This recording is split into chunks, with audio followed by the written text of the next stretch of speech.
The light of the soul. Its science and effect. A paraphrase of the Yogasutras of Patanjali. With commentary by Alice A. Bailey, Index Edition. Published by the Lucas Publishing Companies, the first and only publisher of the 24 books of Alice A. Bailey. www.lucastrust.org/books. Gratefully dedicated to Foster Bailey. Copyright 1927 by Lucas Trust. Copyright renewed 1955 by Lucas Trust. First printing, 1927. Seventh printing, 1970. First paperback edition, 16th printing, 2010. Library of Congress Catalog Card Number 952119556. First ebook edition, 2012. This 2018. ISBN number 978-0-85330-412-8. All rights reserved. No part of this book may be reproduced or utilized in any form or by any means, electronic or mechanical, including photocopying, recording, or by any information storage and retrieval system, without permission in writing from the publisher. The publication of this book is financed by the Tibetan Book Fund, which is established for the perpetuation of the teachings of the Tibetan and Alice A. Bailey. This fund is controlled by the Lucas Trust, a tax-exempt, religious, educational corporation. The Lucas Publishing Company is a non-profit organization owned by the Lucas Trust. No royalties are paid on this book. It has been translated into Dutch, French, German, Greek, Italian, Portuguese and Spanish. Translation into other languages is proceeding. Lucas Publishing Company, 866 United Nations Plaza, Suite 482, New York, New York 10017. Lucas Press Limited, Suite 54, 3 Whitehall Court, London SW1A2EF. Books by Alice A. Bailey.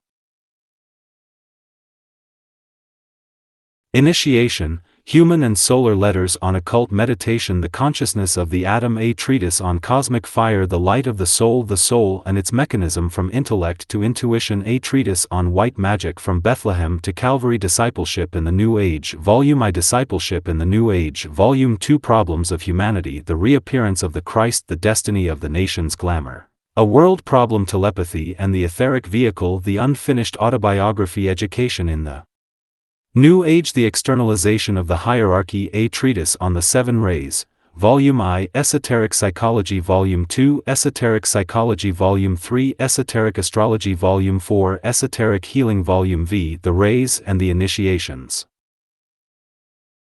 Contents. Cover. Extract from a statement by the Tibetan. The Great Invocation. Introductory remarks. Topical outline. Bibliography. Book I, The Problem of Union. Topic, The Versatile Psychic Nature. The Science of Union, the Higher and Lower Natures Defined. The Obstacles to Soul Cognition and Their Removal. A Summation of the Raja Yoga System. Book 2, The Steps to Union. Topic, The Means of Attainment. The 5 Hindrances and Their Removal. The 8 Means of Yoga Defined. Means I. The Commandments. Means 2. The Rules. Means 3. Posture. Means 4. Pranayama. Means V. Abstraction. Book 3. Union Achieved and ITS Results. Topic, The Powers of the Soul. 23 Results of Meditation. Book 4. Illumination. Topic, Isolated Unity. Consciousness and Form. Union or at one ment. The Arcane School. Index. Extract from a statement by the Tibetan. Suffice it to say, that I am a Tibetan disciple of a certain degree, and this tells you but little, for all are disciples from the humblest aspirant up to, and beyond, the Christ himself. I live in a physical body like other men, on the borders of Tibet, and at times, from the exoteric standpoint, preside over a large group of Tibetan lamas, when my other duties permit. It is this fact that has caused it to be reported that I am an abbot of this particular lamasery. Those associated with me in the work of the hierarchy, and all true disciples are associated in this work, know me by still another name and office. AAB knows who I am and recognizes me by two of my names. I am a brother of yours, who has traveled a little longer upon the path than has the average student, and has therefore incurred greater responsibilities. I am one who has wrestled and fought his way into a greater measure of light than has the aspirant who will read this article, and I must therefore act as a transmitter of the light, no matter what the cost. I am not an old man, as age counts among the teachers, yet I am not young or inexperienced. My work is to teach and spread the knowledge of the ageless wisdom wherever I can find a response, and I have been doing this for many years. I seek also to help the Master M and the Master KH whenever opportunity offers, for I have been long connected with them and with their work. In all the above, I have told you much, yet at the same time I have told you nothing which would lead you to offer me that blind obedience and the foolish devotion which the emotional aspirant offers to the Guru and Master whom he is as yet unable to contact. Nor will he make that desired contact until he has transmuted emotional devotion into unselfish service to humanity, not to the Master. The books that I have written are sent out with no claim for their acceptance. They may, or may not, be correct, true and useful. It is for you to ascertain their truth by right practice and by the exercise of the intuition. Neither I nor AAB is the least interested in having them acclaimed as inspired writings, or in having anyone speak of them, with bated breath, as being the work of one of the masters.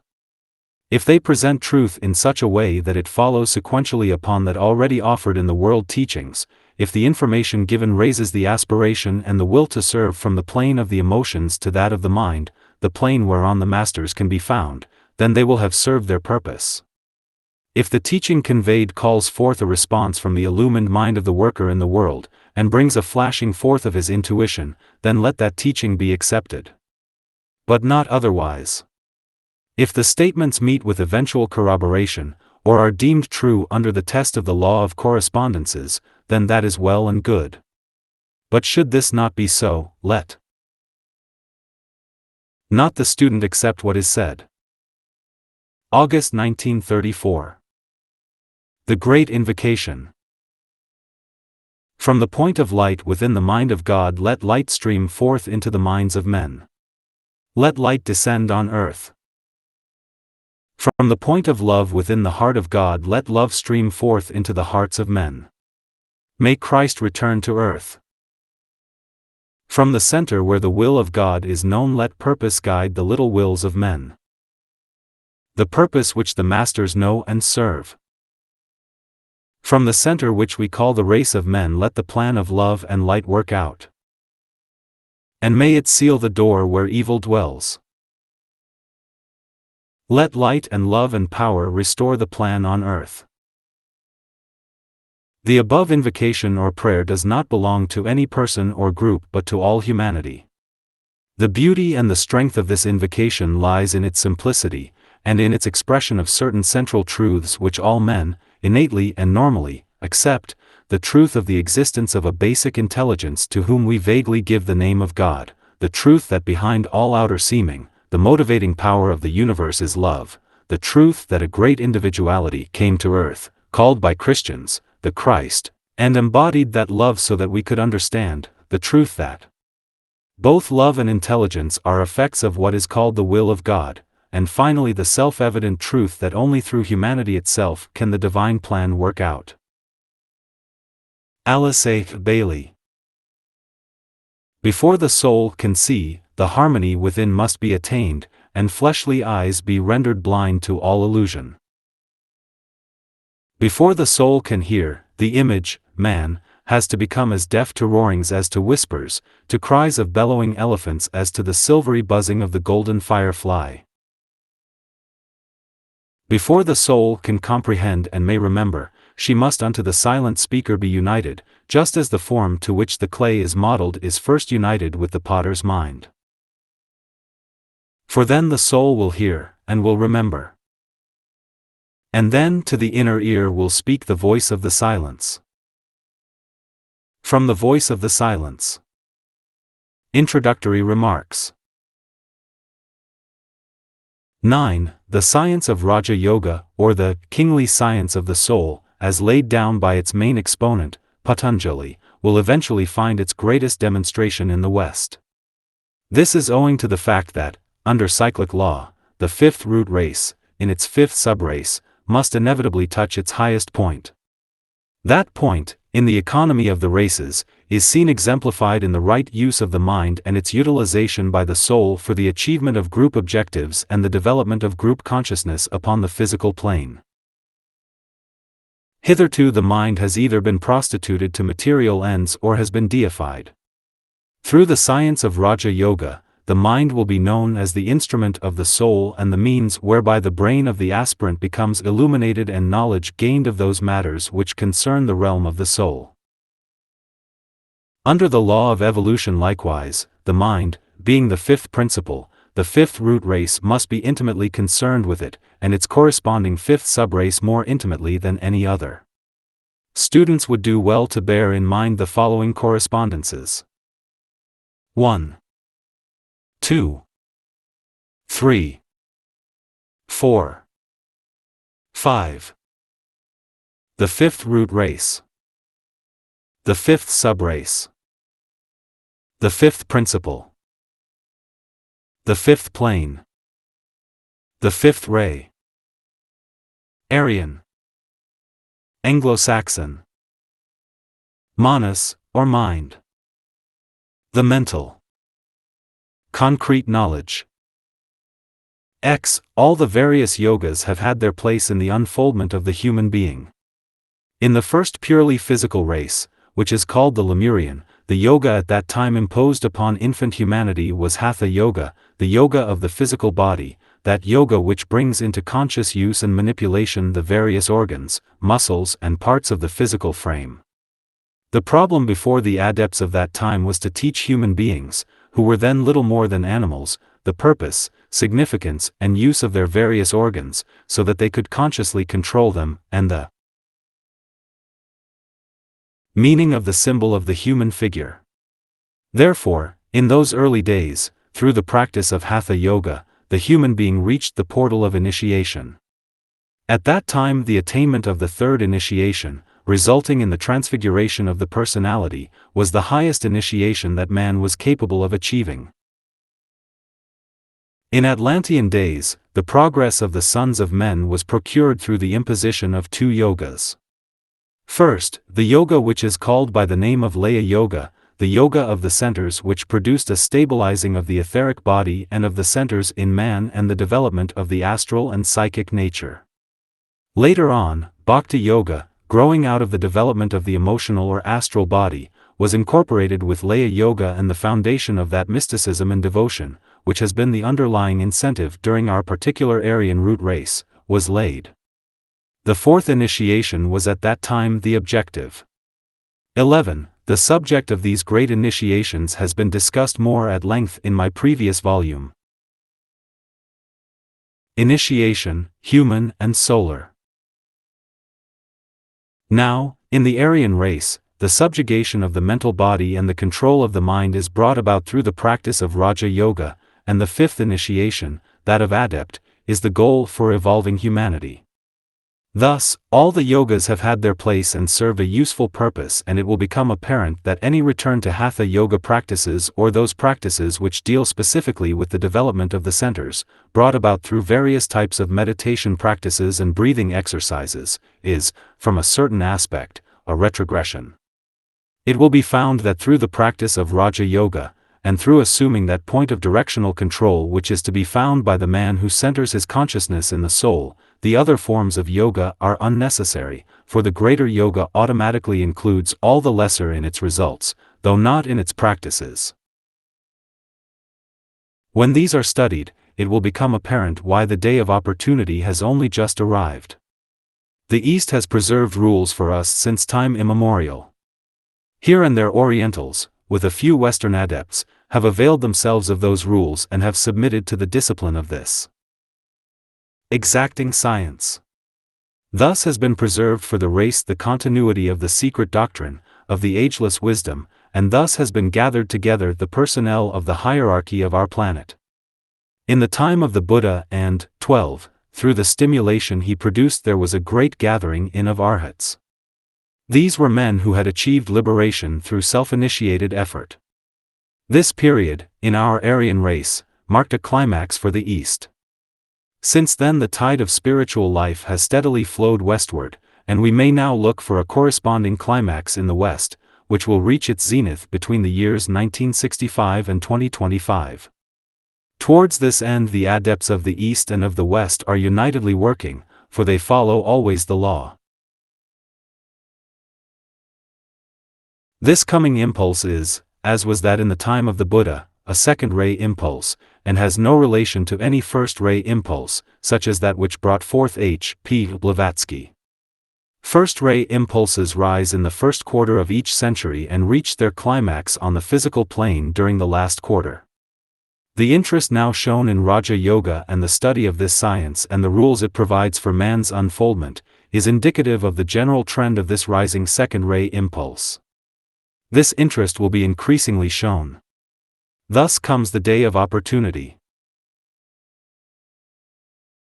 There are 3 books which should be in the hands of every student, the Bhagavad Gita, the New Testament, and the Yogasutras, for in these 3 is contained a complete picture of the soul and its unfoldment. In the Gita we have given us, in its 18 chapters, a description of the soul, of Krishna, the second aspect, in his true nature as God in manifestation, culminating in that marvelous chapter where he reveals himself to Arjuna, the aspirant, 13, as the soul of all things, and the point of glory behind the veil of every form. In the New Testament there is depicted for us the life of a Son of God in full manifestation, wherein, freed from every veil, the soul in its true nature walks the earth. It becomes apparent to us, as we study the life of Christ, what it means to develop the powers of the soul, to attain liberation, and become, in full glory, a God walking on earth. In the Yoga Sutras there are embodied for us the laws of that becoming, and the rules, methods, and means which, when followed, make a man perfect even as your Father in heaven is perfect. Step by step there is unfolded for us a graded system of development, leading a man from the stage of average good man, through those of aspirant, initiate and master on to that exalted point in evolution at which the Christ now stands. John, the beloved disciple, has said that, "We shall be like him, for we shall see him as he is," and the revelation of the soul to man in physical plane incarnation works ever the great transformation.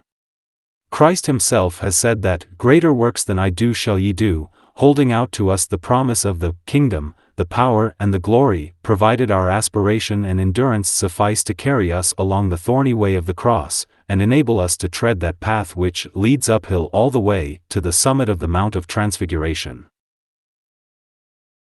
How is this great change brought about? How does man, the victim of his desires and lower, 14, nature become man, the victor, triumph over the world, the flesh and the devil? It is brought about when the physical brain of the incarnated man becomes aware of the self, the soul, and this conscious awareness only becomes possible when the true self can reflect itself in the mind stuff. The soul is inherently freed from objects and stands ever in the state of isolated unity. Man, however, in incarnation has to arrive, in his physical brain consciousness, at a realization of these two states of being. He has consciously to free himself from all objects of desire and stand as a unified whole, detached and liberated from all veils, from all forms in the 3 worlds. When the state of conscious being, as known by the spiritual man, becomes also the condition of awareness of the man in physical incarnation, then the goal has been reached. The man is no longer what his physical body makes him, when identified with it, the victim of the world. He walks free, with shining face, eye, core 3, and the light of his countenance is shed abroad upon all he meets. No longer do his desires swing the flesh into activity, and no longer does his astral body subjugate him and overcome him. Through dispassion and the balancing of the pairs of opposites, he has freed himself from the moods, feelings, longings, desires, and emotional reactions which characterize the life of the average man, and has arrived at the point of peace.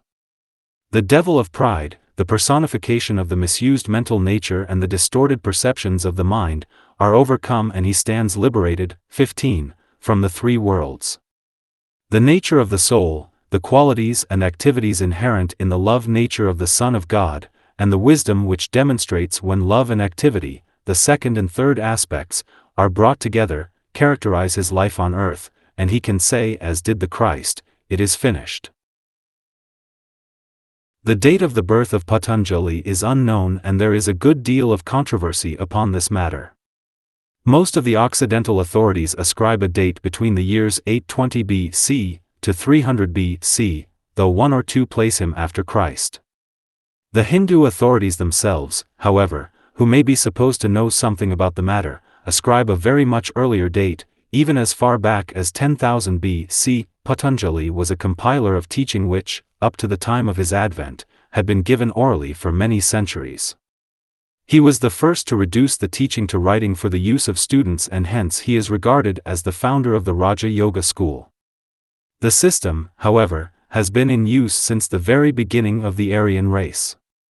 The Yogasutras are the basic teaching of the Trans-Himalayan school, to which many of the masters of the wisdom belong, and many students hold that the Essenes and other schools of mystical training and thought, closely connected with the founder of Christianity and the early Christians,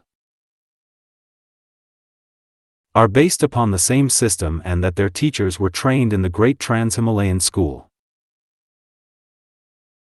It should be stated here that the sutras have, 16, been dictated and paraphrased by the Tibetan brother, and the commentary upon them has been written by myself, and subjected to revision and comment by the Tibetan.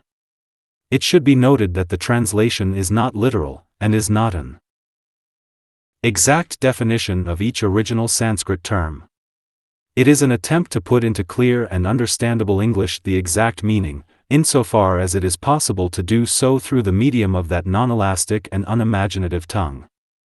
The student may find it of use in the study of these sutras to compare the rendition here given with the various other procurable translations. Alice A. Bailey. New York, May, 1927. Topical outline. 18. Book I. The Problem of Union. A. The higher and lower natures defined. B. The obstacles and their removal considered. C. A summation of the Raja Yoga system. Topic. The versatile psychic nature. Book 2. The steps to union. A. The 5 hindrances and their removal. B. The 8 means defined. Topic. The means of attainment. Book 3. Union achieved and its results. A. Meditation and its stages. B. 23 results of meditation. Topic. The powers of the soul. Book 4. Illumination. A. Consciousness and form. B. Union or at-one-ment. Topic. Isolated unity. Bibliography. Of the translations of and commentaries upon the Yoga Sutras of Patanjali used in the preparation of the present work. 17. The Yoga Sutra of Patanjali. The Yogadarsana. The Yoga Sutras of Patanjali. The Yoga Aphorisms of Patanjali. The Yoga Sutras of Patanjali. Yoga Philosophy. A compendium of Raja Yoga philosophy. Raja Yoga. The Yoga system of Patanjali. M. J. Dwivedi. Ganganatha Jha. Charles Johnston. W. Q. Judge. Rama Prasada. Tukaram Tatya. Rajaram Tukaram. Swami Vivekananda. J. H. Woods. Book I, The Problem of Union, Topic, The Versatile Psychic Nature. 3.1. Aum. The following instruction concerneth the science of union. 2. This union, or yoga, is achieved through the subjugation of the psychic nature, and the restraint of the chit, or mind. 3. When this has been accomplished, the yogi knows himself as he is in reality. For, up till now the inner man has identified himself with his forms and with their active modifications. 5. The mind states are 5, and are subject to pleasure or pain, they are painful or not painful. 6. These modifications, activities, are correct knowledge, incorrect knowledge, fancy, passivity, sleep, and memory. 7. The basis of correct knowledge is correct perception, correct deduction, and correct witness, or accurate evidence. 8. Incorrect knowledge is based upon perception of the form and not upon the state of being. 9. Fancy rests upon images which have no real existence. 10. Passivity, sleep, is based upon the quiescent state of the vrittis, or upon the non-perception of the senses. 11. Memory is the holding on to that which has been known. 12. The control of these modifications of the internal organ, the mind, is to be brought about through tireless endeavor and through non-attachment. 13. Tireless endeavor is the constant effort to restrain the modifications of the mind. 14. When the object to be gained is sufficiently valued, and the efforts towards its attainment are persistently followed without intermission, then the steadiness of the mind, restraint of the vrittis, is secured. 15. Non-attachment is freedom from longing for all objects of desire, either earthly or traditional, either here or hereafter. 16. The consummation of this non-attachment results in an exact knowledge of the spiritual man when liberated from the qualities or gunas. 17. The consciousness of an object is attained by concentration upon its fourfold nature, the form, through examination, the quality, or guna, through discriminative participation, the purpose, through inspiration, or bliss, and the soul, through identification. 18. A further stage of samadhi is achieved when, through one-pointed thought, the outer activity is quieted. In this stage, the chit is responsive only to subjective impressions. 19. The samadhi just described passes not beyond the bound of the phenomenal world, it passes not beyond the gods, and those concerned with the concrete world. 20. Other yogins achieve samadhi and arrive at a discrimination of pure spirit through belief, followed by energy, memory, meditation, and right perception. 21. The attainment of this state, spiritual consciousness, is rapid for those whose will is intensely alive.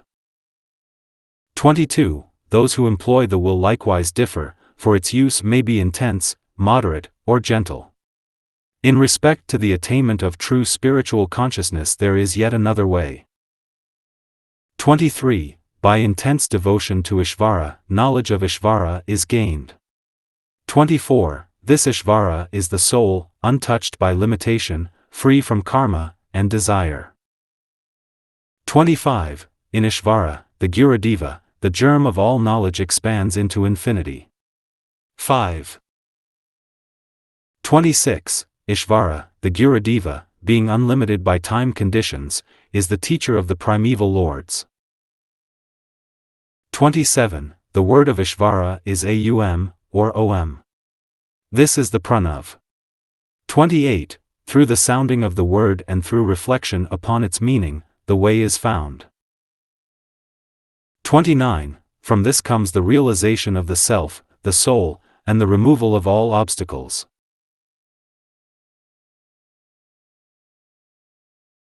30. The obstacles to soul cognition are bodily disability, mental inertia, wrong questioning, carelessness, laziness, lack of dispassion, erroneous perception, inability to achieve concentration, failure to hold the meditative attitude when achieved. 31. Pain, despair, misplaced bodily activity in wrong direction, or control, of the life currents are the results of the obstacles in the lower psychic nature.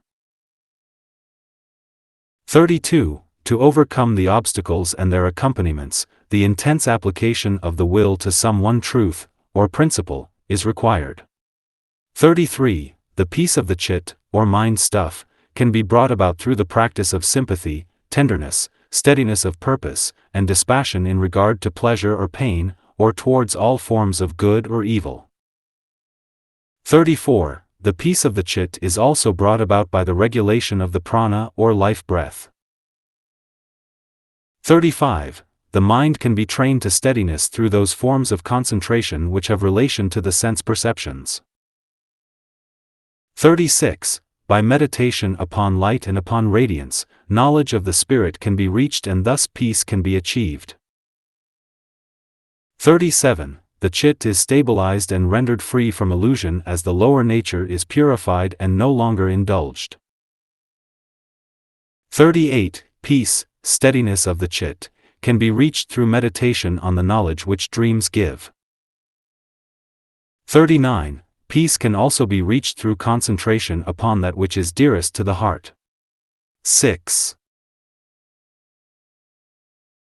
40. Thus his realization extends from the infinitely small to the infinitely great, and from Anu, the atom or speck, to Atma, or spirit, his knowledge is perfected. 41. To him whose vrittis, modifications of the substance of the mind, are entirely controlled, there eventuates a state of identity with, and similarity to that which is realized. The knower, knowledge and the field of knowledge become one, just as the crystal takes to itself the colors of that which is reflected in it. 42. When the perceiver blends the word, the idea, or meaning, and the object, this is called the mental condition of judicial reasoning.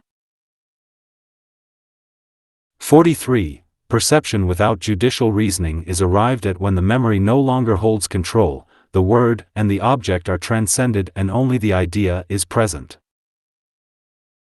44. The same two processes of concentration, with and without judicial action of the mind, can be applied also to things subtle. 45. The gross leads into the subtle and the subtle leads in progressive stages to that state of pure spiritual being called pradhana. 46. All this constitutes meditation with seed. 47. When this supercontemplative state is reached, the yogi acquires pure spiritual realization through the balanced quiet of the chit, or mind stuff. 48. His perception is now unfailingly exact, or his mind reveals only the truth. 49. This particular perception is unique and reveals that which the rational mind, using testimony, inference and deduction, cannot reveal. 50. It is hostile to or supersedes all other impressions. 51. When this state of perception is itself also restrained, or superseded, then is pure samadhi achieved. The science of union, the higher and lower natures defined. 7. 1. Om. Om, the following instruction concerns the science of union.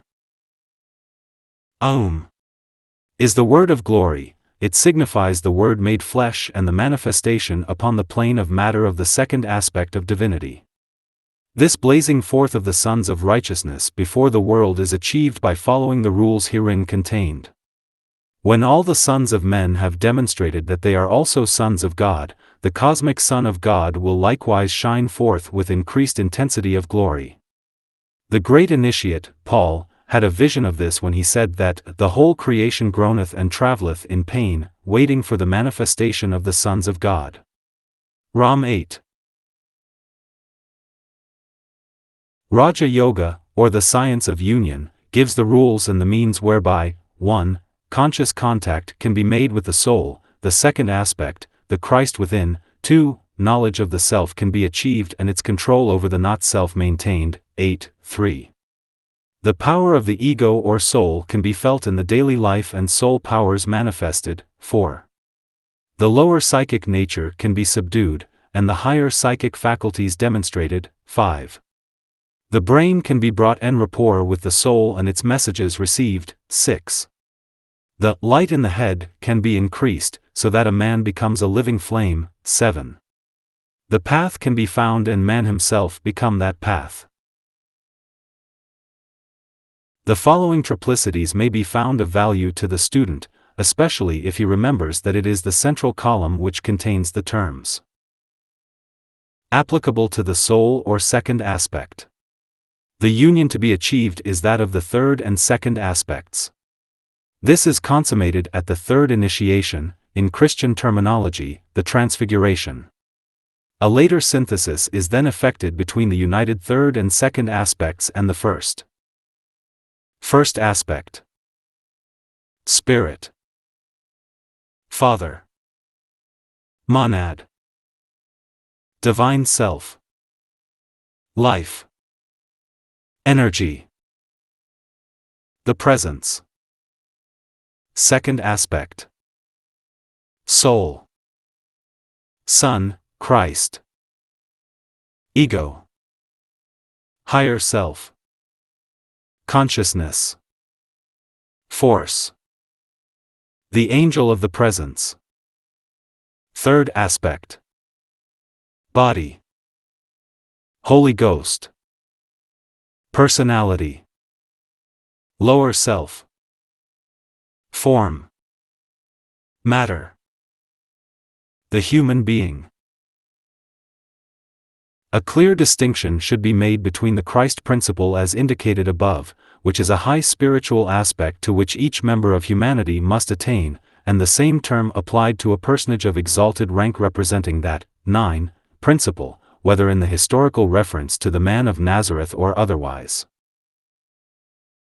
2. This union, or yoga, is achieved through the subjugation of the psychic nature and the restraint of the chit, or mind.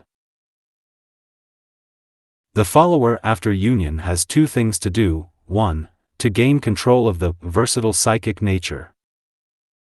2. To prevent the mind from assuming the many forms it so easily does. These are frequently called modifications of the thinking principle. These two produce control of the emotional body and therefore of desire, and control of the mental body, and therefore of lower manas or mind.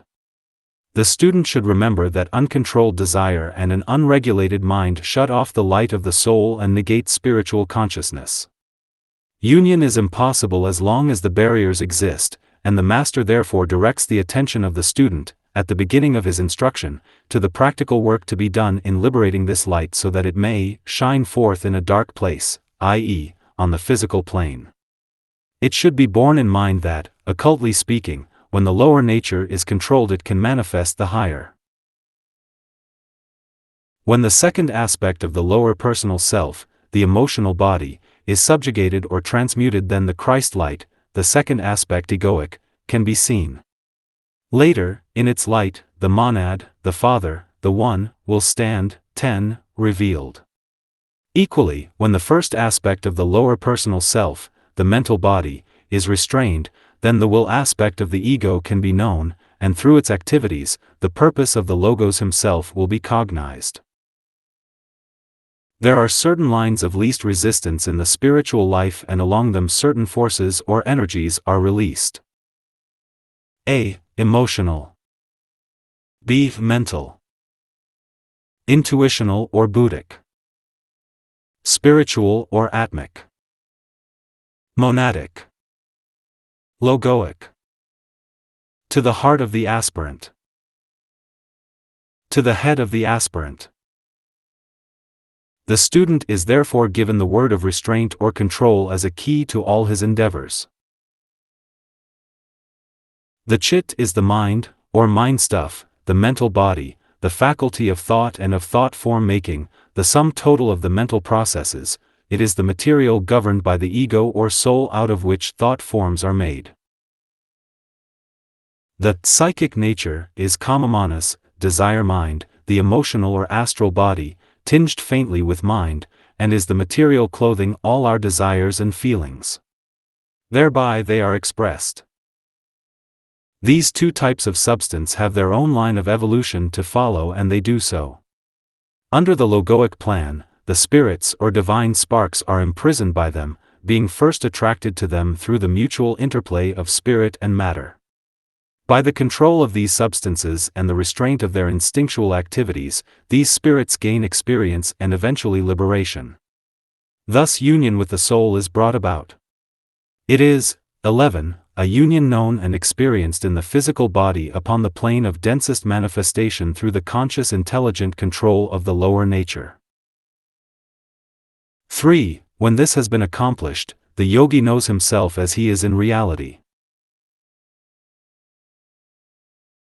This might be described in the following way: the man who knows the conditions and has fulfilled them as indicated in the preceding sutra, 1. Sees the self, 2. Realizes the true nature of the soul, 3. Identifies himself with the inner reality, and no longer with the concealing forms, 4. Dwells in the center and no longer upon the periphery, 5. Achieves spiritual consciousness, 6. Awakes to recognition of the God within. In these 3 verses, the method and the goal are described in clear and certain terms, and the way prepared for the more detailed instruction to follow.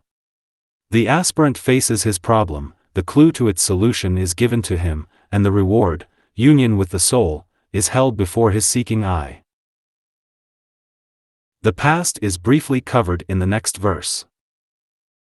For, up till now the inner man has identified himself with his forms and with their active modifications.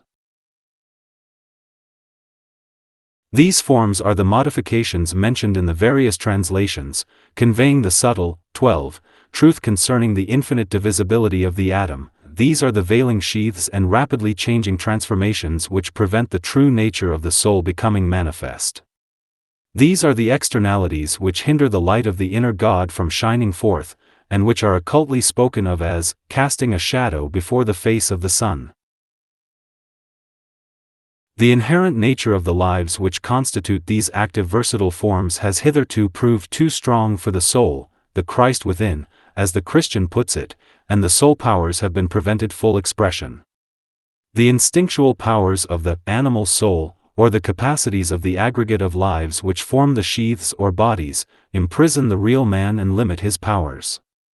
These lives are intelligent units on the involutionary arc of evolution, working towards self-expression.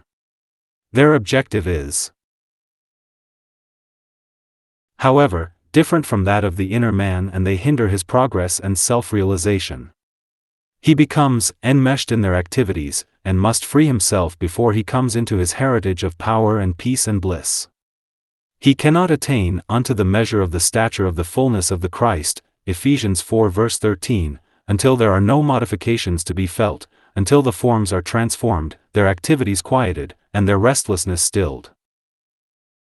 The student is urged to bear in mind the nature of this aspect of evolution which is proceeding concurrently with his own. In his right apprehension of this problem comes realization of, 13, the practical work to be done, and the embryo yogi can begin his work. The lower forms are constantly and ceaselessly active, endlessly assuming the forms of impulsive desires or dynamic mental thought forms, and it is only as this form-taking is controlled and the tumult of the lower nature stilled that it becomes possible for the inner ruling entity to liberate himself from thraldom and impose his vibration upon the lower modifications. This is achieved through concentration, the concentrated effort of the soul to hold steadily the position of observer, or perceiver, and of seer. When he can do this, the lower spectacle of the rapidly changing forms of thought and desire fades away, and the realm of the soul, the true field of soul knowledge, can be seen and contacted. 5. The mind states are 5, and are subject to pleasure or pain, they are painful or not painful. In the original the word pleasure does not occur, the thought conveyed is more technical, and is usually translated as not painful. Nevertheless, the underlying thought is the hindrance to realization caused by the pairs of opposites. The student must remember that in this sutra it is the chit or mind stuff which is under consideration, with the modifications it undergoes as long as its versatility and activity are controlling factors. He must not lose sight of the fact that we are, 14, dealing with the lower psychic nature, which is the term occultly applied to the lower mind processes as well as to the astral or emotional reactions. All activity in the lower nature is the result of kamamanas, or of mind tinged with feeling, of the desire will of the lower man. The goal of the Raja Yoga system is that these impulses should be replaced by the considered intelligent action of the soul or spiritual man, whose nature is love, whose acts are wise, occultly understood, and whose motive is group development. Therefore that reaction called pain must be transcended, and likewise that termed pleasure, for both of these are dependent upon identification with form. Non-attachment must supersede them. It is interesting to note that the modifications of the internal organ, the mind, are 5 in number. Manas, or mind, the actuating principle of the chit, or mind stuff, is the 5th principle, and like all else in nature, manifests as a duality. This duality is 1. Lower concrete mind, demonstrating as the activity of the mental body. 2. Abstract mind, demonstrating as the lowest aspect of the ego. In the microcosm, man, this duality becomes a triple modification upon the mental plane, and in these 3 we have in miniature a picture of the macrocosmic manifestation. These 3 are 1. The mental permanent atom, the lowest aspect of the spiritual triad or of the soul. 2. The egoic body, the causal body, or the Karana Sarira, 15:3. The mental body, the highest aspect of the lower personal self. The mental body itself has 5 modifications or activities, and thus is a reflection, or correspondence of the 5th principle, as it manifests upon the 5th plane, the mental. The modifications are the lower shadow of manas, or mind in the microcosmic manifestation, and this mind is a reflection of Mahat, the universal mind, or mind manifesting in the macrocosm. This is a great mystery but will reveal itself to the man who overcomes the 5 modifications of the lower mind, who through non-attachment to the lower, identifies himself with the higher, and who thus solves the mystery of the Bhamakara, and treads the way of the Kamaras. Herein lies a hint to the more advanced students of this science as to the esoteric problem of the Makara, hinted at in the Secret Doctrine by H. P. Blavatsky. 6. These modifications, activities, are correct knowledge, incorrect knowledge, fancy, passivity, sleep, and memory. There exists a vast field of knowledge which the seer must cognize at some time or another. It is generally conceded among occult psychologists that there are 3 modes of apprehension. 1. Direct cognition through the avenue of the senses, each sense, when in use, putting its user into contact with a distinct range of vibrations, demonstrating as form manifestations. 2. Deduction or inference, the use by the cognizer of the reasoning powers of the mind in relation, 16, to that not directly perceived. This is, for the occult student, the use of the law of correspondences or of analogy. 3. The direct cognition of the yogi or seer, centered in the consciousness of the self, the ego on its own plane. This is achieved through the right use of the mind as an organ of vision and transmission. Patanjali says, the seer is pure knowledge, gnosis. Though pure, he looks upon the presented idea through the medium of the mind. Book 2. Sutra 20. Deduction is not a sure method of ascertaining knowledge, and the other modifications refer primarily to the wrong use of the image-making faculty, imagination, to the self-induced passivity of the mind, a condition of semi-trance, and to the retention of thought forms within the mental aura, through the use of the memory. Each of these is now dealt with in a separate sutra by Patanjali. 7. The basis of correct knowledge is correct perception, correct deduction, and correct witness, or accurate evidence. One of the most revolutionary realizations to which the occult student has to adjust himself is the appreciation that the mind is a means whereby knowledge is to be gained. In the West, the idea has mostly been held that the mind is that part of the human mechanism which utilizes knowledge. The process of turning things over in the mind, of striving to solve problems by hard mental labor, has no part ultimately in the 17 unfoldment of the soul. It is only a preliminary stage and has to be superseded by a different method. The student of Raja Yoga has to realize that the mind is intended to be an organ of perception, only thus will he arrive at a right understanding of this science. The process to be followed in relation to the mind might be described somewhat as follows. 1. Right control of the modifications, or activities, of the thinking principle. 2. Stabilization of the mind and its subsequent use by the soul as an organ of vision, a sixth sense, and the synthesis of all the 5 other senses. Result: correct knowledge. 3. Right use of the perceiving faculty, so that the new field of knowledge which is now contacted is seen as it is. 4. That which is perceived is rightly interpreted through the subsequent assent of the intuition and the reason. 5. Right transmission to the physical brain of that which has been perceived, the testimony of the sixth sense is correctly interpreted, and the evidence is transmitted with occult accuracy. Result: correct reaction of the physical brain to the transmitted knowledge. When the process is studied and followed, the man on the physical plane becomes increasingly aware of the things of the soul, and the mysteries of the soul realm, or the kingdom of God. All group concerns and the nature of group consciousness are revealed to him. It will be noted, 18, that these rules are even now regarded somewhat as essential premises where all accurate testimony is under consideration in world affairs. When these same rules are carried forward into the world of psychic endeavor, both lower and higher, then we shall have a simplification of the present confusion.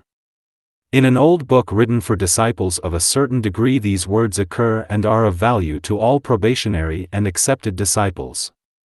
The translation gives the sense, and is not literal. Let the one who looks out take care that the window through which he gazes transmits the light of the sun. If he use it in the early dawn of his endeavor, AAB, let him remember that the orb is not yet risen. The clear-cut outlines cannot be perceived, and wraiths and shadows, gloomy spaces and areas full of darkness as yet confuse his vision. At the close of this sentence is found a curious symbol, which conveys to the disciple's mind the thought of, keep silent and reserve your opinion. 8. Incorrect knowledge is based upon perception of the form and not upon the state of being. This sutra is somewhat difficult to paraphrase. Its significance consists in this: knowledge, deduction, and a decision which is based upon externals, and upon the form through which any life in any kingdom of nature is expressing itself, is, to the occultist, false and untrue knowledge. 19. At this stage in the evolutionary process, no form of any kind measures up to, or is an adequate expression of, the indwelling life. No true adept judges any expression of divinity through its third aspect. Raja Yoga trains a man to function in his second aspect, and through that second aspect to put himself en rapport with the true nature latent in any form. It is the being that is the essential reality, and all beings are struggling toward true expression. All knowledge therefore which is acquired through the medium of the lower faculties and which is based upon the form aspect is incorrect knowledge. The soul alone perceives correctly. The soul alone has the power to contact the germ or the principle of buddhi, in the Christian phraseology, the Christ principle, to be found at the heart of every atom, whether it is the atom of matter as studied in the laboratory of the scientist, whether it is the human atom in the crucible of daily experience, whether it is the planetary atom, within whose ring pass not all our kingdoms of nature are found, or the solar atom, God in manifestation through the medium of a solar system. Christ knew what was in man and therefore could be a savior. 9. Fancy rests upon images which have no real existence. This means that these images have no real existence in so far as they are conjured up by men themselves, constructed within their own mental auras, energized by their will or desire. 20. And are consequently dissipated when attention is directed elsewhere.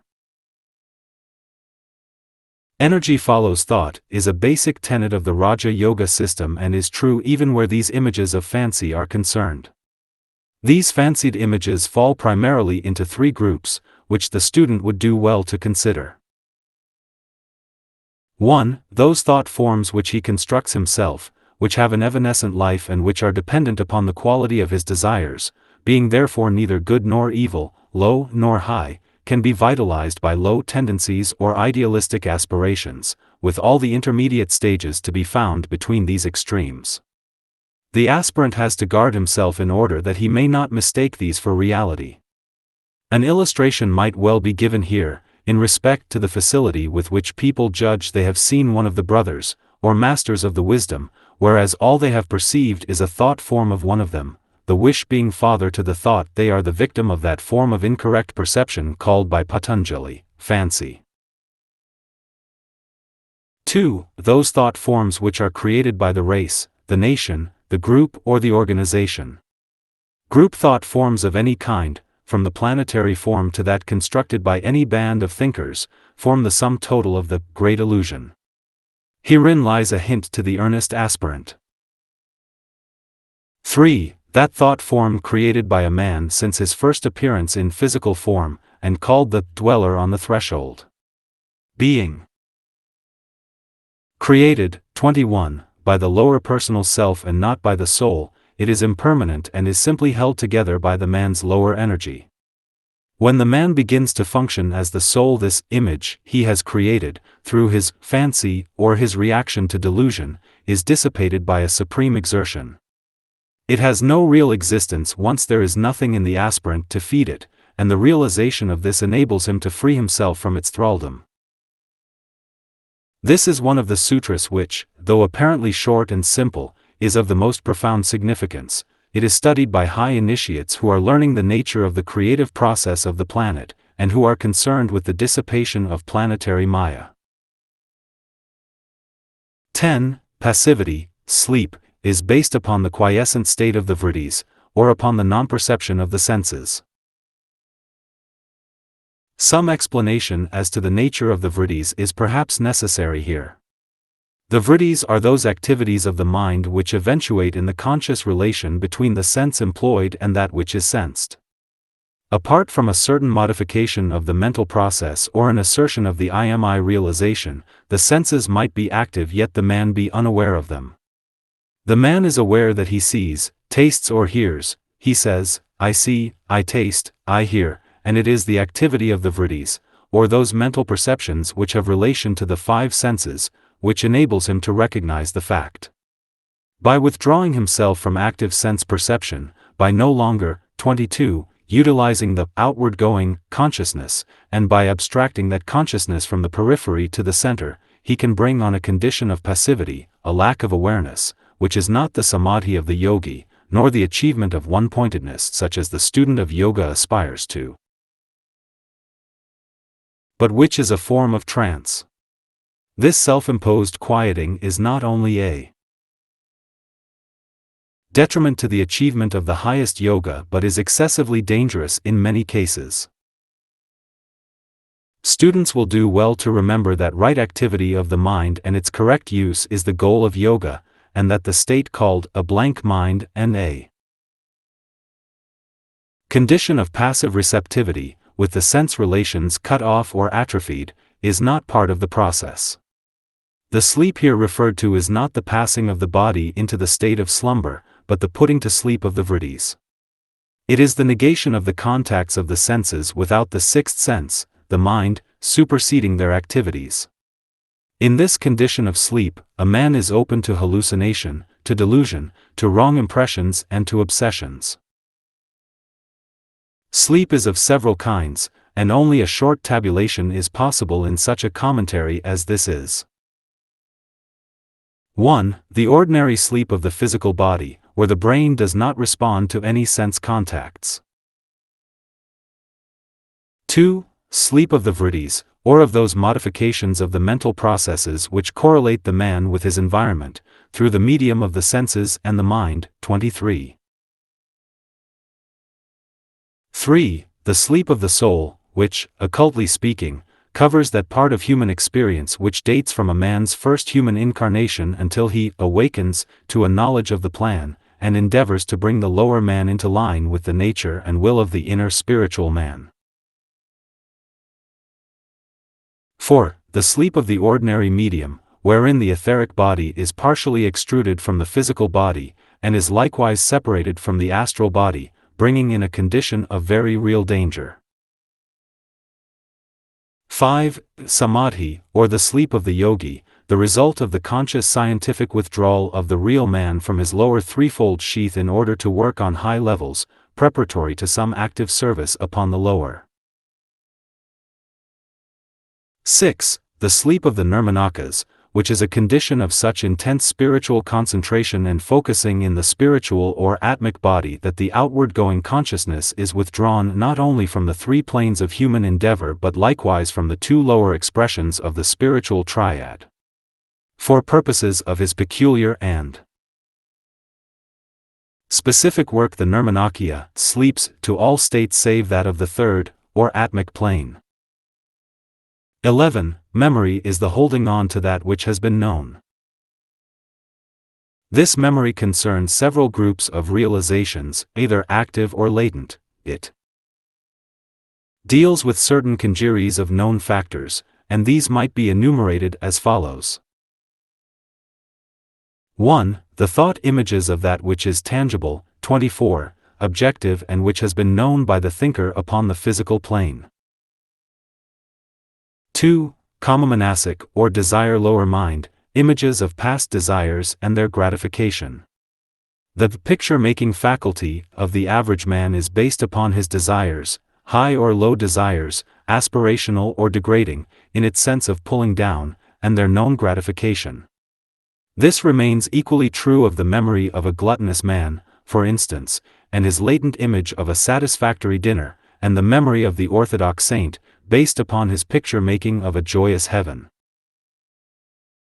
3. That memory activity which is the result of mental training, the accumulation of acquired facts, the consequence of reading or of teaching, and which is not purely based upon desire, but which has its basis in intellectual interest.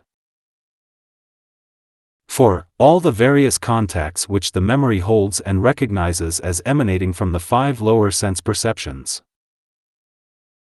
5. Those mental images, latent in the memory-making faculty, which are the total of the knowledge contacted and the realizations evoked by the right use of the mind as a sixth sense. All these forms of the memory faculty have to be dropped and no longer held. They must be recognized as modifications of the mind, of the thinking principle, and therefore as part of that versatile psychic nature which has to be dominated before the yogi can hope to attain liberation from limitation and from all lower activity. This is the goal. 25. 6. Finally, for it is not necessary to enumerate more intricate subdivisions, memory includes also the accumulated experiences gained by the soul through the many incarnations, and stored up in the true consciousness of the soul. 12. The control of these modifications of the internal organ, the mind, is to be brought about through tireless endeavor and through non-attachment. A few brief explanations are all that is necessary with a sutra as easy to apprehend as this one. Intellectually its meaning is clear, in practice, however, it is difficult to carry out. 1. The internal organ is of course the mind. Occidental thinkers should remember that the Eastern occultist does not consider the organs to be the physical organs. The reason for this is that the physical body in its dense or concrete form is not regarded as a principle, but simply as the tangible outcome of the activity of the real principles. The organs, occultly speaking, are such centers of activity as the mind, the various permanent atoms, and the centers of force in the various sheaths. These all have their objective shadows or results, and these resultant emanations are the external physical organs. The brain, for instance, is the shadow or the external organ of the mind, and it will be found by the investigator that the contents of the brain cavity have a correspondence to the aspects of the human mechanism found upon the mental plane. This latter sentence should be emphasized. 26. It conveys a hint to those capable of taking advantage of it. 2. Tireless endeavor means literally constant practice, ceaseless repetition, and the reiterated effort to impose the new rhythm upon the old, and to efface deep-seated habits and modifications by the institution of soul impression. The yogi or master is the result of patient endurance. His achievement is the fruit of a steady effort which is based upon intelligent appreciation of the work to be done and the goal to be reached, and not upon spasmodic enthusiasm. 3. Non-attachment is the one thing that eventually brings all sense perceptions to perform their legitimate functions. Through non-attachment to those forms of knowledge with which the senses put a man in contact, they continuously lose their hold over him. The time eventually comes when he is liberated, and is the master of his senses and of all sense contacts. This does not involve a state wherein they are atrophied and useless, but is one in which they are useful to the yogi when and as he chooses, and in so far as he chooses, they are utilized by him in increasing his efficiency in group service and in group endeavor. 13. Tireless endeavor is the constant effort to restrain the modifications of the mind. This is one of the most difficult sutras to translate so as to give its real significance. The idea involved is that of the constant effort made by the spiritual man to restrain the modifications or, 27, the fluctuations of the mind and to control the lower psychic versatile nature in order fully to express his own spiritual nature. Thus, and only thus, can the spiritual man live the life of the soul each day upon the physical plane. Charles Johnston in his translation seeks to give this meaning in the words, "The right use of the will is the steady effort to stand in spiritual being." The idea involved is that of applying to the mind, regarded as a sixth sense, the same restraint that the 5 lower senses are subjected to. Their outward-going activities are stopped and they are held from responding to the pull or attraction of their particular field of knowledge. 14. When the object to be gained is sufficiently valued, and the efforts towards its attainment are persistently followed without intermission, then the steadiness of the mind, restraint of the vritis, is secured. All followers of Raja Yoga must first be devotees. Only intense love of the soul and of all that knowledge of the soul entails will carry the aspirant with sufficient steadiness toward his goal. The objective in view, union with the soul, and consequently with the oversoul and with all souls, must be justly appraised, the reasons for its achievement correctly judged, and the results to be gained most earnestly desired, or loved, before the aspirant will make that sufficiently strong effort which will give him his hold upon the modifications of the mind and consequently upon his, 28, entire lower nature. When this appreciation is true enough and his ability to go forward with the work of subjugation and control is without intermission, then the time will come when the student will know consciously and increasingly what is the meaning of restraint of the modifications. 15. Non-attachment is freedom from longing for all objects of desire, either earthly or traditional, either here or hereafter. Non-attachment can also be described as thirstlessness. This is the most correct occult term to use as it involves the dual idea of water, the symbol of material existence, and desire, the quality of the astral plane, whose symbol is also water. The idea of man being the fish is curiously complete here. This symbol, as is the case with all symbols, has 7 meanings, 2 are of use in this place. 1. The fish is the symbol of the Vishnu aspect, the Christ principle, the second aspect of divinity, the Christ in incarnation, whether it is the cosmic Christ, expressing himself through a solar system, or the individual Christ, the potential Savior within each human being. This is the Christ in you, the hope of glory. Kernel I 27. If the student will also study the fish avatar of Vishnu, he will learn still more. 2. The fish swimming in the waters of matter, an extension of the same idea only carried down to its more obvious present expression, man as the personality. 29. Where there is no longing for any object whatsoever, and where there is no desire for rebirth, ever the outcome of longing for form expression or material manifestation, then the true thirstlessness is attained, and the liberated man turns his back upon all the forms in the lower three worlds and becomes a true savior. In the Bhagavad Gita, the following illuminating words are found.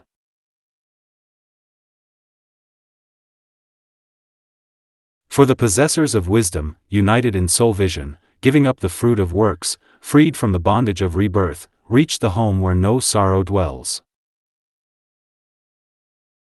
When thy soul shall pass beyond the forest of delusion, thou shalt no more regard what shall be taught or what has been taught. When withdrawn from traditional teaching, thy soul shall stand steadfast, firm in soul vision, then shalt thou gain union with the soul. Gita 2, 51, 52, and 53. J. H. Woods makes this clear in his translation of the comment by Veda Vyasa, which is here appended. Passionless is the consciousness of being master on the part of one who has rid himself of thirst for either seen or revealed objects.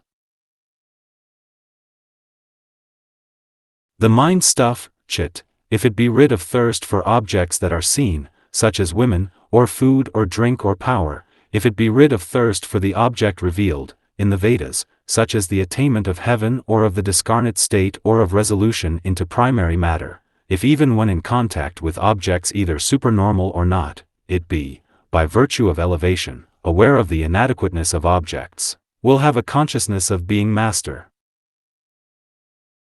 30. The word traditional carries the student's thought away from that which is usually regarded as the object of sensuous perception into the world of thought forms, into that forest of delusion which is constructed of men's ideas about God, heaven or hell.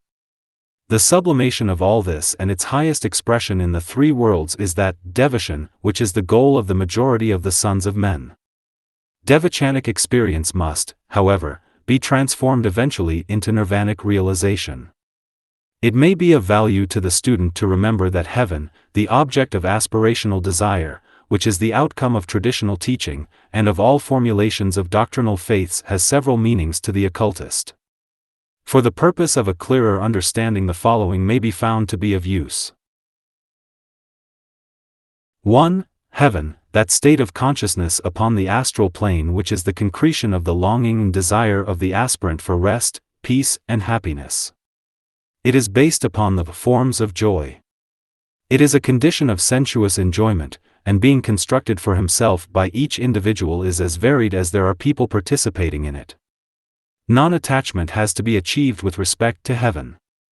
It is realized as enjoyed by the lower self, and by the man when bereft only of his physical body, prior to passing out of the astral body onto the mental plane. 2. Devotion, that state of consciousness upon the mental plane into which the soul passes when deprived of its astral body and functioning in, or limited by, its mental body. It is of a higher, 31, order than the ordinary heaven, and the bliss enjoyed is more mental than we ordinarily understand by the word, yet nevertheless it is still within the lower world of form and will be transcended when non-attachment is known. 3. Nirvana, that condition into which the adept passes when the three lower worlds are no longer attached to him through his inclinations or karma, and which he experiences after he has a. Taken certain initiations, b. Freed himself from the three worlds, c. Organized his Christ body, Strictly speaking, those adepts who have achieved non-attachment but who have chosen to sacrifice themselves and abide with the sons of men in order to serve and help them are not technically nirvanis. They are lords of compassion pledged to suffer with, and to be governed by, certain conditions analogous to, though not identical with, the conditions governing men who are still attached to the world of form. 16. The consummation of this non-attachment results in an exact knowledge of the spiritual man when liberated from the qualities or gunas. Certain points should be remembered by the student when considering this sutra. 1. That the spiritual man is the monad. 2. That the evolutionary process when carried to its climax produces not only the freeing of the soul from the limitations of the three worlds, but the freeing of the spiritual man from 32, all limitations, even that of the soul itself. The goal is formlessness or freedom from objective and tangible manifestation, and the true significance of this becomes apparent as the student remembers the oneness of spirit and matter when in manifestation, i.e. our 7 planes are the 7 subplanes of the lowest cosmic plane, the physical. Consequently, only the time of the end and the dissolution of a solar system will reveal the true meaning of formlessness. 3. The gunas are the 3 qualities of matter, the 3 effects produced when macrocosmic energy, the life of God which persists independently of form-taking, actuates or energizes substance. The 3 gunas are: 1. Sattva energy of spirit. 2. Rajas energy of soul. 3. Tamas energy of matter. Monad. Ego. Personality. Father. Son. Rhythm or harmonious vibration. Mobility or activity. Holy Ghost inertia. These 3 correspond to the quality of each of the 3 aspects which express the one life. In such a brief commentary as this perforce must be, it is not possible to enlarge to any extent upon this subject, but some idea can be gained as to what is meant by the consummation of non-attachment when applied to the macrocosm or the microcosm. The 3 gunas have all been used, full experience through the use of form has been acquired, consciousness, perception or awareness through attachment to an object or to a form has been developed, all resources have been utilized, 33, and the spiritual man, logoic or human, has no further use or need for them. He is therefore freed from the gunas, released from form-taking as the result of attachment, and enters into a new state of consciousness upon which it is useless for us to speculate. 17. The consciousness of an object is attained by concentration on its fourfold nature, the form, through examination, the quality, or guna, through discriminative participation, the purpose, through inspiration, or bliss, and the soul, through identification. It will be apparent therefore that the statement, as a man thinketh so is he, Proverbs 23 verse 7, is based on occult facts. Every form of any kind has a soul, and that soul or conscious principle is identical with that in the human form, identical in its nature though not in its scope of development, or its degree. This is equally true of the great lives or superhuman existences in which man himself lives and moves and has his being, Acts 17 verse 28, and to whose state of development he aspires. As the aspirant chooses with care the objects upon which he will meditate, he through these objects builds himself a ladder by means of which he arrives eventually at the objectless.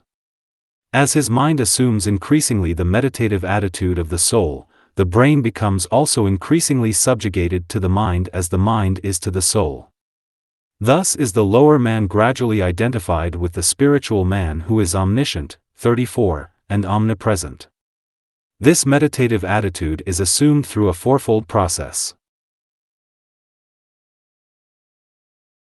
1. Meditation on the nature of a particular form, realizing, as the form is pondered upon, that it is but a symbol of an inner reality, our whole tangible objective world being built up of form, of some kind, human, subhuman and superhuman, which expresses the life of hosts of sentient beings.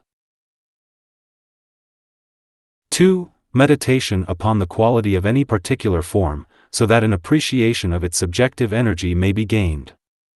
It should be borne in mind that the energy of an object may be regarded as the color of that object, and hence the words of Patanjali 4:17 become illuminating in this connection and serve as a commentary upon this. Second point. This is called discriminative participation, and through it the student arrives at that knowledge of energy in himself which is one with the object of his meditation.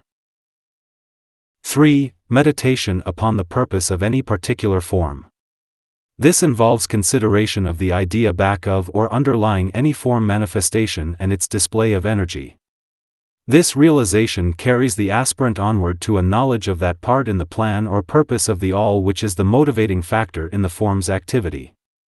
Thus through the part, the whole is contacted and an expansion of consciousness takes place, involving bliss or joy. Beatitude always follows upon realization of the unity of the part with the whole. From meditation upon the tattvas, the energies or principles, or upon the tanmatras or 35 elements composing spirit matter, a knowledge of the purpose or plan for the microcosmic or macrocosmic manifestations eventuates, and with this knowledge comes bliss.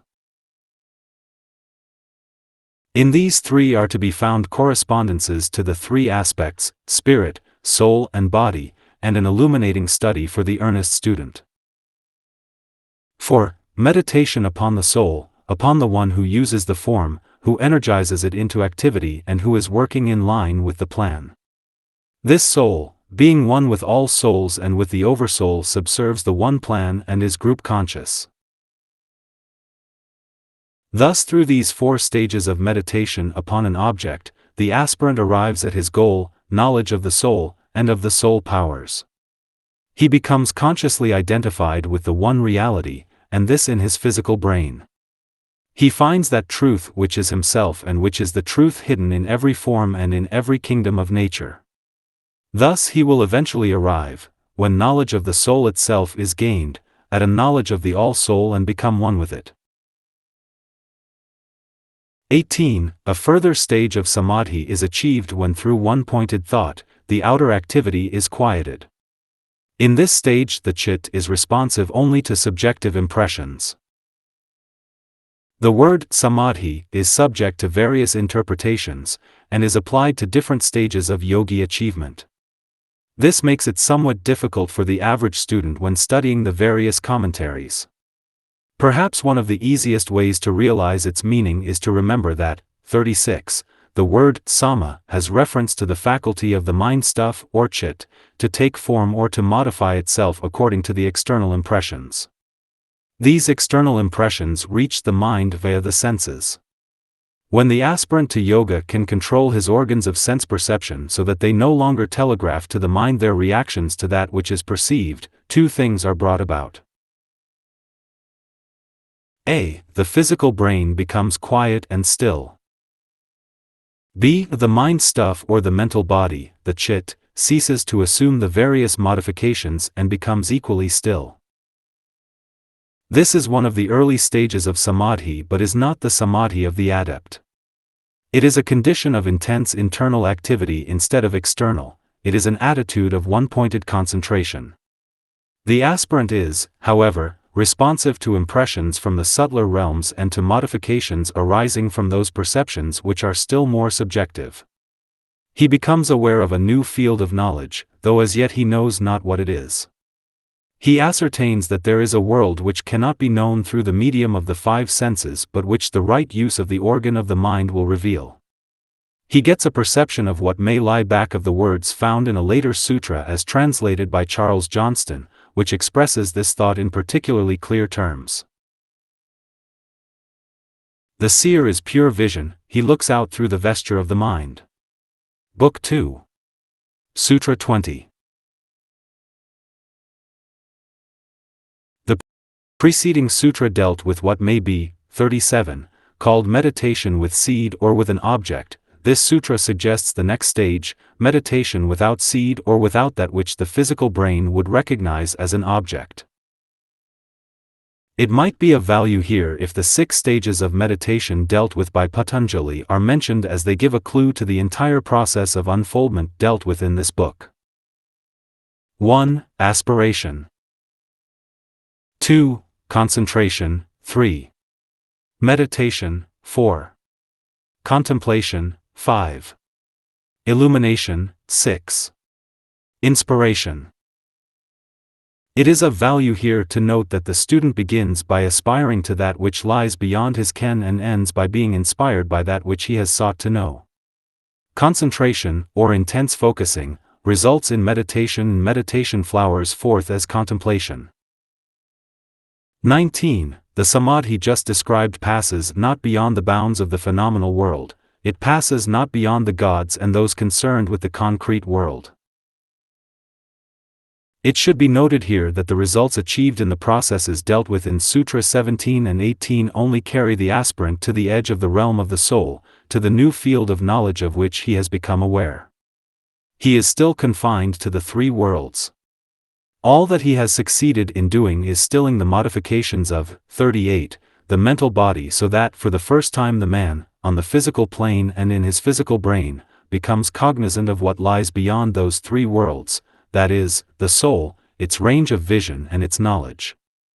He has yet to strengthen his link with the soul, dealt with in Sutras 23 to 28, and then, having transferred his consciousness into that of the real or spiritual man, he must begin working from that new standpoint or vantage point. The idea has been expressed by some translators as the condition in which the aspirant becomes aware of the rain cloud of knowable things. The rain cloud has not precipitated sufficiently for the rain to fall from heavenly heights onto the physical plane, or for the knowable things to become known to the physical brain. The cloud is perceived as the result of intense concentration and the stilling of the lower modifications, but until the soul or master has assumed control, the knowledge of the soul cannot be poured into the physical brain via the 6th sense, the mind. The science of yoga is a real science, and only as students approach it by the correct stages and employ the scientific methods, will the true samadhi or realization be achieved. 20. Other yogins achieve samadhi and arrive at a discrimination of pure spirit through belief, followed by energy, memory, meditation, and right perception. In the previous groups of yogins dealt with, perception was limited to the phenomenal world, 39, though we must understand by that only the 3 worlds of mental perception, astral perception, and of the physical senses. The energies producing concretion and the motive power of thought as it produces effects on the physical plane are contacted and known. Here, however, the yogin translates himself into more spiritual and subtler realms and becomes aware of that which the self, in its true nature, perceives and knows. He enters into the world of causes. The first group might be regarded as comprising all who are treading the path of discipleship, and covers the time from their entrance upon the probationary path until they have taken the second initiation. The second group is comprised of those higher disciples who, having controlled and transmuted the entire lower nature, make a contact with their monad, spirit, or Father in heaven, and discern what that monad perceives. The first form of realization comes to those who are in process of synthesizing the 6 lower centers into the head center, through the transmutation of the lower 4 into the higher 3, and then of the heart and throat into the head. The second group, through a knowledge of the law, works with all the transmuted and purified centers. They know how to achieve the real samadhi or state of occult abstraction through their ability to withdraw the energies into the 1,000-petaled lotus of the head, and from thence to abstract them through the other 2 subtler bodies until all is centered and focused in the causal vehicle, the Karana Sarira, the egoic lotus. We are told by 40 Patanjali that this is produced by the following 5 stages. Students should bear in mind that these stages relate to soul activities, to egoic realization, and not to the reactions of the lower man and the physical brain. 1. Belief. On his own plane, the soul rehearses a condition analogous to the belief of the aspirant in the soul or Christ aspect, only in this case the objective is the realization of that which the Christ or soul is seeking to reveal, the Spirit or Father in heaven. First the disciple arrives at a realization of the angel of his presence, the solar angel, ego or soul. This is the achievement of the previous group. Then the presence itself is later contacted, and that presence is pure spirit, the Absolute, the Father of being. The self and the not-self have been known by this group of initiates. Now the vision of the not-self dims and passes away, and only spirit is known. Belief must ever be the first stage. First the theory, then the experiment, and lastly realization. 2. Energy. When the theory is grasped, when the goal is perceived, then activity ensues, that right activity and that correct use of force which will bring the goal nearer and make theory fact. 3. Memory, or right mindfulness. This is an interesting factor in the process as it involves right forgetfulness, or the elimination out of the consciousness of the ego of all those forms which have hitherto veiled the real. These forms are either self-chosen or self-created. This leads to a condition of true apprehension or the ability to register correctly that which the soul has perceived, 41, and the power to transfer that correct perception to the brain of the physical man. This is the memory referred to here. It does not refer so specifically to recollection of the things of the past, but covers the point of realization and the transference of that realization to the brain where it must be registered and eventually recollected at will. 4. Meditation. That which has been seen and registered in the brain and which has emanated from the soul must be meditated upon and thus woven into the fabric of the life. It is through this meditation that the soul perceptions become real to the man upon the physical plane. This meditation therefore is of a very high order as it follows upon the contemplative stage and is soul meditation with the object of illuminating the vehicle upon the physical plane. 5. Right perception. The experience of the soul, and the knowledge of the spirit or father aspect begins to form part of the brain content of the adept or master. He knows the plan as it is to be found on the highest levels and is in touch with the archetype. It is, if I might illustrate in this way, that this class of yogins have reached the point where they can perceive the plan as it exists in the mind of the grand architect of the universe. They are now en rapport with him. In the other class of yogins, the point reached is that in which they are able to study the blueprints of the great plan and thus can intelligently cooperate in the building of the temple of the Lord. The perception referred to here is of such a high, 42, order as to be almost inconceivable to any but advanced disciples, but in an appreciation of the stages and grades there comes to the aspirant, not only an understanding of what is his immediate problem and of where he stands, but also an appreciation of the beauty of the entire scheme. 21. The attainment of this stage, spiritual consciousness, is rapid for those whose will is intensely alive. This would naturally be so. As the will, reflected in the mind, becomes dominant in the disciple, he has awakened that aspect of himself which is en rapport with the will aspect of the logos, the first or father aspect. The lines of contact are as follows. 1. Monad or the Father in heaven, the will aspect. 2. Atma or spiritual will, the highest aspect of the soul. 3. The mental body or intelligent will, the highest aspect of the personality. 4. The head center. This is the line followed by the Raja Yogins and it brings them to a realization of the spirit and to adeptship. There is yet another line, 1. Monad, 2. The Son or Christ aspect, 3. The love aspect, or wisdom aspect, 4. Buddhi or spiritual love, the second aspect of the soul, 5. The emotional body, the second aspect of the personality, 43, 6. The heart center. This is the line followed by the bhakti, the devotee and the saint and brings him to a knowledge of the soul and of sainthood. The former line is that to be followed by our Aryan race. This second line was the path of attainment for the Atlanteans. If students would follow these tabulations with care, much light would come. The necessity for a strong energetic will becomes apparent if the path of initiation is studied. Only an iron will, and a steady, strong, unswerving endurance will carry the aspirant along this path and out into the clear light of day. 22. Those who employ the will likewise differ, for its use may be intense, moderate, or gentle. In respect to the attainment of true spiritual consciousness, there is yet another way. It would be wise here to make clear the two ways whereby men reach the goal, knowledge of the spiritual life, and emancipation. There is the way of yoga as outlined by Patanjali, whereby, through the use of the will, discrimination between the self and the not-self is achieved and pure spirit is arrived at.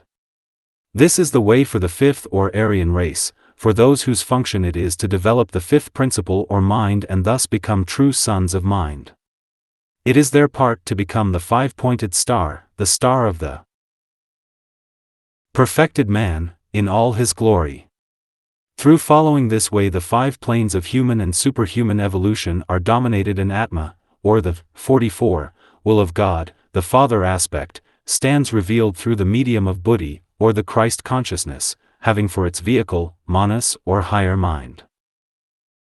The other way is the way of pure devotion. Through intense adoration and entire consecration, the aspirant arrives at a knowledge of the reality of spirit. This is the way of least resistance for many. It was the method of attainment for the race preceding the Aryan.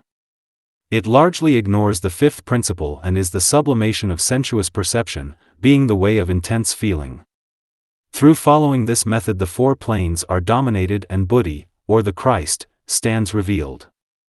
Students should differentiate clearly between these two ways, remembering that the white occultist blends the two, and if in this life he follows the way of Raja Yoga with fervor and love, it will be because in other lives he set his foot upon the way of devotion and found the Christ, the Buddhi within. In this life he will recapitulate his experience, plus the intense exercise of the will and control of the mind, which will eventually reveal to him his Father in heaven, the point of pure spirit. Commentators upon this sutra point out that those who follow the method of Raja Yoga and use the will are divided into three main groups. These can correspondingly be divided into 9. There are those who use the will with such intensity that exceedingly rapid results are achieved, attended however with certain dangers and risks. There is the risk of uneven development, 45, of a negation of the heart side of nature, and of certain destructions which will later have to be remedied. Then there are those aspirants whose progress is less rapid, and who are exponents of the middle path. They proceed steadily and moderately and are called the discriminative adepts, as they permit no excesses of any kind. Their method is to be recommended to men in this particular cycle. Again, there are those gentle souls whose will may be regarded as characterized by an imperturbable pertinacity and who go steadily, undeviatingly forward, eventually arriving at their goal. They are distinguished by intense tenacity. Their progress is slow. They are the tortoises of the path, just as the first group are the hares. In some of the old books there are detailed accounts of these three groups of aspirants, and they are portrayed under three symbols. 1. The intense group are depicted as goats, and aspirants of this type are frequently found in incarnation under the sign Capricorn. 2. The moderate group are depicted by a fish, and many born under the sign Pisces are found in this category. 3. The gentle or slow group are pictured as crabs and often come into incarnation under the sign Cancer. In these three groups are to be found various subdivisions, and it is interesting to note that in the archives of the Lords of Karma, the majority of these three groups pass into the sign of Libra, or the balances, towards the close of their endeavor. 46. When in incarnation under this sign they balance the pairs of opposites with care, they equalize their one-sided development, modifying the unevenness of their efforts hitherto, and begin to set an even pace. They frequently then enter the sign of Aquarius and become bearers of water, having to carry, on their heads, the bowl of living water. Thus the rapidity of their climb up the mount of initiation has to be modified, or the water will be spilt and the bowl be shattered. Because the water is intended to slake the thirst of the masses, they must hasten their progress, for the need is great. Thus the first shall be last and the last shall be first, and the hare and the tortoise meet at the goal. 23. By intense devotion to Ishvara, knowledge of Ishvara is gained. Ishvara is the sun in manifestation through the sun. This is the macrocosmic aspect. Ishvara is the Son of God, the cosmic Christ, resplendent in the heart of each of us. The word heart is here used in its occult connotation. The following correspondences may be found illuminating and should be studied with care. Aspect. Spirit Father. Quality. Monad. Will. Center macrocosm. Head. Central spiritual sun. Soul. Sun. Ego. Love. Heart. Heart of the Sun. Body Holy Spirit. Personality. Active intelligence. Throat Physical Sun.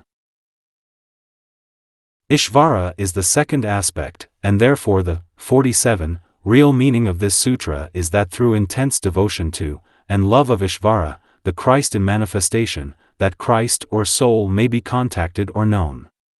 Ishvara is God in the heart of every child of God. He is to be found in the cave of the heart. He is to be reached through pure love and devoted service, and when reached he will be seen seated upon the 12-petaled lotus of the heart, holding in his hands the jewel in the lotus. Thus the devotee finds Ishvara. When the devotee becomes the Raja Yogin, then Ishvara will reveal to him the secret of the jewel.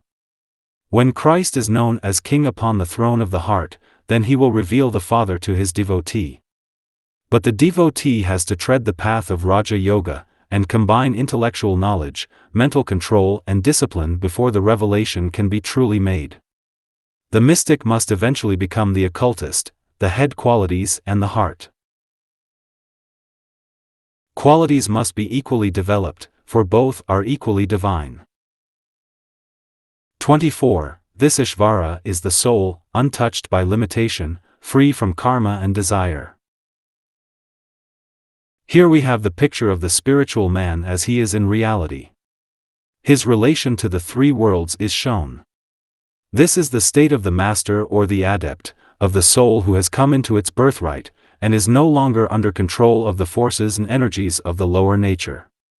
There is given in this and the following 3 sutras, a picture of the liberated man who has passed through the cycle of incarnation and through 48 struggle and experience has found the true self. Here is depicted the nature of the solar angel, the Son of God, the ego or the higher self.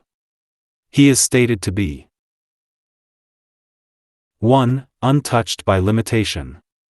He is no longer cribbed, cabined and confined by the lower quaternary. He is no longer crucified upon the cross of matter. The 4 lower sheaths, dense, etheric, emotional and mental, are no longer his prison. They are but instruments which he can use or vacate at will. His will functions freely, and if he stays within the realm of the 3 worlds, it is of his own choice, and his self-imposed limitation can be terminated at will. He is master in the 3 worlds, a son of God dominating and controlling the lower creations. 2. Free from karma. Through knowledge of the law he has adjusted all his karma, paid all his debts, cancelled all his obligations, settled all claims against him, and through his subjective realization has entered consciously into the world of causes. The world of effects is left behind, in so far as the 3 worlds are concerned. Thus he no longer, blindly and through ignorance, sets in motion conditions which must produce evil effects. He works ever with the law, and every demonstration of energy, the spoken word and the initiated action, is undertaken with a full knowledge of the result to be attained. Thus nothing he does produces evil results and no karma is thereby entailed. Average men deal with effects and blindly work their way through them. The master deals with causes, and the effects he, 49, produces, through the wielding of the law, do not limit or hold him. 3. Free from desire. No longer do the things of sensuous perception on any of the three planes attract or allure him. His consciousness is inward and upward. It is no longer downward and outgoing. He is at the center and the periphery no longer attracts him. The longing for experience, the craving for physical plane existence, and the desire for the form aspect in its many variations has for him no appeal.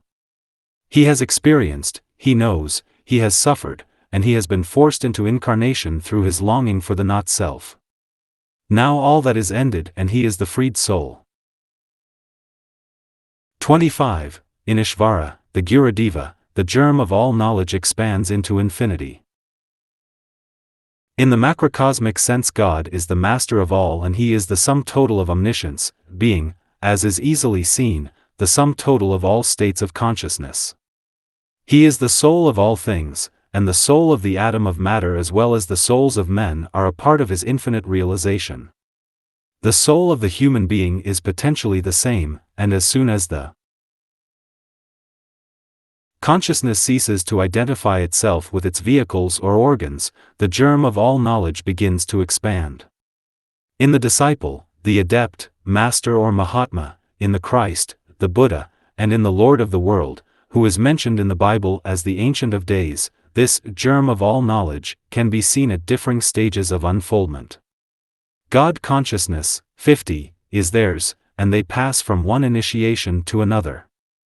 At each stage a man is a master, but ever beyond the point attained another possible expansion becomes apparent and ever the process is the same.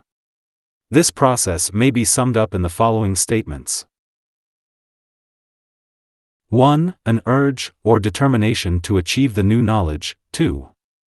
The holding of the consciousness already unfolded and its utilization, and from the point achieved working forward towards further realization. 3. The overcoming of the difficulties incident to the limitations of the vehicles of consciousness and to karma. 4. The occult tests which are imposed upon the pupil when he shows ability. 5. The triumph of the pupil. 6. The recognition of his triumph and attainment by the guides of the race, the planetary hierarchy. 7. The vision of what lies ahead. Thus does the unfoldment proceed, and in each cycle of endeavor the evolving Son of God comes into his birthright and takes the position of a knower, one who has heard the tradition, experienced the dissolution of that hitherto held, seen that which is hidden from those who abide by the tradition, substituted that which is newly seen, donated the acquired possession to those who hold out empty hands, and passed on to inner halls of learning. Students would do well in studying these few, 51, sutras relating to Ishvara to bear in mind that they have reference to the Son of God, the second person of the Trinity as he manifests through the medium of the solar system, to the macrocosmic soul. The secondary meaning has reference also to the divine Son of God, the second aspect monadic, as he manifests through the medium of a human being. This is the microcosmic soul. The following synonyms of the Ishvara aspect may be found of value. The macrocosm. Ishvara, the second aspect. The Son of God. The cosmic Christ. Vishnu. The soul of all things. The All-Self. I am that. Aum. The Word. The Gurudiva. The light of the world. The second aspect. The Son of the Father. The Christ. The soul. The higher self. The ego. The Word. Aum. The Master. The radiant Agoitas. The spiritual man, whose nature is love. The revealer of the Father. God in incarnation. Second person of the Hindu Trimurti. Atoms and souls are synonymous terms. The sum total of all selves. Group consciousness. Word of revelation. God in the flesh. The master of all. Shining in darkness. The microcosm. Love wisdom. The revealer of the monad. Christ in you, the hope of glory. Consciousness. The Lord of the bodies. The self-realizing identity. God in incarnation. The word of revelation. The self on the throne. The light within. Utilizing the lower man. 52:26. Ishvara, the Gurudiva, being unlimited by time condition, is the teacher of the primeval lords. Since the conditions of time and space existed, there have been those who have achieved omniscience, those whose germ of knowledge has been subjected to proper culture and thus developed, until it flowered forth into the full glory of the liberated soul. This condition became possible through certain factors. 1. The identity of each individual soul with the Oversoul. 2. The attractive force of that Oversoul as it drew the separated soul of all things gradually back into itself. This is the force of evolution itself, the great attractive agent which recalls the outgoing points of divine life, the units of consciousness, back to their source. It involves the response of the individual soul to cosmic soul force. 3. The intensive training given towards the climax by the occult hierarchy, whereby souls receive a stimulation and vitalization which enables them to make more rapid progress. The occult student must remember that this process has gone on in the wheels and cycles preceding our planet Earth. The primeval lords, or sages, are those great adepts who, having tasted experience under the law of rebirth, were initiated into the mysteries by the one initiator, the representative in our planet of the 53 Oversoul. They in their turn became teachers and initiators into the mysteries. The one master is found within, it is the soul, the inner ruler, the thinker on his own plane. This one master is a corporate part of the whole, of the all-soul. Each expansion of consciousness which a man undergoes fits him to be a master to those who have not taken a similar expansion. Therefore, mastery being achieved, there is nothing, speaking in terms of the human kingdom, to be found except masters who are likewise disciples. All are learners and all are teachers, differing only in degree of realization. For instance, A. Aspirants to the path are disciples of lesser disciples. B. Probationers on the path are disciples of higher ones. C. Accepted disciples are the disciples of an adept and of a master. D. An adept is the disciple of a master. E. A master is the disciple of a Mahatma. F. The Mahatmas are the disciples of still higher initiates. G. These in turn are the disciples of the Christ or of that official who is at the head of the teaching department. H. The head of the teaching department is a disciple of the Lord of the world. I. The Lord of the world is the disciple of one of the three planetary spirits who represent the three major aspects. 54. J. These are again disciples of the solar logos. It will be apparent therefore to the careful student how interdependent all are and how the achievement of one will profoundly affect the entire body. Discipleship can be regarded as a generic term covering all those states or conditions of being in the fourth and fifth kingdoms, human and spiritual, wherein certain expansions of consciousness are brought about through specific training. 27. The word of Ishvara is Aum, or Om. This is the Pranav. See Book I, Sutra 1. Students should remember that there are three basic words or sounds in manifestation. This is the case as far as the human kingdom is concerned. They are I, the word, or note of nature. This is the word or the sound of all forms existing in physical plane substance, and as is usually known, it is sounded on the fundamental note, Fa.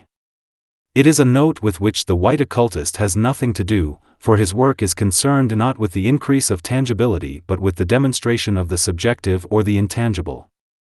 This is the word of the third aspect, the Brahma or Holy Ghost aspect. 2. The sacred word. This is the word of glory, the Aum. This is the pranav, the sound of conscious life itself as it is breathed forth into all forms. It is the word of the second aspect, and just as the word of nature when rightly, 55, emanated provides the forms which are intended to reveal the soul or second aspect, so the pranav, when rightly expressed, demonstrates the Father or Spirit through the medium of the soul. It is the word of the incarnated sons of God. In such a short commentary as this, it is not possible to write a treatise on this secret of secrets, and this great mystery of the ages. All that can be done is to collate certain facts about the Aum, and leave the student to extend the concept and grasp the significance of the brief statements made according to the state of his intuition. 3. The lost word. The idea of this lost word has been preserved for us in Masonry. It is the word of the first aspect, the spirit aspect, and only the initiate of the third degree can truly begin the search for this word, for only the freed soul can find it. This word concerns the highest initiations and it is profitless for us further to consider it.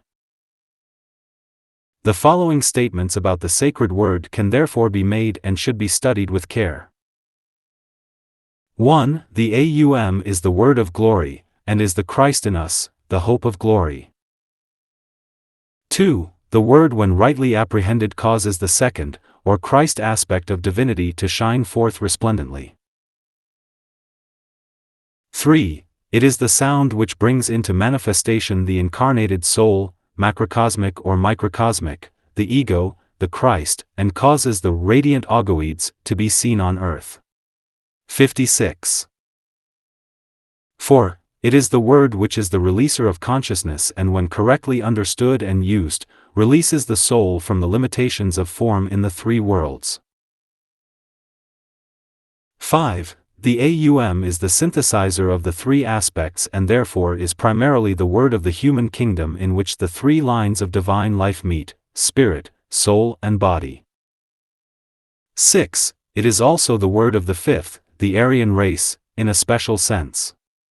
The work of that race is to reveal in a newer and fuller way the nature of the inner identity, of the soul within the form, the son of mind, the solar angel, the fifth principle.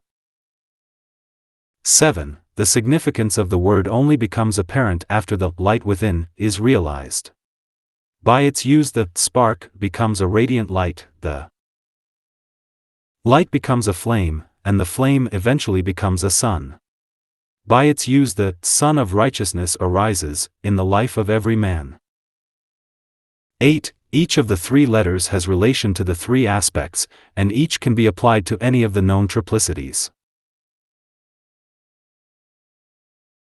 9. The Master, the God within, is indeed the Word, the Aum, and of this Master, found at the heart of all beings, it is true that, in the beginning was the Word, and the Word was with God, thus duality, and the Word was God. Through its use man arrives at a realization of a. His own essential divinity. b. The purpose of the form-taking process, 57, c. The constitution and nature of those forms. d. The reality of consciousness, or the relation of the divine self or spirit to the form, its polar opposite. This relation, in its evolutionary working out, we call consciousness, and the essential characteristic of this consciousness is love. 10. The guru or master who leads a pupil up to the door of initiation and who watches over him in all the initial and subsequent tests and processes likewise represents the word, and through the scientific use of this great sound he produces a certain stimulation and vitalization in the centers of the disciple, thus rendering certain developments possible. More about the sacred word is not advisable to add here. Enough has been given to indicate to the aspirant its purpose and potency. There will have to be communicated in other ways and at other times further information as the student, through study and self-initiated effort, arrives at just conclusions. It might be added that this great word, when meditated upon, gives the clue to the true esoteric meaning of the words in The Secret Doctrine by H. P. Blavatsky. Life we look upon as the one form of existence, manifesting in what we call matter, or what, incorrectly separating them, we name spirit, soul, and matter in man. Matter is the vehicle for the manifestation of soul on this plane of existence, and soul is the vehicle on a higher plane for the 58 manifestation of spirit, and these three are a trinity synthesized by life, which pervades them all. 28. Through the sounding of the word and through reflection upon its meaning, the way is found. This is a very general paraphrase but conveys nevertheless the correct significance of the terms used in the Sanskrit. Only Vivekananda, among the many translators, gives this interpretation, putting it as follows. The repetition of the Om and meditating upon its meaning, is the way. The other translators omit the final three words, though the inference is clear. The expression, the sounding of the word, must not be too literally interpreted. The esoteric, sounding forth, is based upon a study of the law of vibration, and the gradual tuning of the lower vibrations of the sheaths or vestures of consciousness so that they synchronize with the note or sound of the conscious indweller. Speaking correctly, the word is to be sounded by the soul or the ego on its own plane, and the vibration will subsequently affect the various bodies or vehicles which house that soul. The process is therefore a mental one and can only really be done by those who, through meditation and discipline, coupled with service, have made a conscious atonement with the soul. Aspirants to this condition have to, 59, utilize the potent factors of the imagination, visualization and perseverance in meditation to reach this initial stage. It should be noted that this stage has to be reached, even if only in a relatively small degree, before the aspirant can become an accepted disciple. The process of sounding the word is dual, as is emphasized here. There is, first of all, the act of the ego, solar angel, higher self or soul, as he sounds out the word from his own place, on the abstract levels of the mental plane. He directs that sound, via the sutratma and the vestures of consciousness to the physical brain of the man in incarnation, the shadow or reflection. This sounding forth has to be constantly repeated. The sutratma is that magnetic link, spoken of in the Christian Bible as the silver cord, that thread of living light which connects the monad, the spirit in man, with the physical brain. Secondly, there is the earnest reflection of the man in his physical brain upon that sound as he recognizes it. The two poles of being are hinted at here, the soul and the man in incarnation, and between these two is found the thread, along which the pranav, or word, vibrates. Students of the esoteric science have to recognize the technique of the processes outlined. In the case of the sounding forth of the word we have the following factors. 1. The soul who sends, or breathes it forth. 2. The sutratma or thread along which the sound vibrates, is carried or transmitted, 60. 3. The vestures of consciousness, mental, emotional and etheric which vibrate in response to the vibration or breath and are stimulated thereby. 4. The brain which can be trained to recognize that sound and vibrate in unison with the breath. 5. The subsequent act of the man in meditation. He hears the sound, called sometimes the still small voice, or the voice of the silence. He recognizes it for what it is and in deep reflection he assimilates the results of his soul's activity. Later, when the aspirant has passed on into the mysteries and has learnt how to unify the soul and the lower man so that they function as a coordinated unit on earth, the man learns to sound the word on the physical plane with the object of awakening the forces which are latent within him and thereby arouse the centers. Thus he participates increasingly in the creative, magical, and psychical work of manifestation, with the object ever in view of benefiting his fellow men and thus furthering the plans of the planetary hierarchy. 29. From this comes the realization of the self, the soul, and the removal of all obstacles. When the master within is known, the assertion of his power becomes increasingly felt, and the aspirant submits his entire lower nature to the control of that new ruler. It should be noted here that the eventual complete, 61, removal of all obstacles transpires after the initial flash of realization. The sequence of happenings is as follows. 1. Aspiration after knowledge of the soul. 2. Realization of the obstacles, or an understanding of the things which prevent true knowledge. 3. Intellectual comprehension as to the nature of those obstacles. 4. Determination to eliminate them. 5. A sudden flash or vision of the soul reality. 6. Fresh aspiration and a strong determination to make that fleeting vision a permanent reality in the lower plane experience. 7. The battle of Kurukshetra, with Krishna, the soul, heartening Arjuna, the aspirant, on to steady and continuous effort. The same thought is to be found in the Old Testament, in the case of Joshua before the walls of Jericho.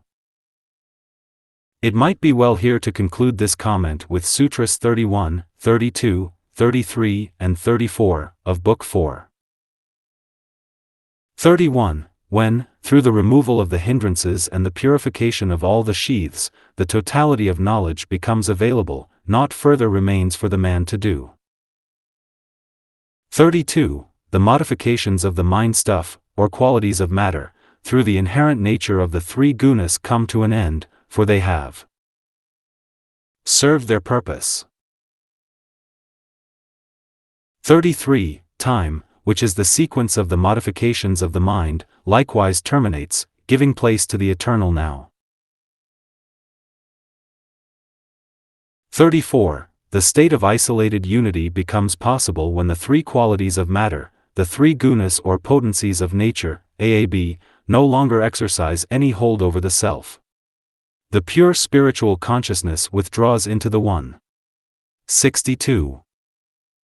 The obstacles to soul cognition and their removal. 30. The obstacles to soul cognition are bodily disability, mental inertia, wrong questioning, carelessness, laziness, lack of dispassion, erroneous perception, inability to achieve concentration, failure to hold the meditative attitude when achieved. Obstacle I. Bodily disability. It is interesting to note that the first obstacle has relation to the physical body. Aspirants would do well to remember this and should seek to adjust the physical vehicle to the demands later to be made upon it. These adjustments will be great and they fall into four groups. 1. The rendering of the body immune to the attacks of disease or indisposition. This is in itself a triple process involving a. The eradication of present disease, b. The refining and the purifying of the body so as to rebuild it eventually, c. The protection of the body from future attack and its utilization as a vehicle of the soul. 2. The strengthening and refining of the etheric body in order that it may be finally tuned up so that the work of force direction may be safely undertaken. The disciple has to pass the forces used in his work through his body. 3. The unfoldment and awakening of the centers in the etheric body, the centralization of the fires of the body and their just progression up the 63. Spine, in order to make union with the fire of the soul. 4. The coordination of the physical body in its two divisions and its subsequent alignment with the soul via the sutratma or the thread, which is the magnetic link. The third adjustment spoken of can only safely be undertaken after the first three means of yoga have been used and developed. These are, 1. The Five Commandments, see Book 2. Sutras 28 and 29. 2. The Five Rules, see Book 2. Sutras 32 to 46. 3. Right Poise. See Book 2. Sutras 46 to 48. This is a point often forgotten by aspirants to yoga, and hence the disasters and trouble so often seen amongst those who prematurely occupy themselves with the awakening of the centers and the arousing of the serpent fire. Only when the entire relation of the aspirant to the social economy, as dealt with in the commandments, only when the task of purifying and regulating the threefold lower nature has been worked at, as outlined in the rules, and only as a balanced and controlled condition of the emotional nature has been brought about and right poise achieved, can the aspirant to Raja Yoga safely proceed to the more esoteric and occult work connected with the fires of his little system. This point cannot be too strongly emphasized. Only at a very advanced stage of discipleship will it be safe for the man to deal consciously with the vital fires and direct, 64, their right progression up the spine. Few there are as yet who have kept the law and the commandments. Obstacle 2. Mental inertia. The next great basic obstacle, for these obstacles are given in the order of their relative power over average man, is inability to think clearly about the problem of attainment. Unless clear thinking precedes action, insufficient momentum will be found coupled with failure to appreciate the magnitude of the problem. Mental inertia is due to the lethargic condition of the vesture of consciousness, which we call the mental body, and to the heavy rate of rhythm found in most people. That is the reason why Raja Yoga necessarily makes a greater appeal to mental types than to pure devotees, and it accounts for the fact that those whose mental bodies are well equipped and actively used can more quickly be trained in this sacred science. For the majority of people, the awakening of the mental body, the development of an intellectual interest, and the substitution of mind control in place of control by the emotions has to precede any later realization of the need of soul culture. The apparatus of thought must be contacted and used before the nature of the thinker can be intelligently appreciated. When this is realized, the contribution to human development by the great schools of thought we call mental science, Christian Science, New Thought and other groups which lay the emphasis upon the mental states will be more justly appraised. 65. The human family is only now becoming aware of the vesture of consciousness, which we call the mental body. The majority of men have as yet to build that vesture which occult students call the mental body. From among those who are so doing, the true Raja Yogins will be gathered. Obstacle: wrong questioning. This is the next stage and is also dependent upon a certain amount of mental development. Some translators call this doubt. This wrong questioning is that which is based upon lower perception and the identification of the real man with that illusory instrument, his mental body.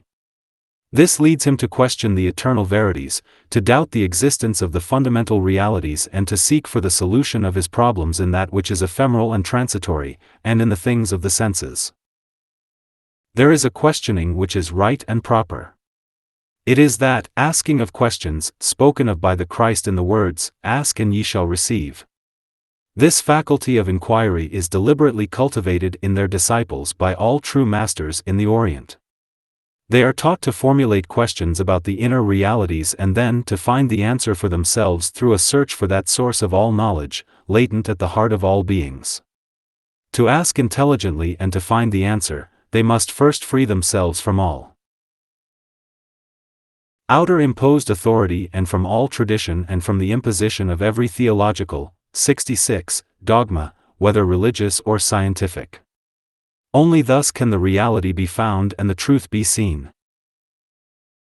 When thy soul shall pass beyond the forest of delusion, thou shalt no more regard what shall be taught, or what has been taught. When withdrawn from traditional teaching thy soul shall stand steadfast, firm in soul vision, then thou shalt gain union with the soul. Gita 2.51.52. Obstacle 4. Carelessness. The attitude of mind dealt with here has been translated by some as light-mindedness. It is really that versatile mental attitude which makes one-pointedness and attention so difficult to achieve. It is literally the thought-form-making tendency of the mind stuff which has also been described as the mind's tendency to flit from one object to another. See Book 3, Sutra 11. Obstacle V. Laziness. All the commentators agree as to this translation, employing the terms sloth, languor, or laziness. This refers not so much to mental inertia, for it may accompany acute mental perception, as to that slothfulness of the entire lower man which prevents him from measuring up to the intellectual recognition and the inner aspiration. The aspirant has been told what he has to do, the means of yoga have been clear to him. He has glimpsed the ideal and is aware of the obstacles. He knows theoretically just what steps he has to take, but there is no correspondence between his activity and his knowledge. There is a gap between his aspiration and his performance. 67. Though he longs to achieve and to know, it is too hard work to fulfill the conditions. His will is not yet strong enough to force him forwards. He permits time to slip by and does nothing. Obstacle 6. Lack of dispassion. This has been well translated by some as addiction to objects. This is the desire for material and sensuous things. It is love of sense perceptions and attraction for all that brings a man back again and again into the condition of physical plane existence. The disciple has to cultivate dispassion, or that attitude which never identifies itself with forms of any kind, but which is ever detached and aloof, freed from limitations imposed by possessions and belongings. This is covered in many places in the various sutras and need not be enlarged upon here. Obstacle 7. Erroneous perception. This inability to perceive correctly and to vision things as they really are, is the natural outcome of the 6 previous obstacles. As long as the thinker identifies himself with form, as long as the lesser lives of the lower vestures of consciousness can hold him in thrall, and as long as he refuses to separate himself from the material aspect, just so long will his perceptions remain erroneous. Vision is of various kinds, and these might be enumerated as follows. 1. Physical vision reveals the nature of the physical plane, and is achieved through the medium of the eyes, photographing through the lens of the eye, the aspect of the tangible form, upon 68, the wonderful film which every man possesses. It is circumscribed and limited. 2. Etheric vision. This is a rapidly developing faculty of the human eye which ultimately will reveal the health aura of all forms in the 4 kingdoms of nature, which will bring about recognition of the vital pranic emanations of all living centers and will make manifest the conditions of the centers. 3. Clairvoyance. This is the faculty of sight upon the astral plane and is one of the lower cities or psychic powers. It is achieved through a surface sensibility of the entire body of feeling, the emotional sheath, and is sensuous perception carried to a very advanced condition. It is misleading and, apart from its higher correspondence, which is spiritual perception, is the very apotheosis of Maya or illusion. 4. Symbolic vision. This is a faculty of the mental body and the factor which produces the seeing of colors, of geometrical symbols, fourth-dimensional sight, and those dreams and visions which are the result of mental activity, and not of astral sight. Frequently these visions have a quality of prevision. These 4 types of vision are the cause of wrong perception and will only produce illusion and error until that time when the higher forms of vision, enumerated below, supersede them. These higher forms of sight include the others. 5. Pure vision. This is spoken of by Patanjali in the words, "The seer is pure knowledge, gnosis. Though, 69, pure, he looks upon the presented idea through the medium of the mind." Book 2, Sutra 20. The words pure knowledge have been translated pure vision. This vision is the faculty of the soul which is pure knowledge, and is manifest when the soul uses the mind as its instrument of vision. Charles Johnston translates the same sutra as follows: "The seer is pure vision. He looks out through the vesture of the mind." It is that clear apprehension of knowledge and a perfect comprehension of the things of the soul which is characteristic of the man who, through concentration and meditation, has achieved mind control. The mind then becomes the window of the soul, and through it the spiritual man can look out onto a new and higher realm of knowledge. Simultaneously with the development of this type of vision, the pineal gland becomes active, and the third eye, in etheric matter, develops with a paralleling activity. 6. Spiritual vision or true perception. This type of vision opens up the world of the intuitional or Buddhic plane, and takes its possessor beyond the abstract levels of the mental plane. The things of pure spirit, and the basic purposes underlying all manifestation are thus realized, just as pure vision permitted its owner to tap the resources of pure wisdom. With the development of this vision, the Alta Major Center becomes active, and the thousand-petaled lotus unfolded. 7. Cosmic sight. This is of a nature inconceivable to man and characterizes the realization of those existences who manifest through the 70 medium of a planetary scheme in a solar system, just as a man manifests through his bodies.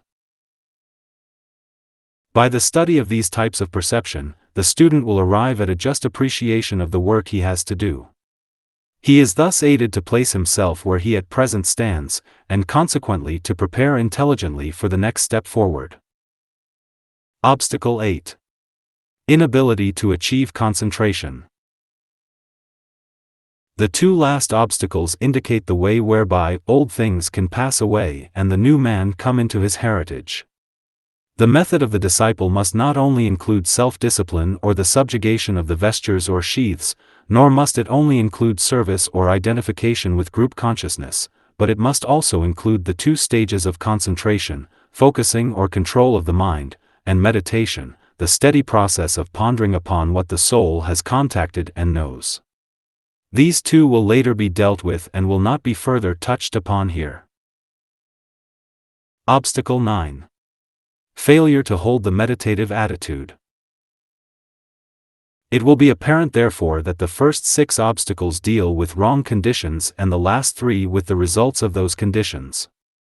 They contain a hint as to the method whereby liberation from the wrong states of consciousness can be effected. The next sutra is most interesting as it deals with the effects produced in each of the 4 bodies, 71, of the lower nature, in the case of the man who has not overcome the obstacles. 31. Pain, despair, misplaced bodily activity in wrong direction, or control, of the life currents are the results of the obstacles in the lower psychic nature. Each of these 4 results expresses the condition of the lower man. They deal with the effects of wrong centralization or identification. 1. Pain is the effect produced and the astral or emotional body is wrongly polarized. Pain is the outcome of failure to balance correctly the pairs of opposites. It indicates lack of equilibrium. 2. Despair is an effect of remorse, produced in the mental body and is itself a characteristic of what may be called the unregenerate mental nature. The aspirant has a perception of what might be, though the obstacles as yet overcome him, he is ceaselessly conscious of failure, and this engenders in him a condition of remorse, of disgust, despair, and of despondency. 3. Misplaced bodily activity. The inner condition works out on the physical plane as an intense activity, a violent seeking for solution or for solace, a constant running hither and thither in search of peace. It is the main characteristic at this time of our mental Aryan race and is the cause of the aggressive intensity of endeavor found in all walks of life. To this the educational processes, as they speed up the mental body, have been largely contributory factors.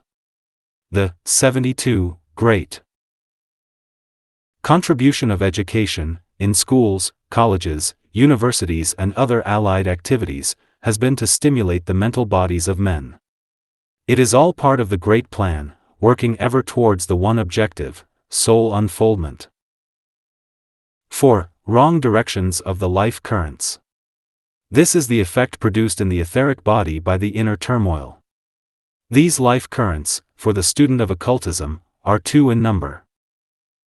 A. The life breath or prana. B. The life force or the fires of the body. It is the misuse of the life breath or wrong utilization of prana that is the cause of 80% of the present physical diseases. The other 20% is produced through ill-directed life force through the centers, and attacks primarily the 20% of humanity which can be called mentally polarized. The clue for the student of occultism who aspires to liberation is not to be found in breathing exercises, however, nor in any work with the 7 centers in the body. It will be found in an intense inner concentration upon rhythmic living and in the careful organization of the life. As he does this, coordination of the subtler bodies with the physical body on the one hand, and with the soul on the other, will eventuate in the automatic subsequent adjustment of pranic and vital energies. 32. To overcome the obstacles and their accompaniments, the intense application of the will to some one truth, or principle, is required. It would be wise here, if the aspirant to Yoga, 73, would note that there are 7 ways whereby peace may be achieved, and thus the goal be reached. These 7 are next dealt with, and each has a distinct relation to the 7 obstacles earlier considered. Obstacle 1, 2, 3, 4, 5, 6, 7. Bodily disability. Mental inertia. Wrong questioning. Carelessness. Laziness. Lack of dispassion. Erroneous perception. Remedy. Wholesome, sane living. 1.33. Control of the life force. 1.34. One-pointed thought. 1.35. Meditation. 1.36. Self-discipline. 1.37. Correct analysis. 1.38. Illumination. 1.39. These corrections of wrong conditions are of profound importance in the early stages of yoga and hence their emphasis in Book I. But a theoretical understanding of the obstacles and their cure is of small avail as long as the intense application of the will is omitted. Only the constant, steady, enduring effort of the will, functioning through the mind, will suffice to bring the aspirant out of darkness into light and to lead him from the condition of death into immortality. Once the principle is understood, then the disciple can work intelligently, and hence the necessity of a right understanding of the principles or qualities where the truth regarding reality or God can be known. All forms exist in order to express truth. By the steady application of God's will in the whole is truth revealed through the medium of matter. When the truth or basic principle is known, spirit will then stand revealed. When the disciple realizes, 74, what principle his various forms, sheaths, or bodies are intended to express, then he will know how to direct his will with exactitude so as to bring about the desired conditions. The sheaths and vehicles are simply his bodies of manifestation on the various planes of the system, and those sheaths must express the principle which is the characteristic or quality underlying each plane. For instance, the 7 principles with which man is concerned are: 1. Prana. 2. Kama. 3. Lower manas. 4. Higher manas. 5. Buddhi. 6. Atma. Vital energy. Desire, feeling. Concrete mind. Abstract mind. Intuition. Spiritual will. Etheric body. Astral body. Mental body. Egoic body. Buddhic body. Atmic body. Physical plane. Astral plane. Mental plane. Mental plane. Buddhic plane. Atmic plane. And that which corresponds to the boundless immutable principle, in the macrocosm, the monad, on its own plane, constitutes the 7th principle. There are other ways of enumerating the principles, for Subba Rao is correct in one respect when he says there are only 5 principles. The 2 highest, Atma and the life monadic, are not principles at all. Through the conscious utilization of the will on each plane, the vehicle is directed constantly into an increasingly accurate expression of the one truth.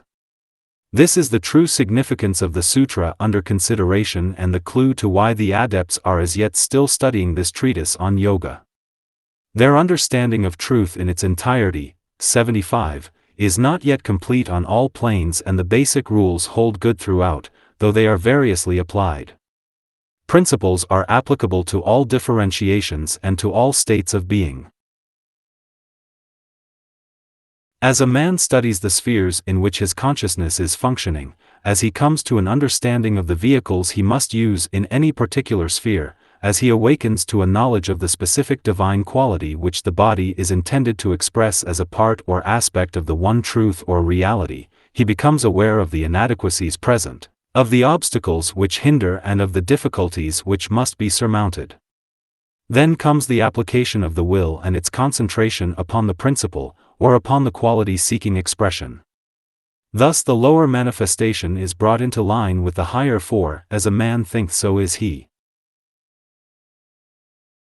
33. The peace of the chit, or mind stuff, can be brought about through the practice of sympathy, tenderness, steadiness of purpose, and dispassion in regard to pleasure or pain, or towards all forms of good or evil.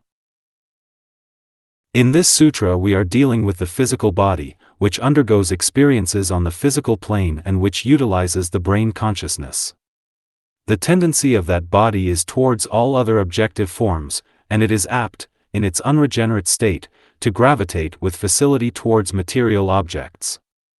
The nature of those objects will be dependent upon the point in evolution of the experiencing ego.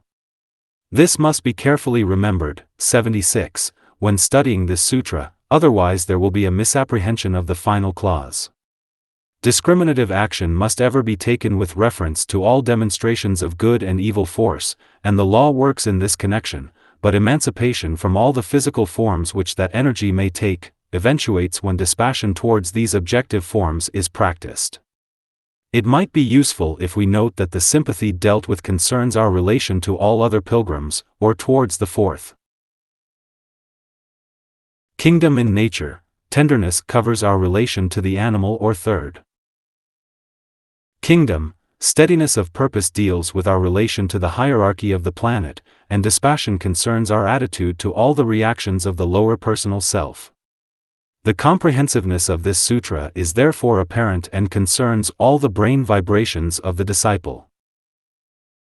The physical body is consequently looked upon as a vehicle for the expression of a. Helpfulness to our fellow men. b. Tender handling of the animal kingdom.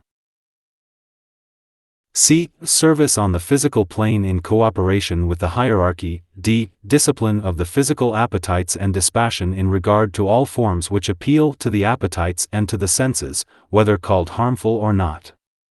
All alike must be transcended. Thus peace is achieved, peace of the chit or mind stuff, peace of the brain reactions, and eventually complete quiet and calm. The idea is well covered by Charles Johnston in the words of his translation of this sutra: the psychic nature, 77, moves to gracious peace, and the man expresses wholesomeness, a rounded-out nature, and complete sanity of thought and act. All bodily disability is in this way overcome, and wholeness expresses the nature of the manifestation. 34. The peace of the chit is also brought about by the regulation of the prana or life breath. Students will do well to note that Patanjali includes pranayama, or the science of the breath or of pranic energy, among other methods for arriving at the peace of the chit. He does not, however, lay any special emphasis upon it. As has been earlier pointed out, pranayama is a term which can be used to cover 3 processes, all interrelated and allied.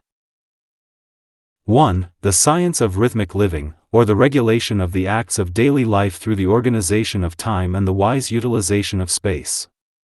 Through this the man becomes adept, a creator on the physical plane and a cooperator in the plans of the hierarchy as they demonstrate in cyclic evolution. 2. The science of the breath, or the vitalization of the lower man through inhalation and exhalation. Man knows himself occultly to be a living soul, and utilizes the factor of the breath. Through this he becomes aware of the unity of life and the relationship existing between all forms wherein the life of God is found. He becomes a brother as well as an adept and knows, 78, that brotherhood is a fact in nature and not a sublime theory. 3. The science of the centers, or Laya Yoga. This is the application of the law to the forces of nature and the scientific utilization of those forces by the man. It involves the passing of certain septonates of energy through the centers up the spine and into the head by a certain specified geometrical progression. This makes a man a master psychic, and unfolds in him certain latent powers which, when unfolded, put him in touch with the soul of all things and with the subjective side of nature. It is significant to note that this mode of arriving at peace follows upon the method of sane wholesome living and its consequent result, a sound physical body. Later on, when Patanjali again refers to the regulation of the breath and of the energy currents, he places it as the fourth means of yoga and states that only when right poise has been achieved, the third means, as a result of keeping the commandments and the rules, means 1 and 2, is this regulation to be attempted. Students would do well to study these means and note how interest in the centers is only permissible after a man has so balanced his life and purified his nature that danger is no longer possible. 35. The mind can be trained to steadiness through those forms of concentration which have relation to the sense perceptions. We are dealing with those forms of unfoldment, 79, and of control which eventuate in what has been called gracious peace. We have seen that correct group relations and rhythmic living will produce that condition wherein stillness of the vehicles or of the sheaths is attained, and the lower man can then adequately reflect the higher or spiritual man. Now we touch upon certain aspects of the Raja Yoga philosophy, and the key to the understanding of this sutra is found in the word detachment. The aspirant, as he makes his sense contacts and through the medium of the five senses comes into touch with the phenomenal world, will gradually assume more and more the position of onlooker. His consciousness therefore shifts slowly out of the realm of the sense vehicles into that of the dweller in the body. It is interesting to note here the Hindu teaching upon the uses of the tongue and the entire region of the nose and the palate. The Orthodox Oriental teaching gives the following suggestions. Method 1. Concentration upon the tip of the nose. 2. Concentration upon the root of the tongue. 3. Concentration upon the tip of the tongue. 4. Concentration upon the middle of the tongue. 5. Concentration upon the palate. Sense. Smell. Hearing. Taste. Touch. Sight. Result. Perfumes. Sounds. Flames. Vibration. Pictures, visions. The aspirant must not literalize these things nor seek blindly to meditate, for instance, upon, 80, the tip of the tongue. The lesson to be learnt, under the law of analogy, is that the tongue typifies the creative faculty, the third aspect in its five-fold nature. The relation of the five senses, as synthesized here in the region of the mouth, to the five rays forming the synthesis governed by the Mahakahan, director of the third ray aspect upon our planet, will be found illuminating. Students would find it valuable to work out the analogy between these five rays and the five senses and the mouth as the organ of speech. As the study is carried forward, it will be seen that two other physical organs, the pituitary body and the pineal gland, correspond to the remaining two aspects, love, wisdom, and organizing power, will or purpose. These 7 points in the head, and all are found within a comparatively small area, are the symbols in physical matter of the three Great aspects manifesting as the seven. As the aspirant therefore assumes the position of the ruler of the senses and as the analyzer of all his sense perceptions, he gradually becomes more mentally concentrated, and the advanced yogi can identify himself at any moment with any one of the ray energies to the exclusion, where desired, of the others. The student is warned not to imagine that this gracious peace can be achieved through definite meditation upon any specific sense. Through an understanding of the laws of creation and of sound, through a consideration of the sounding board of the mouth and the method whereby speech becomes possible, a knowledge of the world, 81, creative processes can be arrived at, and the man can achieve an understanding of the laws whereby all forms come into being. The senses of all yogis are naturally abnormally acute, and this fact should be remembered. 36. By meditation upon light and upon radiance, knowledge of the spirit can be reached and thus peace can be achieved.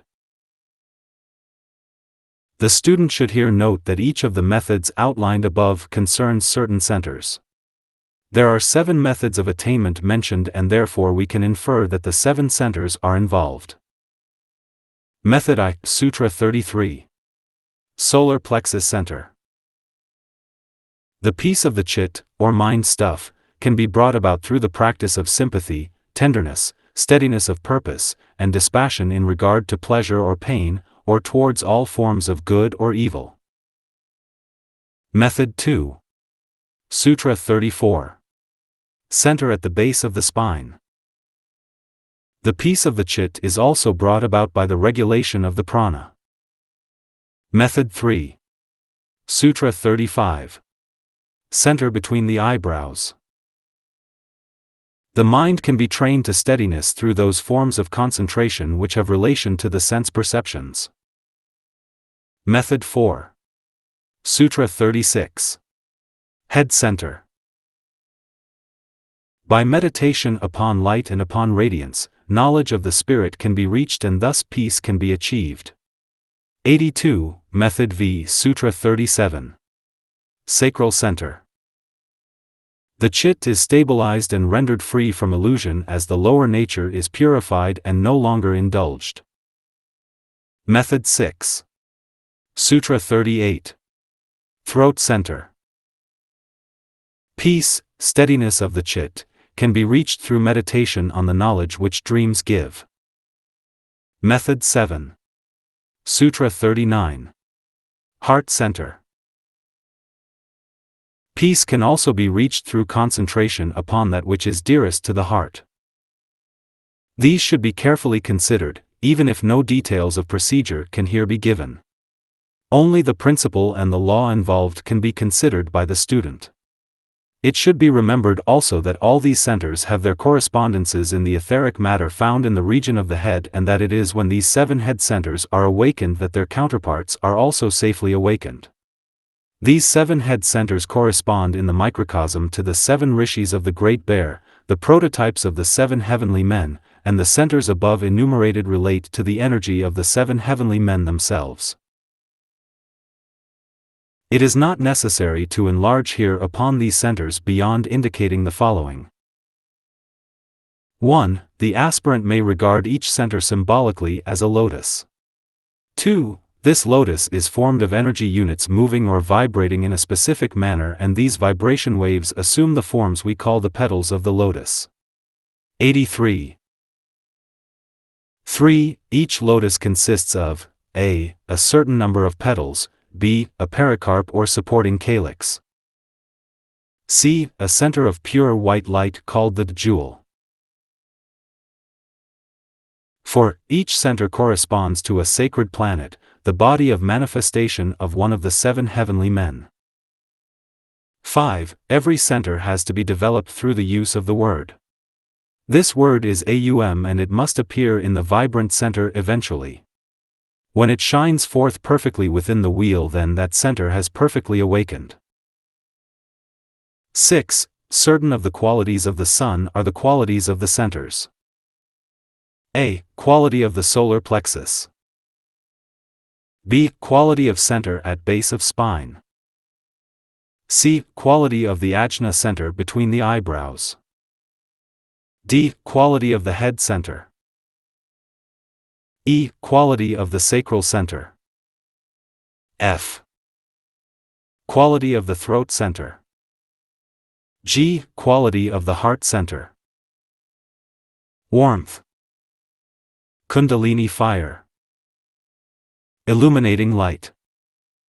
Cold light. Moisture. Red light. Radiant or magnetic light. In this sutra, meditation upon light and radiance is enjoined, and we learn that through this light and the ability to use it, knowledge of the spirit can be arrived at. At the center of the heart chakra dwells Brahma, says the old scripture, and he reveals himself in the light. The aspirant has therefore to become aware of the point of light within the wheel with 1284 spokes, and as that point of light is dwelt upon, it reveals a road which must be traveled should the aspirant seek to arrive at his goal. The first thing which is revealed is darkness. This should be remembered. In terms of Occidental mysticism, this brings about the dark night of the soul. We will not, however, dwell upon the mystical aspect, as it is necessary for us to keep our conclusions as much as possible along the occult line. The truth, as expressed in terms of Christian mysticism, has been frequently inadequately covered. 37. The chit is stabilized and rendered free from illusion as the lower nature is purified and no longer indulged. This translation is a particularly free one, as the words used in the Sanskrit are somewhat difficult of exact interpretation. The thought conveyed is that as the organs of perception and as the sense contacts are continually negated by the real man, who no longer seeks to identify himself with them, then he becomes free from passion. Heat, or desire for all objects, is overcome. He stands then free from his lower sense nature. This results in a corresponding mental stability and in an ability to concentrate, for the mind stuff is no longer subject to the modifications produced by sense reactions of any kind, either those we call good or those we call bad. This has been strongly advocated in many of the systems, and one of the methods suggested, 85, is constant meditation upon such great identities as Krishna, the Buddha and the Christ, who have freed themselves from all sense reactions.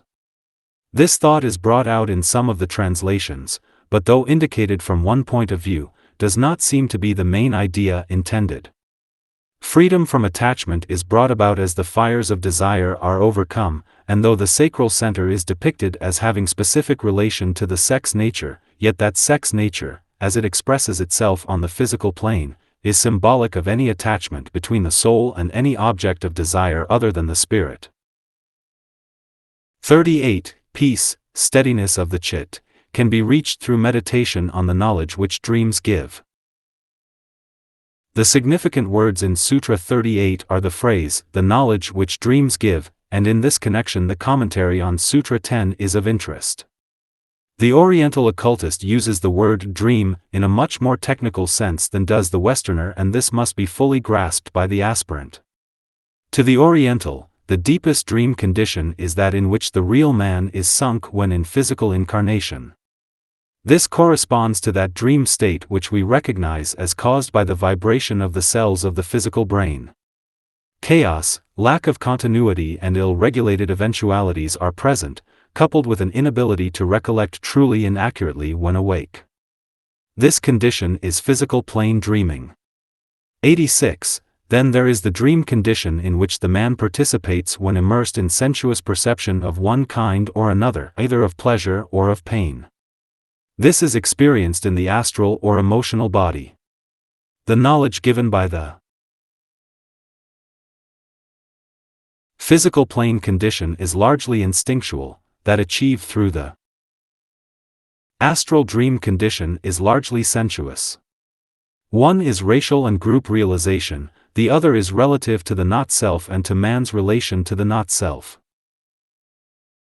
There comes in again a higher state of dream consciousness in which a faculty of another kind comes into play, and this might be called the imagination, bringing its own form of knowledge. Imagination involves certain mental states such as a memory of things as they have been known, as states of consciousness. B. Anticipation of things as they may be known or of states of consciousness. C. Visualization of the imaginary conditions and then the utilization of the invoked image as a form, through which a new realm of realization may be contacted, once the dreamer can identify himself with that which he has imagined. In these three dream states we have the condition of the thinker in the three planes in the three worlds, from the state of ignorant savagery to that of the average enlightened man. It leads on then to a much higher state of dream consciousness. The true use of the imagination necessitates a high degree of control and of mental power and, 87, where this is present leads eventually to what is called the state of samadhi. This is that condition wherein the adept can put the entire lower man to sleep, and himself pass into that realm wherein the dreams of God himself are known, and in which knowledge of the images which the deity has created can be contacted and seen. Thus the adept can intelligently participate in the great plan of evolution. Beyond this state of samadhi lies the dream state of the Nirmanakas and of the Buddhas, and so on up the scale of hierarchical life till that great dreamer is known, who is the one, the only Narayana, the Lord of the world himself, the Ancient of Days, our planetary Logos. The student can only arrive at a very dim understanding of the nature of these dream states as he studies the idea conveyed in the earlier statement to the effect that, to the occultist, life on the physical plane is but a dream condition. 39. Peace can also be reached through concentration upon that which is dearest to the heart. Sutra 39 in its very simplicity carries with it its own powerful appeal. In it can be traced the various stages of acquirement, desire, longing, concentrated determination to possess, the negation of all that does not meet that requirement, the emptying of the hand so as to be free for new possession, then possession itself, satisfaction, peace. But with all things pertaining to, 88, the lower desires, the peace is but temporary, a new desire awakes and that which has been held so joyously is relinquished. Only that which is the fruition of the ages, only that which is the regaining of an old possession fully satisfies. Let the student therefore study and ascertain whether that which is dearest to his heart is temporal, transitory and ephemeral, or whether it is, as the great Lord has said, treasure laid up in heaven. We now come to the most comprehensive sutra in the book, 40. It might be pointed out here that these 7 ways to psychic peace, as they have been called, cover the 7 methods of the 7 rays in connection with the control of the psychic nature. It is important to emphasize this. These 7 ways have a direct relation to the 4 initiations of the threshold, for there is no major initiation for any son of God who has not achieved a measure of psychic peace. Students will find it of interest to work out these 7 ways to peace in relation to one or other of the 7 rays, assigning the way to the ray wherever it seems to them appropriate. A summation of the Raja Yoga system. 40. Thus his realization extends from the infinitely small to the infinitely great, and from Anu, the atom or speck, to Atma, or spirit, his knowledge is perfected. This translation does not adhere to the exact Sanskrit terms. It conveys nevertheless the exact meaning of the original, which is the one thing, 89, of vital importance. An old verse from one of the hidden scriptures runs as follows and serves to elucidate the idea of this sutra. Within the speck God can be seen. Within the man God can reign. Within Brahma both are found, yet all is one. The atom is as God, God as the atom. It is an occult truism that, as a man arrives at a knowledge of himself, under the great law of analogy he arrives at the knowledge of God. This knowledge covers 5 great aspects. 1. Forms. 2. The constituents of form, 3. Forces, 4. Groups, 5. Energy. Man must understand the nature of his body and of all his sheaths. This concerns his knowledge of form. He discovers that forms are made of atoms or points of energy, and that all forms are alike in this respect. This knowledge concerns the constituents of form. He arrives next at an understanding of the aggregate of the energy of the atoms which constitute his forms, or, in other words, at a knowledge of the varying forces. The nature of these forces is determined by the rhythm, the activity and the quality of the atoms which form the sheath or sheaths. This knowledge concerns forces. Later he discovers analogous forms with analogous vibration and force demonstration, and this knowledge concerns groups. Consequently he finds his place and knows his work. Finally he arrives at a knowledge, 90, of that which concerns all forms, controls all forces and is the motive power of all groups. This knowledge concerns energy. It has to do with the nature of spirit. Through the medium of these 5 realizations, man arrives at mastery, for realization entails certain factors which might be enumerated as follows. 1. Aspiration. 2. Study and investigation. 3. Experiment. 4. Discovery. 5. Identification. 6. Realization. The adept can identify himself with or enter into the consciousness of the infinitesimally small. He can identify himself with the atom of substance, and he knows what is as yet unknown to modern scientists. He realizes also that as the human kingdom, composed of human atoms, is the midway point or station on the ladder of evolution, therefore the infinitely small is as far away from him relatively as the infinitely great. It is as far a road to travel to embrace the consciousness of the minutest of all God's manifestations as it is to embrace the greatest, a solar system. Nevertheless, in all these ranges of consciousness, the method of mastery is the same, perfectly concentrated meditation, leading to perfected power over the mind. The mind is so constituted that it serves the purpose of both a telescope, bringing the seer into touch with the macrocosm, and a microscope bringing him into touch also with the minutest atom. 91. 41. To him whose vriddhis, modifications of the substance of the mind, are entirely controlled there eventuates a state of identity with, and similarity to, that which is realized. The knower, knowledge and the field of knowledge become one, just as the crystal takes to itself the colors of that which is reflected in it. This sutra grows naturally out of the previous one. The perfected seer in his consciousness embraces the entire field of knowledge, from the standpoint of onlooker or perceiver and from the standpoint of identification. He is one with the atom of substance, he is able to cognize the minutest universe, he is one with the solar system, the vastest universe he is permitted to cognize in this greater cycle. His soul and their soul are seen to be identical, potentiality is seen in one, and, from the human standpoint, incomprehensible order leading to ultimate perfection is seen in the other.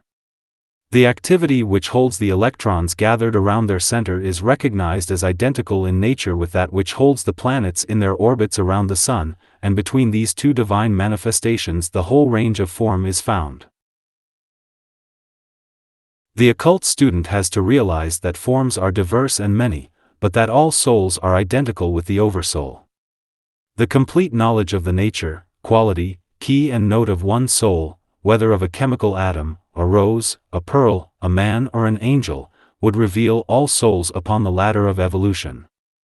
And the process is the same, 92, for all, recognition, the use of the sense organs, including the sixth sense, the mind, in appreciation of the form and its constituents, concentration, an act of the will whereby the form is negated by the senses and the knower passes behind it to that which vibrates in tune with his own soul.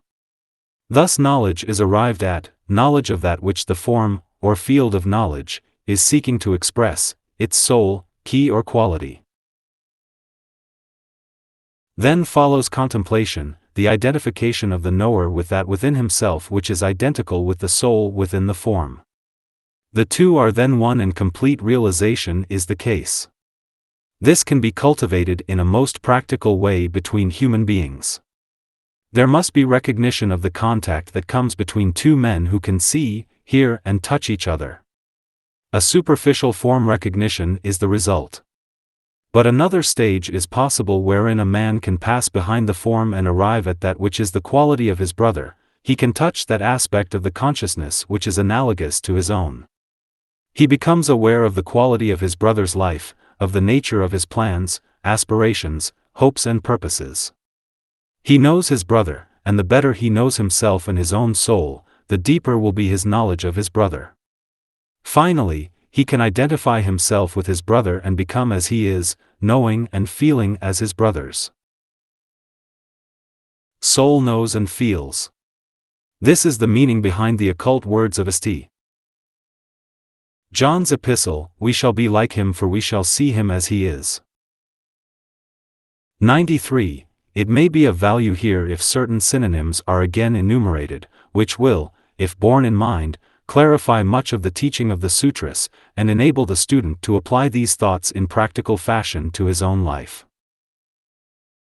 Spirit, monad, soul, ego, body, personality, divine self, higher self, lower self, perceiver, perception, that which is perceived, knower, thinker, knowledge, the field of knowledge, thought. The mind, this is the crystal, reflecting the thought of the thinker. It aids also to remember. 1. That on the physical plane the perceiver uses the five senses in order to arrive at the field of knowledge. 2. That all our three planes in the three worlds constitute the dense physical body of that one in whom we live and move and have our being. 3. That on the astral or emotional plane, the lower powers of clairvoyance and clairaudience are used by the perceiver and when misused reveal the serpent in the garden. 4. That on the mental plane psychometry and symbology, including numerology and geometry, are used by the perceiver to arrive at an understanding of the lower mental levels. 5. That only when these three are seen as lower and as constituting the form aspect does the perceiver arrive at a condition where he can begin to understand the nature of the soul and, 94, comprehend the true significance of Sutras 40 and 41. 6. That, having reached that point, he begins to discriminate and to use the mind as the sixth sense, arriving thereby at that subjective quality or life which lies back of the field of knowledge, or form. This constitutes the nature of the soul within the form, and is, potentially and in fact, omniscient and omnipresent. 7. Having reached the soul in any form and contacted it through the medium of his own soul, he finds that all souls are one and can put himself with ease in the soul of an atom or of a hummingbird, or he can expand his realization in another direction and know himself one with God and with all superhuman existences. 42. When the perceiver blends the words, the idea, or meaning, and the object, this is called the mental condition of judicial reasoning. In this sutra and the following one, Patanjali is enlarging upon an earlier formulation of the truth. See Sutra 7. He teaches that meditation is of two kinds. 1. With an object or seed, and therefore employing the rationalizing judicial mind, the mental body with its concretizing faculty, and its ability to create thought forms. 2. Without an object or seedless, and therefore employing a different faculty, and one which is only possible when the concrete mind is understood, and utilized with correctness. This correct, 95, use involves the ability to still the modifications of the mind, reduce the chit or mind stuff to quietude so that it can take on the coloring of the higher knowledge and reflect the higher realities. The perceiver has to arrive at a knowledge of subliminal things by the process, first of all, of awareness of the external form, then a passing beyond the external form to the internal state of that form, to that which produces externality, being force of some kind, until he arrives at that which is the cause of both. These three are called in this sutra the idea, the word, the object, the cause back of the objective form, the sound which produces form, the form produced by the sound to express the idea. Students should realize that this covers the earlier meditative state and, because the lower mind is utilized in the process, is the separative method. Things become separated into their component parts and are found to be, as all else in nature, triple. Once this is grasped, the occult significance and importance of all meditation becomes apparent and the method whereby occultists are made becomes clear. Always in the process of arriving at an understanding of nature, the occultist works inwards from the external form in order to discover the sound which created it, or the aggregate of forces which produced the external shape. Every aggregate of forces has, 96, its own sound, produced by their interplay. Having discovered that, he penetrates still further inwards till he touches the cause, idea or divine thought, emanating from the logos, planetary or solar, which gave rise to the sound, thus producing the form. In creative work, the adept starts on the inside and, knowing the idea which he seeks to embody in form, he utters certain words or sounds and thus calls in certain forces which produce, through their interplay, a form of some kind. The higher the level on which the adept works, the more elevated the ideas touched and the simpler or more synthetic the sounds uttered. Students of Raja Yoga have, however, to grasp the elementary facts concerning all forms and to familiarize themselves in their meditation with the work of separating the triplicities, so as to be able eventually to contact any of the component aspects as they will. In this way the nature of consciousness is understood, for the perceiver, who is trained in these differentiations, can enter into the consciousness of the atoms composing any tangible form, and can advance further and enter into the consciousness of the energies who produce the objective body. These are literally what has been called the army of the voice. He can also contact eventually the consciousness of that great life who is responsible for the initial word. These are the great landmarks, but in between are many grades of lives responsible for the intermediate sounds, and these can therefore be contacted and known. 97. 43. Perception without judicial reasoning is arrived at when the memory no longer holds control, the word and the object are transcended and only the idea is present. This condition is the state of meditation without seed, free from the rational use of the mind, and its faculty to concretize. The object, which is brought into the mind consciousness through recollection or memory, is no longer considered, and the word which designates it and expresses its power is no longer heard. Only the idea of which the other two are expressions is realized, and the perceiver enters into the realm of ideas and of causes. This is pure contemplation, free from forms and thought. In it the perceiver looks out upon the world of causes, he sees with clear vision the divine impulses, then having thus contemplated the inner workings of the kingdom of God, he reflects back into the quiescent mental body or mind that which he has seen, and that mental body throws down the knowledge gained into the physical brain. 44. The same two processes of concentration, with and without judicial action of the mind, can be applied also to things subtle. This sutra is clear without much explanation. The word subtle has a wide meaning, but, from the standpoint of Patanjali, is most frequently applied to the essential something which we become aware of after we have employed the 98 senses, i.e., the rose is the objective tangible form, its scent is the thing subtle back of the form. This expresses its quality to the occultist and is the result of the subtler elements producing its manifestation. The grosser elements produce the form, but within that gross form is a subtler one which we can only contact through acute perception or clarified sense. In the commentary found in Wood's translation the following words may serve to elucidate, and, if meditated upon by the more advanced students, will be found to be of profound occult significance. The atom of earth is produced by the 5 fire elements, among which the fire element of odor predominates.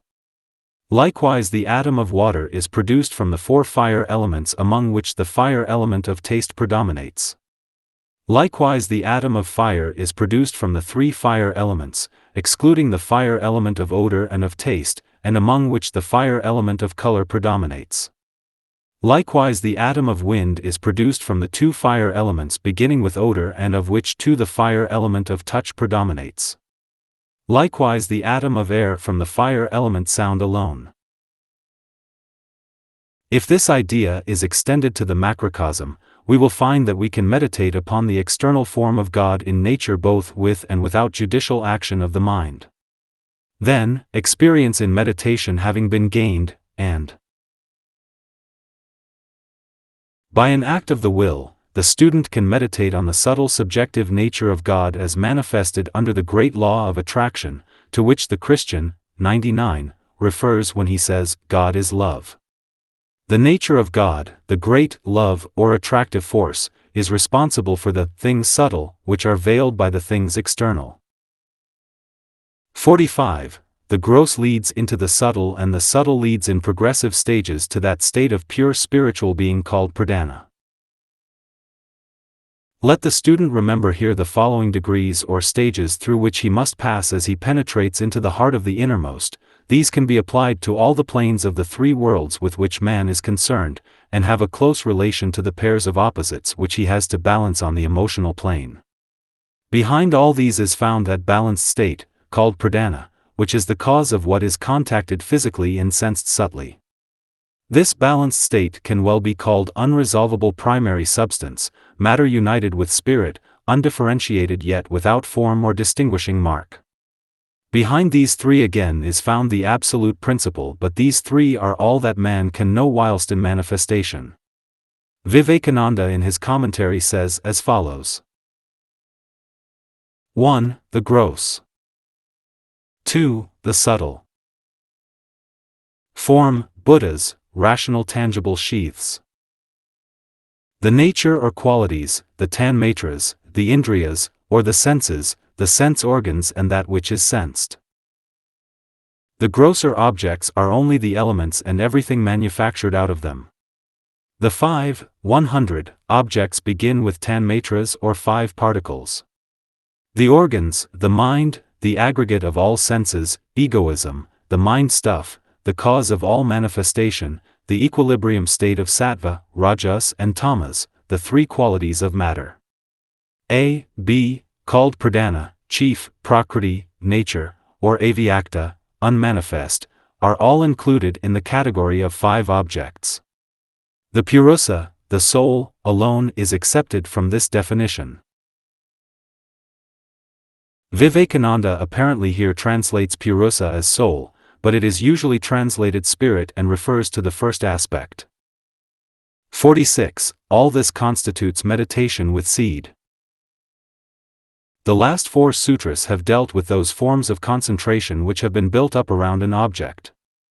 That object may concern that which is subtle and intangible from the physical plane standpoint, nevertheless, from the standpoint of the real or spiritual man, the fact of the not-self is involved.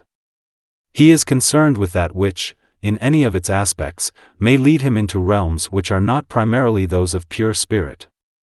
We need, however, to remember here that all these 4 stages are necessary and must precede any more spiritual realization. The mind of man is not in itself so constituted that it can apprehend the things of spirit. As he passes from one stage of seated meditation to another, he ever approaches nearer to the seat of all knowledge, and will eventually contact that upon which, 101, he is meditating. Then the nature of the thinker himself, as pure spirit, will be apprehended, and the steps, stages, objects, seeds, organs, forms, subtle or gross, will all be lost sight of and only spirit be known. Both feeling and mind will then be transcended and only God himself be seen. The lower vibrations will no longer be sensed, color will no longer be seen, only light will be known, vision will be lost sight of, and the sound or word will alone be heard. The eye of Shiva will be left, and with that the seer will identify himself. In the above fourfold elimination, the stages of realization are hinted at, those stages which lead a man out of the world of form into the realm of the formless. Students will find it interesting to compare the 4 stages whereby seated meditation progresses with the 4 above. It might be pointed out also that in any meditation wherein consciousness is recognized, then an object is present. In any meditation wherein the perceiver is aware of that which is to be seen, then there is as yet a condition of form perception. Only when all forms in the field of knowledge itself are lost sight of, and the knower recognizes himself for what he essentially is, being lost in contemplation of his own pure spiritual nature, can ideal, formless, seedless, objectless meditation be arrived at. It is here that the language of the occultist and mystic both fail, for language deals with objectivity and its relation to spirit. Therefore this higher condition of meditation is likened to a sleep or trance condition, 102, but is the antithesis of physical sleep or the trance of the medium, for in it the spiritual man is fully awake on those planes which transcend definition. He is aware, in a full sense, of his direct spiritual identity. 47. When this supercontemplative state is reached, the yogi acquires pure spiritual realization through the balanced quiet of the chit, or mind stuff. The Sanskrit words employed in this sutra can only be adequately translated into clear terms by the use of certain phrases which make the English version clearer. Literally, the sutra might be stated to run as follows: clear perspicuity follows through the quiet chit. It should be remembered here that the idea involved is that of purity in its true sense, meaning freedom from limitation, and therefore signifying the attainment of pure spiritual realization. Contact by the soul with the monad or spirit is the result, and knowledge of this contact is transmitted to the physical brain. This is only possible at a very advanced stage of yoga practice, and when the mind stuff is utterly still. The Father in heaven is known, as revealed by the Son to the Mother. Sattva, or rhythm, alone becomes manifest, rajas, activity, and tamas, inertia, being dominated and controlled. We should remember here that sattva has reference to the rhythm of the forms in which the yogi is functioning, and only as they express, 103, the highest of the 3 gunas, or qualities of matter, is the highest or spiritual aspect known. Only as rajas controls is the second aspect known, only as tamas holds sway is the lowest aspect known. There is an interesting analogy between the inertia, or tamas, aspect of matter and the condition of the bodies of the yogi when in the highest samadhi. Then the sattvic or rhythmic motion is so complete that to the eye of the average man a condition of quiescence is achieved, which is the sublimation of the tamasic or inert condition of the densest substance. The following words from the commentary dealt with in Wood's translation of the sutras will be found helpful. When freed from obscuration by impurity, the sattva of the thinking substance, the essence of which is light, has pellucid steady flow and not overwhelmed by the rajas and the tamas. This is the clearness. When this clearness arises in the super-reflective balanced state, then the yogin gains the internal undisturbed calm, that is to say, the vision of the flash, sputa, of insight which does not pass successively through the serial order of the usual processes of experience, and which has as its intended object the thing as it really is. Impurity is an accretion of rajas and tamas. And it is the defilement which has the distinguishing characteristic of obscuration. Clearness is freed from this. p. 93. The man has succeeded, through discipline, through following the means of yoga, and through perseverance in meditation, in dissociating himself, 104, from all forms, and in identifying himself with the formless. He has arrived at the point at the heart of his being. From that point of pure spiritual realization, he can increasingly work in the future. Through practice, he strengthens that realization, and all life, work and circumstances are viewed as a passing pageant with which he is not concerned. Upon them, however, he can turn the searchlight of pure spirit, he himself is light and knows himself as part of the light of the world, and, in that light shall he see light. He knows things as they are and realizes that all which he has hitherto regarded as reality is but illusion. He has pierced the great Maya and passed behind it into the light which produces it, and for him mistake is in the future impossible, his sense of values is correct, his sense of proportion is exact. He no longer is subject to deception but stands freed from delusion. When this point is realized, pain and pleasure no longer affect him, he is lost in the bliss of self-realization. 48. His perception is now unfailingly exact, or, his mind reveals only the truth. Both translations are here given, as they seem to give together a truer idea than either does alone. The word exact is used in its occult sense and deals with the outlook of the perceiver upon all phenomena. The world of illusion, or the world of form, must be exactly known. This means, literally, that the relation of every form to 105, its name or originating word, must be appreciated as it is. At the summation of the evolutionary process, every form of divine manifestation must respond exactly to its name, or to the word which set up the original impulse and so brought a life into being. Therefore the first translation emphasizes this idea and the three factors are hinted at. 1. The idea. 2. The word. 3. The resultant form. They also inevitably bring with them another triplicity: 1. Time, which connects the three; 2. Space, which produces the three; 3. Evolution, the process of production. One result of this is the demonstration of the law and the exact fulfilling of the purpose of God. This is realized by the yogi who has succeeded in eliminating all forms from his consciousness and has become aware of that which lies back of all forms. How he does this is revealed by the second translation. The mind stuff, being now perfectly still and the man being polarized in that factor which is not the mind nor any of the sheaths, can transmit to the physical brain unerringly, accurately, and without mistake, that which is perceived in the light of the Shekinah which streams from the Holy of Holies into which the man has succeeded in entering. The truth is known and the cause of every form in all the kingdoms of nature stands revealed.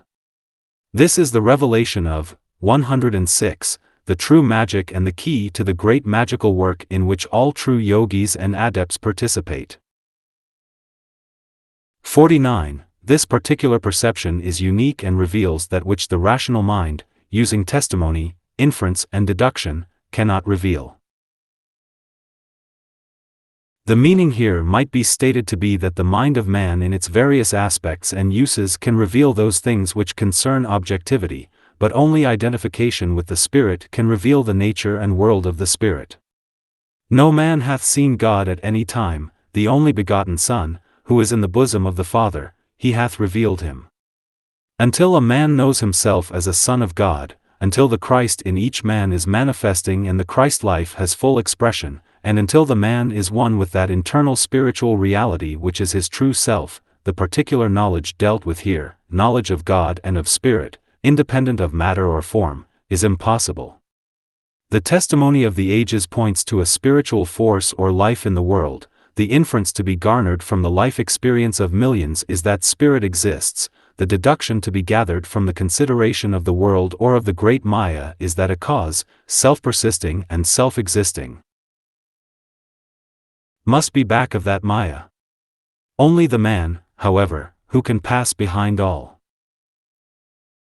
forms and can transcend all the limitations in the three worlds, mind, emotion and the things of sense, or the 107 world, the flesh and the devil, can know, past all controversy and argument, that God is, and that he himself is God. Then he knows the truth, and that truth makes him free. The field of knowledge, the instruments of knowledge and knowledge itself are transcended, and the yogi comes to the great recognition that there is nothing except God, that his life is one and is to be found pulsating in the microscopic atom and in the macrocosmic atom also. With that life he identifies himself. He finds it at the heart of his own being and can there merge himself with the life of God as it is found in the ultimate primordial atom, or expand his realization until he knows himself as the life of the solar system. 50. It is hostile to, or supersedes all other impressions. Previous to attaining this true perception, the onlooker has been dependent upon 3 other methods of ascertaining truth, all of them limited and imperfect. They are: 1. Sense perceptions. In this method the dweller in the body ascertains the nature of the objective world through the medium of his 5 senses. Objectivity or tangibility becomes known to him and he hears, sees, touches, tastes, and smells the things of the physical world. He deals, however, with the effects produced by the subjective life, but has no clue to the causes or to the subjective energies of which they are the product. His interpretation of them is consequently false, 108, leading to wrong identification and an erroneous set of values. 2. Mental perception. Through the use of the mind the onlooker becomes aware of another grade of phenomena and is put en rapport with the thought world, or with that condition of substance in which is registered the thought impulses of our planet and its inhabitants, and with forms created by those vibratory impulses which express certain ideas and desires, primarily at present the latter. Owing to the erroneous perception brought about through the use of the senses and the wrong interpretation of the things sensed, these thought forms are in themselves distortions of the reality, and express only those lower impulses and reactions which emanate from the lower kingdoms in nature. Students should remember that it is only when man is really beginning to use his mental body, and is not used by it, that he contacts the thought forms created by the guides of the race and justly perceives them. 3. The super-contemplative state. In this condition perception is unfailingly accurate and the other modes of vision are seen in their right proportions. The senses are no longer required by the onlooker except in so far as he utilizes them for purposes of constructive work on their respective planes. He is now in possession of a faculty which safeguards him from error and of a sense which only reveals to him things as they are. The conditions governing this stage might be enumerated as follows: 109. 1. The man is polarized in his spiritual nature. 2. He recognizes himself and functions as the soul, the Christ. 3. He has the chit or mind stuff in a state of quiescence. 4. The sutratma or thread is functioning adequately and the lower bodies are aligned upon it, producing a direct channel of communication with the physical brain. 5. The brain is trained to serve only as a delicate receiver of truth impressions. 6. The third eye is in process of unfoldment. Later, as the centers are awakened and brought into conscious control, they place the man en rapport with the various energy septonates in the 7 planes of the system, and because the truth-perceiving faculty is developed, the man is thereby safeguarded from error and from danger. This has been very clearly and ably stated by Charles Johnston in his commentary on this sutra as follows. Each state or field of the mind, each field of knowledge, so to speak, which is reached by mental and emotional energies, is a psychical state, just as the mind picture of a stage with the actors on it, is a psychical state or field. When the pure vision, as of the poet, the philosopher, the saint, fills the whole field, all lesser views and visions are crowded out. This high consciousness displaces all lesser consciousness. Yet, in a certain sense, that which is viewed as part, even by the vision of a sage, has still an element of illusion, a thin psychical veil, however pure and luminous that, 110, veil may be. It is the last and highest psychic state. 51. When this state of perception is itself also restrained, or superseded, then is pure samadhi achieved.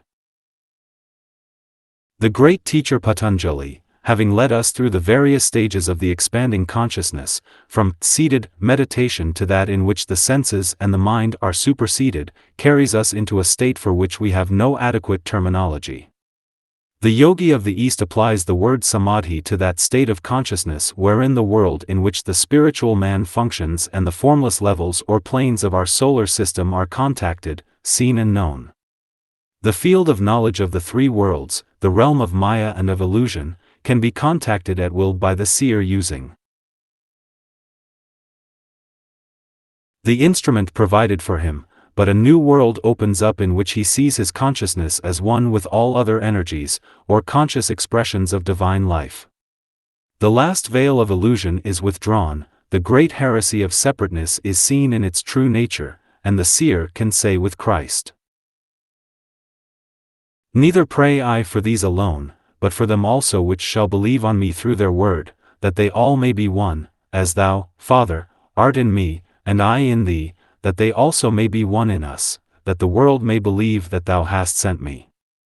And the glory which thou gavest, 111, me I have given them, that they may be one, even as we are one, I in them, and thou in me, that they may be made perfect in one, and that the world may know that thou hast sent me, and hast loved them, as thou hast loved me."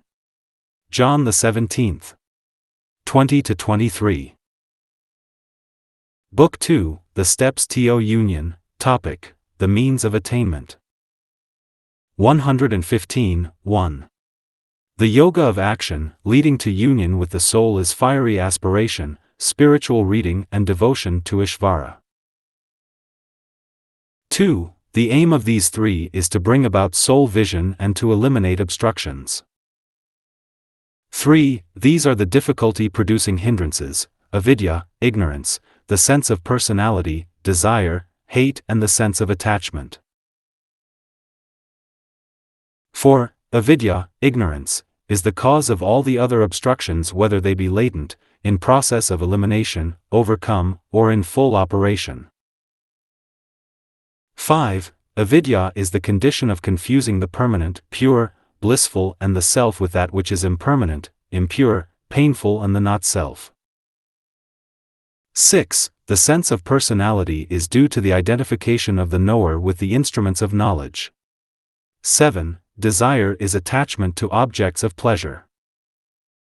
8. Hate is aversion for any object of the senses. 9. Intense desire for sentient existence is attachment. This is inherent in every form, is self-perpetuating, and known even to the very wise. 10. These 5 hindrances, when subtly known, can be overcome by an opposing mental attitude. 11. Their activities are to be done away with, through the meditation process. 12. Karma itself has its root in these 5 hindrances and must come to fruition in this life or in some later life. 116. 13. So long as the roots, or samskaras, exist, their fruition will be birth, life, and experiences resulting in pleasure or pain. 14. These seeds, or samskaras, produce pleasure or pain according as their originating cause was good or evil. 15. To the illuminated man all existence, in the three worlds, is considered pain owing to the activities of the gunas. These activities are threefold, producing consequences, anxieties and subliminal impressions. 16. Pain which is yet to come may be warded off. 17. The illusion that the perceiver and that which is perceived are one and the same is the cause of the pain-producing effects, which must be warded off. 18. That which is perceived has 3 qualities: sattva, rajas and tamas, rhythm, mobility and inertia. It consists of the elements and the sense organs. The use of these produces experience and eventual liberation. 19. The divisions of the gunas, or qualities of matter, are fourfold: the specific, the non-specific, the indicated and the untouchable. 20. The seer is pure knowledge, gnosis. Though pure, he looks upon the presented idea through the medium of the mind. 21. All that is exists for the sake of the soul. 22. In the case of the man who has achieved yoga, or union, the objective universe has ceased to be. Yet it existeth still for those who are not yet free. 23. The association of the soul with the mind and thus with that which the mind perceives, produces an understanding of the nature of that which is perceived and likewise of the perceiver. 24. The cause of this association is ignorance or avidya. This has to be overcome. 25. When ignorance is brought to an end through non-association with the things perceived, this is the great liberation. 26. The state of bondage is overcome through perfectly maintained discrimination. 117. 27. The knowledge, or illumination, achieved is sevenfold and is attained progressively. 28. When the means to yoga have been steadily practiced, and when impurity has been overcome, enlightenment takes place, leading up to full illumination. 29. The 8 means of yoga are, the commandments or yama, the rules or nijama, posture or asana, right control of life force or pranayama, abstraction or pratyahara, attention or dharana, meditation or dhyana, contemplation or samadhi. 30. Harmlessness, truth to all beings, abstention from theft, from incontinence and from avarice, constitute yama or the 5 commandments. 81. Yama, or the 5 commandments, constitutes the universal duty and is irrespective of race, place, time or emergency. 32. Internal and external purification, contentment, fiery aspiration, spiritual reading and devotion to Ishvara constitutes nijama, or the 5 rules. 33. When thoughts which are contrary to yoga are present, there should be the cultivation of their opposite. 34. Thoughts contrary to yoga are harmfulness, falsehood, theft, incontinence, and avarice, whether committed personally, caused to be committed or approved of, whether arising from avarice, anger or delusion, ignorance, whether slight in the doing, middling or great. These result always in excessive pain and ignorance. For this reason, the contrary thoughts must be cultivated. 35. In the presence of him who has perfected harmlessness, all enmity ceases. 36. When truth to all beings is perfected, the effectiveness of his words and acts is immediately to be seen. 37. When abstention from theft is perfected, the yogi can have whatever he desires. 38. By abstention from incontinence, energy is acquired.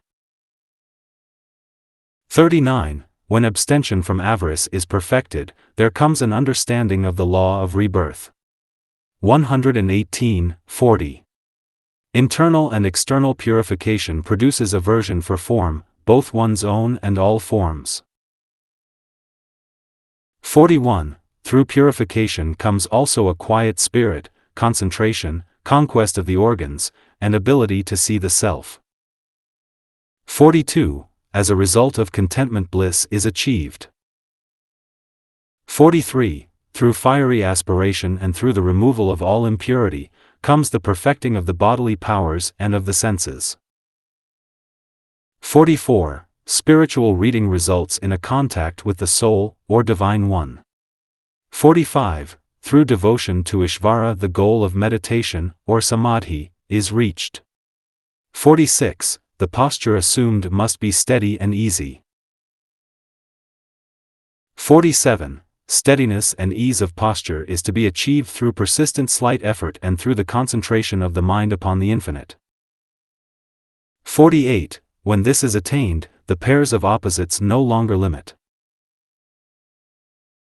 49. When right posture, asana, has been attained, there follows right control of prana and proper inspiration and expiration of the breath. 50. Right control of prana, or the life currents, is external, internal or motionless. It is subject to place, time and number and is also protracted or brief.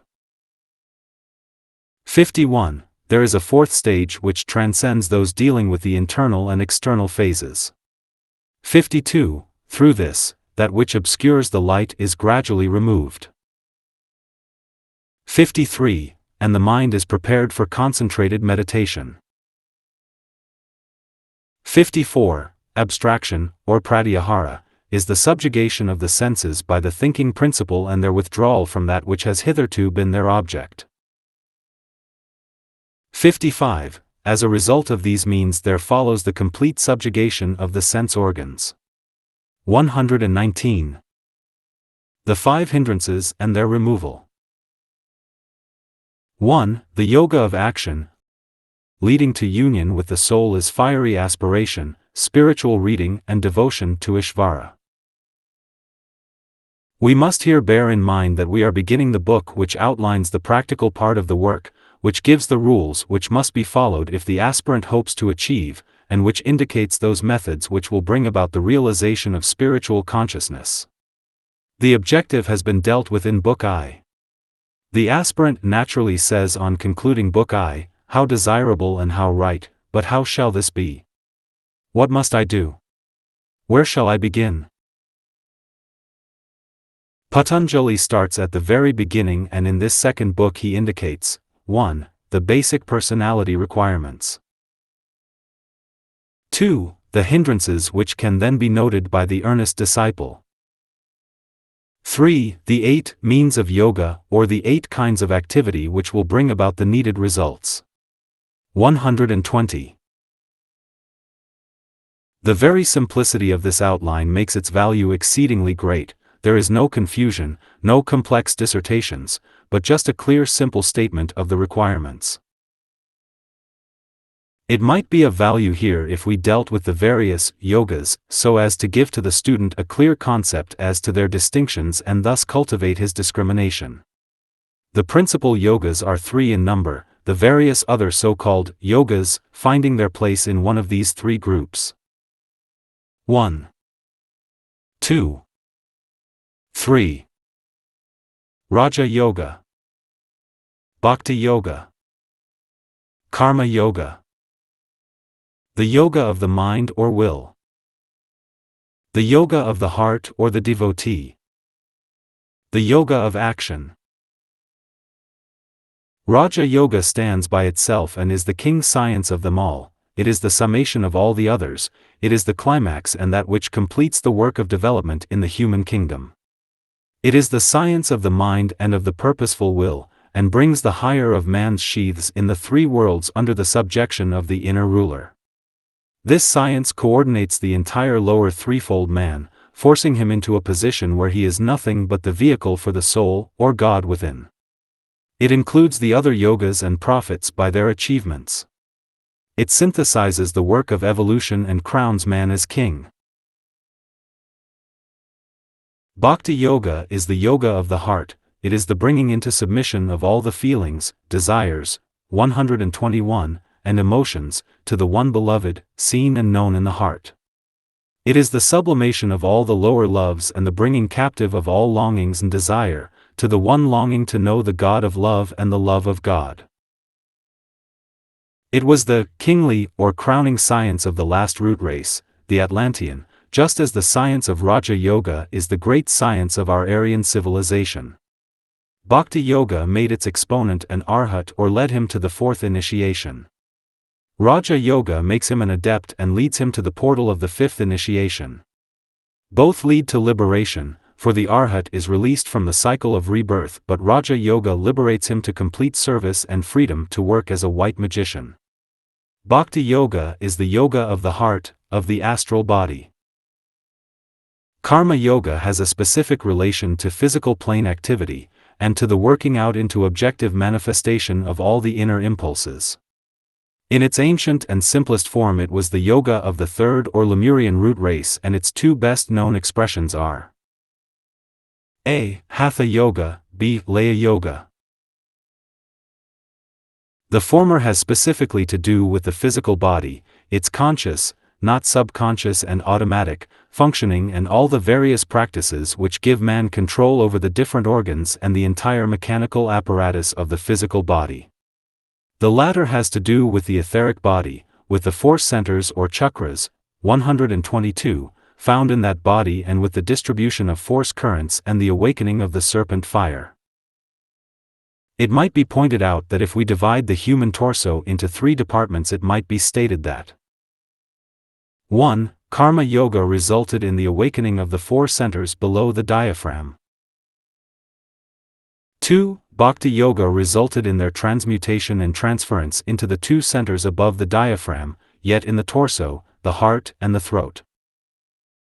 3. Raja Yoga synthesizes all the forces of the body in the head and from there distributes and controls them. Raja Yoga, which Patanjali primarily deals with, includes the effects of all the others. It is only possible when the others have been worked with, but not in the sense of working with them in this life.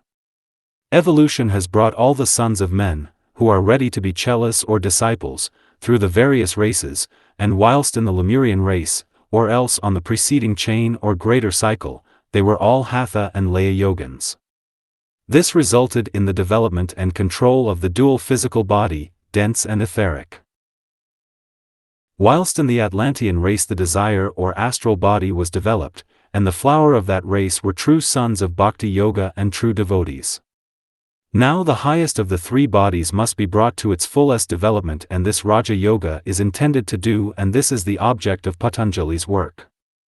The Aryan race will, 123, contribute this fuller development to the general economy, and the entire human family, with the exception of a percentage which entered the race too late to permit of the full flowering of the soul, will manifest as sons of God with all the powers of the God unfolded and consciously used on the physical plane and in the physical body. Patanjali says that 3 things will bring this about, coupled with the following of certain methods and rules, and these 3 are: 1. Fiery aspiration, the domination of the physical man so that every atom of his body is afire with zeal and endeavor. 2. Spiritual reading, which has reference to the capacity of the mental body to see back of a symbol or to touch the subject lying back of the object. 3. Devotion to Ishvara, which relates to the astral or emotional body, the whole heart poured out in love to God, God in his own heart, God in the heart of his brother, and God as seen in every form. Fiery aspiration is the sublimation of Karma Yoga. Devotion to Ishvara is the sublimation of Bhakti Yoga, whilst spiritual reading is the first step to Raja Yoga. Devotion to Ishvara is a large and general term covering the relation of the personal self to the higher self, the Ishvara or Christ principle in the heart. It covers also the relation of the individual Ishvara to the universal or cosmic Ishvara. It deals with the realization of the soul in man that it is an integral part of the Oversoul. This, 124, results in group consciousness, which is the objective of the kingly science. Devotion involves certain factors which it is valuable for the devotee to realize. 1. A capacity to decentralize oneself, to change one's attitude from self-centeredness and selfishness to one of outgoing to the loved one. All things are counted as loss provided the object of one's devotion is attained. 2. Obedience to the beloved object once that beloved is known. This has been called in some translations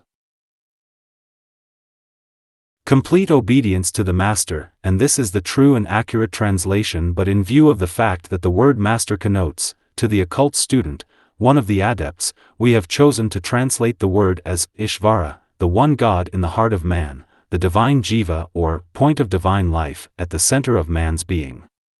This is the same in all men, whether savage or adept, the difference only lies in degree of manifestation and of control.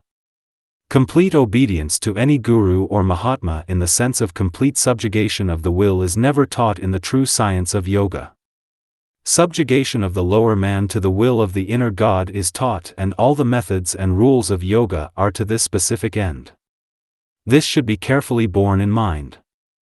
Spiritual reading is the most significant and occult preliminary thereto. Every form is the result of thought and of sound. Every form veils or conceals an idea or concept. Every form, therefore, is but the symbol or attempted representation of an idea, and 125. This is true without exception on all the planes of our solar system, wherein forms are found, whether created by God, man or Deva. One object of a disciple's training is to enable him to ascertain that which lies back of any form in any kingdom of nature and thus ascertain the nature of the spiritual energy which brought it into being. The vastness of this cosmic symbolism will be apparent to even the most superficial thinker, and the beginner upon the path of chelaship has to learn to separate the many forms into certain specific groups standing for certain basic ideas. He has to interpret the ideas lying back of specific symbols, and he has to look for the specific impulse latent in every form. He can begin practically to do this in the environment and in the place where he is. He can look for the idea which his brother's form veils, he can search for God behind the body of any and every man.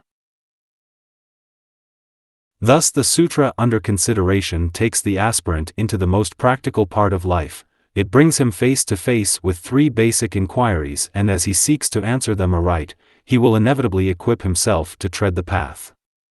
These three inquiries are: 1. Towards what objective do all the longings and aspirations of my soul trend, towards God, or to things material? 2. Am I bringing my entire lower nature under the control of Ishvara or the true spiritual man? 3. Do I see God back of every form and circumstance in my daily contacts? 126. 2.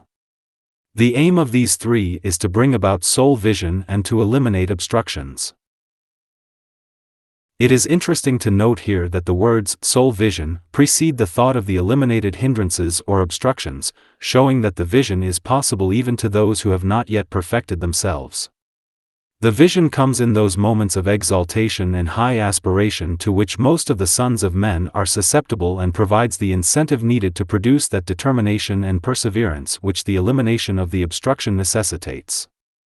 The words elimination of the obstructions, or the alteration of the hindrances, as it is sometimes translated, is a large and generic expression, and Hindu commentators point out that it involves even the eradication of the seeds of those hindrances, and their total destruction as by fire, that just as a burnt, dried-up seed is no longer capable of propagation and becomes unfertile, producing no growth, so the seeds of the obstructions to the life of the spirit are similarly rendered unfertile. These seeds are found in three groups, each producing a large crop of hindrances or obstructions on the three planes of man's evolution: the seeds latent in the physical body, those producing the obstructions of the astral body, and the seeds latent in the mental body. They are of three kinds in each case, making literally 9 types or kinds of seeds. 1. Seeds brought over from previous lives. 2. Seeds sown in this life. 127. 3. Seeds brought into the field of one's life from the family or race with which one is allied. It is these seeds which produce the obstructions or hindrances to soul vision and the free play of spiritual energy, and Patanjali says they are of 5 kinds and proceeds to deal with them specifically.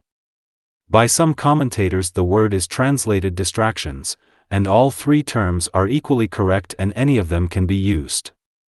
It may perhaps be pointed out that 1. The word obstruction is more technically correct when applied to the physical plane. 2. The word hindrance is more illuminating when applied to those things which, through the medium of the astral body, prevent soul vision. 3. The word distraction has more specific reference to the difficulties which assail the man who seeks to quiet the mind and so achieve soul vision. 3. These are the difficulty-producing hindrances: avidya, ignorance, and the sense of personality, desire, hate, and the sense of attachment. These are the 5 wrong ideas or concepts which for eons of time and throughout many lives, prevent the sons of men from realizing that they are sons of God. It is these concepts which lead men to identify themselves with that which is lower and material, and to forget the divine realities. It is these misconceptions which make a prodigal son of the divine monad, and which send, 128, him forth into the far country to eat of the husks of mortal existence. It is these which must be overcome and eliminated before a man can lift up his eyes and see again the vision of the Father and the Father's home, and so be enabled to tread consciously the path of return. It might be pointed out that two of the hindrances, avidya and sense of personality, relate to man, the synthesis upon the physical plane, that desire has relation to his astral body or vehicle of feeling, and that hate and a sense of attachment are products of the sense of egoism, the ahamkara principle, which animate the mental body. Thus the threefold personality is the field for the seeds, and in the soil of the personal life in the three worlds do these seeds propagate and flourish and grow up to obstruct and hinder the real man. These seeds must be destroyed, and in their destruction three things eventuate. 1. Karma is worked off. 2. Liberation is achieved. 3. The vision of the soul is perfected. 4. Avidya, ignorance, is the cause of all the other obstructions, whether they be latent, in process of elimination, overcome, or in full operation. The comprehensiveness of this sutra is the first thing which attracts one's attention. It carries one in thought to the root cause of all evil, and in its reference to the obstructions covers all possible conditions of their being. This verse sums, 129, up the condition of every man from the savage stage up through all intervening conditions to the state of arhatship, in which the final fetters of ignorance are cast off. It states that the reason evil exists, the reason selfishness and personal desires of any kind are evident, is found in the great basic condition, which is the limitation of form itself, avidya or ignorance.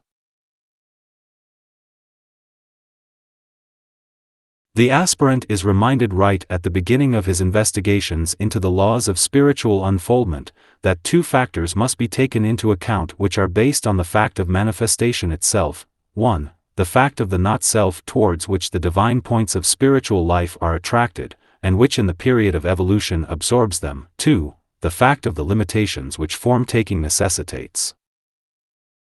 The above two factors must be recognized as true of the solar logos, the planetary logos, a man or an atom.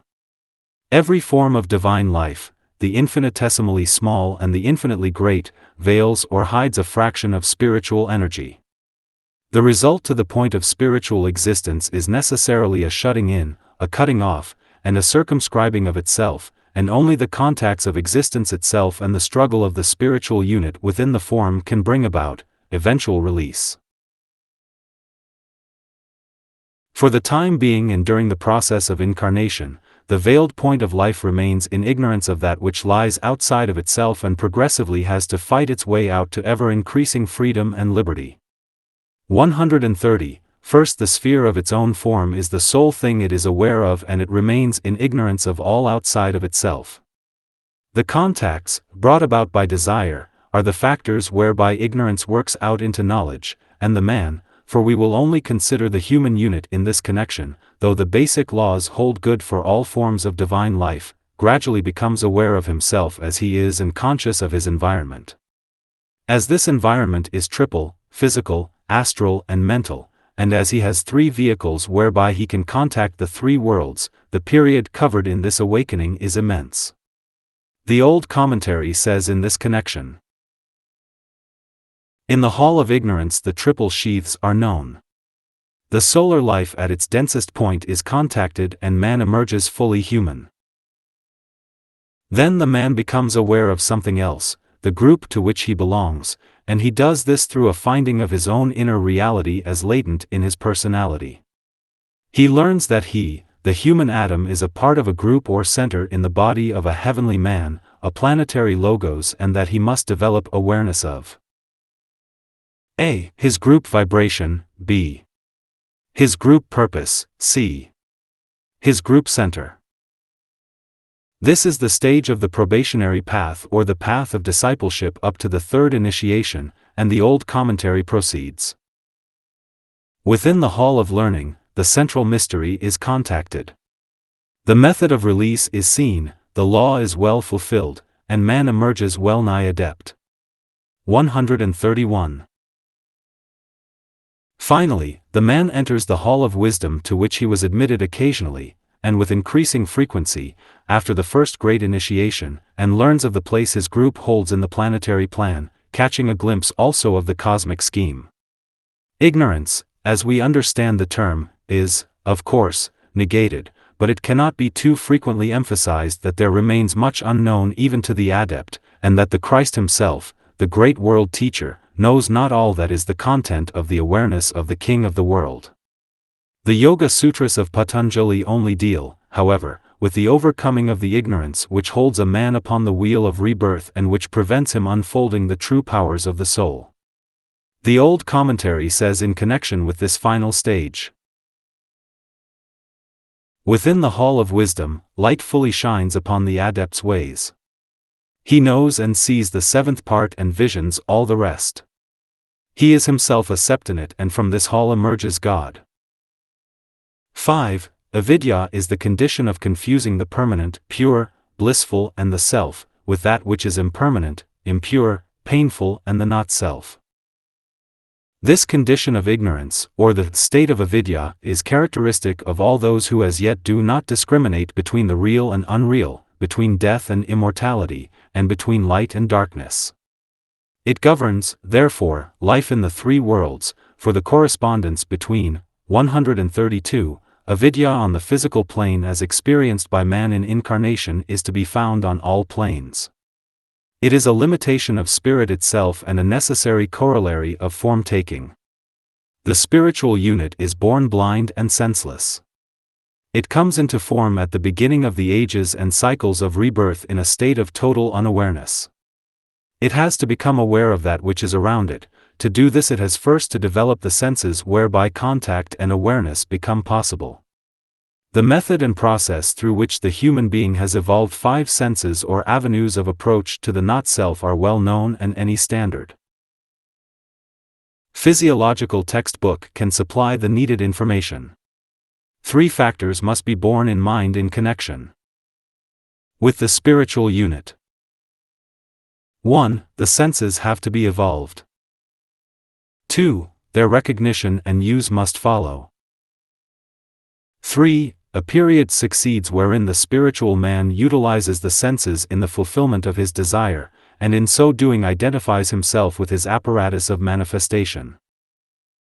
He is doubly blind, for he is not only born blind and senseless but he is mentally blinded also, and does not see himself or things as they are but makes the mistake of regarding himself as the material form, and this he does for many cycles. He has no sense of values or of proportion but looks upon the transient, suffering, unclean, material, lower man, his 3 sheaths in their totality, as himself, the reality. He cannot dissociate himself from his forms. The senses are part of the forms, they are not the spiritual man, the 133, dweller in the form. They are part of the not-self and the medium of its contact with the planetary not-self. Through discrimination and dispassion the self, who is permanent, pure, and blissful, can eventually dissociate itself from the not-self which is impermanent, impure, and full of pain. When this is not realized, the man is in a condition of avidya. When it is in process of accomplishment, the man is a follower of vidya or knowledge, a fourfold path. When the soul is known as it is and the not-self is relegated to its rightful place as a sheath, vehicle or implement, then knowledge itself is transcended and the knower stands alone. This is liberation and the goal. 6. The sense of personality is due to the identification of the knower with the instruments of knowledge. This verse is the commentary upon the previous one. The student should remember that the knower, the spiritual man, has various instruments for contacting his environment and thus becoming increasingly aware. 1. His 3 sheaths or bodies which are his medium of contact on 3 planes. A. The physical body. B. The emotional or astral body. C. The mental body. 2. On the physical plane he has his 5 senses, hearing, touch, sight, taste and smell. 134, 3. The mind, the great 6th sense which has a triple use. As yet for the majority of men it has but one use. Its first and commonest use is a gathering of the realized contacts together and their transmission as information to the ego or knower, much in the same way as the nervous system telegraphs to the brain the external contacts it makes. It is this use of the mind which produces primarily the sense of personality, which begins to fade out as the other uses become possible. A second use of the mind is the one which the first 5 means of yoga bring about, the power to transmit to the brain the thoughts, wishes and will of the ego or soul. This brings into the personal self on the physical plane a recognition of the reality, and the sense of identification with the not-self becomes steadily less. The third use of the mind is its use by the soul as an organ of vision, whereby the realm of the soul itself is contacted and known. The final 3 means of yoga bring this about. It should be emphasized that this is a most important fact to note. If the aspirant will regard the development and full use of the sixth sense as his immediate objective, and will bear in mind the 3 purposes for which it is intended, he will make rapid progress, the sense of personality will fade away and identification with the soul will ensue. This is one of the greatest of the fetters which hold the sons of men captive. It is here that the axe must be laid to the root of the tree. 135. 7. Desire is attachment to objects of pleasure. This is not a literal translation by any means, but gives the basic idea so clearly that it is best to translate the sutra as above. These objects of pleasure cover all the attachments which a man forms from the savage state of infant humanity up to advanced degrees of discipleship. They cover desire for gross objects on the physical plane as well as attachment to those things, occupations and reactions which the emotions or intellectual pursuits will offer. They cover the whole gamut or range of sensuous experience, from the response of the savage to warmth and a good meal to the rapture of the mystic. Desire is a generic term covering the outgoing tendency of spirit towards form life. It may mean the delight of a cannibal for that which he eats, the love of a man for his family, the appreciation of the artist for a beautiful painting, or the adoration of the devotee for Christ or his guru. It is all attachment in some degree or another, and the progress of the soul seems to be in this dispensation from one object of sense to another until that time comes when he is thrown back alone upon himself. He has exhausted all objects of attachment, and even his guru seems to have left him alone. Only one reality is left, that spiritual reality which is himself, and his desire then turns inward. It is no longer outgoing, but he finds the kingdom of God within. All desire then leaves him. He makes contacts, and continues to manifest, 136, and work upon the planes of illusion, but he works from the center where dwells his divine self, the sum total of all desire, and there is nothing to lure him forth into the byways of pleasure or of pain. 8. Hate is aversion for any object of the senses. This sutra is the reverse of the preceding one. The true yogi neither feels aversion or desire. He is balanced between these pairs of opposites. Hate causes separation, whereas love reveals the unity underlying all forms. Hate is the result of concentration upon form and of a forgetfulness of that which every form, in more or less degree, reveals. Hate is the feeling of repulsion and leads to a withdrawal of the man from the object hated. Hate is the reverse of brotherhood and therefore is the breaking of one of the basic laws of the solar system. Hate negates unity, causes barriers to be built and produces those causes which lead to crystallization, destruction and death. It is energy used to repudiate instead of to synthesize, and therefore runs counter to the law of evolution. Hate is really the result of the sense of personality and of ignorance plus misapplied desire. It is almost the culmination of the other 3. It was the sense of personality and of extreme ignorance coupled with desire for personal gain which produced hatred of Abel in the heart of Cain and caused the first murder, or the destruction of a brother's form. This should be carefully considered. 137, for hate in some degree, aversion to some extent, is present in every human heart. Only, however, when it is entirely overcome by love or the sense of unity will death, danger and fear pass out of the ken of the human family. 9. Intense desire for sentient existence is attachment. This is inherent in every form, is self-perpetuating, and known even to the very wise. This form of attachment is the basic cause of all manifestation. It is inherent in the relationship of the two great opposites, spirit and matter. It is the governing factor in logoic manifestation, and this is the reason why even the very wise are subject to it. This form of attachment is an automatic self-reproducing, self-perpetuating faculty, and it should be remembered that the overcoming of this tendency, even when carried to its highest stage by the adept, is but a relative overcoming. As long as the logos of our solar system, or the Absolute Spirit, incarnates through the medium of a solar system, this tendency will be present in the highest planetary spirit and the most elevated spiritual existence. All that is possible in overcoming attachment, or killing out desire, is to develop the power to balance the pairs of opposites on any particular plane so that one is no longer held by the forms of that plane and withdrawal becomes possible. Very secondary meanings are given by the ordinary student to the words attachment, desire, and their killing out.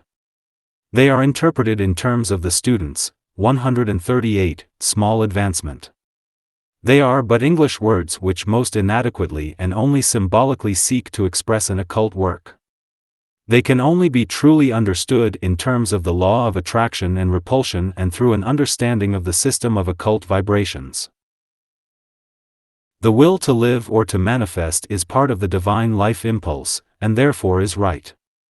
The will to be or to manifest upon any specific plane or through any specific group of forms is not right when that sphere of manifestation is outgrown, and when any peculiar set of forms have served their purpose of providing media for experience contacts and can teach no further lessons, evil enters in. For a tendency to evil is but a tendency to revert to the use of forms and practices which the indweller has outgrown.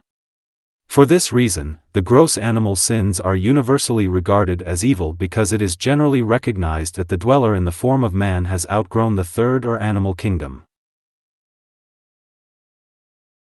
An adept, therefore, has transcended attachment to forms on three planes, physical, astral, and mental, and has killed out all longing for the forms of those planes. When the life or spirit withdraws itself, the form dies, occultly. When the thought of the ego or higher self is occupied with its own plane, there is no energy outgoing towards the matter of the three worlds, and so no form building and form attachment is there possible.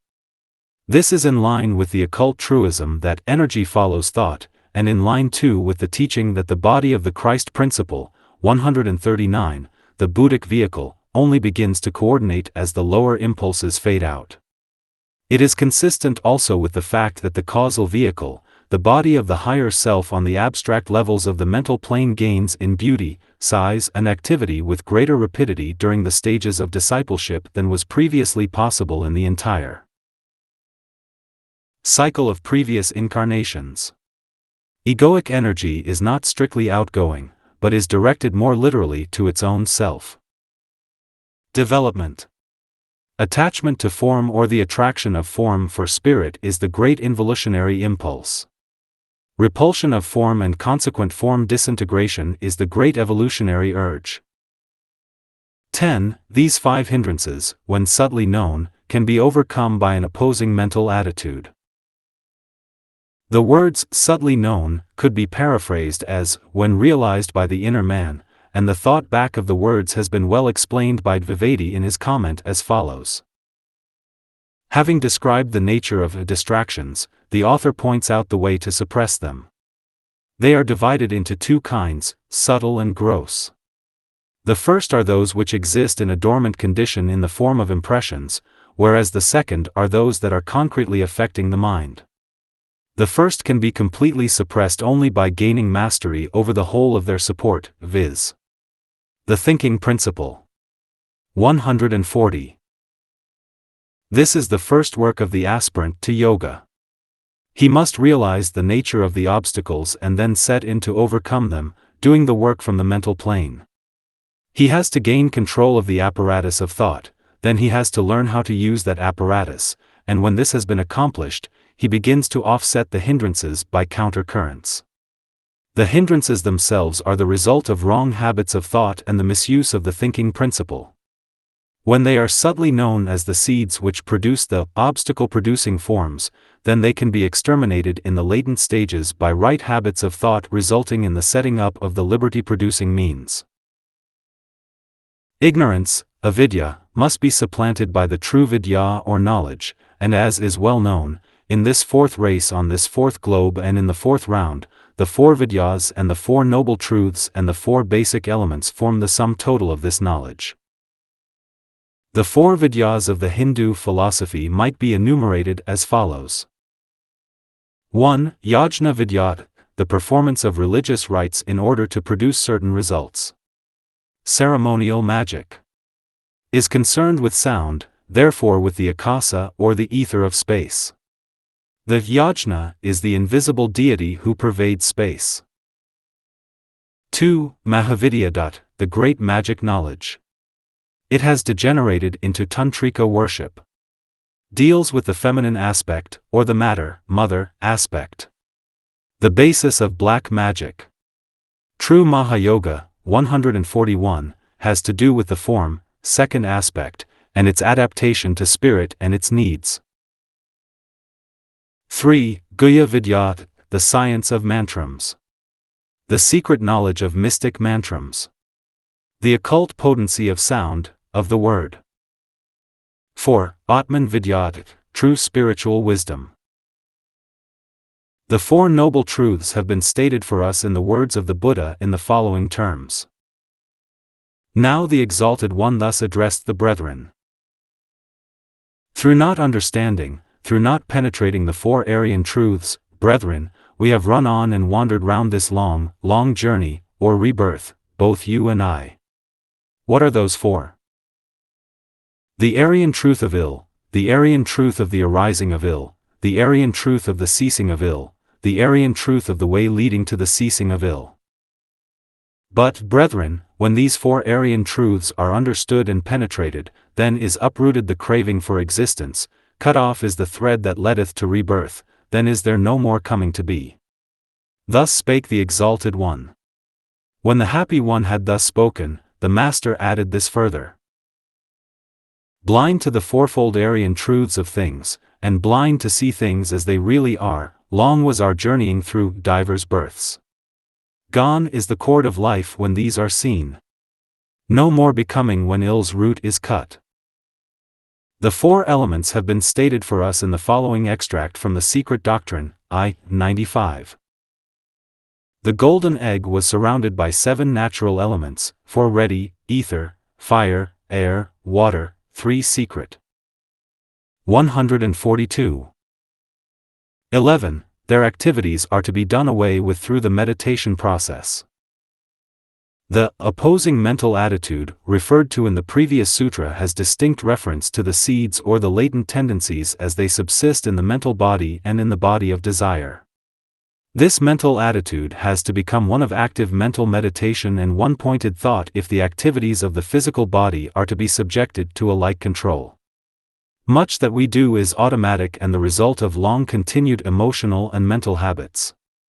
Instinctively, from ancient practice and through subjection to a world of tangible forms, our physical plane activities are governed by the 5 hindrances.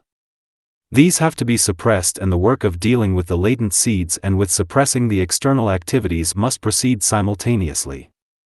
The steady opposition of the mental attitude deals with 1. Meditation, which brings in the 3 factors of the thinker, the mind and the physical brain will take care of the other, and this must not be forgotten, otherwise theory will not become intelligent practice.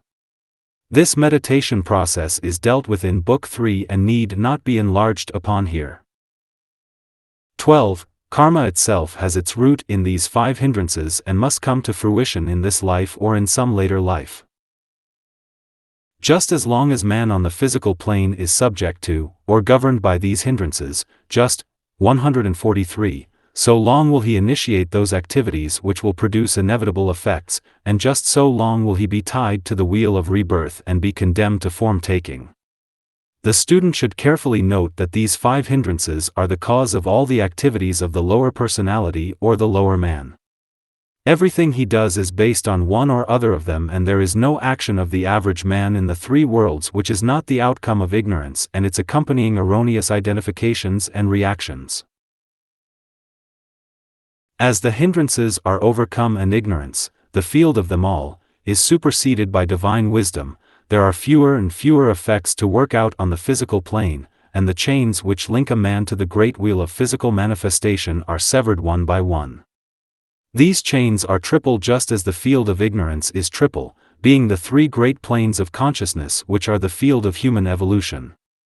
When the field of ignorance becomes the field of conscious experience, and when the chains are felt to be fetters and limitations, the would-be Chela has made a tremendous step forward in the liberating process. When he can carry the struggle inward into what Ganganatha Jha calls the unmanifested life, and which we frequently call the subtler planes, he is entering the hall of learning and is severing those fetters which kama, or desire, and the wrong use of the mind have so subtly forged. Later he will enter the hall of wisdom and be taught certain esoteric and occult methods of hastening the liberating process. 144.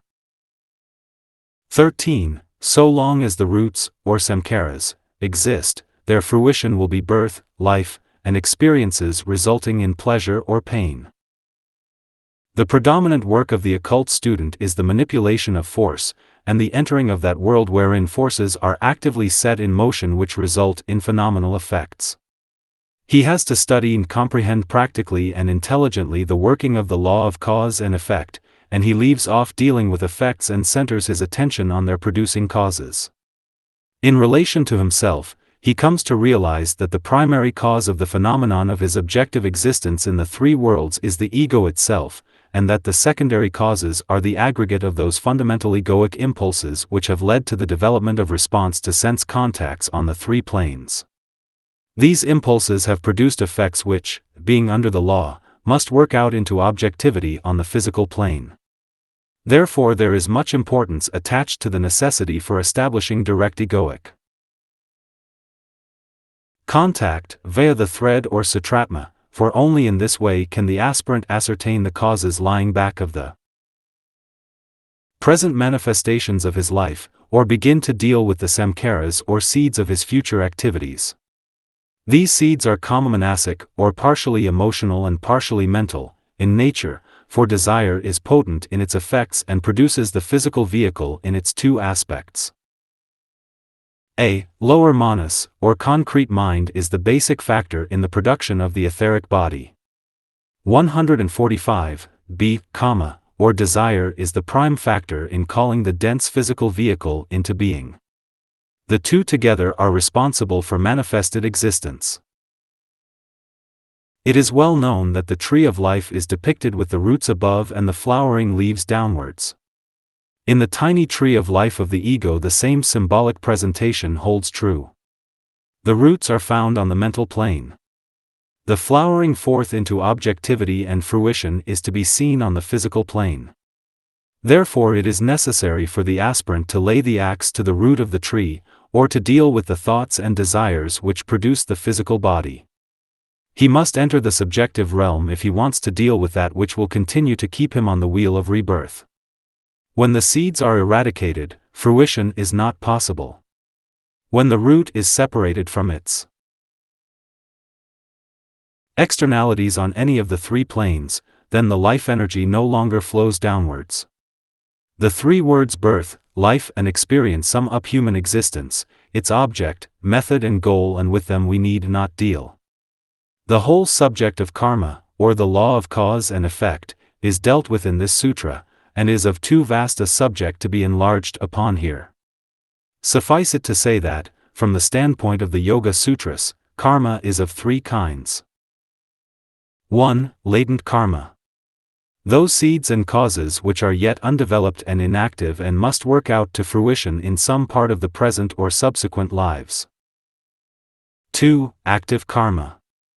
Those seeds or causes, 146, which are in process of fruition and for which the present life is intended to provide the needed soil for the flowering forth. 3. New karma. Those seeds or causes which are being produced in this life, and which must inevitably govern the circumstances of some future life. The beginner in this science of yoga can begin dealing with his active karma, interpreting each life event and every circumstance as providing conditions wherein he can work off a certain specified series of effects. He can endeavor so to watch his thoughts that new seeds are not sown so that no future karma can be brought to fruition in some later life. The seeds of latent karma are more difficult for the neophyte to work with, and it is here that his master can help him, manipulating his circumstances and dealing with his surroundings in the three worlds in order that this type of karma may more quickly work out and be done with. 14. These seeds, or samskaras, produce pleasure or pain according as their originating cause was good or evil. It might be noted that good is that which relates to the one principle, to the reality indwelling all forms, to the spirit of man as it reveals itself through the soul, and to the Father as he manifests through the Son. Evil relates to the form, to the vehicle, and to matter, and really concerns the relation of the Son to his body of manifestation. If the Son of God, cosmic or human, is 147, limited, and imprisoned and blinded by his form, that is the power of evil over him. If he is aware of his own self, unfettered by forms, and free from the thraldom of matter, that is the power of good. Complete freedom from matter causes bliss or pleasure, the joy of realization. Evil causes pain, for just in so far as the inner ruler is limited by his body of manifestation, just so far does he suffer. 15. To the illuminated man all existence, in the three worlds, is considered pain owing to the activities of the gunas. These activities are threefold, producing consequences, anxieties and subliminal impressions. The three gunas are the three qualities of matter itself, sattva, raja and tamas, or rhythm, activity and inertia, and are inherent in all forms. The student needs to remember that every form on every plane is thus characterized, and this is true of the highest form as of the lowest, the manifestation of these qualities only differing in degree. To the man who is achieving perfection it becomes increasingly apparent how every form through which he, the divine spiritual man, is manifesting, causes limitation and difficulty. The physical vehicle of the adept, though constructed of substance predominatingly sattvic in nature, equilibrized and rhythmic, yet serves to confine him to the world of physical endeavor and limits the powers of the true man. Speaking generally, it might be said that 148. 1. The attribute of inertia, or tamas, characterizes the lower personal self, the sheaths of the threefold lower man. 2. The attribute of activity is the prime characteristic of the soul, and it is this quality which causes the intense activity and constant labor of the man as he seeks experience and later, as he seeks to serve. 3. The attribute of rhythm, or balance, is the quality of the spirit or monad, and it is this tendency to perfection which is the cause of man's evolution in time and space and the factor which carries all life through all forms to the consummation. Let us bear in mind here, however, that these three qualities are the qualities of the substance through which the triple spirit is manifesting in this solar system. The nature of spirit itself we know not as yet, for we cannot think except in terms of form, however transcendental those forms may be. Only those souls who have attained the highest initiation and can pass beyond our solar ring pass not know somewhat of the essential nature of that which we call spirit. Coming to the practical manifestation of the gunas in the three worlds, in relation to man, it can be noted that, 1. The attribute of balance or rhythm distinguishes the mental vehicle. When the mental body is organized and man is being directed by his mind, his life becomes stabilized and organized also, and the direction of his affairs proceeds in a balanced manner. 2. The quality of activity or mobility is the 149 characteristic of the emotional or astral nature, and, when this is dominant, the life is chaotic, violent, emotional, and subjected to every mood and feeling. It is primarily the quality of the desire life. 3. Inertia is the quality dominating the physical body, and the whole objective of the ego is to break down that inertia and drive its lowest vehicle into an activity which will bring about the desired ends. Hence the use and necessity for the guna of mobility and the full play of the emotional or desire nature in the earlier stages of endeavor. Pain is the product of these form activities, for pain is the result of the inherent difference between the pairs of opposites, spirit and matter. Both the factors are at peace essentially until brought into conjunction, and both resist each other and produce friction and suffering when united in time and space. Patanjali points out that this pain is comprehensive, covering past, present and future. 1. Consequences. Pain is brought about through the activity of the past and the working out of karma as it is expressed in the adjusting of mistakes, the paying of the price of error. The settling of past obligations and debts is ever a sorrowful process. Certain past eventualities necessitate present conditions both of heredity, environment and type of body, and the form, both of vehicle and group relations, is painful to the soul, who is confined thereby. 2. Anxieties. This concerns the present and, 150, is sometimes translated, apprehensions.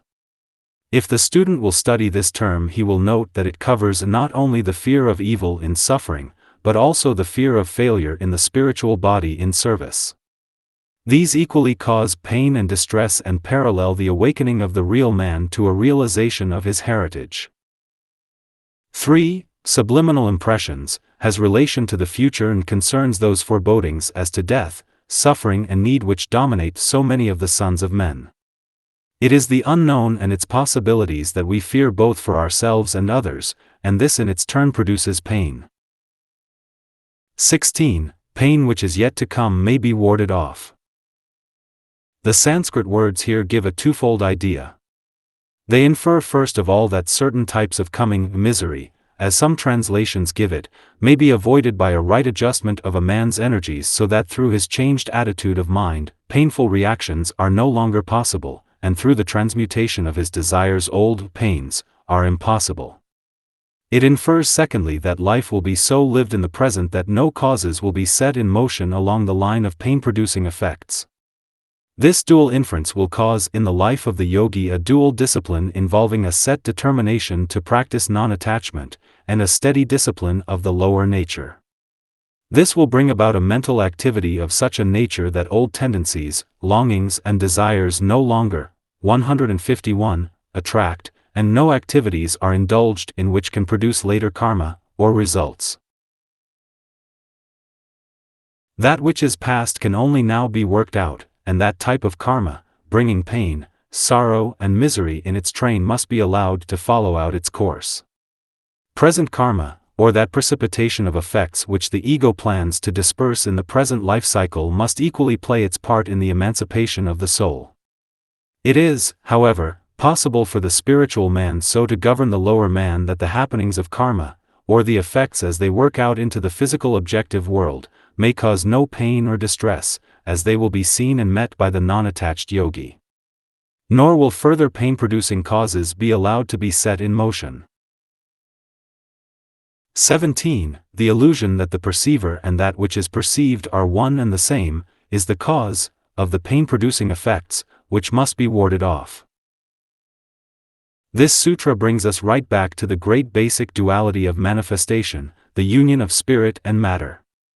It is their interplay which produces all the form-producing modifications or activities on the various planes, and which is the cause of the limitations which pure consciousness has imposed upon itself.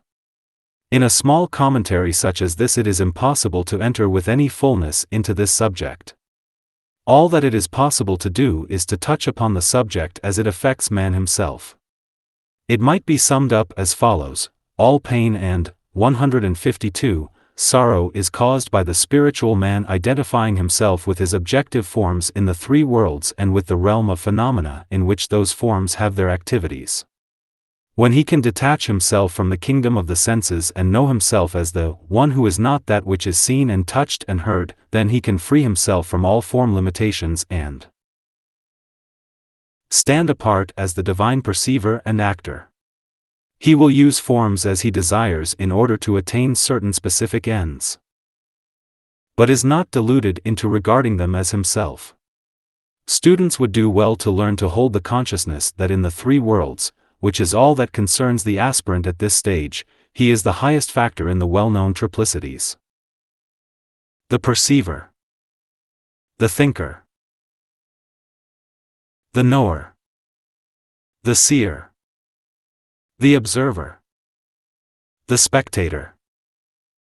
Perception, thought, knowledge, sight, observation, vision, and many others equally well known. That which is perceived. Thought forms. The field of knowledge. That which is seen. That which is observed. The spectacle. The great objective of Raja Yoga is to free the thinker from the modifications of the thinking principle so that he no longer merges himself in the great world of thought illusions nor identifies himself with that which is purely phenomenal. He stands free and detached and uses the world of the senses as the field of his intelligent activities and no longer as the field of his experiments and experience-gaining endeavors. 153. It must be remembered that the means of perception are the six senses, i.e., hearing, touch, sight, taste, smell and the mind, and that these six must be transcended and known for what they are. The means of perception reveal the great Maya or world of illusion which is composed of forms of every kind, built of substance which must be studied as to its atomic and molecular construction and as to the basic elements which give to that substance its specific differentiations and qualities. For purposes of study, the student will do well to remember that he must investigate the nature of the following factors in the polar opposite to spirit which we call matter.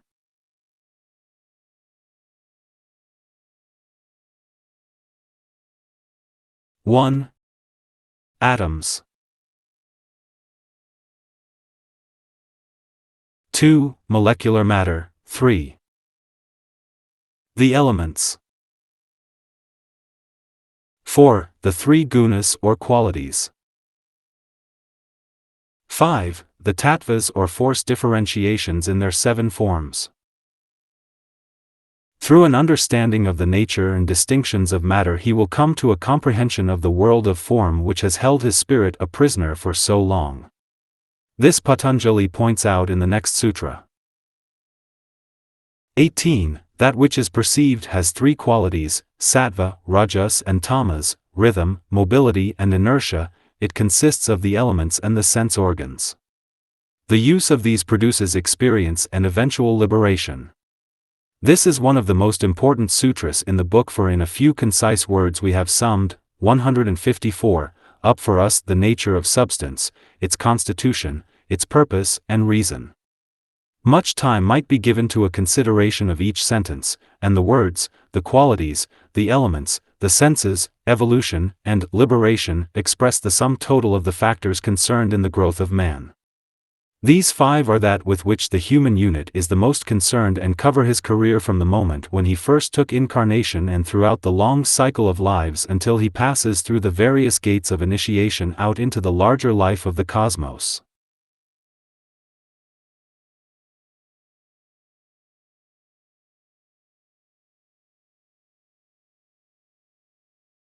First, inertia distinguishes him, and his forms are of so heavy and gross a nature that many and violent contacts are needed before he becomes aware of his surroundings and later intelligently appreciates them.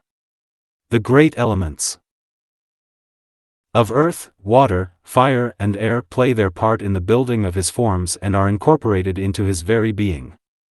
His various sense organs slowly become active, first, the 5 senses, and then when the second quality of rajas or activity is firmly established, the 6th sense or the mind begins to develop also. Later he begins to perceive in all around him in the phenomenal world, the same qualities and elements as in himself, and his knowledge rapidly grows. From that he passes to a distinction between himself as the perceiver and that which he perceives as his forms and their world of being. The 6th sense becomes increasingly dominant and is eventually controlled by the true man, who passes then into the sattvic state where he is harmonized in himself and consequently, 155, with all around him. His manifestation is rhythmic and in tune with the great whole. He looks on at the spectacle and sees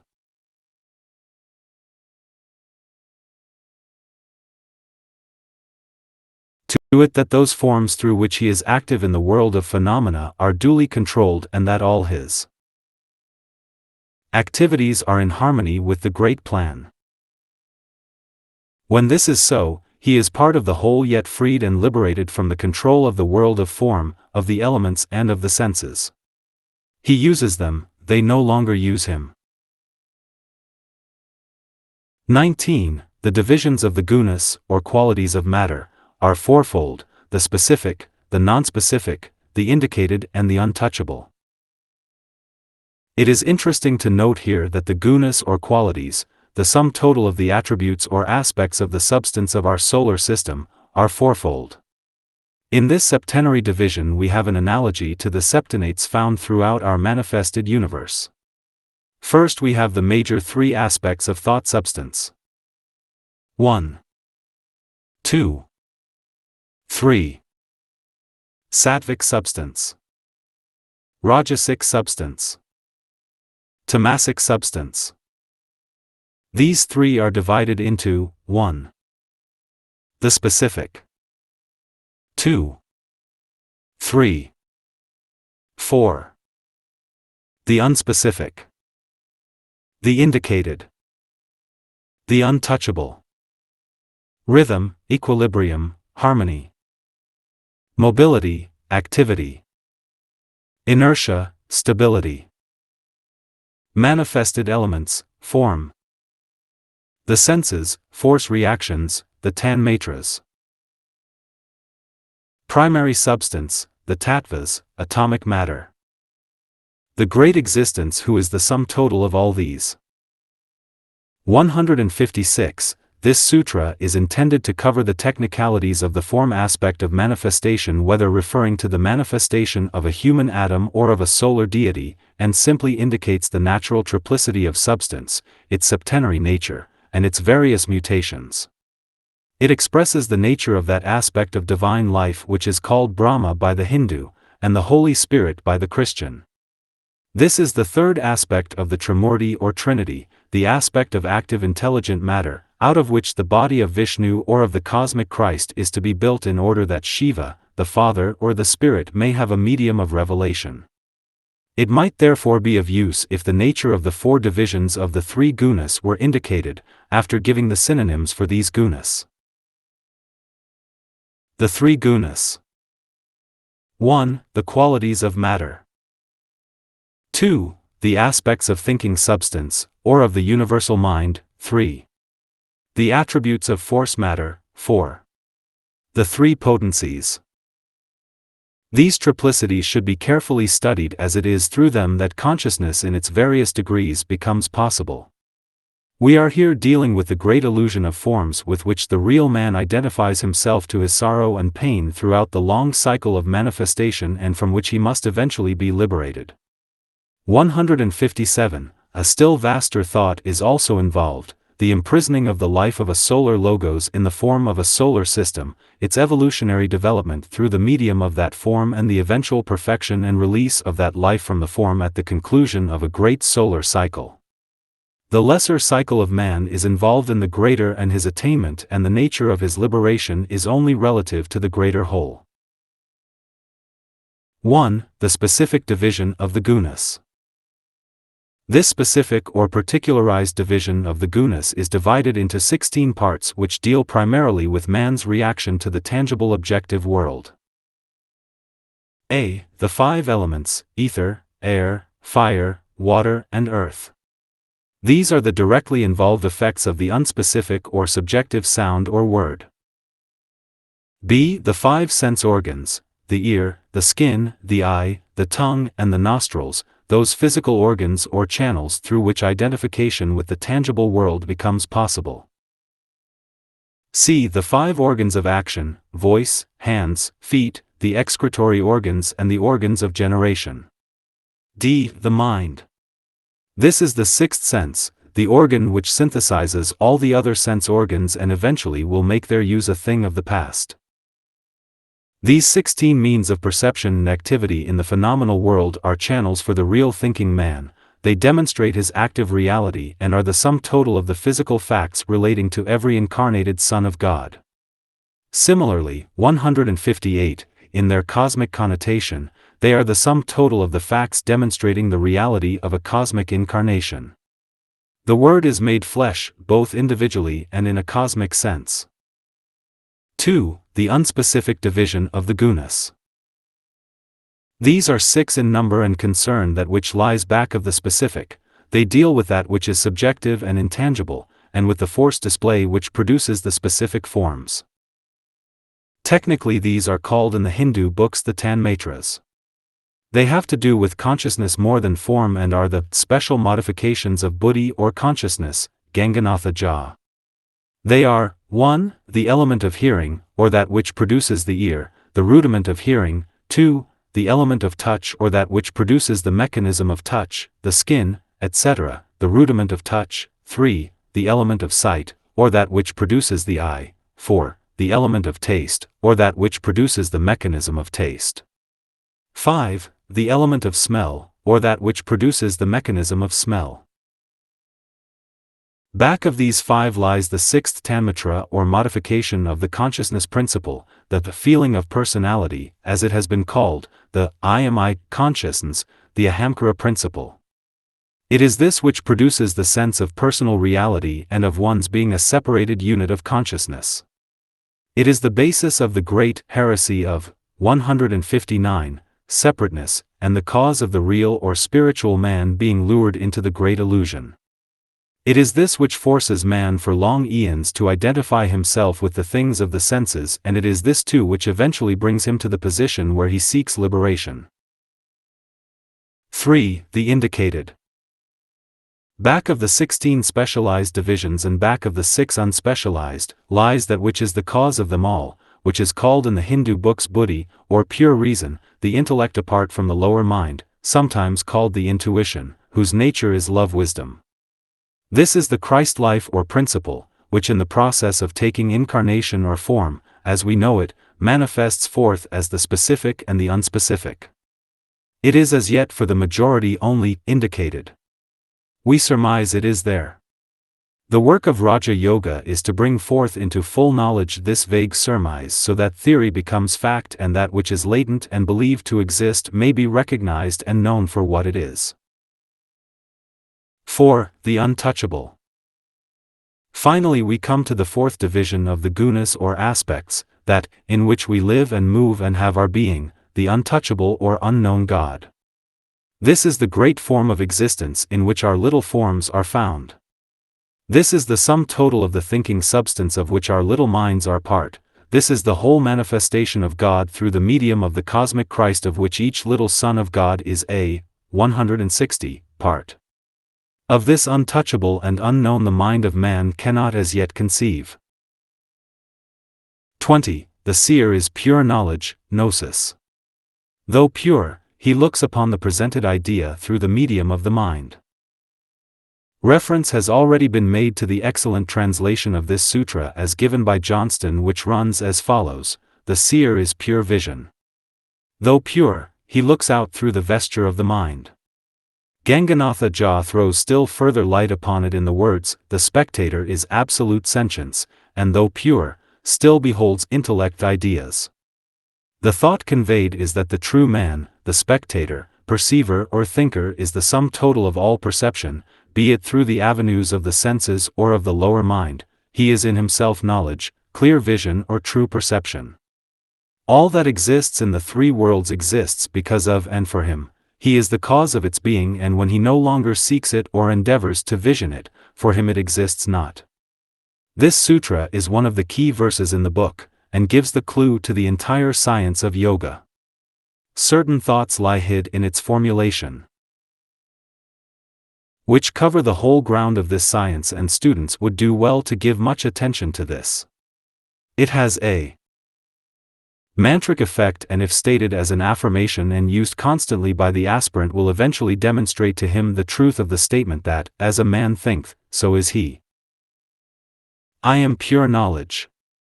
Though pure, I look, 161, upon presented ideas through the medium of the mind. We have here 1. The seer, or the one who looks on and considers, from his divine standpoint, this world of effects, this great maya of illusion. 2. The presented idea. The thought conveyed here is that every form which passes before the spectator in the great panorama of life in the three worlds is a presented idea, and that these presented ideas are therefore embodied thoughts of some kind and must be regarded as such. The task of the occultist is to work with the force which lies back of every form and not so much with the form which is but the effect of some cause. This method of endeavor can only be developed gradually. The spectator passes gradually from the forms and their true significance in his own immediate environment and in his own tiny world, through the various forms of the world process until the world of causes stands revealed to him, and the world of effects assumes a secondary position. He perceives first the forms in the three worlds. Gradually then he becomes aware of that which caused them and of the type of force which brought them into being. Later he discovers the idea which they embody and, tracing them progressively onward or back to their originating source, he comes into touch with the great lives which are the cause of manifestation. He thus passes out of the realm of objectivity, out of the mental, emotional and physical worlds into the 162 realm of the soul or of the subjective cause of this triple manifestation. This is the world of ideas and therefore of pure knowledge, pure reason and divine mind. Later, at a very advanced stage he touches the one life which synthesizes the many lives, the one purpose which blends the many ideas into one homogeneous plan. 3. The mind. This is the instrument which the seer employs in order to perceive presented ideas or thought forms. For purposes of clarification it might be noted that the presented ideas fall into 5 groups of thought forms. A. The tangible objective forms in the physical world of every day. With these the seer has for long identified himself in the earlier and more savage stages of human existence. B. The moods, feelings and desires, which all have form in the astral world, the world of the emotions. C. The thought forms in their myriad distinctions which crowd the mental world.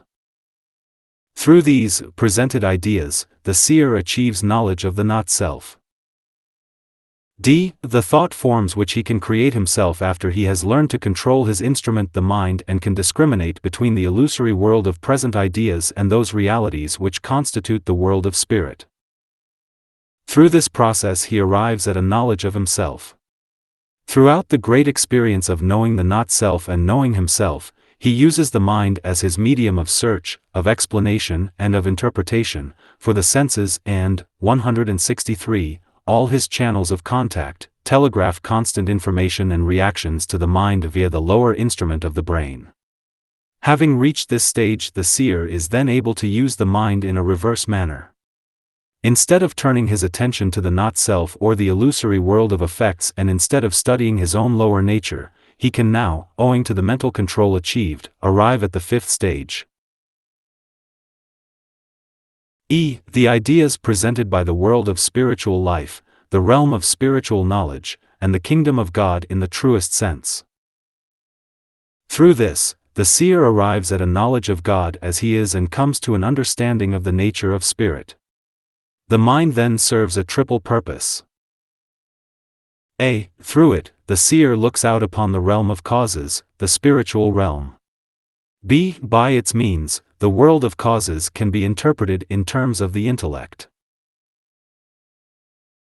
C. By using it correctly, the seer can transmit to the physical brain of the lower personal self, the reflection in the world of effects of the true man, that which the soul sees and knows.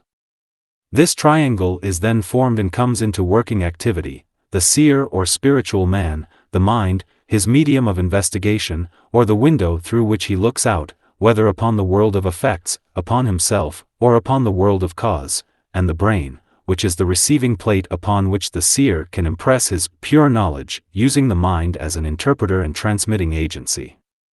164. 21. All that is exists for the sake of the soul. Man in his arrogance should not take this sutra to mean that all that is created exists for him. The sense is much wider than this. The soul referred to is that of the Supreme Being, of which the soul of man is but an infinitesimal part. Man's tiny world, his small environment and contacts, exist for the sake of the experience they bring him and the final liberation they bring about. He is the cause of their manifestation and they are the result of his own thought power. But around him and through him is to be found that greater whole of which he is a part, and the entire vast universe, planetary and solar, exists for the sake of the vaster life in whose body he is but an atom. The whole world of forms is the result of the thought activity of some life. The whole universe of matter is the field for the experience of some existence. 22. In the case of the man who has achieved yoga, or union, the objective universe has ceased to be. Yet it existeth still for those who are not yet free. This sutra holds the germ of the entire science of thought. Its premise is based upon the realization that all that we behold are modifications of thought substance, that the thinker creates his own world, whether he be God or man. When a man through the science of yoga, that science which deals with the suppression of the activities, 165, of the thinking principle, or with mind control, has achieved full power over the mind and over mental substance or thought matter, he is freed from the control of those forms which hold the majority of men captive in the three worlds. He stands then apart from the great illusion. The bodies which have hitherto held him no longer do so. The great currents of ideas and thoughts and desires which have their origin through the modifications of the thinking principle of men imprisoned in the three worlds no longer sway or affect him, and the myriad thought forms which are the result of these currents in the mental, astral and physical worlds no longer shut him away from the realities or from the true subjective world of causes and of force emanations. He is no longer deceived and can discriminate between the real and the unreal, between the true and the false, and between the life of the spirit and the world of phenomena. He becomes subject then to the currents of thought, and the world of ideas emanating from great spiritual entities, from spiritual lives, and the great plan of the architect of the universe can unroll itself before him. He is liberated and free and subject only to the new conditions of the life of the man who has made the great at-one-ment. The laws of the three worlds are not superseded but are transcended, for the greater always includes the lesser, and though, for purposes of service, he may choose to limit himself to a seemingly three-dimensional life, yet he goes forth into the world of higher dimensions at his pleasure, and, 166, when needed for the extension of the kingdom of God. The object of this science of yoga is to reveal to man the mode of this liberation and how he can free himself. Hence the trend of Patanjali's teaching up to this point has been to indicate man's place in the scheme, to put his finger upon the basic cause of man's restlessness and urge towards activity of one kind or another, to show the reason for the existence of the great world of effects and to tempt the aspirant to an investigation of the world of causes, and so to demonstrate the need for further unfoldment and the nature of the hindrances to that unfoldment, that the man will be ready to say, if this is all so, what are the means whereby this union with the real and this dispersal of the great illusion may be brought about? This second book presents the 8 great means of yoga, giving thus a clear and concise outline of the exact steps to be followed for the needed regulation of the physical, psychic and mental life. 23. The association of the soul with the mind and thus with that which the mind perceives, produces an understanding of the nature of that which is perceived and likewise of the perceiver. In this sutra the attention of the student is drawn to the primary quality which he must develop, that of discrimination. Its meaning is therefore very clear. The pairs of opposites, spirit and matter, Purusha and Prakriti, are, 167, brought into close association, and that union must come to be recognized by the soul, the perceiving consciousness. Through the process of this blending of the dualities, the soul, the thinker, comes to a comprehension of the nature which is his very own, the spiritual nature, and the nature of the phenomenal world which he perceives, contacts and uses. The organ of perception is the mind and the 5 senses, and from the standpoint of the soul, they form one instrument. For a long period and through many incarnations the soul or thinker identifies himself with this organ of perception, and in the earlier stages with that also which he perceives. Through its use, he regards the phenomenal body he uses, the physical body, as himself, as witness the expression, "I am tired" or "I am hungry." He identifies himself with his body of feeling or desire, and says, "I am cross," or "I want money." He identifies himself with the mental vehicle and regards himself as thinking thus and so. It is this identification which results in the theological differences, and the doctrinal and sectarian diversities everywhere to be found, and in this fifth root race and particularly in this fifth sub-race this identification reaches its apotheosis. It is the era of the personal self, not of the spiritual self. This realization of the lower nature is part of the great evolutionary process but must be followed by a realization of the other polar opposite, the spiritual self. This is brought about by the soul beginning to practice discrimination, at first theoretically and intellectually, hence the great value, 168, of the present era of criticism and polemical discussion, as it forms part of the planetary discriminative process, and later experimentally. This discrimination leads eventually to three things. 1. An understanding of the distinction between spirit and matter. 2. A comprehension of the nature therefore of the soul which is the product of this union, and is the Son, produced by the union of the Father Spirit and of the Mother Matter. 3. A development whereby the soul begins to identify itself with the spiritual aspect and not with the phenomenal world of forms. This later stage is greatly aided and hastened through the practice of Raja Yoga and hence the determination of the hierarchy to give this science to the critical discriminating West. It should be borne in mind that the soul passes through great stages in the unifying process and that the word yoga covers the evolutionary development of the human monad. 1. The union of the soul with the form and its identification with the matter aspect. 2. The union of thinking man or the self-conscious reflection in the three worlds with the spiritual man on its own plane. 3. The union of the spiritual man or divine thinker with its Father in heaven, the monad or spirit aspect. Stage I covers the period from the first incarnation up to the treading of the probationary path. Stage 2 covers the period of the probationary path up to the third initiation, 169, upon the path of discipleship. Stage 3 covers the final stages of the path of initiation. 24. The cause of this association is ignorance or avidya. This has to be overcome. Ignorance of the real nature of the soul and an urge to find out its own nature and its powers is the cause of the soul's identifying itself with the organs of perception, and with that which they perceive or bring within the consciousness of the soul. When through this ignorance and its consequences, the soul fails to find what it is seeking, there comes the stage when the search takes on a different form and the soul itself searches for reality. It might be expressed thus. Identification with the phenomenal world and the use of the outgoing organs of perception covers the period which the real man spends in what is called the hall of ignorance. Satiety, restlessness, and a search for the knowledge of the self or soul characterizes the period spent in the hall of learning. Realization, expansion of consciousness and identification with the spiritual man cover the period spent in the hall of wisdom. The terms human life, mystic life and occult life apply to these three stages. 25. When ignorance is brought to an end through non-association with the things perceived, this is the great liberation.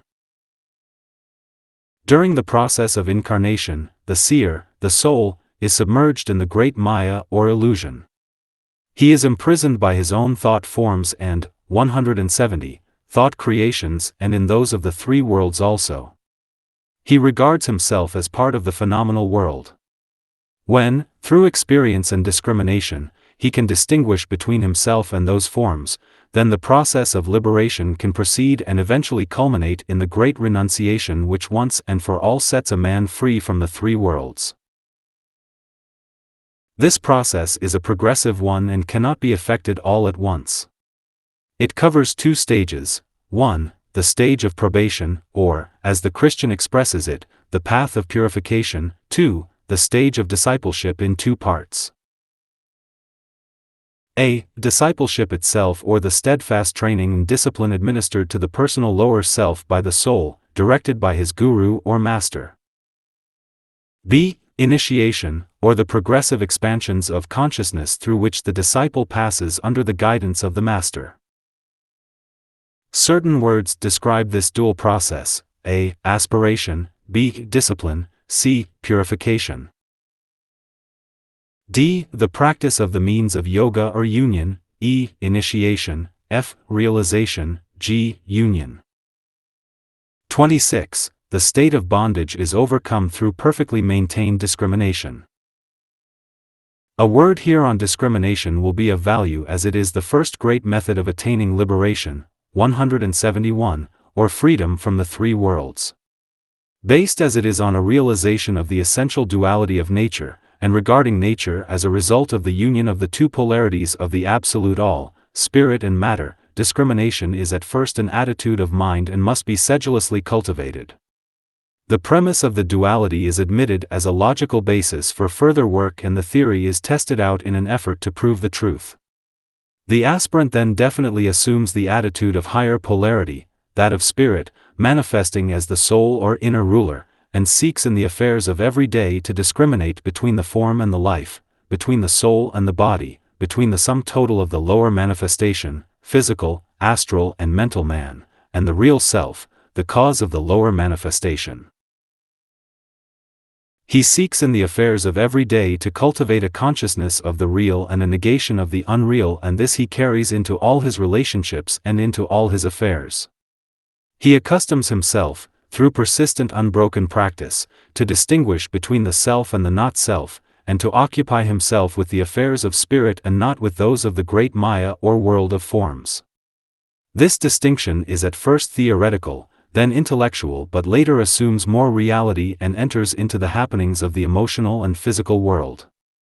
Finally, the following of this method eventuates in the entrance of the aspirant into an entirely new dimension and his identification with a life and a world of being dissociated from the three worlds of human endeavor. 172. When this is so, the new environment becomes familiar to him, so that he knows not only the form but the subjective reality which produces or causes the existence of the forms. Then he passes on to the cultivation of the next great quality, which is dispassion or desirelessness. A man may be able to distinguish between the real and the true, between the substance and the life which animates it, and yet desire or go out towards the form existence. This too must be overcome before perfect liberation, emancipation or freedom is attained. In one of the old commentaries in the archives of the Lodge of Masters, the following words are found. It suffices not to know the way nor to feel the force which serveth to extract the life from out of the forms of Maya. A moment of great portent must take place wherein the chela breaketh by one act and through a word of power the illusory sutratma which bindeth him to form. Like the spider which gathereth up the thread again within himself whereby he ventured forth into unknown realms, so the chela withdraweth himself from all the forms in the three realms of being which have hitherto enticed. The above merits close consideration and can be linked to the thought embodied in the occult phrase, before a man can tread the path, he must become that path himself. 27. The knowledge, or illumination, achieved is sevenfold, and is attained progressively. The Hindu teaching holds that the states of mind consciousness are 7 in number.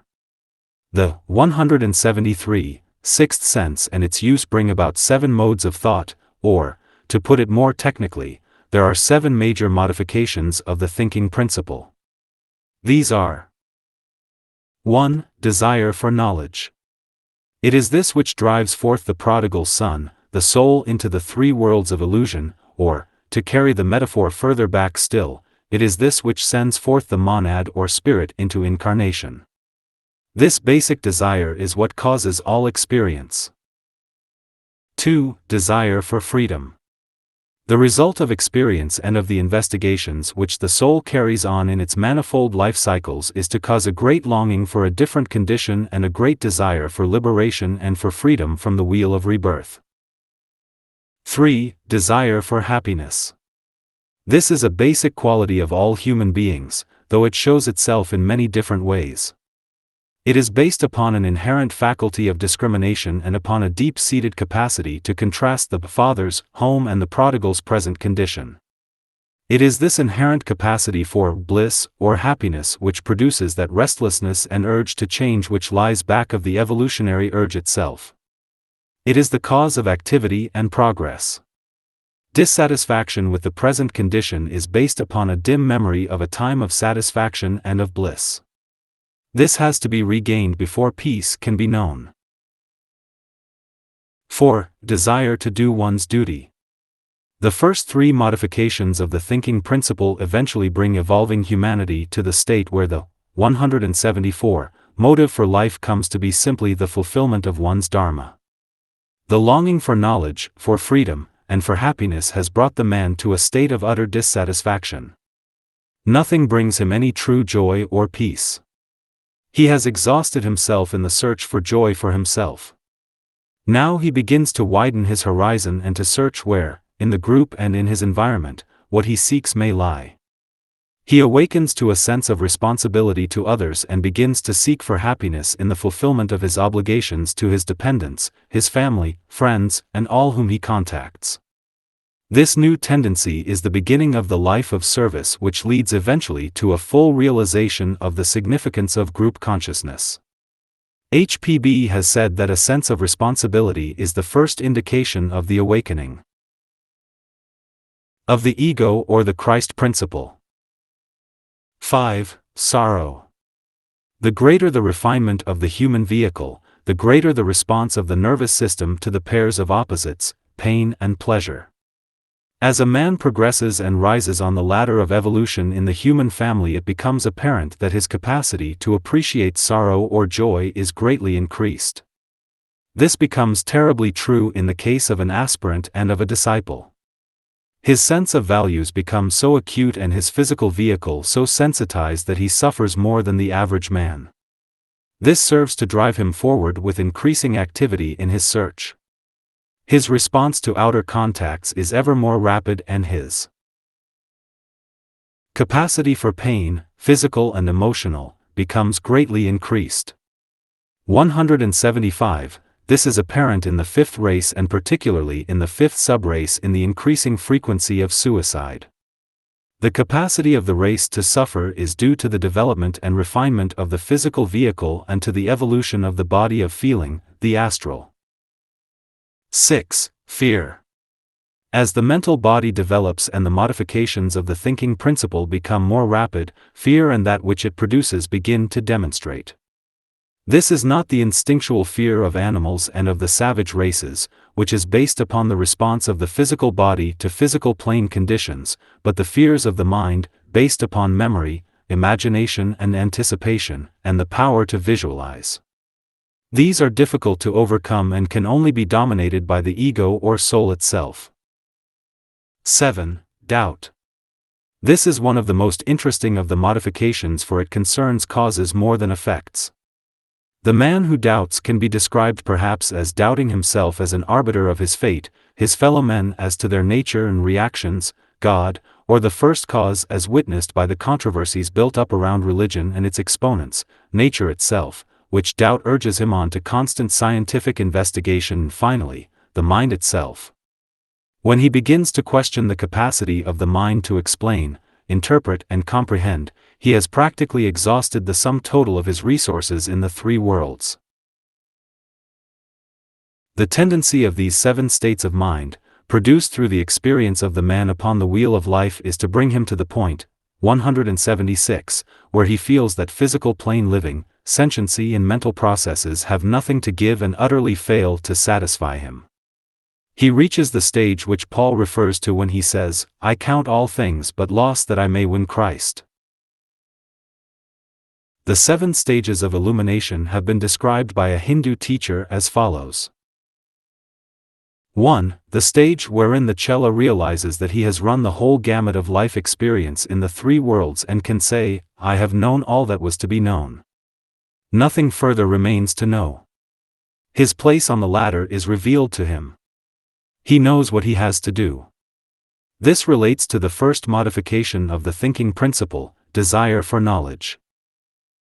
2. The stage wherein he frees himself from every known limitation, and can say, I have freed myself from my fetters. This stage is long but results in the attainment of freedom and relates to the second of the modifications dealt with above. 3. The stage wherein the consciousness shifts completely out of the lower personality and becomes the true spiritual consciousness, centered in the real man, the ego or soul. This brings in the consciousness of the Christ nature, which is love, peace and truth. He can say now, I have reached my goal. Nothing remains to attract me in the three worlds. Desire for happiness is satisfied. The third modification is transcended. 4. The stage wherein he can say with truth, I have fulfilled my dharma, and accomplished my whole duty. He has worked off karma, and, 177, fulfilled the law. Thus he becomes a master and a wielder of the law. This stage has relation to the fourth modification. 5. The stage wherein complete control of the mind is achieved and the peer can say, my mind is at rest. Then and only then, when complete rest is known, can the true contemplation and samadhi of the highest kind be known. Sorrow, the fifth modification, is dispelled by the glory of the illumination received. The pairs of opposites are no longer at war. 6. The stage wherein the Chela realizes that matter or form have no longer any power over him. He can then say, the gunas or qualities of matter in the three worlds no longer attract me, they call forth no response from me. Fear therefore is eliminated, for there is nothing in the disciple which can attract to him evil, death or pain. Thus equally the sixth modification is overcome and realization of the true nature of divinity and utter bliss takes its place. 7. Full self-realization is the next and final stage. The initiate can now say, with full conscious knowledge, I am that I am, and he knows himself as one with the All-Self. Doubt no longer controls. The full light of day or completed illumination takes place and floods the whole being of the seer. These are the 7 stages upon the path, the 7 stations of the cross as the Christian puts it, the 7 great initiations and the 7 ways to bliss. Now the path of the just shineth ever more and more until the perfect day. 178. The 8 means of yoga defined. 28. When the means to yoga have been steadily practiced and when impurity has been overcome, enlightenment takes place leading up to full illumination. We now come to the practical part of the book, wherein instruction is given as to the method to pursue if full yoga, union, or at-one-ment is to be achieved. The work might be described as twofold. 1. The practice of the right means whereby union is brought about. 2. The discipline of the lower threefold man so that impurity in any of the 3 bodies is eradicated. This steadfast application to the twofold work produces 2 corresponding results, each dependent upon its cause. 1. Discrimination becomes possible. The practice of the means leads the aspirant to a scientific understanding of the distinction existing between the self and the not-self, between spirit and matter. This knowledge is no longer theoretical and that to which the man aspires, but is a fact in the experience of the disciple and one upon which he bases all his subsequent activities. 2. Discernment takes place. As the purificatory process is carried on, the sheaths or bodies which veil the reality become attenuated and no longer act as thick veils, hiding the soul, and the world wherein the soul normally moves. The aspirant becomes aware of a part of himself, 179, hitherto hidden and unknown. He approaches the heart of the mystery of himself and draws closer to the angel of the presence, which can only be truly seen at initiation. He discerns a new factor and a new world and seeks to make them his own in conscious experience upon the physical plane. It should be noted here that the two causes of revelation, the practice of the 8 means to yoga and the purification of the life in the 3 worlds, deal with the man from the standpoint of the 3 worlds and bring about, in the man's physical brain, the power to discriminate between the real and the unreal and to discern the things of the spirit.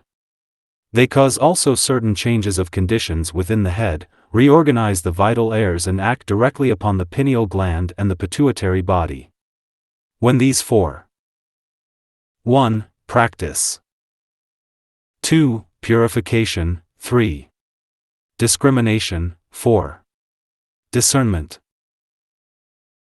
are part of the life of the physical plane man, then the spiritual man, the ego or thinker on his own plane attends to his part of the liberating process, and the final 2 stages are brought about from above downwards. This 6-fold process is the correspondence upon the path of discipleship, of the individualizing process, wherein animal man, the lower quaternary, physical, etheric, astral and lower mental, receive that 2-fold expression of spirit, Atmabuddhi, spiritual will and spiritual love, which completed him and made him, 180, truly man. The 2 stages of development which are brought about by the ego within the purified and earnest aspirant, are 1. Enlightenment. The light in the head, which is at first but a spark, is fanned to a flame which illumines all things and is fed constantly from above. This is progressive, see previous sutra, and is dependent upon steadfast practice, meditation and earnest service. 2. Illumination. The gradually increasing downpour of fiery energy increases steadily the light in the head, or the effulgence found in the brain in the neighborhood of the pineal gland. This is to the little system of the 3-fold man in physical manifestation what the physical sun is to the solar system. This light becomes eventually a blaze of glory and the man becomes a son of light or a son of righteousness. Such were the Buddha, the Christ, and all the great ones who have attained. 29. The 8 means of yoga are, the commandments or yama, the rules or nijama, posture or asana, right control of life force or pranayama, abstraction or pratyahara, attention or dharana, meditation or dhyana, and contemplation or samadhi. It will be noted that these means or practices are apparently simple, but it must be carefully remembered that they do not refer to anything accomplished on one or other plane in some one body, but to the simultaneous activity and practice of these methods in all 3 bodies at once, 181, so that the entire 3-fold lower man practices the means as they refer to the physical, the astral, and the mental vehicles. This is often forgotten. Therefore, in the study of these various means to yoga or union, we must consider them as they apply to the physical man, then to the emotional man and then to the mental man. The yogi, for instance, has to understand the significance of right breathing or of posture as they relate to the triple-aligned and coordinated lower man, remembering that it is only as the lower man forms a coherent rhythmic instrument that it becomes possible for the ego to enlighten and illuminate him. The practice of breathing exercises, for instance, has led the aspirant frequently to concentrate upon the physical apparatus of breath to the exclusion of the analogous practice of rhythmic control of the emotional life.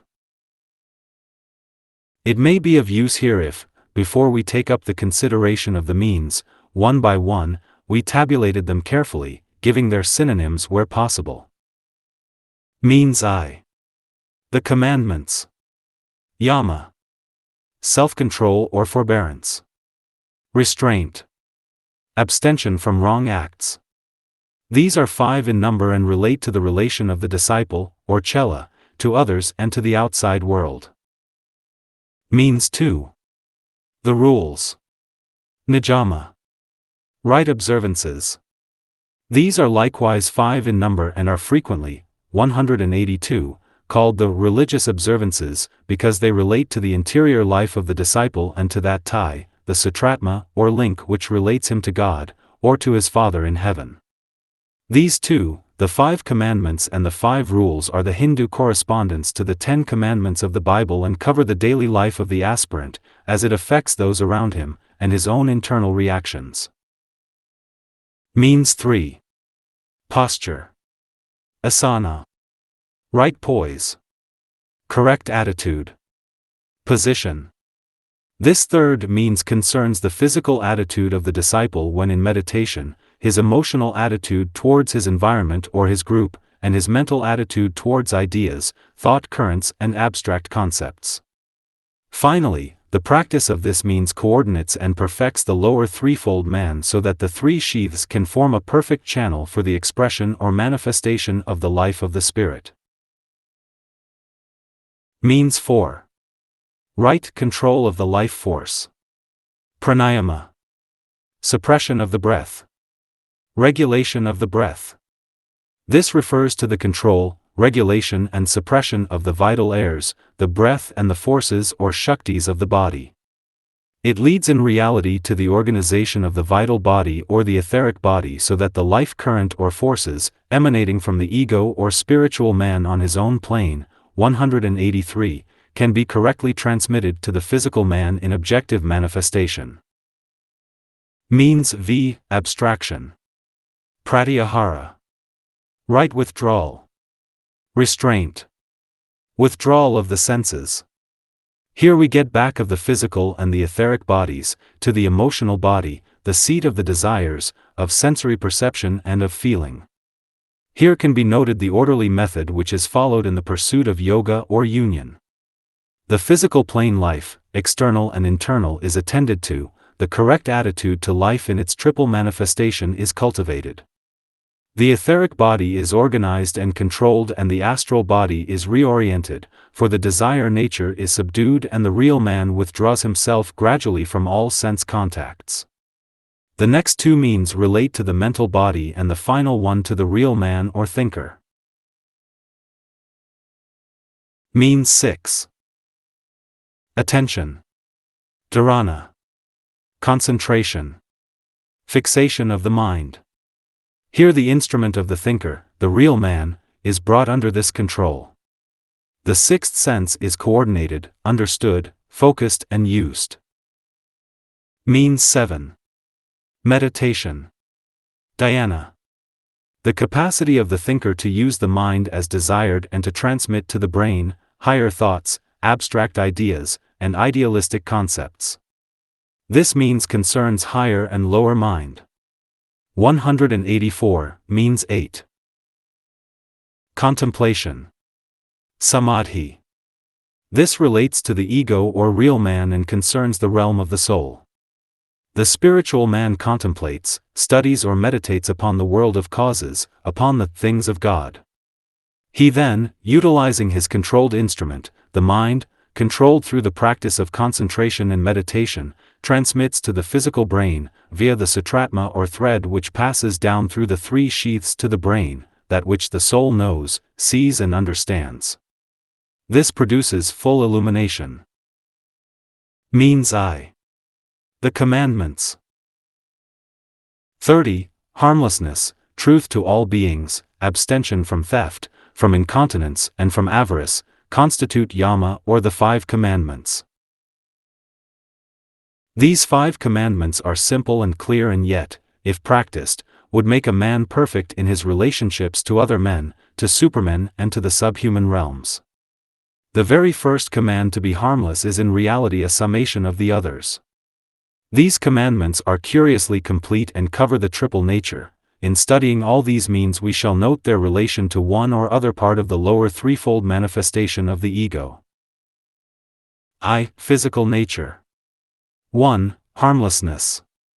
This covers a man's physical acts as they relate to all forms of divine manifestation, 185, and concern specifically his force nature or the energy which he expresses through his physical plane activities. He hurts no one, and injures nobody. 2. Truth. This concerns primarily his use of speech and of the organs of sound, and relates to truth in the inmost part, so that truth in externality becomes possible. This is a large subject, and deals with the formulation of a man's belief regarding God, people, things and forms through the medium of the tongue and voice. This is covered in the aphorism in Light on the Path. Before the voice can speak in the presence of the master it must have lost the power to wound. 3. Abstention from theft. The disciple is precise and accurate in all his affairs and appropriates nothing which is not rightly his. This is a large concept covering more than the fact of actual physical appropriation of others' possessions. 2. Astral nature. 4. Abstention from incontinence. This is literally desirelessness and governs the outgoing tendencies to that which is not the self, which finds physical plane expression in the relation between the sexes. It must be remembered here, however, that this expression is regarded by the occult student as only one form which the outgoing impulses take, and a form which allies a man closely with the animal kingdom. Any impulse which concerns the forms and the real man, 186, and which tends to link him to a form and to the physical plane is regarded as a form of incontinence. There is physical plane incontinence, and this should have been left behind by the disciple long ago. But there are also many tendencies towards pleasure seeking with consequent satisfaction of the desire nature, and this, to the true aspirant, is likewise regarded as incontinence. 3. Mental nature. 5. Abstention from avarice. This deals with the sin of covetousness, which is literally theft upon the mental plane. The sin of avarice may lead to any number of physical plane sins and is very powerful. It concerns mental force and is a generic term covering those potent longings which have their seat not only in the emotional or kamic, desire, body, but in the mental body also. This commandment to abstain from avarice is covered by St. Paul when he says, "I have learned in whatsoever state I am, therewith to be content." That state has to be attained before the mind can be so quieted that the things of the soul can find entrance. 31. Yama, or the Five Commandments, constitutes the universal duty and is irrespective of race, place, time or emergency. This sutra makes clear the universality of certain requirements, and by a study of these 5 commandments which form the basis of what the Buddhist calls right conduct, it will be seen, 187, that they form the basis of all true law and that their infringement constitutes lawlessness. The word translated duty or obligation could well be expressed by that comprehensive term dharma in respect to others. Dharma means literally the proper working out of one's obligations, or karma, in the place, surroundings and environment where fate has put one. Certain governing factors in conduct must be observed, and no latitude is permitted in these respects, no matter what one's nationality, no matter what the locality in which one finds oneself, and no matter what age one may be or what emergency may arise. These are the 5 immutable laws governing human conduct, and when they are followed by all the sons of men, the full significance of the term, peace to all beings, will be comprehended. Means 2. The rules. 32. Internal and external purification, contentment, fiery aspiration, spiritual reading and devotion to Ishvara constitutes Nijama, or the 5 rules.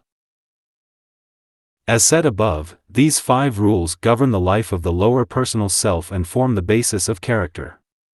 The yoga practices which so much interest the Western thinker and aspirant, and which lure him on with their apparent ease of accomplishment and richness of reward, such as psychic unfoldment, are not permitted by the true guru or teacher until yama or nijama have, 188, been established as controlling factors in the daily life of the disciple. The commandments and the rules must first be kept, and when his outer conduct to his fellow men and his inner discipline of life is brought into line with these requirements, then he can safely proceed with the forms and rituals of practical yoga, but not till then. It is the failure to recognize this that leads to so much of the trouble among students of yoga in the West.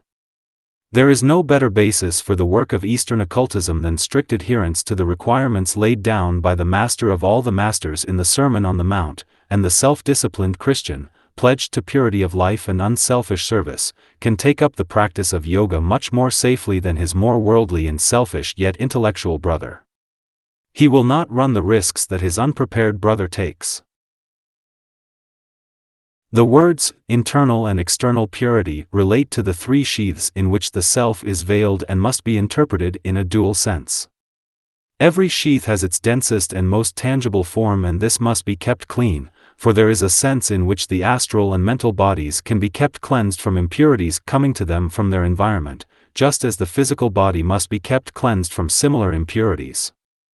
The subtler matters of those bodies must be kept equally cleansed, and this is the basis of that study of magnetic purity which is the cause of so many observances in the East which seem inexplicable to the Westerner. A shadow cast upon food by 189, a foreigner produces impure conditions. This is based upon the belief that certain types of force emanations produce impure conditions, and though the method of counteracting these conditions may savor of dead-letter ritual, yet the thought back of the observance remains still the truth. So little is as yet known about force emanations from the human being, or acting upon the human mechanism, that what may be called scientific purification is as yet in its infancy. Contentment is productive of conditions wherein the mind is at rest. It is based upon the recognition of the laws governing life and primarily the law of karma. It produces a state of mind wherein all conditions are regarded as correct and just, and as those in which the aspirant can best work out his problem and achieve the goal for any specific life. This does not entail a settling down and an acquiescence producing inertia, but a recognition of present assets, an availing oneself of one's opportunities and letting them form a background and a basis for all future progress. When this is done rightly, the three remaining rules can be more easily kept. Fiery aspiration will be dealt with more fully in the next book, but it is well to point out here that this quality of going forth towards the ideal or of straining towards the objective must be so profound in the aspirant to yoga that no difficulties can turn him back. Only when this quality has been developed and proved, and when it is found that no problem, no darkness, and no 190 time element can hinder, is a man permitted to become the disciple of some master. Fiery effort, steady persistent longing and enduring faithfulness to the ideal visioned are the sine qua non of discipleship. These characteristics must be found in all three bodies, leading to the constant disciplining of the physical vehicle, the steady orientation of the emotional nature and the mental attitude which enables a man to count all things but loss, if he can only arrive at his goal. Spiritual reading will be found to concern the development of the sense of subjective realities. It is fostered by study as understood in the physical sense, and by the endeavor to arrive at the thoughts which words convey. It is developed by a close scrutiny of the causes which lie back of all desires, aspirations, and feelings, and thus is related to the desire or astral plane. It deals with the reading of symbols or geometrical forms and souling an idea or thought, and this concerns the mental plane. This will be dealt with later in Book 3. Devotion to Ishvara may be briefly stated to constitute the attitude of the lower threefold self to the service of the ego, the inner ruler, the God or Christ within. This will be triple in its manifestation, bringing that lower personal self into a life of obedience to the master within the heart, eventually bringing the aspirant into the group of some adept or spiritual teacher, and leading him also into devoted service to Ishvara or the divine self as found in the hearts of all men and back of all forms of divine manifestation. 191. 33. When thoughts which are contrary to yoga are present, there should be the cultivation of their opposite. The translation by Johnston gives the same idea in very beautiful words, and the method is adequately brought out. He says, when transgressions hinder, the weight of the imagination should be thrown upon the opposite side. The entire science of the balancing of the pairs of opposites is given in these two translations, neither one being fully complete without the other. It is often difficult to translate the ancient Sanskrit terms by one word or phrase, for in that language a term will stand for an entire idea and will require several phrases in order to convey the true meaning in the more limited English tongue. Certain basic concepts are embodied in this sutra and for the sake of clarity might be tabulated as follows. 1. As a man thinketh so is he. That which works out into physical objectivity is always a thought, and according to that thought or idea so will be the form and life purpose. 2. Thoughts are of two kinds, those tending to form building, to limitation, to physical plane expression, those tending away from the lower three planes and therefore from the form aspect as we know it in the three worlds, and leading to union, yoga or at one ment, with the soul, the Christ aspect. 192. 3. When it is found that the thoughts habitually cultivated are productive of astral and physical reactions and results, it must be realized that they are inimical to yoga, they hinder the at-one-ing process. 4. Contrary thoughts to these must then be cultivated. These can be easily ascertained, for they will be the direct opposite of the inhibiting thoughts. 5. The cultivation of the thoughts which will tend to yoga and lead a man to a knowledge of his real self and consequent union with that self involves a triple process. A. The new thought concept, definitely formulated and found to be contrary to the old thought current, must be ascertained and considered. B. The use of the imagination comes next in order to bring the thought into manifestation. This brings in the realm of desire and consequently the astral or emotional body is affected. C. Then follows definite visualization of the effect of that which has been thought and imagined, as it will manifest in the physical plane life. This will be found to generate energy. This means consequently that the etheric body becomes vitalized or energized by the new thought current, and certain transformations and reorganizations take place which eventually cause a complete change in the activities of the physical plane man. The constant cultivation of this affects an entire transformation in the threefold lower man, and eventually the truth of the Christian phraseology, 193, becomes apparent. Only Christ is seen and heard. Only the real or spiritual man can be seen expressing himself through a physical medium, as Christ did through his instrument and disciple, Jesus.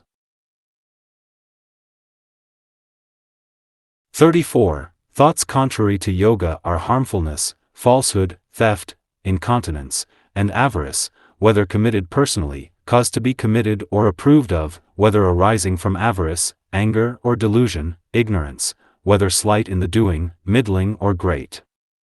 These result always in excessive pain and ignorance. For this reason, the contrary thoughts must be cultivated. It will be noted that the 5 commandments deal specifically with those thoughts contrary to yoga or union, and that the keeping of the commandments will bring about a. Harmlessness instead of harmfulness, b. Truth instead of falsehood, c. Abstention from theft instead of stealing, d. Self-control instead of incontinence, e. Contentment instead of avarice or covetousness. No excuse is left to the aspirant, and the truth is borne in on him that transgression of the commandments is equally productive of results whether the violation is trifling or very great. A contrary thought must produce its effect, and the effect is dual, pain, and ignorance or delusion. There are 3 words which the occult student associates ever with the 3 worlds, 194. 1. Maya or illusion, having reference to the world of forms in which the true self finds itself when in incarnation, and with which it ignorantly identifies itself for long eons. 2. Delusion, the process of wrong identification, in which the self deludes itself, and says, I am the form. 3. Ignorance or avidya, the result of this wrong identification and at the same time the cause of it. The self is clothed in form, it is deluded in the world of illusion. Every time, however, that thoughts contrary to yoga are knowingly entertained, the self submerges itself still more in the illusory world and adds to the veil of ignorance. Every time that the weight of the imagination is thrown on the side of the real nature of the self and turned away from the world of the not-self, the illusion is lessened, the delusion becomes weakened, and ignorance is gradually superseded by knowledge. 35. In the presence of him who has perfected harmlessness, all enmity ceases. This sutra demonstrates to us the working out of a great law. In Book 4, Sutra 17, Patanjali tells us that the perception of a characteristic, of a quality and of an objective form is dependent upon the fact that in the perceiver similar characteristics, qualities and objective capacity are to be found. This similarity is the basis of perception. The same truth is hinted at in the first, 195, Epistle of St. John, where the words are found, "We shall be like him, for we shall see him as he is." Only that can be contacted which is already present or partially present in the perceiver's consciousness. If enmity and hatred are therefore to be found by the perceiver, it is because in him the seeds of enmity and hatred are present. When they are absent, naught but unity and harmony exists. This is the first stage of universal love, the practical endeavor on the part of the aspirant to be at one with all beings. He begins with himself and sees to it that the seeds of harmfulness in his own nature are eradicated.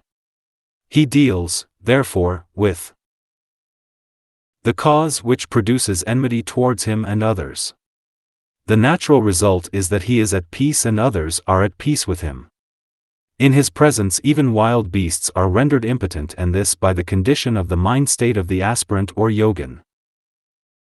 36. When truth to all beings is perfected, the effectiveness of his words and acts is immediately to be seen. This question of truth is one of the great problems which the aspirant has to solve, and he who attempts to speak only that which is entirely accurate will find himself confronted by very definite difficulties. Truth is entirely relative whilst evolution proceeds, and is progressive in its manifestation. It might be defined as the demonstration on the physical plane of as much of the divine reality as the stage in evolution and the medium, 196, employed permit. Truth, therefore, involves the ability of the perceiver or aspirant to see correctly the amount of the divine which a form, tangible, objective, or of words, clothes. It involves, therefore, the capacity to penetrate to the subject and to contact that which every form veils. It involves also the ability of the aspirant to construct a form, tangible, objective, or of words, which will convey the truth as it is. This is in reality the first two stages of the great creative process. 1. Correct perception. 2. Accurate construction. And it leads on to the consummation dealt with in the sutra under consideration, the effectiveness of all words and acts to convey reality or truth as it is. This sutra gives the clue to the work of the magician and is the basis for the great science of mantras or of words of power, which are the equipment of every adept. Through an understanding of a. The law of vibration, b. The science of sound, c. The purpose of evolution, d. The present cyclic stage, e. The nature of form, f. The manipulation of atomic substance. The adept not only sees truth in all things but comprehends how to make truth visible, thus aiding the evolutionary process and casting images upon the screen of time. This he does through certain words and acts. For the aspirant, the development of this capacity comes through a constant, 197, effort to fulfill the following requirements. 1. Strict attention to every formulation of words used. 2. The wise use of silence as a factor of service. 3. The constant study of the causes lying back of every act so that the reason for the effectiveness or non-effectiveness of action is understood. 4. A steady endeavor to see the reality in every form. This literally involves a study of the law of cause and effect, or karma, the object of the karmic law being to bring the opposite pole of spirit, matter, into strict conformity with the requirements of spirit so that matter and form can perfectly express the nature of spirit. 37. When abstention from theft is perfected, the yogi can have whatever he desires. In this is to be found the clue to the great law of supply and demand. When the aspirant has learned to desire nothing for the separated self, he can then be trusted with the riches of the universe. When he makes no demand for the lower nature and claims nothing for the threefold physical man, then all that he desires comes to him unasked and unclaimed. In some translations the words are found, all jewels are his. It must be remembered with care that the theft referred to has reference not only to the taking of things tangible and physical, but has reference also to abstention from theft on the emotional or mental planes. The aspirant takes nothing, 198, emotional benefits, such as love and favor, dislike or hatred are not claimed by him and absorbed when they do not belong to him. Intellectual benefits, the claiming of a reputation not warranted, the assumption of someone else's duty, favor or popularity are all equally repudiated by him, and he adheres with strictness to that which is his own. Let every man attend to his own dharma, and fulfill his own role, is the Eastern injunction. Mind your own business, is the Western attempt to teach the same truth and convey the injunction that we each of us must not steal from another the opportunity to do right, to measure up to responsibility and to do his duty. This is the true abstention from theft. It will lead a man perfectly to meet his own obligations, to shoulder his own responsibility and to fulfill his own duty. It will lead him to refrain from appropriating anything that belongs to his brother in the three worlds of human endeavor. 38. By abstention from incontinence, energy is acquired. Incontinence is usually regarded as the dissipation of the vitality or the virility of the animal nature. The power to create upon the physical plane and to perpetuate the race is the highest physical act of which man is capable. The dissipation of the vital powers through loose living and incontinence is the great sin against the physical body. It involves the failure to recognize the importance of the procreative act, the inability to, 199, resist the lower desires and pleasures, and a loss of self-control.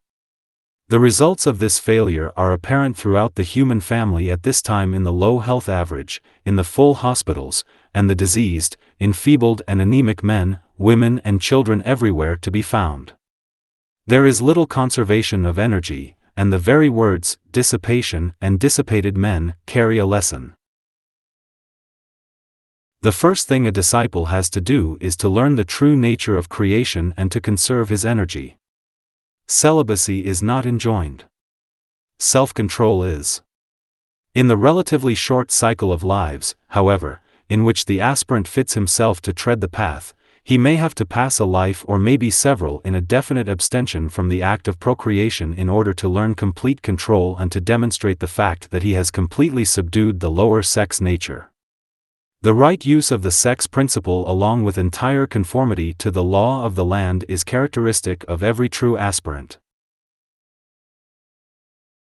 Apart from a consideration of this subject along the lines of the conservation of energy, there is another angle from which the aspirant approaches the problem, and that is the transmutation of the vital principle, as manifested through the physical organism, into the dynamic demonstration of it as manifested through the organ of sound, or creation, through the word, the work of the true magician. There is, as all students of occultism know, a close connection between the organs of generation and the 203rd major center, the throat center. This is apparent physiologically in the change of voice seen during the adolescent period. Through the true conservation of energy and abstention from incontinence, the yogi becomes a creator on the mental plane through the use of the word and of sounds, and the energy which can be dissipated through the activity of the lower center is concentrated and transmuted into the great creative work of the magician. This is done through continence, pure living and clean thinking, and not through any perversions of occult truth such as sex magic and the enormities of the sex perversions of various so-called occult schools. The latter are on the black path and do not lead to the portal of initiation. 39. When abstention from avarice is perfected, there comes an understanding of the law of rebirth. This sutra gives in unequivocal terms the great teaching that it is desire for form of some kind which brings the spirit into incarnation. When desirelessness is present, then the three worlds can no longer hold the yogi. We forge our own chains in the furnace of desire and of a various longing for things, for experience, and for form life. When contentment is cultivated and present, gradually these chains drop off and no others are forged. As we disentangle ourselves from the world of illusion, our vision becomes cleared, and, 201, the laws of being and of existence become apparent to us and are little by little understood. The how and the why of life are answered. The reason for and the method of physical plane existence is no longer a problem, and the yogi understands why the past has been and what its characteristics are. he understands the reason for the present life cycle and experience and can make practical application of the law each day, and he knows well what he has to do for the future. Thus he frees himself, desires nothing in the three worlds and reorients himself to the conditions in the world of spiritual being. In these qualities we have the carrying out of the 5 commandments. 40. Internal and external purification produces aversion for form, both one's own and all forms. This paraphrase of Sutra 40 does not adhere to the technical translation of the Sanskrit words on account of the misunderstanding of the words used. Literally, the translation runs, internal and external purification produces hatred for one's own body and non-intercourse with all bodies. The tendency of students in the West to interpret literally necessitates a somewhat freer translation. The Eastern student, more versed in the symbolic presentation of truth, is not so liable to make mistakes along this line. In considering this sutra, it should be remembered that purity is a quality of spirit. 202. Purification is necessarily of various kinds and relates to the 4 vehicles, the physical body, the etheric body, the emotional body and the mental body, through which man contacts the 3 worlds of his endeavor. We might, therefore, distinguish between them as follows. A. B. C. D. External purity. Magnetic purity. Psychic purity. Mental purity. Physical vehicle. Etheric vehicle. Astral vehicle. Mental vehicle. Dense body. Internal purity. Emotional purity. Purity of the concrete mind. It should be most carefully borne in mind that this purity concerns the substance out of which each of these vehicles is composed. It is attained in 3 ways. 1. Elimination of impure substance or of those atoms and molecules which limit the free expression of spirit, and which confine it to the form so that it can have neither free ingress nor egress. 2. Assimilation of those atoms and molecules which will tend to provide a form through which spirit can adequately function. 3. The protection of the purified form from contamination and deterioration. On the path of purification or of probation, this eliminative process is commenced. On the path of discipleship, the rules for the constructive or assimilative process are learnt, and on the path of initiation, after the second initiation, the protective work is begun. In the Occident, the rules of external purification, of sanitation and of hygiene are well known and largely practiced. In the Orient, the rules, 203, of magnetic purification are better known, and when the 2 systems are synthesized and mutually recognized, the physical sheath in its dual nature will eventually be brought to a high degree of refinement. In this cycle, however, the interest of the hierarchy is being largely centered on the question of psychic purity, and this is the reason for the trend of the occult teaching at present developing. It is away from what is commonly understood by psychic development, lays no emphasis on the lower psychic powers, and seeks to train the aspirant in the laws of the spiritual life. This produces a realization of the nature of the psyche or soul, and a control of the lower psychic nature. The great push of the hierarchical endeavor for this century, 1926 to 2026, will be along these lines, combined with a dissemination of the laws of thought. Hence the necessity for the promulgation of the teaching given in the Yogasutras. They give the rules for mind control, but the nature of the psychic powers and the development of the psychic consciousness are also largely dealt with.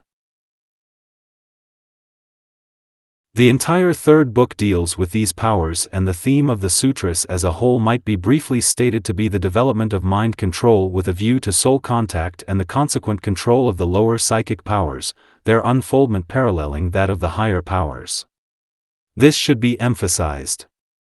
Aversion for form or desirelessness, which is the generic term covering this condition of mind, is the great impulse, 204, which eventually leads to complete liberation from form. It is not that form or form-taking is in itself evil. Both forms and the process of incarnation are right and proper in their place, but for the man who has no further use for experience in the three worlds, having learnt the needed lessons in the school of life, form and rebirth become evil and must be relegated to a position outside the life of the ego. That the liberated man may choose to limit himself by a form for specific purposes of service is true, but this he does through an act of the will and self-abnegation. He is not impelled thereto by desire but by love of humanity and a longing to stay with his brothers till the last of the sons of God has reached the portal of liberation. 41. Through purification comes also a quiet spirit, concentration, conquest of the organs, and ability to see the self. It should be remembered that both the commandments and the rules, yama and niyama, have to do with the lower fourfold self, functioning in the three worlds, and frequently called the lower quaternary. We have seen in the preceding sutra that the purification required is fourfold and concerns four vehicles. The results of this purity are also fourfold and have reference equally to the four sheaths. These results are, in the order of the vehicles. 205. 1. 2. 3. 4.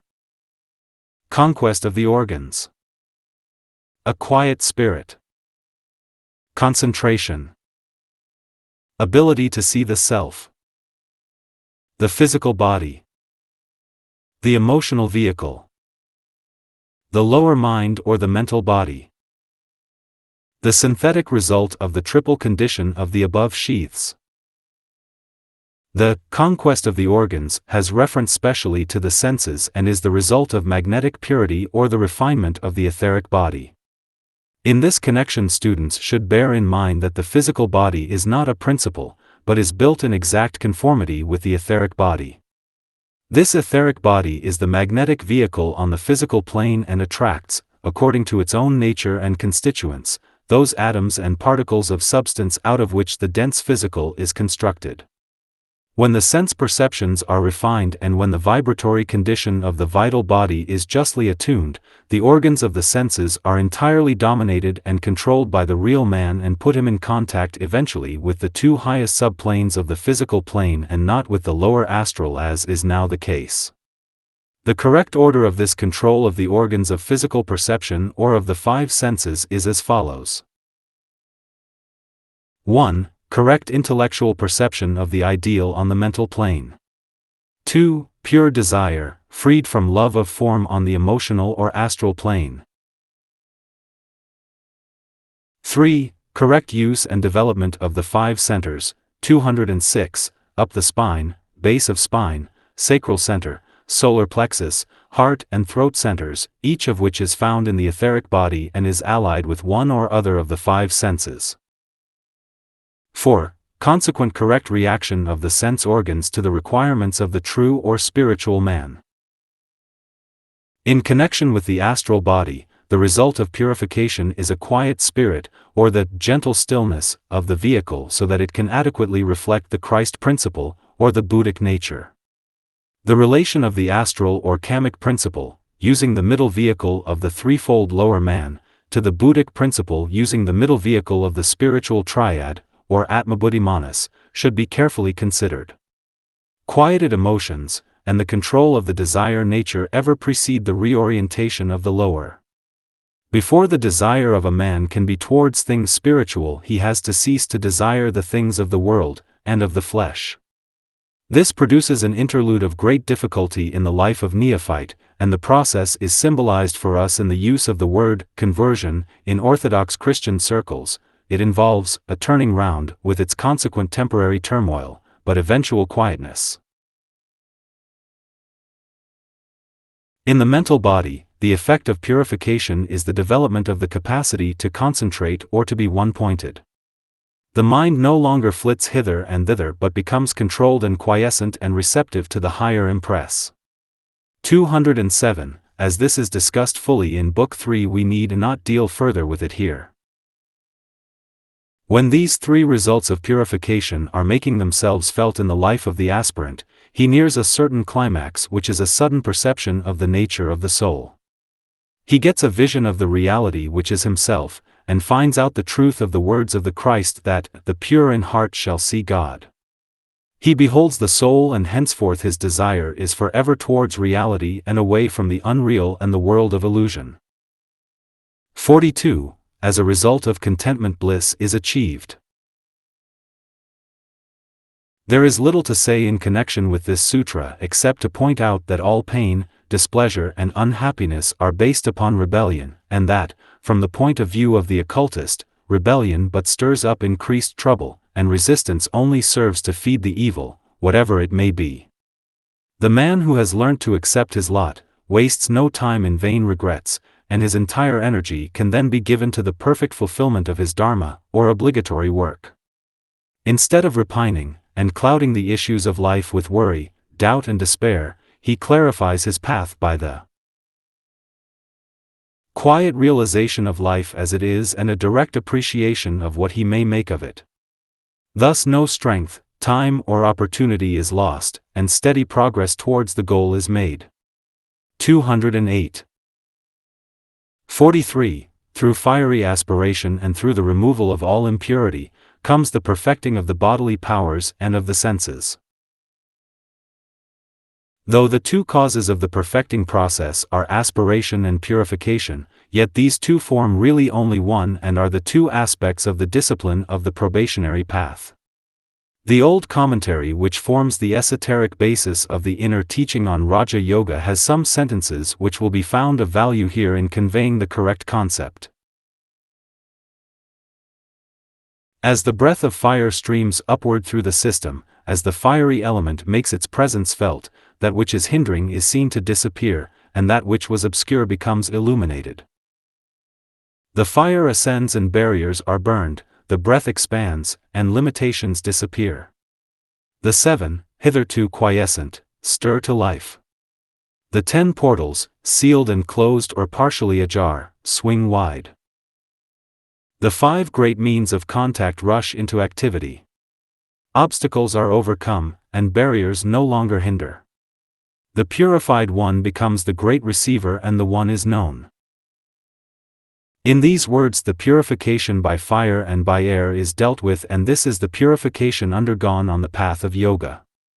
Purification by water has been submitted to in the later stages of the life of the highly evolved man, prior to treading the path of discipleship, and is hinted at in the words, "waters of sorrow," so often used.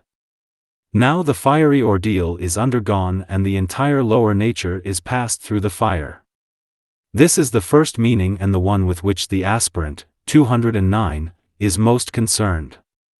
It is called forth when he can, from his heart, send forth the call for fire, embodied in the words, "I seek the way, I yearn to know. Visions I see, and fleeting deep impressions. Behind the portal, on the other side, lies that which I call home, for the circle hath been well nigh trod, and the end approacheth the beginning. I seek the way. All ways my feet have trod. The way of fire calls me with fierce appeal. Naught in me seeks the way of peace, naught in me yearns for earth. Let the fire rage, the flames devour, let all the dross be burnt, and let me enter through that gate, and tread the way of fire." The breath of God is felt as the cleansing breeze also, and is the response of the soul to the aspiration of the disciple. The soul then inspires the lower man. The secondary meaning has of course direct reference to the work of the kundalini or serpent fire at the base of the spine as it responds to the soul vibration, felt in the head, in the region of the pineal gland, and called the light in the head. Mounting upward, it burns out all obstructions in the spinal etheric channel and vitalizes or electrifies the 5 centers up the spine and the 2 in the head. The vital airs within the ventricles of the head are also swept into activity and produce a cleansing, or rather eliminating effect therein. With this the student has as yet nothing to do, beyond seeing to it that as far as in him lies, the aspiration of his heart is of the needed, fiery, character, and that the steady purification of his physical, emotional and mental, 210, nature, proceeds as desired. When this is the case, the response of the soul will be effective and the consequent reactions within the etheric centers will take place safely, under law, and normally. The 3 verses quoted above deal with a. The 7 centers, hitherto quiescent. b. The 10 closed portals, the 10 orifices of the physical body. c. The 5 senses, through which contact with the physical plane takes place. And in these terms the entire outgoing and ingoing activities of the physical plane man are comprehended. When these have all been brought under the direction of the soul, or inner ruler, then unity with the soul is effected, and consequently identification with that one in whom we live and move and have our being. 44. Spiritual reading results in a contact with the soul, or divine one. This might perhaps more literally be translated as the reading of symbols produces contact with the soul.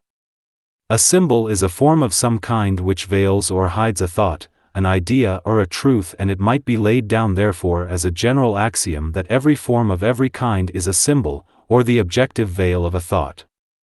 This, when applied, will be found to refer equally to a human form, which is intended to be the symbol, or made in the image, of God. It is an objective, 211, form veiling a divine thought, idea or truth, the tangible manifestation of a divine concept. The goal of evolution is to bring to perfection this objective symbolic form. When a man knows that, he ceases to identify himself with the symbol which is his lower nature. He begins to function consciously as the divine inner subjective self, using the lower man to veil and hide his form, and daily dealing with that form so that it is molded and wrought into an adequate instrument of expression. The idea is also carried forward into the daily life, in the attitude of the man to every form, in the 3 kingdoms of nature, he contacts. He seeks to see below the surface and to touch the divine idea. This is the 4th of the rules and concerns the man's inner attitude to the objective universe. It might be said therefore that the rules concern a man's attitude towards 1, 2, 3, 4, 5. His own lower nature. His karma or lot in life. His soul or ego. Environment and physical plane contacts. The one existence, God. Thus a right attitude to all things covers this set of rules. Internal and external purification. Contentment. Fiery aspiration. Spiritual reading. Devotion to Ishvara. 45. Through devotion to Ishvara the goal of meditation, or samadhi, is reached. The goal of meditation is ability to contact the divine inner self, and through the contact, to come, 212, to a realization of the unity of that self with all selves and the all-self, and this, not just theoretically, but as a fact in nature. This comes about when a state called samadhi is achieved wherein the consciousness of the thinker is transferred out of the lower brain consciousness into that of the spiritual man or soul on its own plane. The stages of this transfer might be stated to be as follows. 1. Transfer of the consciousness of the body, the outgoing instinctual consciousness of the physical man, into the head. This necessitates a conscious withdrawal of the consciousness to a point within the brain in the neighborhood of the pineal gland, and its conscious definite centering there. 2. Transfer of the consciousness out of the head or brain into the mind or mental body. In this transfer, the brain remains keenly alert and the withdrawal is consciously undertaken via the etheric body, using the Brahmarandra or opening at the top of the head. At no point is the man in trance, unconscious or asleep. He actively undertakes and carries forward this abstracting or withdrawing process. 3. Transfer of the consciousness from out of the mental body into that of the ego, the soul, lodged in the causal body or egoic lotus. There is then brought about a condition in which the brain, the mental body and the egoic body form a coherent quiescent unit, alive, alert, positive and steady. 4. The state of samadhi or spiritual contemplation, 213, can then be entered, when the soul looks out upon its own world, sees the vision of things as they are, contacts reality and knows God. Following upon this comes the stage in which the spiritual man transmits to the brain via the mind that which is visioned, seen, contacted and known, and in this way, the knowledge becomes part of the brain contents and is available for use upon the physical plane. This is the goal of the meditation process, and the results in their many distinctions are the subject of Book 3. And are produced by conformity to the 8 means of yoga dealt with in Book 2. Only devotion to Ishvara or true love of God, with its accompanying qualities of service, love of man, and patient endurance in well-doing, will carry a man along this arduous path of discipline, purification and hard work. Means 3. Posture. 46. The posture assumed must be steady and easy. This sutra is one that has led our Occidental students into a great deal of trouble, for they have interpreted it in an entirely physical sense. That it has a physical meaning is true, but taken in reference to the lower threefold nature, it might be said that it refers to a steady immovable position of the physical body when in meditation, a firm steadfast unwavering condition of the astral or emotional body in the passage through worldly existence, and an unfluctuating steady mind, 214, that is absolutely under control. Of these three, it might be said that the physical posture is of the least importance, and that the position in which the aspirant can the soonest forget that he possesses a physical body is the best. It might be generally laid down that an upright position in a comfortable chair, with the spine erect, the feet crossed naturally, the hands folded in the lap, the eye closed, and the chin a little dropped, is the best posture for the Occidental aspirant. In the East there is a science of postures, and about 80. For different positions, some of them most intricate and painful, are listed. This science is a branch of Hatha Yoga and is not to be followed by the fifth root race. It is a remnant of that yoga which was necessary and sufficient for the Lemurian root race man, who needed to learn physical control. Bhakti Yoga, or the yoga of the devotee, was the yoga of the Atlantean or fourth root race man, plus a little Hatha Yoga. In this fifth root race, the Aryan, Hatha Yoga should fall into desuetude altogether where the disciple is concerned, and he should occupy himself with Raja Yoga plus Bhakti Yoga. He should be a mental devotee. The Lemurian disciple learned to control the physical body and to devote it to the service of Ishvara through Hatha Yoga, with aspiration towards emotional control. The Atlantean disciple learned to control the emotional body and to devote it to the service of Ishvara through Bhakti Yoga, with aspiration towards mental control. 215. The Aryan disciple has to learn to control the mental body and devote it to the service of Ishvara through Raja Yoga, with aspiration towards knowledge of the indweller, the soul. Thus in this root race, the entire lower man, the personality is subjugated and the transfiguration of humanity takes place. 47. Steadiness and ease of posture is to be achieved through persistent slight effort and through the concentration of the mind upon the infinite. This covers the two aspects which in meditation produce difficulty, the comfort of the body and the control of the mind. It is noteworthy that the effort to attain forgetfulness of the physical body through correct posture is brought about through steady, gentle, persistent practice, rather than through the violent forcing of the body into postures and attitudes unaccustomed and uncomfortable. When this can be done and when the mind can be so engrossed upon a consideration of the things of the soul, then steadiness and ease characterize the man on the physical plane. He is forgetful of the physical vehicle and hence can concentrate the mind, and his concentration of the mind is then so one-pointed that thought of the body becomes impossible. 48. When this is attained, the pairs of opposites no longer limit. The pairs of opposites concern the desire body, and it is significant that in the preceding sutra, 216, only the mind and the physical body were dealt with. In this sutra the emotional nature, expressing itself through desire fails to be influenced by the pull of any attractive force. The astral body becomes quiescent and non-assertive, unresponsive to any lure from the world of illusion. There is a great mystery concerned with the astral body of man and with the astral light, and the nature of the mystery is still only known to advanced initiates. The astral light is thrown into objectivity by two producing factors, and the astral body of a man is responsive to two types of energy. They seem essentially in themselves to lack character or form but to be dependent for manifestation upon that which is above and that which is below. The desire nature of man, for instance, seems to respond to the lure of the great world of illusion, the maya of the senses, or to the voice of the ego, using the mental body. Vibrations reach the astral body from the physical plane and from the mental world, and according to the nature of the man and to the point in evolution which he has reached, so will be the response to the higher or the lower call.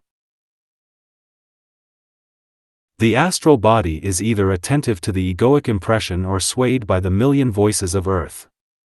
It apparently has no voice of its own, no character of its own. This has been pictured for us in the Gita, where Arjuna stands midway between the two opposing forces of good and evil and searches for the right attitude to both. The astral plane is the battleground of the soul, the place of victory or the place of defeat. It is the 217 Kurukshetra upon which the great choice is made. In these sutras concerning posture, the same idea lies latent. The physical plane and the mental plane are emphasized, and it is brought out that when they are adjusted rightly, when poise on the physical plane and one-pointedness on the mental plane are attained, then the pairs of opposites no longer limit. The point of balance is reached and the man is liberated. The scales of a man's life are absolutely adjusted and he stands free. Means 4. Pranayama. 49. When right posture, asana, has been attained, there follows right control of prana and proper inspiration and expiration of the breath. Here again we come to a sutra that has led to much misunderstanding and much mischief. Teaching on the control of prana is prevalent and has led to the following of breathing exercises and to the practices dependent for their success upon the suspension of the breathing process. Most of this has been caused by a belief in the Occidental mind that prana and breath are synonymous terms. This is by no means the case. Vivekananda points this out in his commentary on the sutra in the following words. When the posture has been conquered, then this motion is to be broken and controlled, and thus we come to pranayama, the controlling of the vital forces of the body. Prana is not breath, 218, though it is usually so translated. It is the sum total of the cosmic energy.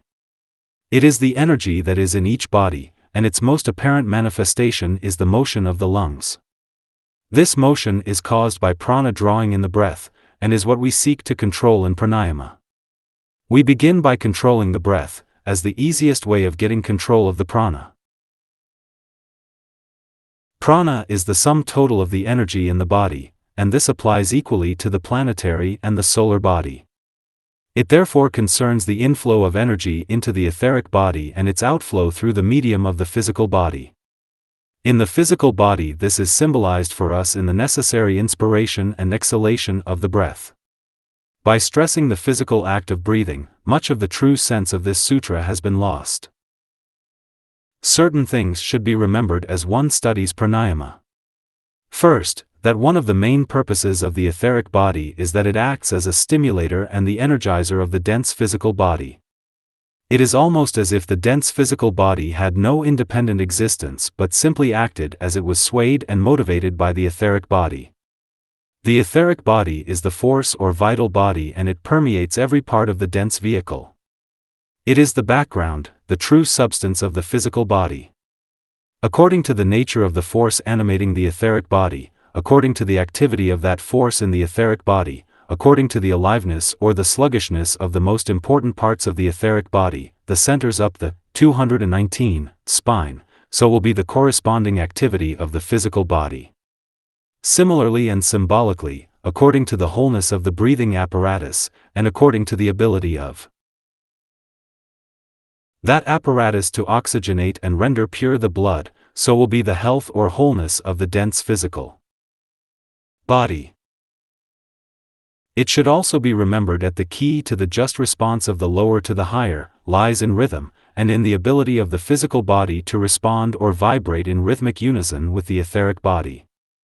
Students have found out that this is much facilitated by steady, even breathing, and the majority of the breathing exercises, when emphasized to the exclusion of the previous three means to yoga, the commandments, rules and posture, have a definite effect upon the etheric centers and may lead to disastrous results. It is most necessary that students should follow the means of yoga in the order in which they are given by Patanjali, and so see to it that the purificatory process, the discipline of the outer and inner life and one-pointedness of the mind should be aimed at, prior to attempting the regulation of the etheric vehicle through breathing, and the awakening of the centers. The work done through pranayama might briefly be stated to be the following. 1. The oxygenation of the blood and hence the cleansing of the blood currents and consequent physical health. 2. The bringing of the physical body into a vibration synchronous with that of the etheric, 220, body. This results in the complete subjugation of the dense physical body and its bringing into line with the etheric body. The two parts of the physical vehicle form a unit. 3. The transmission of energy via the etheric body to all parts of the dense physical body. This energy may come from various sources. A. From the planetary aura. In this case it is planetary prana, and so concerns primarily the spleen and the health of the physical body. B. From the astral world via the astral body.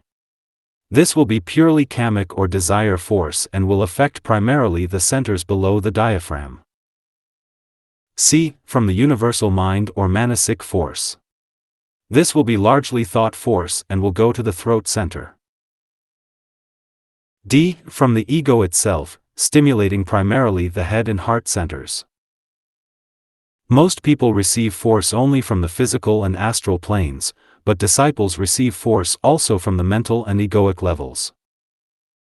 50. Right control of prana, or the life currents, is external, internal or motionless. It is subject to place, time and number and is also protracted or brief. This is a most difficult sutra to understand and its meaning has been made purposely abstruse, owing to the dangers incident to the control of the bodily forces.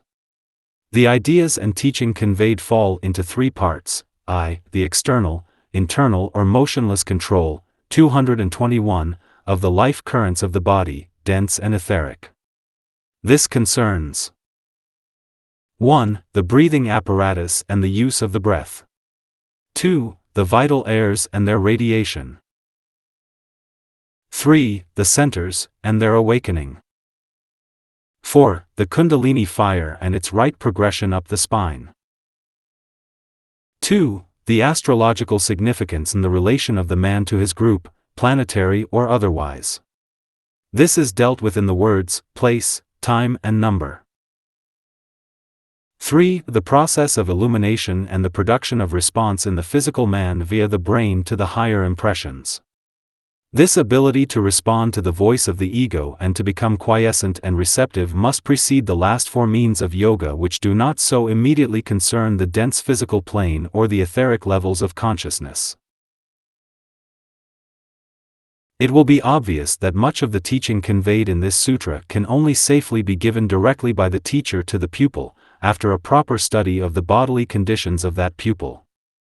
It is not possible nor right to give in a book intended for the general public those rules, practices and methods which enable the trained disciple to bring his dense physical vehicle into instantaneous synchronization with his etheric body, to densify and irradiate his aura so as to produce certain magnetic results in his environment, and to awaken his centers so that certain psychic powers are displayed. The methods for arousing the Kundalini, 222, fire and blending it with the downpouring egoic force must also be left for direct teaching by a master in this science to his pupil. There is extreme danger attendant upon the premature awakening of the fire, and the consequent destruction of certain protective structures in the etheric body in the breaking down of the barriers between this world and the astral world, before the pupil is properly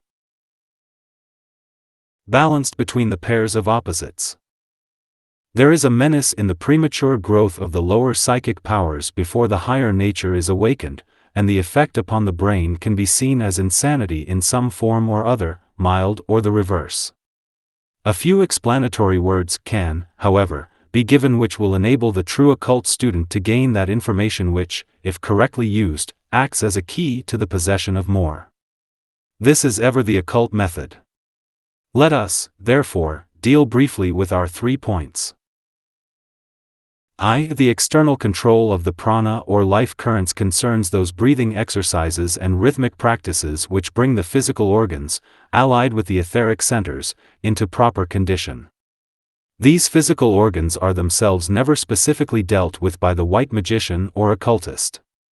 They are dealt with in black magic, and consist of the brain, the lungs, the heart, the spleen, and the generative organs.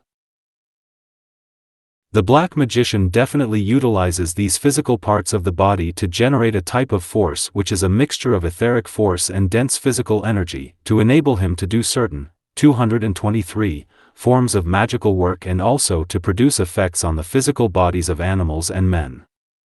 It is the knowledge of this which is the basis of voodooism and of all those practices which cause the depletion and death of men and women who obstruct the path of the black magician or are regarded by him as enemies.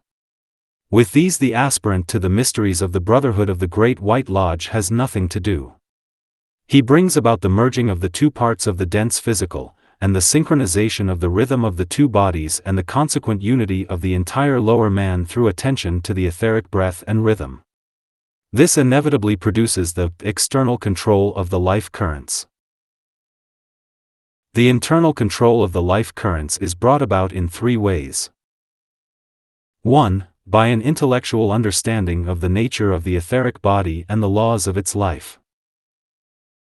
2. Through a consideration of the types of energy and of their apparatus, the system of centers, to be found in the etheric body. 3. Through certain developments and knowledge which come to the aspirant when he is ready, having attended to the previous means of yoga, and which give him the ability to tap certain types of forces, energies, or shaktis, to utilize them correctly through the medium of his own centers and to produce effects which come under the descriptive terms, illuminative, purificatory, magnetic, dynamic, psychic, and magic.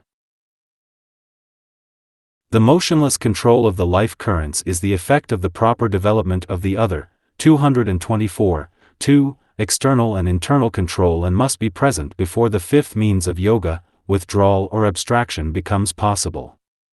It simply indicates perfectly balanced synchronization and the complete unification of the two parts of the physical body so that there is no impediment to the outgoing or incoming forces. When motionless control is reached, the yogi can withdraw from his physical body at will or can pull in that body and manipulate at will any of the 7 great planetary forces. It should be borne in mind that the ideal condition is here dealt with and that no aspirant can achieve this means of yoga without working simultaneously at the other means also. The study of the parallelism in nature is of value here. 2. The astrological significance is also hinted at here in the 3 words, place, time, and number. In these words the universal triplicities must be recognized, and right control of the life currents must be seen to be related to karma, opportunity, and form. There are certain words which when rightly understood give the key to all practical occultism and make the yogi a master of life. They are sound, word, number, life, color, light, form, body. And these are recognized as subject to the space idea and the time element. It should be borne in mind, in this connection, that space is the first entity, Secret Doctrine I, 583, and that cyclic manifestation is the law of life. 225. When this is recognized, the entity, expressing itself cyclically, will make its presence felt through differentiation, through the color or quality of the veiling form and through the form itself. These factors make up the sum total of the expression of any identity, God or man, and the appearance of any man in exoteric expression on the physical plane is dependent upon the rhythmic or cyclic outgoing or indrawing energy of the great life in whom he lives and moves and has his being. This is the basis of the science of astrology, or the relationship of the planet, or planets to the human being and of their relation to the stars and the various signs of the zodiac. Some knowledge of this is essential to the right control of the life currents, so that the disciple can avail himself of the times and seasons wherein progress can be expedited. 3. The process of illuminating the lower man becomes possible through the right control of the pranas, and this illuminating process is an exact science for which these four means of yoga have prepared the way. The fires of the body are justly arranged, the motionless condition can be somewhat reached, the vital airs in the head are at peace, and the entire lower man awaits one of two processes. A. The withdrawal of the true or spiritual man in order to function on some higher plane. B. Or the bringing down into the lower brain consciousness of light, illumination and knowledge from the planes of the ego. 226. 51. There is a fourth stage which transcends those dealing with the internal and external phases. We have seen how the control of the life currents can be either externally active, internally active or balanced. This triple process brings the entire lower personal man into a condition, first of rhythmic response to the inner motivating factor, in this case, the ego or spiritual man on his own plane, and then of complete quiescence or stillness. This latter condition of receptive waiting, if one might so call it, is succeeded by one of a form of higher activity. This is literally the imposition of a new rate of vibration on the lower, the sounding forth of a new note, emanating from the inner spiritual man, which produces certain definite effects in the three sheaths which constitute the lower self and which veil the divinity which is man. These changes are dealt with in the next two sutras.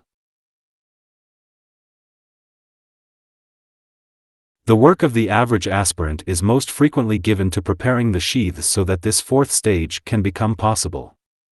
His attention is concentrated upon the attainment of 1. The conscious coordination of the three bodies or sheaths, 2. Their due alignment, 3. The regulation of the rhythm of the sheaths so that they are synchronized with each other and with the rate of the egoic impression, 4. Their unification into one coherent whole, 227, so that the man is literally the three in one and the one in three, 5. Quiescence, or the attitude of positive receptivity to the higher inspiration and downflow of egoic life and energy. It may help the student if he realizes that the right control of prana involves the recognition that energy is the sum total of existence and of manifestation, and that the three lower bodies are energy bodies, each forming a vehicle for the higher type of energy and being themselves transmitters of energy. The energies of the lower man are energies of the third aspect, the Holy Ghost or Brahma aspect.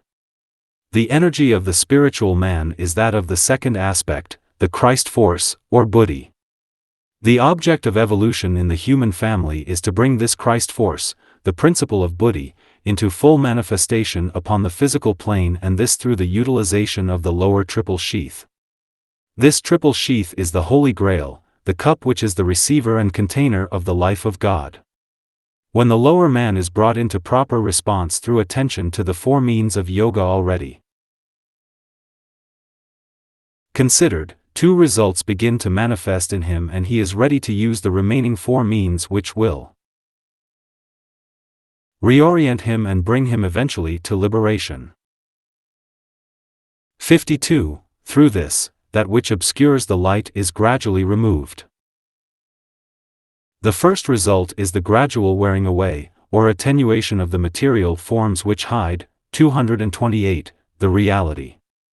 This does not mean the wasting away of the forms but the steady refining and transmutation of the matter with which they are constructed, so that they become so purified and clarified that the light of God, which they have hitherto hidden, can shine forth in all its beauty in the three worlds. This can be demonstrated as literally true upon the physical plane, for through the work of purification and the control of the life currents the light in the head becomes so apparent that it can be seen by those who have supernatural vision, as radiations extending all around the head, thus forming the halo so well known in pictures of the saints. The halo is a fact in nature and not just a symbol. It is the result of the work of Raja Yoga and is the physical demonstration of the life and light of the spiritual man. Vivekananda says, speaking technically, and it is good for Western occult students to master the technique and terminology of this science of the soul which the East has held in trust for so long. The Chit has, by its own nature, all knowledge. It is made of sattva particles, but is covered by rajas and tamas particles, and by pranayama this covering is removed. 53. And the mind is prepared for concentrated meditation.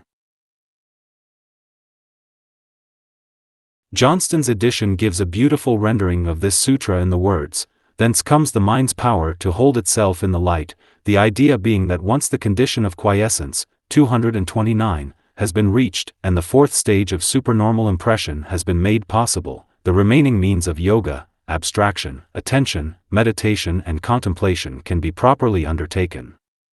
The mind can be gripped and used in the process of transmitting the knowledge, light and wisdom from the ego or soul, to the brain via the mind can be safely undertaken.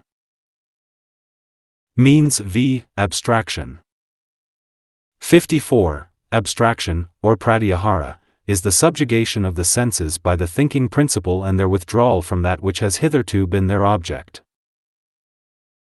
This sutra summarizes for us the work done in the control of the psychic nature, and gives us the result achieved when the thinker, through the medium of the mind, the thinking principle, so dominates the senses that they have no independent expression of their own. Before attention, meditation and contemplation, the last three means of yoga, can be properly undertaken, not only must the outer conduct be corrected, not only must inner purity be arrived at, not only must the right attitude towards all things be cultivated and the life currents consequently controlled, but the capacity to subjugate the outgoing tendencies of the five senses must be worked at. So the aspirant is taught the right withdrawal or abstraction of the consciousness which is outgoing towards the world of phenomena, 230, and must learn to center his consciousness in the great central station in the head from whence energy can be consciously distributed as he participates in the great work, from whence he can make a contact with the realm of the soul and in which he can receive the messages and impressions which emanate from that realm. This is a definite stage of achievement and is not simply a symbolic way of expressing one-pointed interest. The various avenues of sense perception are brought into a quiescent condition. The consciousness of the real man no longer surges outwards along its five avenues of contact. The five senses are dominated by the sixth sense, the mind, and all the consciousness and the perceptive faculty of the aspirant is synthesized in the head, and turns inward and upward. The psychic nature is thereby subjugated and the mental plane becomes the field of man's activity. This withdrawal or abstracting process proceeds in stages. 1. The withdrawal of the physical consciousness, or perception through hearing, touch, sight, taste and smell. These modes of perception become temporarily dormant, and man's perception becomes simply mental and the brain consciousness is all that is active on the physical plane. 2. The withdrawal of the consciousness into the region of the pineal gland, so that man's point of realization is centralized in the region between the middle of the forehead and the pineal gland. 3. The next stage is that of abstracting the 231 consciousness into the head center, the thousand-petaled lotus or sahasrara, by knowingly withdrawing the consciousness out of the head.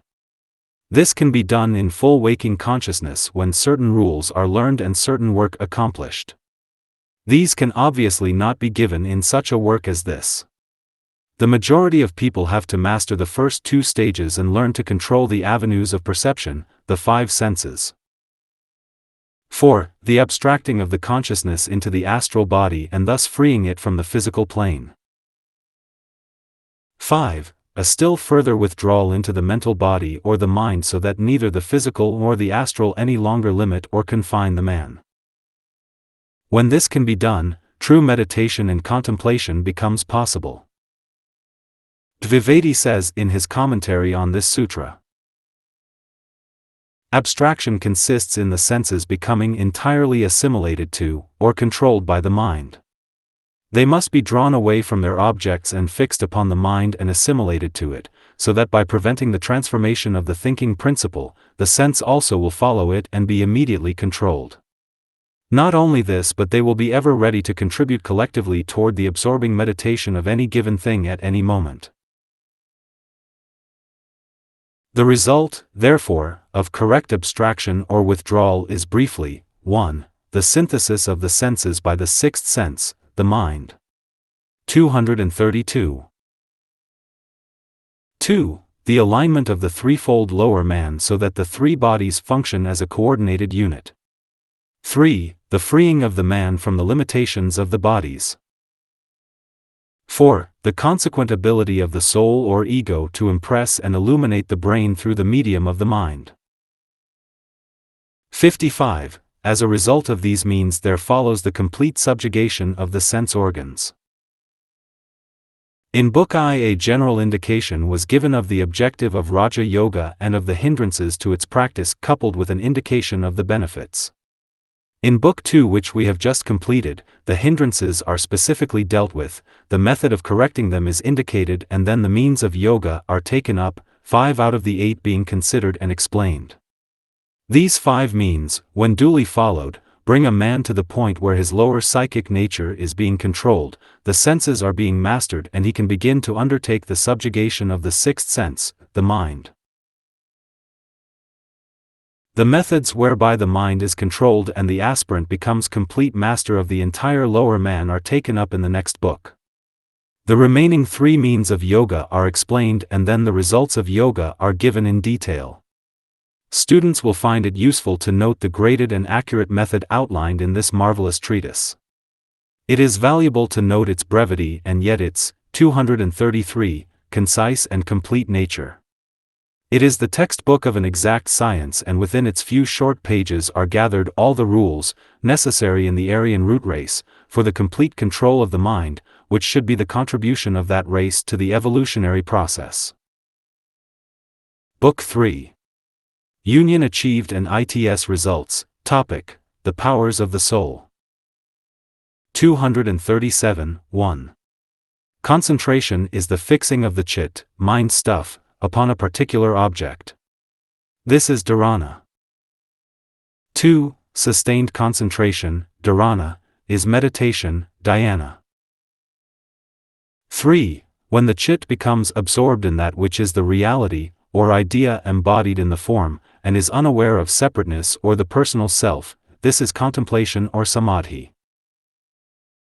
4. When concentration, meditation and contemplation form one sequential act, then is sannyama achieved.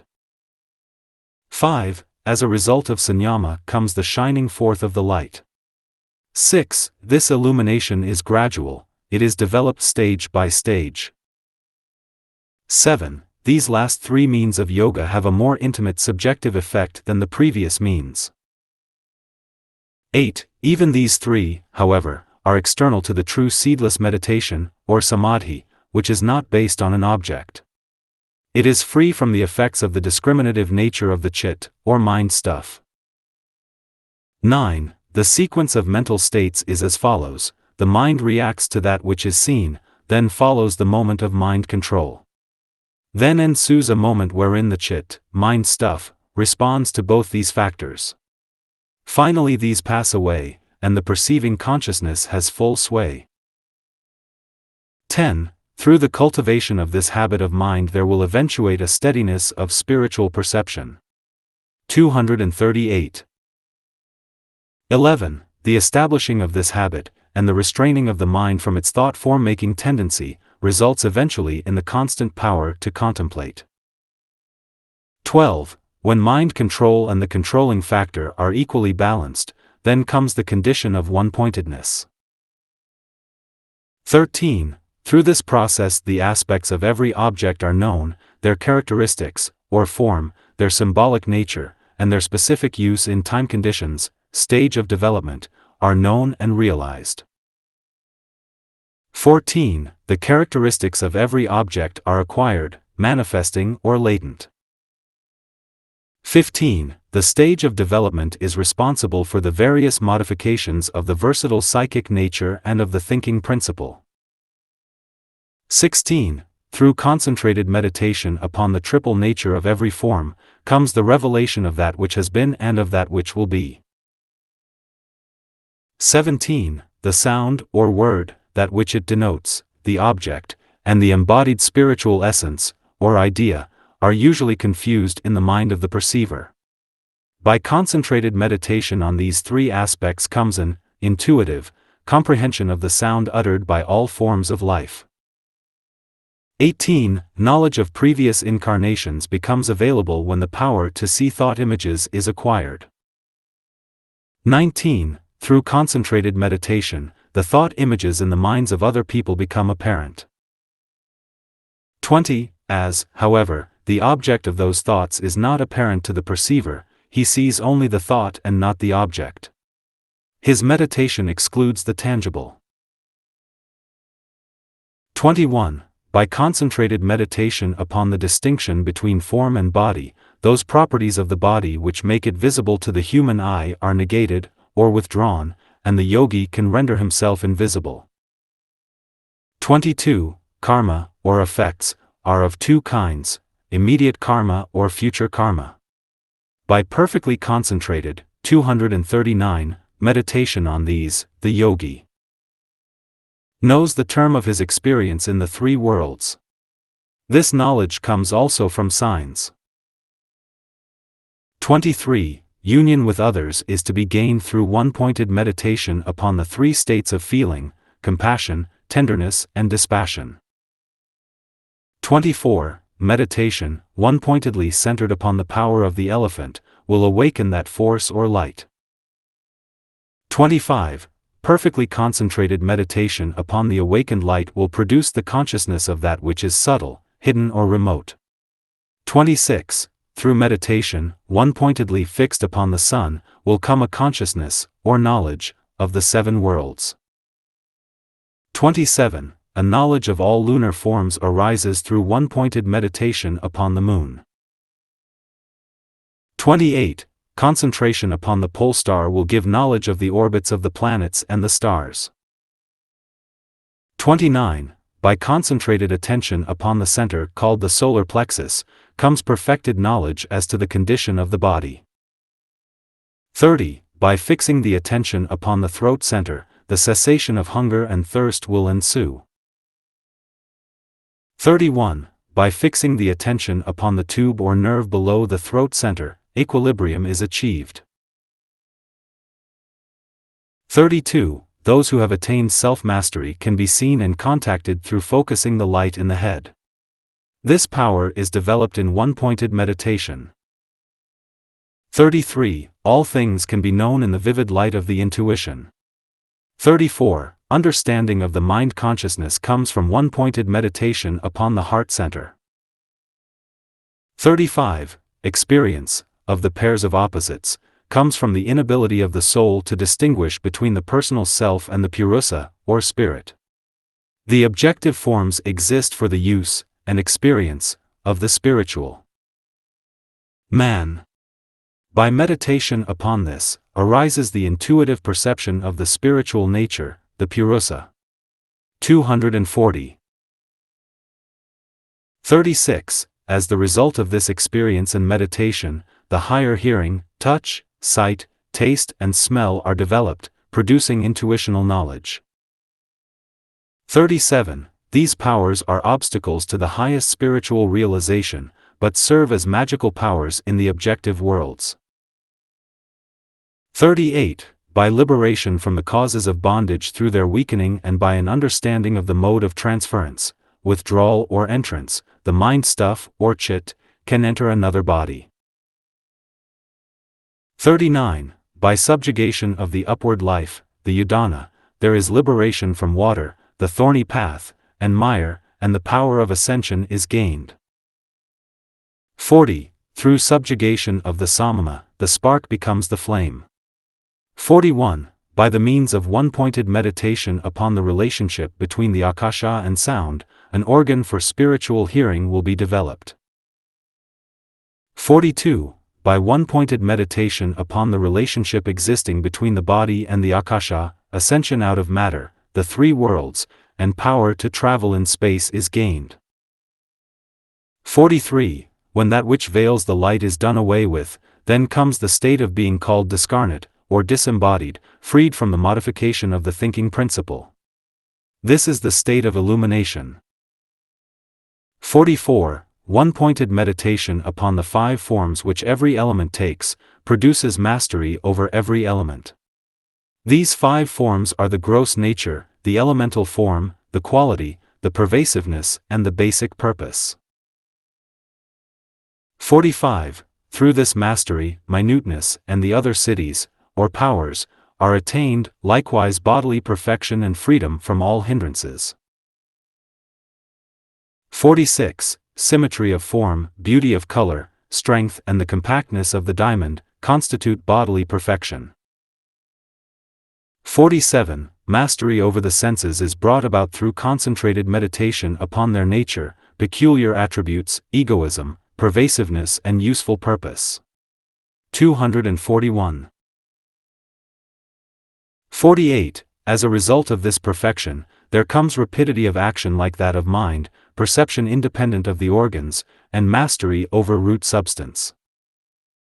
49. The man who can discriminate between the soul and the spirit achieves supremacy over all conditions and becomes omniscient. 50. By a passionless attitude towards this attainment and towards all soul powers, the one who is free from the seeds of bondage, attains the condition of isolated unity.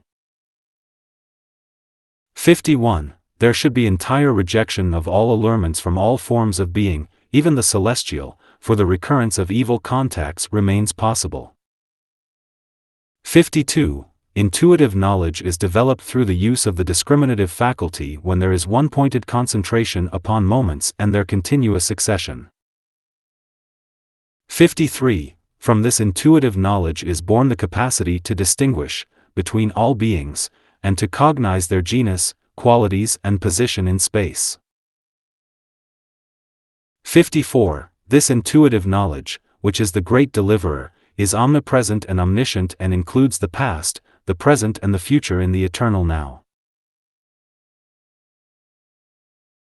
55. When the objective forms and the soul have reached a condition of equal purity, then is at one ment achieved and liberation results.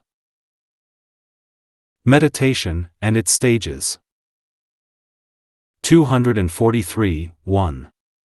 Concentration is the fixing of the chit, mind stuff, upon a particular object. This is dharana. We have now reached the part of the Yogasutras which deals specifically with mind control and with the effect of that control. The first 15 sutras are given to the control of the mind and how it is to be attained, and the remaining 40 sutras concern the results which take place after this control has been gained. 24 results are enumerated, and these are all along the line of expansions of consciousness and the demonstration of psychic faculties, both lower and higher. The first step towards this unfoldment is concentration, or the ability to hold the mind steadily and unwaveringly upon that which the aspirant chooses. This first step is one of the most difficult, 244, stages in the meditation process and involves constant unremitting ability to keep bringing the mind back to that object upon which the aspirant has chosen to concentrate. The stages in concentration are themselves well marked and can be stated as follows.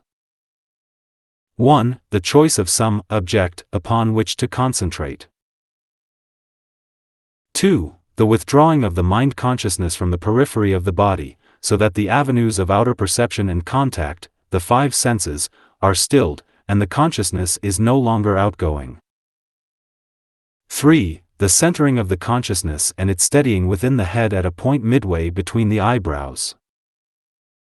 4. The application of the mind, or the paying of close attention to the object chosen for concentration. 5. The visualization of that object, imaginative perception of it and logical reasoning about it. 6. The extension of the mental concepts which have been formed from the specific and particular to the general and the universal or cosmic. 7. An attempt to arrive at that which lies back of the form considered, or to reach the idea which is responsible for the form.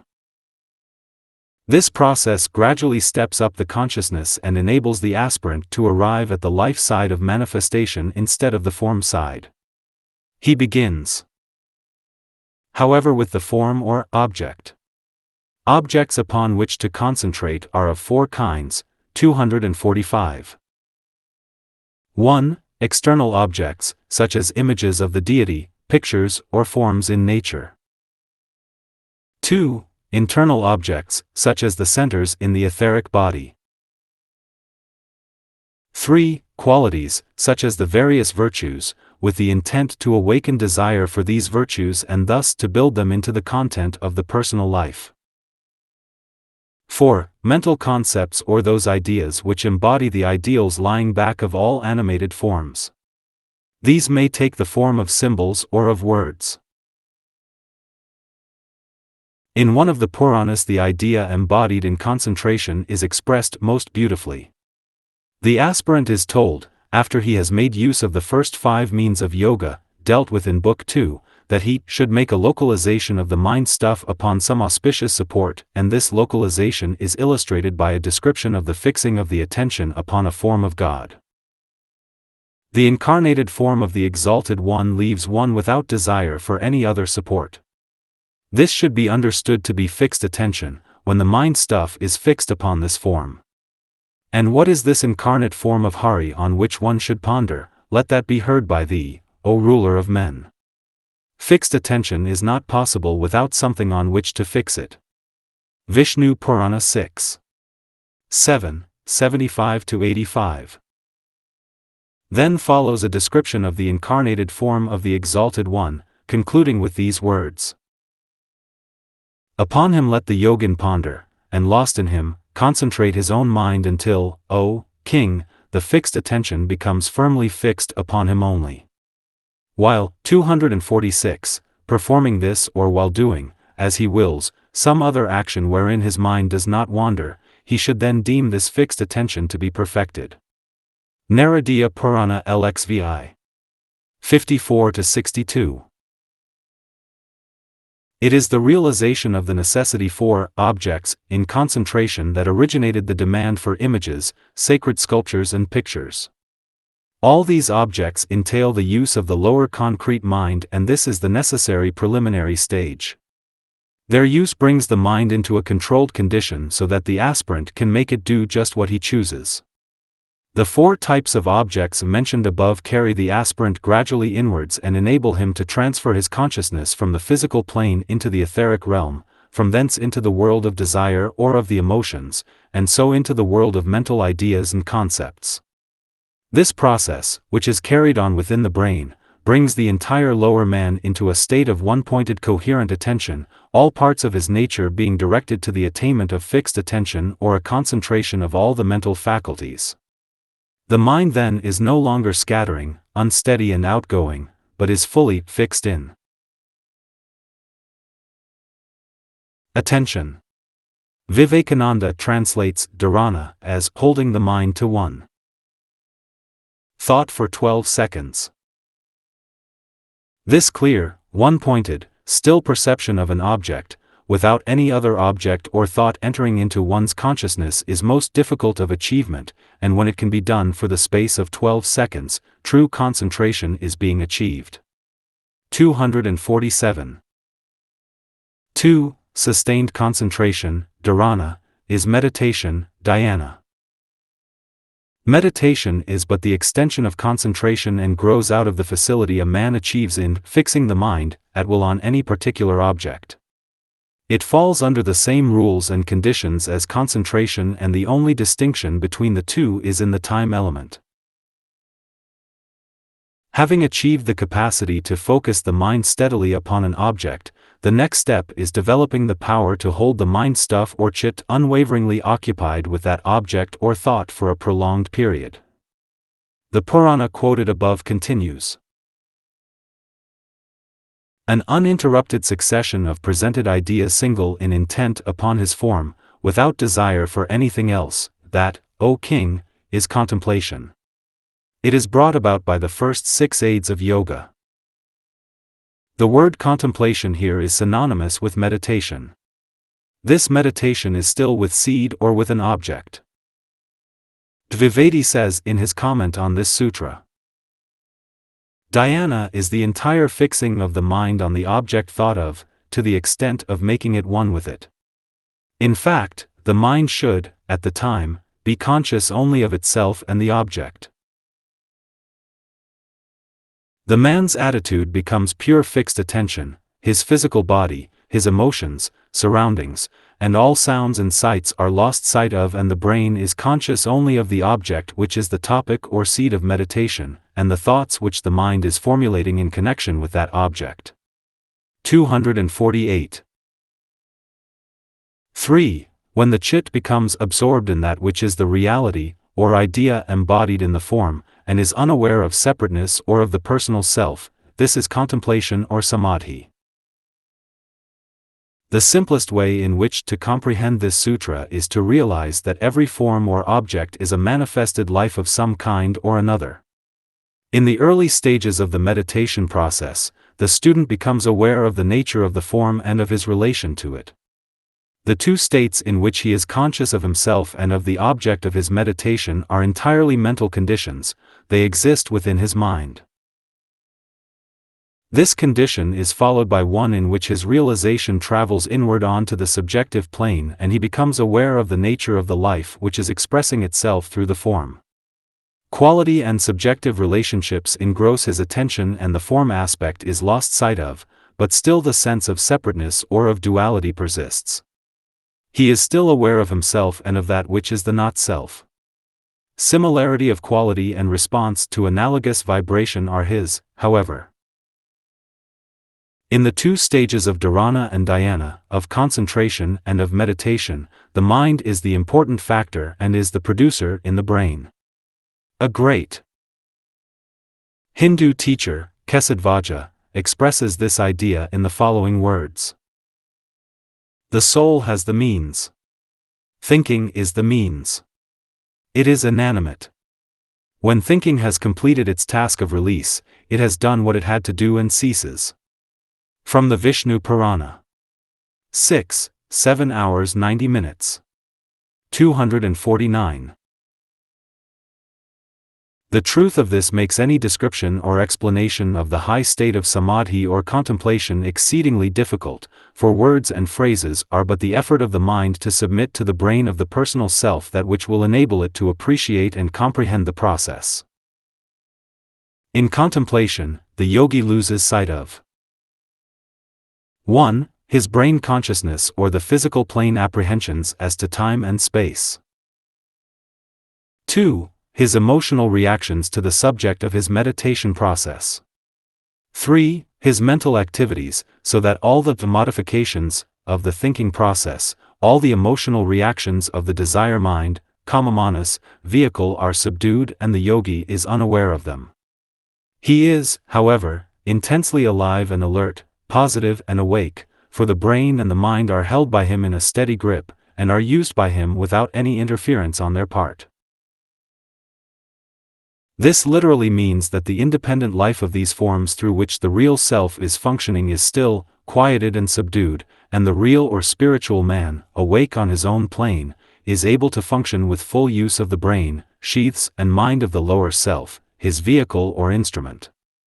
He is, therefore, centered in himself or in the soul aspect. All sense of separateness or of the lower personal self are lost sight of, and he becomes identified with the soul of that form which has been the object of his meditation. Unhindered by the mind stuff, or by the desire, 250, nature he enters into that condition which has four outstanding characteristics. 1. Absorption in the soul consciousness and therefore awareness of the soul of all things. Form is no longer seen, and the vision of the reality, veiled by all forms, is revealed. 2. Liberation from the three worlds of sense perception, so that only is known and contacted which is free from form, from desire and from lower concrete mental substance. 3. Realization of oneness with all souls, subhuman, human, and superhuman. Group consciousness somewhat expresses the idea, just as separated consciousness, or realization of one's own individual identity, characterizes consciousness in the three worlds. 4. Illumination or perception of the light aspect of manifestation. Through meditation the yogi knows himself to be light, a point of fiery essence. Through facility in the meditation process he can focus that light on any object he chooses and come en rapport with the light which that object is hiding. That light is then known to be one in essence with his own light center, and comprehension, communication and identification then become possible. 4. When concentration, meditation and contemplation form one sequential act, then is sannyama achieved. This is a most difficult idea to express, for we have not in the English language the equivalent, 251, of the Sanskrit term, sannyama. It is the synthesis of the three stages of the meditation process and is only possible to that student who has learnt and mastered the three states of mind control. Through that mastery he has produced certain results, which are as follows. 1. He has freed himself from the three worlds of mind, emotion and physical plane existence. They no longer attract his attention. He is not concentrated upon, or engrossed by them. 2. He can focus his attention at will and can hold his mind steady indefinitely, whilst working intensively in the mental world, should he so choose. 3. He can polarize or center himself in the consciousness of the ego, soul or spiritual man, and knows himself as separate from the mind, the emotions, desires, feelings and form which constitute the lower man. 4. He has learnt to recognize that lower man, the sum total of mental states, of emotions and physical atoms, as simply his instrument for communicating at will with the three lower planes. 5. He has acquired the faculty of contemplation or the attitude of the real identity towards the realm of the soul and can look out on the soul realm in a sense corresponding to the way a man can use his eyes to see on the physical plane. 6. He can transmit to the brain, via the controlled mind, that which he sees, and can thus impart knowledge of the self and of its kingdom to the man on the physical plane. This is perfectly concentrated meditation and, 252, the power so to meditate is called sannyama in this sutra. It is the attainment of the power of meditation which is the objective of the Raja Yoga system. Through this achievement, the yogi has learnt to differentiate between the object and that which the object veils or hides. He has learnt to pierce through all veils and contact the reality behind.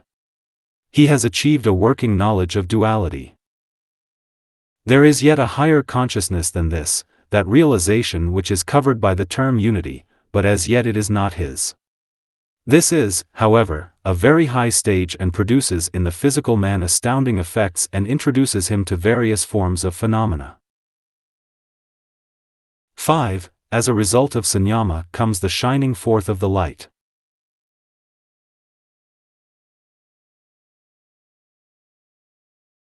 There are several terms used here by various commentators and translators, and it might be of interest to consider some of them, for in the various interpretations will come a full understanding of the Sanskrit terms. Briefly, the idea involves the conception that the nature of the soul is light, and that light is the great revealer. The yogi, through steady practice in meditation, has reached the point where he can at will turn the light which radiates from his very being, in any direction, and can illumine any subject. Nothing can therefore be hid from him and all knowledge is at his disposal. This power is therefore described as 253. 1. Illumination of perception. The light of the soul pours forth and the man on the physical plane, in his brain consciousness, is thereby enabled to perceive that which before was dark and hidden from him. The process may technically be described in the following concise terms. A. Meditation. B. Polarization in the soul or egoic consciousness. C. Contemplation, or the turning of the soul light upon that which is to be known or investigated.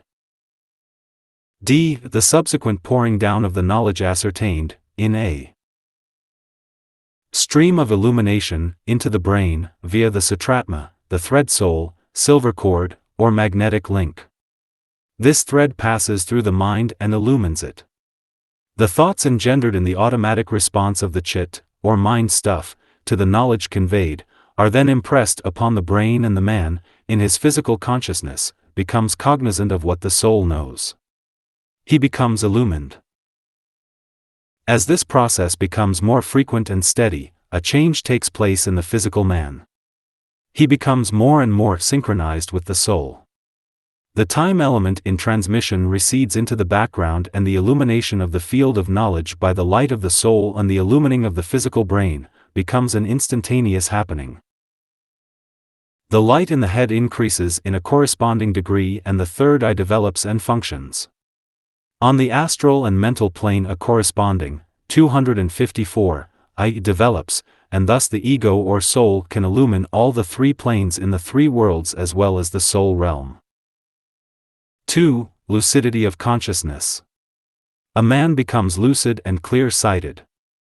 He is conscious of a growing power in himself which will enable him to explain and solve all problems, and not only this, but lucidly to speak and thus become one of the teaching forces of the world. All knowledge, consciously acquired by self-illumination, must be shared, and clearly imparted to others. It is the corollary of illumination. 3. The shining forth of insight. This gives a new angle on the subject, and a most important one. It is the definition of the capacity to see into a form, to arrive at that subjective reality which has made the objective sheath what it is. This insight is more than understanding, sympathy, or comprehension. They are but the effects of it. It is the capacity to pierce through all forms and arrive at that which they veil, because that reality is identical with the reality in oneself. 4. The illumining of the intellect. Unless the mind or intellect can grasp and transmit that which the soul knows, the mysteries remain unexplained to the physical brain, and the knowledge possessed by the soul must remain nothing more than a beautiful and unattainable vision. But once the intellect is illumined, it can transmit to and impress upon the brain those hidden things which only the sons of God on their own plane know. Hence the need for Raja Yoga, or the 255, science of union through mind control and development. 6. This illumination is gradual, it is developed stage by stage. The evolutionary nature of all growth and unfoldment is dealt with here, and the aspirant is reminded that nothing is accomplished at once but only as the result of long and steady effort. One thing that every aspirant to the mystery should remember is that growth that is gradual, and relatively slow, is the method of every natural process, and this soul unfoldment is, after all, but one of the great processes of nature.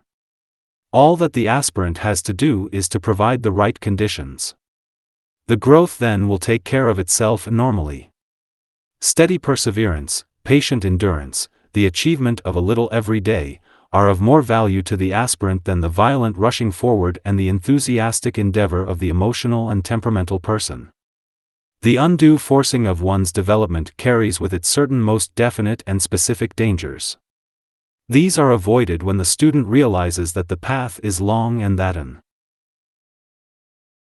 intelligent understanding of each stage of the path is of more value to him than the results achieved through the premature awakening of the psychic nature.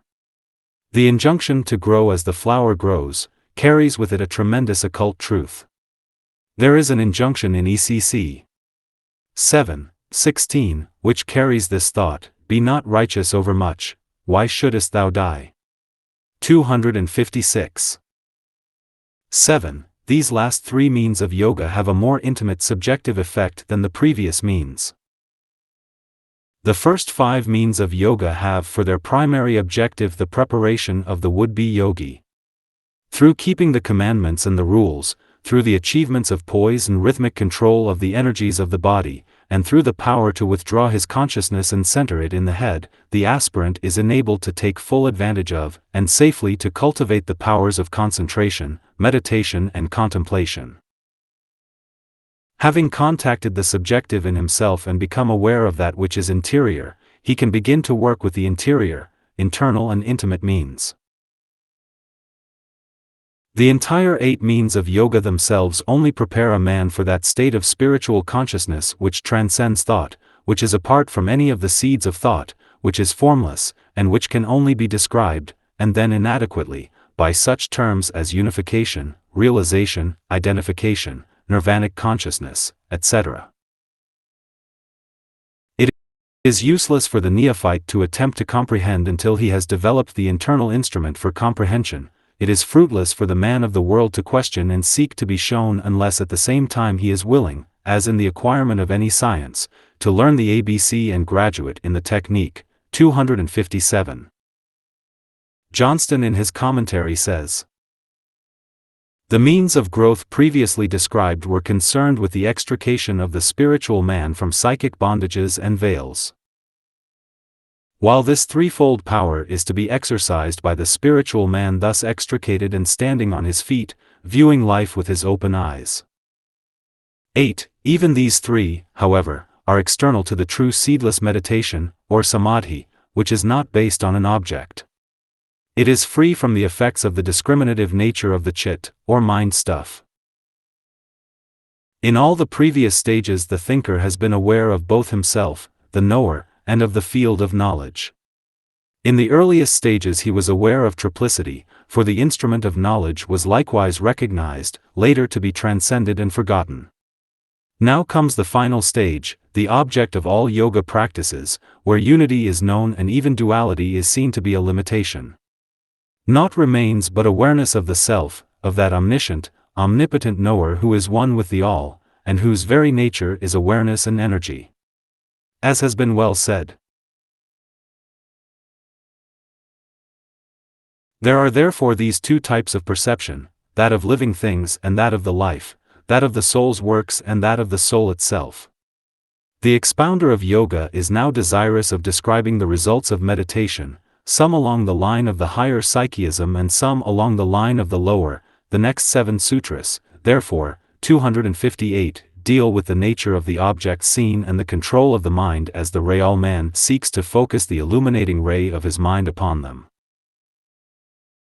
In studying these results of meditation in the psychic realm, it should be borne in mind that the 8 means of yoga do produce definite effects in the lower nature and that this causes certain unfoldments and experiences to take place. These put the aspirant more consciously en rapport with the interior planes in the 3 worlds.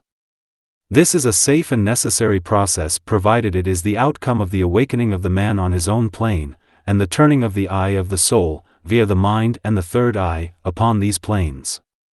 The presence of the lower psychic power may, however, mean that the soul is, from the physical plane standpoint, asleep and unable to use its instrument, and that these experiences are therefore only the result of the activity of the solar plexus producing awareness of the astral plane. This type of psychism is a reversion to the animal state and to the child stage of the human race. It is undesirable and dangerous. 9. The sequence of mental states is as follows: the mind reacts to that which is seen, then follows the moment of mind control. Then ensues a moment wherein the chit, mind stuff, responds to both these factors.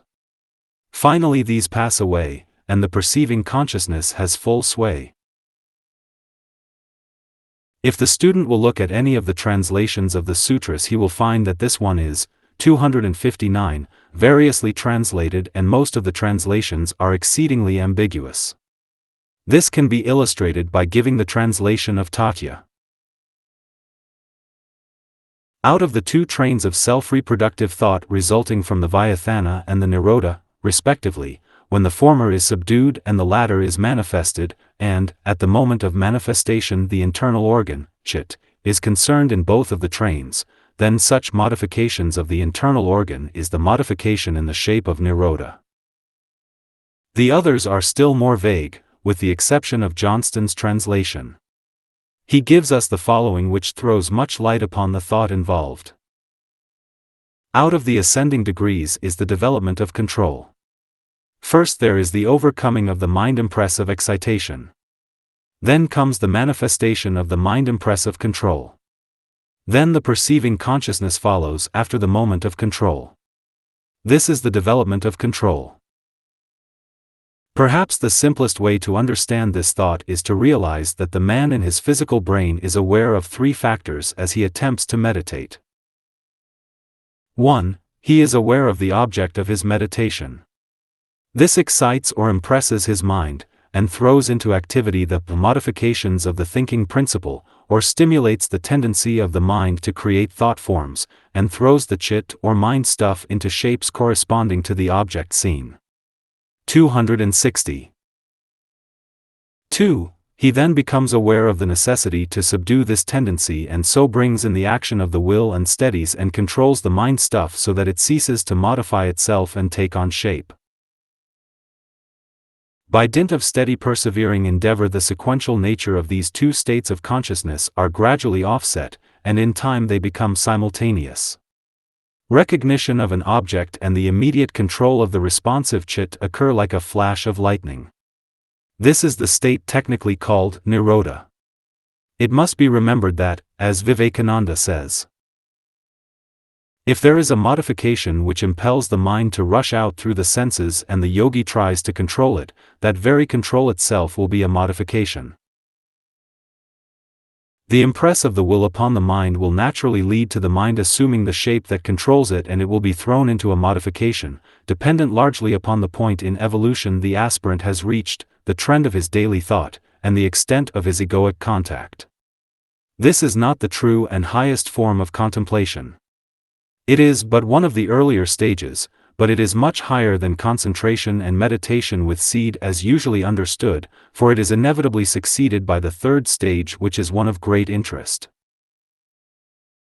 3. He then slips suddenly out of the lower state of consciousness and realizes his identity with the perceiver, with the thinker on his own plane, and because the mind is controlled and the 261 object seen excites no response, the true identity is able to perceive that which has hitherto been veiled. It should be made clear, however, that the perceiver on his own plane has always been aware of that which is now recognized. The difference lies in the fact that the instrument, the mind, is now in a state of control. It is therefore possible for the thinker to impress the brain, via the controlled mind, with that which is perceived. Man on the physical plane simultaneously also perceives, and true meditation and contemplation for the first time become possible. At first this will only be for a brief second. A flash of intuitive perception, a moment of vision and of illumination, and all has gone. The mind begins again to modify itself and is thrown into activity, the vision is lost sight of, the high moment has passed, and the door into the soul realm seems suddenly to shut. But assurance has been gained, a glimpse of reality has been registered on the brain, and the guarantee of future achievement is recognized. 10. Through the cultivation of this habit of mind there will eventuate a steadiness of spiritual perception. The point of balance between excitation of the mind and control can be achieved with greater frequency by constant repetition, until the habit of stabilizing the mind is acquired. When this is accomplished, two things occur. 262. 1. An instantaneous control of mind at will, producing a still mind, free from thought forms. B. A quiescent responsive brain. 2. A downflow into the physical brain of the consciousness of the perceiver, the soul. This becomes increasingly clearer, more informative and less interrupted as time elapses, until a rhythmic response is set up between the soul and the physical plane man. The mind and brain are completely subdued by the soul. It should be remembered here that this condition of the mind and brain is a positive one, not a negative state. 11. The establishing of this habit, and the restraining of the mind from its thought form-making tendency, results eventually in the constant power to contemplate. Little need be said in explanation of this sutra owing to its clarity. It is in the nature of a summation of the previous sutras. The idea conveyed is that of the achievement of a constant state of meditation. Though periods in which definite work is done at certain specific and stated hours are of exceeding value, particularly in the early stages of soul unfoldment, yet the ideal condition is that of being in a state of realization all day every day. The ability at will to draw upon the resources of the ego, the constant recognition that one is a son of God incarnate, 263, upon the physical plane, and the ability to draw down, when needed, the power and the force of the soul, is one which will be eventually achieved by every aspirant. But first, however, the habit of recollection has to be instituted, and the instantaneous ability to restrain the modifications of the thinking principle has to precede this desirable state of being. 12. When mind control and the controlling factor are equally balanced, then comes the condition of one-pointedness. The Sanskrit term used is difficult to explain clearly. Such terms as one-pointed, single in intent, fixed, synthesized, perfected concentration, all give some idea of the mind condition under consideration. The aspirant is now deliberately unconscious of all states of mind relating to the three worlds. His attention is focused upon a specific object, and primarily upon the reality or subjective life, veiled by the form of the object. He is likewise unconscious of himself, the thinker or knower, and only that which is contemplated is realized in the true sense of the term. This is the negative aspect.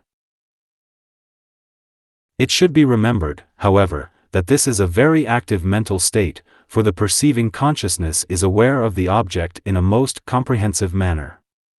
The sum of its qualities, aspects, and vibration is revealed to him, as well as the essential central energy which has called that, 264, particular object into manifestation.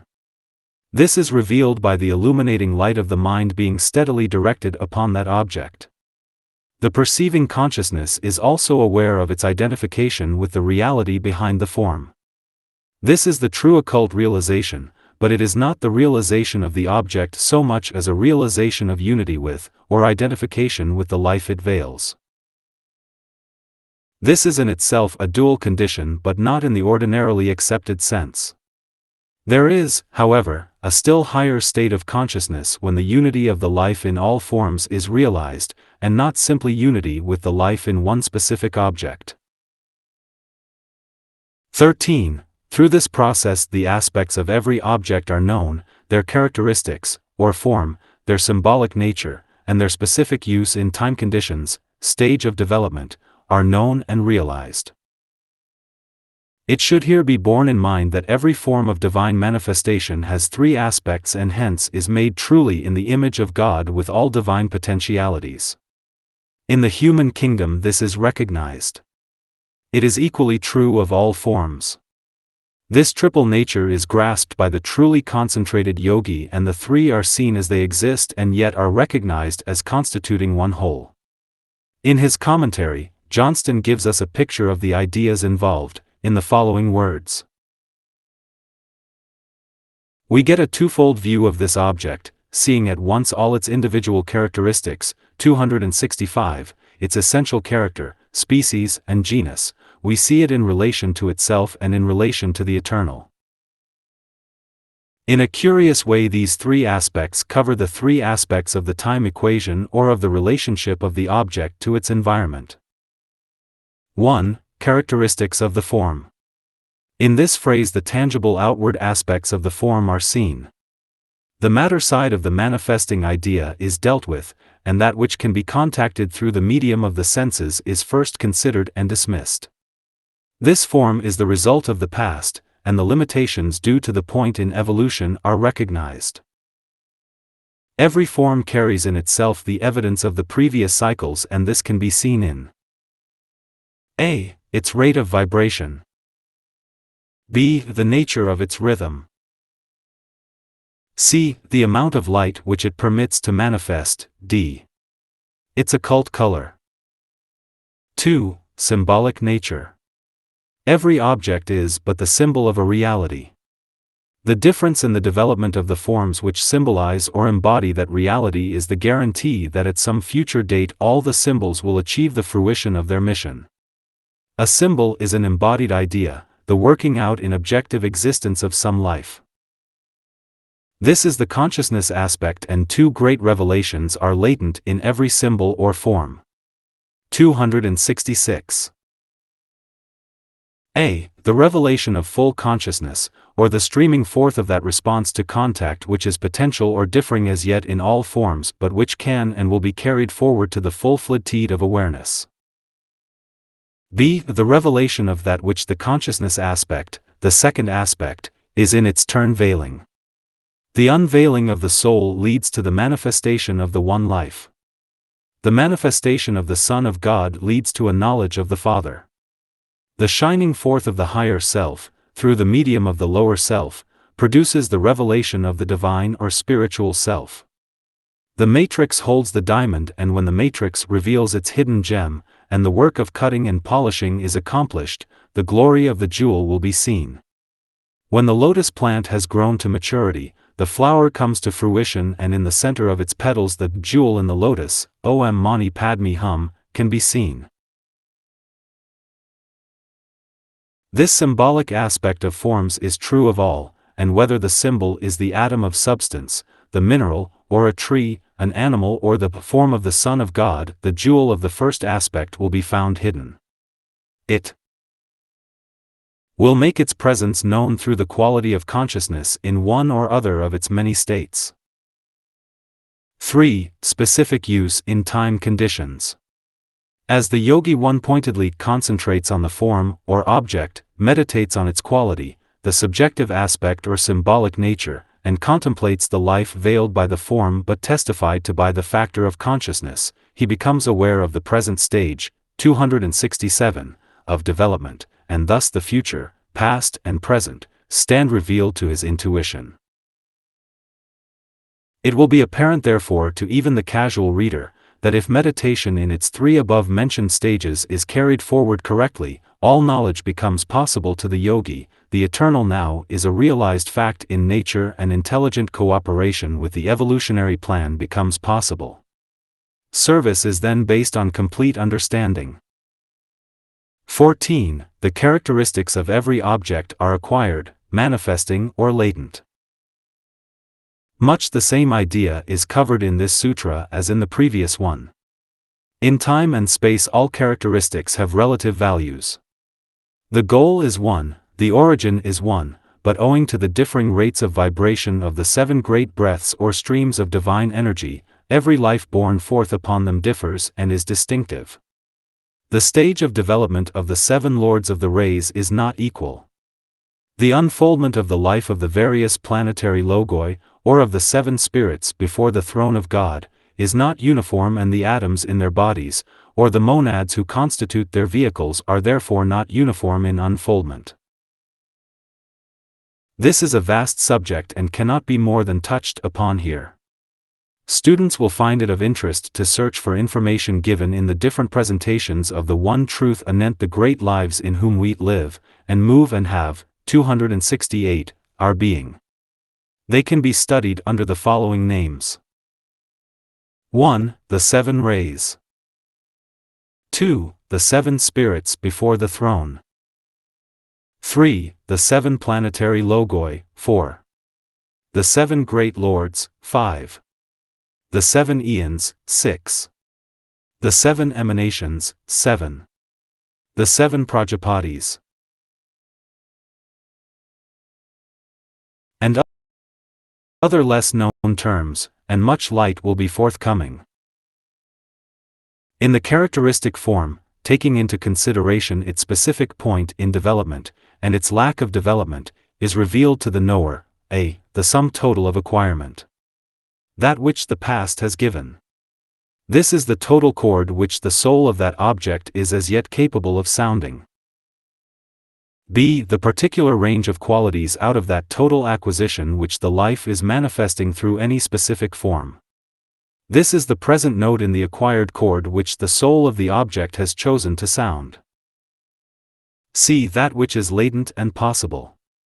This knowledge will be dual, revealing first, the latent possibilities to be unfolded through the medium of the form contemplated, and secondly, the latent possibilities capable of unfoldment in the present world cycle through various forms. This covers future developments. This will give the yogi the completed chord, and the great evolutionary cycle has run its course. 269. 15. The stage of development is responsible for the various modifications of the versatile psychic nature and of the thinking principle. This is a very general paraphrase of the idea involved and is in the nature of a summing up of the rather abstruse ideas of the text. The sutras following upon this one deal, for the remainder of Book 3, with the results of meditation. The preceding sutras have considered the hindrances and difficulties that have to be overcome before true meditation becomes possible. The key to that overcoming and the difference between aspirants to the path is made apparent in this sutra. The ascertaining of one's approximate place upon the ladder of evolution, the summing up of one's assets and debits is one of the most useful activities the would-be aspirant can undertake. An understanding of the stage reached and of the next step to be taken is essential for all true progress. Johnson translates this sutra in the words, "Difference in stage is the cause of difference in development," and goes on to say, "The first stage is the sapling, the caterpillar, the animal. The second stage is the growing tree, the chrysalis, the man. The third is the splendid pine, the butterfly, the angel." 16. Through concentrated meditation upon the triple nature of every form, comes the revelation of that which has been and of that which will be. The sutra which we are considering sums the 270 preceding ideas, and it is interesting to note how this first great result of meditation takes one right back to the true facts anent divine manifestation and emphasizes the three aspects through which every life, from an atom of substance to a solar logos, expresses itself. The great law of cause and effect and the entire process of evolutionary unfoldment are recognized, and that which is seen to be the result of that which has been. Similarly, that which will later eventuate is recognized to be the working out of causes set in motion in the present, and thus the cycle of development is seen to be one process existing in three stages.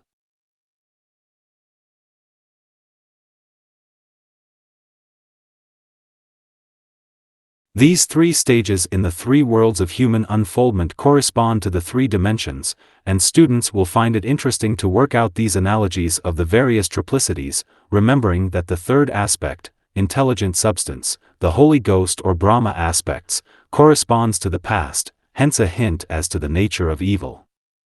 The second aspect, consciousness, or the Christ or Vishnu aspect relates to the present, whilst only the future will reveal the nature of spirit, the highest or Father aspect. This line of thought, through concentrated meditation, will become clear, and a sense of proportion and a sense of just values as to the present point in time will grow.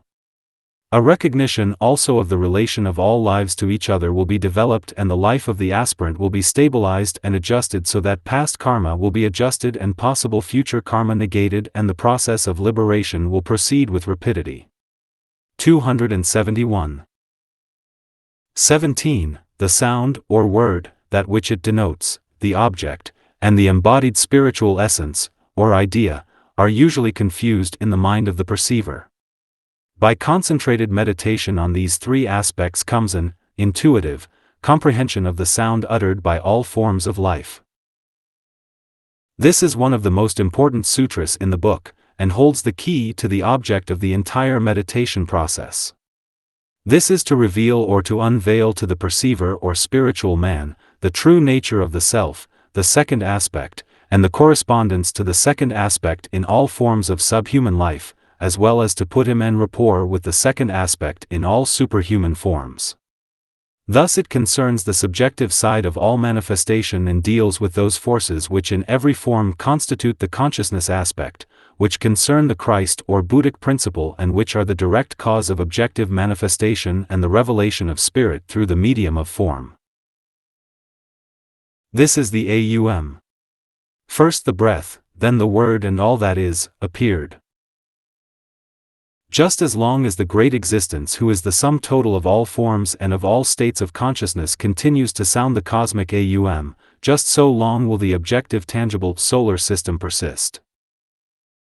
The following synonyms in connection with this sutra must be borne in mind if clarity of thought is to be achieved. 272. I. Spiritual essence. 1. Spirit. 2. Pneuma. 3. The Father. Shiva. 4. The monad. The One. 2. The sound or word. 1. The soul. 2. The psyche. 3. The Sun. Vishnu. 4. The cosmic Christ. 3. The object. 1. Body. 2. Form. 3. The Holy Spirit. Brahma. 4. The vehicle of life and of incarnation. 5. The eternal will or purpose. 5. Eternal love wisdom. 5. Eternal activity and intelligence. 6. One great breath. 6. The Aum. 6. The worlds. I. Spiritual essence. 2. The sound or word. 3. The object. 7. Life. 8. Synthesizing energy. 9. First aspect. 7. Consciousness aspect. 7. Activity aspect. 8. Attractive force. 8. Matter. 9. Second aspect. 9. Third aspect. In the mind of man these three aspects are confused, and that which is outward and objective is usually recognized as reality. This is the great Maya or illusion, and can only be dissipated when the perceiver can distinguish the three great aspects in every form, his own included. When the second aspect, the soul, the middle or mediating principle is known, the nature of the form is also known, and the essential nature of spirit can be inferred. The immediate field of knowledge, however, which the yogi has to master is that of the second aspect. He must arrive at the sound or word which brought every form into manifestation, and which is the result of the breath, the essence or spirit. In the beginning was the Word, and the Word, 273, was with God, and the Word was God. All things were made by him. John 1, 1:2. Here, in the Christian Bible, is the substance of the entire teaching, and in the significance of the three letters of the sacred word, Aum, lies the clue to the entire cosmic process. The meditation process, when duly and correctly carried out, reveals therefore the second or soul aspect, and the sound, or word, the voice of the silence, can then be heard. Once heard and the work carried steadily forward, the realm of consciousness is revealed, and the yogi is en rapport with the second aspect of his own nature and with the second aspect in every form. This is the basis of the whole science of the soul, and leads a man to know his own soul or psyche and the psyche in every form of divine life. It is the foundation for the entire science of psychism, both in its higher and lower aspects. When a man is a lower psychic, he is aware of, and responds to the soul aspect of the material forms, and the third or Brahma aspect, the body, dominates, for every atom of matter has a soul. This concerns all that is subhuman. When he responds to the higher correspondence of this, to the reality of which the lower is but the shadow, he is in touch with the Christ consciousness, with the soul of his being, which is one with the soul in all the superhuman kingdoms. In connection with this, two things must be remembered. If he is a lower psychic, he is in touch with the second aspect of the lower man, the astral body, the middle principle in the lower, 274, man, linking the mental body in the etheric. He is, therefore, en rapport with all that can be contacted on that plane. If, however, he is a higher psychic, he is en rapport with the second aspect of divine manifestation, the ego or soul on its own plane, mediating between and linking the monad with the personality, spirit with the body. It is interesting here to note that a clue to the truth of this can be found in the manifestations of lower psychism, such as are seen in the average mediumistic seance and the ordinary type of spiritualism. Contact with the astral plane is made through that great center, the solar plexus, which links the higher three centers and the lower. It accounts also for the fact that flowers are such a feature in materializations at seances, for the vegetable kingdom is the middle kingdom of the three subhuman kingdoms, mineral, vegetable, and animal. The explanation as to the prevalence of Indian guides is also found here, for they are the shells and powerful thought forms left by the second of the three strictly human races, Lemurian, Atlantean and Aryan. No Lemurian shells or thought forms are left now, but many Atlantean shells are still to be found preserved through the use of certain forms of Atlantean magic.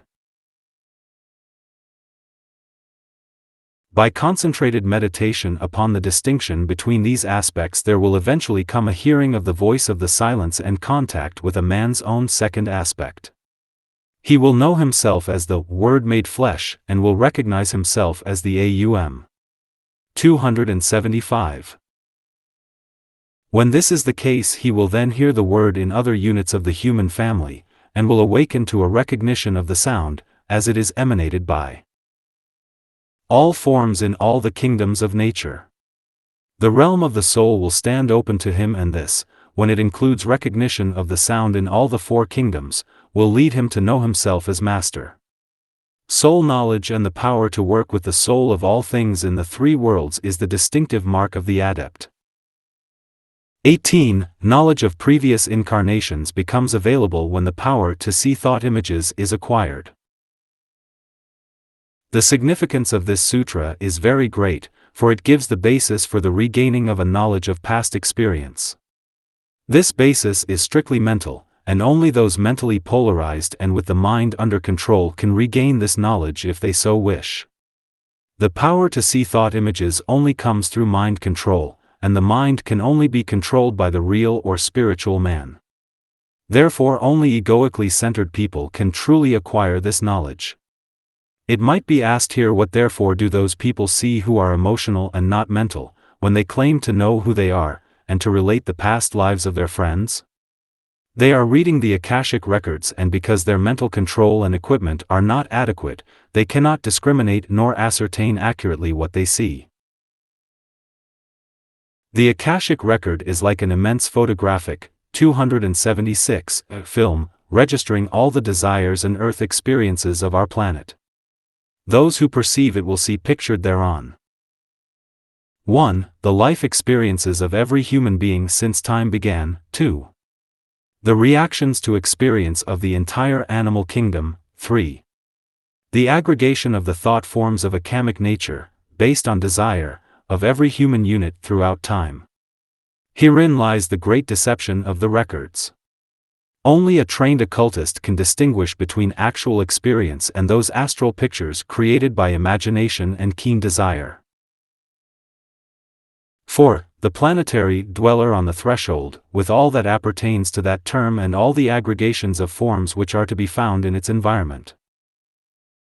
The trained seer has learnt to dissociate that which pertains to his own aura and the aura of the planet, which is in actuality the Akashic record. He can distinguish between those records which are a. Planetary, b. Hierarchical or pertaining to the work of the 12 creative hierarchies as they bring to concretion the plan of the Logos, c. Imaginative forms, the result of the desire-thought activity of the myriads of men, animated by desire for some form of experience or other. D. The historical record pertaining to races, nations, groups, and families in their two great divisions on the physical plane and on the astral. 277. It should be borne in mind that every human being belongs to a physical family which constitutes his link with the animal kingdom, and also belongs to an astral family. Through that affiliation on the upward arc he is linked with his egoic group, and on the downward arc with the vegetable kingdom. E. The astrological record, or the forms taken on the astral plane under the influence of the planetary forces. These are in two great groups. 1. Those forms or pictures in the Akasha produced by the inflow of solar force via the planets. 2. Those forms or pictures which are produced by the inflow of cosmic force from one or other of the signs of the zodiac, that is, from their corresponding constellations. These points are enumerated to show how impossible it is that the majority of the claims regarding past incarnations can be true. They are the result of a vivid imagination and the assumption that the flashes of astral sight which reveal glimpses of the Akashic film give that which pertains to the one who sees. This is not the case any more than the people and activities seen out of any window in a big city reveal to the onlooker his own relatives, friends, and pursuits. The knowledge referred to in the sutra comes in three ways. 1. Direct ability to see the records if so desired. This form of acquiring knowledge is seldom employed except by initiates and adepts in connection with their pledged disciples. 278. 2. Through direct knowledge of the group activities and relations of a man's own ego. This, however, only covers that cycle of time which began when a man stepped upon the probationary path. Experiences prior to that are relatively of no more vital importance than is a second in the life of an old man as he passes in retrospect his long life. All that stands out are events and happenings and not the individual hours and seconds. 3. Through the instinctual life. This is based on memory, on acquired faculty and capacity and on the possession of those qualities which go to the equipment of the ego. The ego knows that the possession of the power to do thus and so in the three worlds is the direct result of past experience, and knows too that certain effects are only to be achieved through certain causes. These he arrives at through concentrated meditation. The thought images he becomes aware of are, 1. Those in his aura at the time of his meditation, 2. Those in his immediate environment, 3. Those of his present family, group and race, 4. Those of his present life cycle, 5. These of his egoic group. Thus through the process of elimination he gradually works his way through grade after grade of thought images until he arrives at the particular layer of thought impression which deals with the cycle about which he is concerning himself.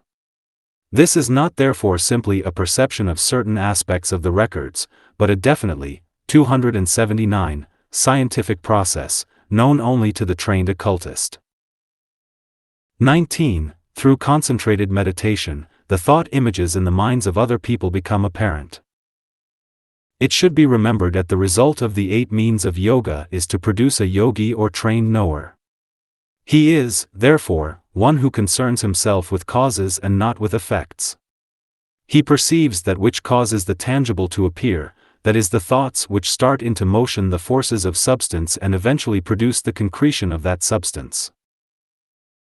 The use of this power to read the minds of others is only permitted to the yogi in those cases where it is necessary for him to understand the causes, lying back of certain events, and this only in order to work out intelligently the plans of the hierarchy and of evolution. The power here is analogous to that of telepathy, but it is not identical. Telepathy entails the tuning in of one mind with another, and necessitates there being en rapport.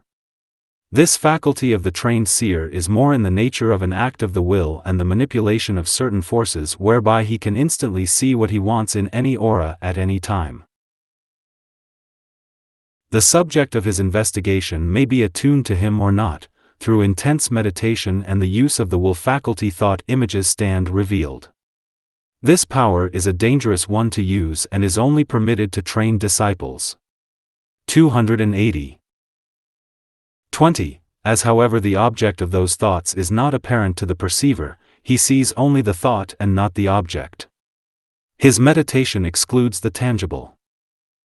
All that he is awake to in his meditation is thought substance, his own chit, or mind stuff, and that of others. It is the inherent activity of this chit which is the cause of the eventual appearing of forms, tangible and objective, on the physical plane. Everything that appears is the result of a subjective happening. All that is exists in the mind of the thinker, not in the sense that is usually understood but in the sense that thought sets in motion certain currents of force. These currents of force gradually sweep into shape forms which correspond to the thinker's idea, and those forms persist as long as the mind of the thinker is on them and disappear when he takes his mind off them. It is the nature of the thought force or current which is perceived through concentrated meditation. The form which will be ultimately produced does not interest the seer. He knows from the cause what the inevitable effect will be. 21. by concentrated meditation upon the distinction between form and body, those properties of the body which make it visible to the human eye are negated, or withdrawn, and the yogi can render himself invisible. This is one of the most difficult of the sutras to the Western thinker, for it involves certain recognitions, 281, which are foreign to the Occident. It involves primarily the recognition of the etheric or vital body and its functions as the attractive force holding the dense physical vehicle in shape. Through this etheric substratum, the physical body is realized as a coherent whole and its objectivity is observable.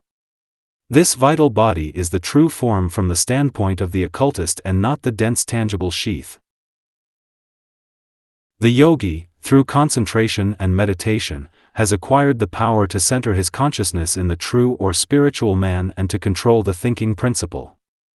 It is an occult law that, as a man thinketh, so is he, and it is equally true occultly that, where a man thinketh there is he. At will the trained seer can withdraw his consciousness from the physical plane and center it on the mental. At will he can shut off the light, and when that is the case visibility is negated and, from the standpoint of the human eye, he disappears. He also becomes intangible from the point of view of touch, and inaudible from the standpoint of hearing.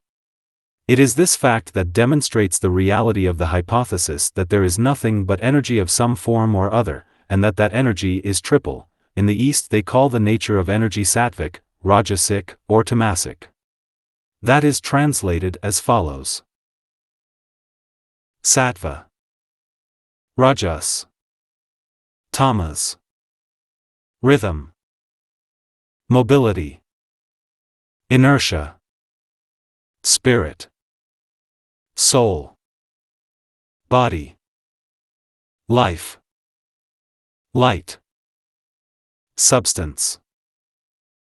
All are differentiations in time and space of the one eternal primordial spirit essence. It may, 282, be suggested that the modern Western correspondences are to be found in the terms energy, force, matter, spirit, soul, form, life, light, substance. The outstanding characteristic of spirit or energy is the life principle, that mysterious something which causes all things to be and to persist. The outstanding characteristic of the soul, or of force, is light. It brings into visibility that which exists. The outstanding characteristic of living matter is that it is that which substands, or is found back of the objective body, and provides the true form. It should be remembered here that the basis of all occult teaching and of all phenomena is to be found in the words. Matter is the vehicle for the manifestation of soul on this plane of existence, and soul is the vehicle on a higher turn of the spiral for the manifestation of spirit. Secret Doctrine I, 80. When the soul, or force, withdraws itself out of the matter aspect, the tangible objective form, that form is no longer to be seen. It disappears, and temporarily is dissipated. At present this can be adequately accomplished by the seer through a concentration of his consciousness in the ego, the spiritual man or soul, and, through the use of the thinking principle and an act of the will, his withdrawal of the etheric body from the dense physical. This is covered by the word abstraction and entails 283. 1. A gathering together of the life or vital forces of the body into the physical plane nerve centers up the spine. 2. Their direction up the spine to the head. 3. Their concentration there and subsequent abstraction along the thread or sutratma, via the pineal gland and the brahmarandra. 4. The seer then stands in his true form, the etheric body, which is invisible to the human eye.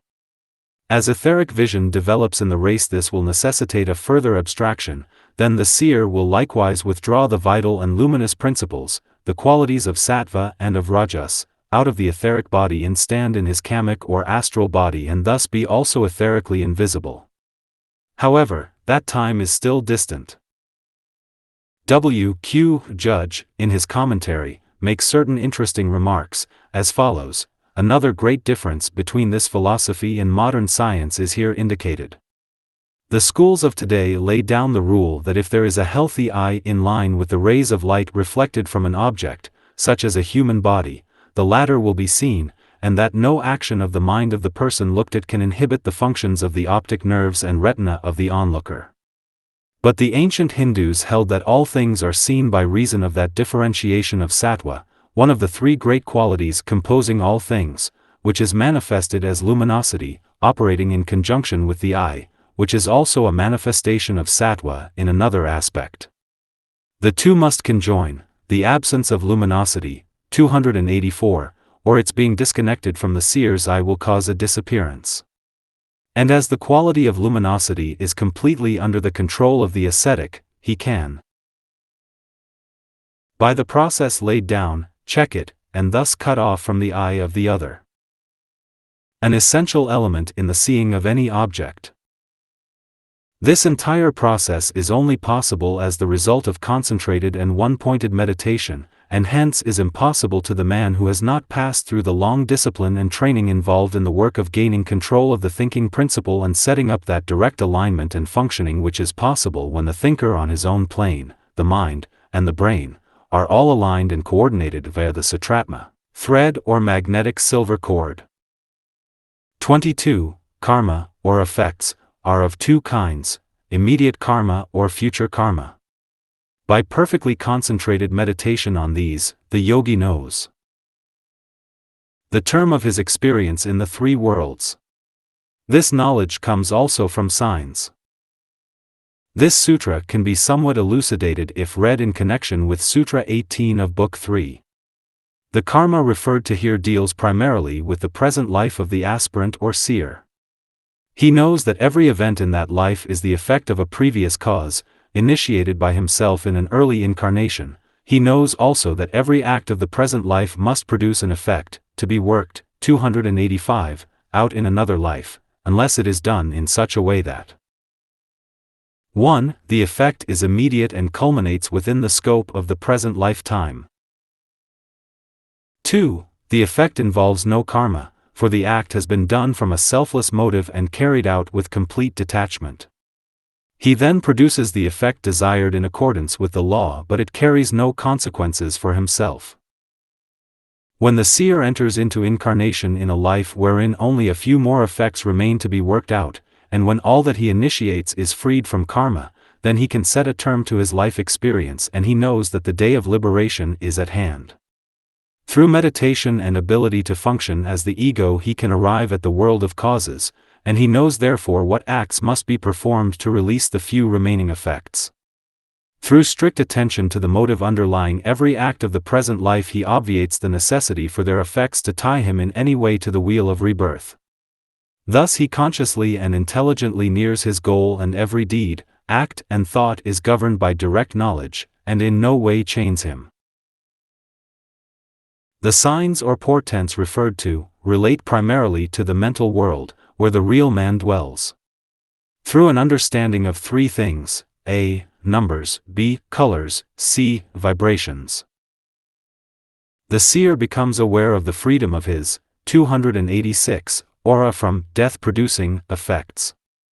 He knows there is nothing more written, symbolically, in the records which can bring him back to the three worlds, and therefore, by signs, his path is seen to be clear. This has been expressed for us in the ancient writings found in the Master's archives as follows. When the star with 5 points shines with clarity and no forms are seen within its points, the way is clear. When the triangle encloses naught but light, the path is freed for the passing of the pilgrim. When within the aura of the pilgrim the many forms die out and colors 3 are seen, then the road is freed from that which might obstruct. When thoughts call not to forms and when no shadows are reflected, the thread provides a way direct from the circle to the center. From that point of rest, no return is possible. The term of necessary experience in the three worlds is at an end. No karma then can draw the freed spirit back to earth for further lessons, or the working out of prior causes. He may, however, continue or resume his work of service in the three worlds, without ever really leaving his true home in the subtler realms and higher spheres of consciousness. 23. Union with others is to be gained through one-pointed meditation upon the three states of feeling: compassion, tenderness, and dispassion. Some understanding of this will come if the student will compare this sutra with one in the 287, first book, Sutra 33. The union here dealt with marks a step further than the previous attainment. In that, the nature of the aspirant is being trained to harmonious peaceful association with all around him. In this, he is taught to identify himself with all other selves through concentration upon what are sometimes called the three states of feeling. These are: A. Compassion, the antithesis of passion which is selfish and grasping; B. Tenderness, the antithesis of self-centeredness, which is always hard and self-absorbed; C. Dispassion, the antithesis of lust or desire. These three states of feeling, when understood and entered into, put a man en rapport with the soul of all men.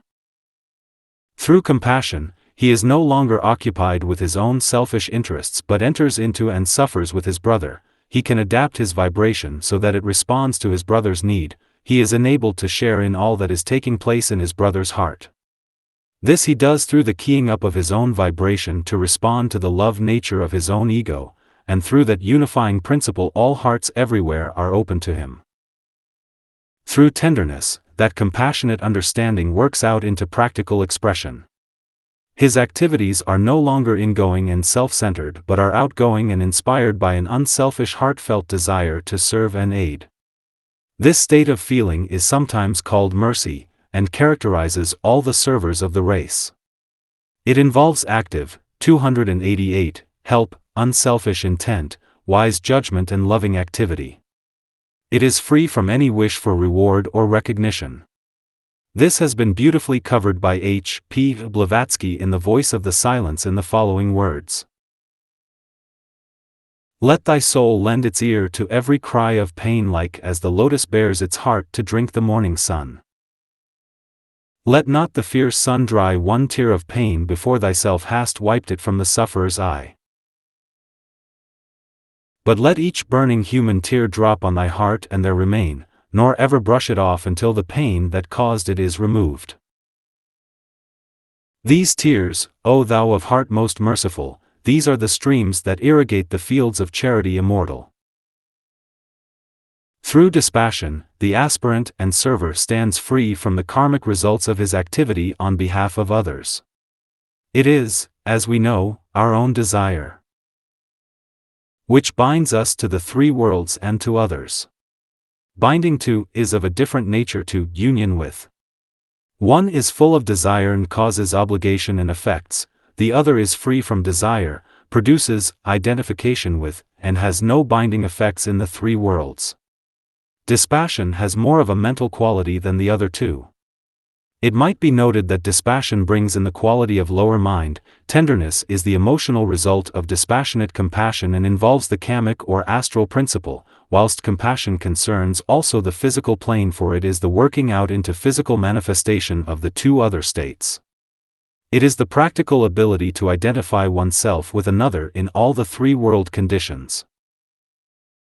This union is the result of the egoic oneness, 289, brought down into full activity in the three worlds through meditation. 24. Meditation, one-pointedly centered upon the power of the elephant, will awaken that force or light. This sutra has given rise to much discussion, and its usual interpretation has given the idea that meditation upon the elephant will give the strength of the elephant. Many commentators infer from these words that meditation upon other animals will give their characteristics. It should be remembered that this is a scientific textbook, having for its objective the following: 1. Training the aspirant so that he can enter into subtler realms. 2. Giving him power over the mind, so that it is his instrument to use as he will, as an organ of vision into the higher worlds and as a transmitter or intermediary between the soul and the brain. 3. Awakening the light in the head so that the aspirant can become a radiant center of light and illumine all problems, and through its light see light everywhere. 4. Arousing the fires of the body so that the centers become active, luminous, connected and coordinated. 5. Producing a coordination between a. the ego or soul on its own plane, b. the brain via the mind, c. the centers. By an act of the will they can then all be thrown into uniform activity. 290.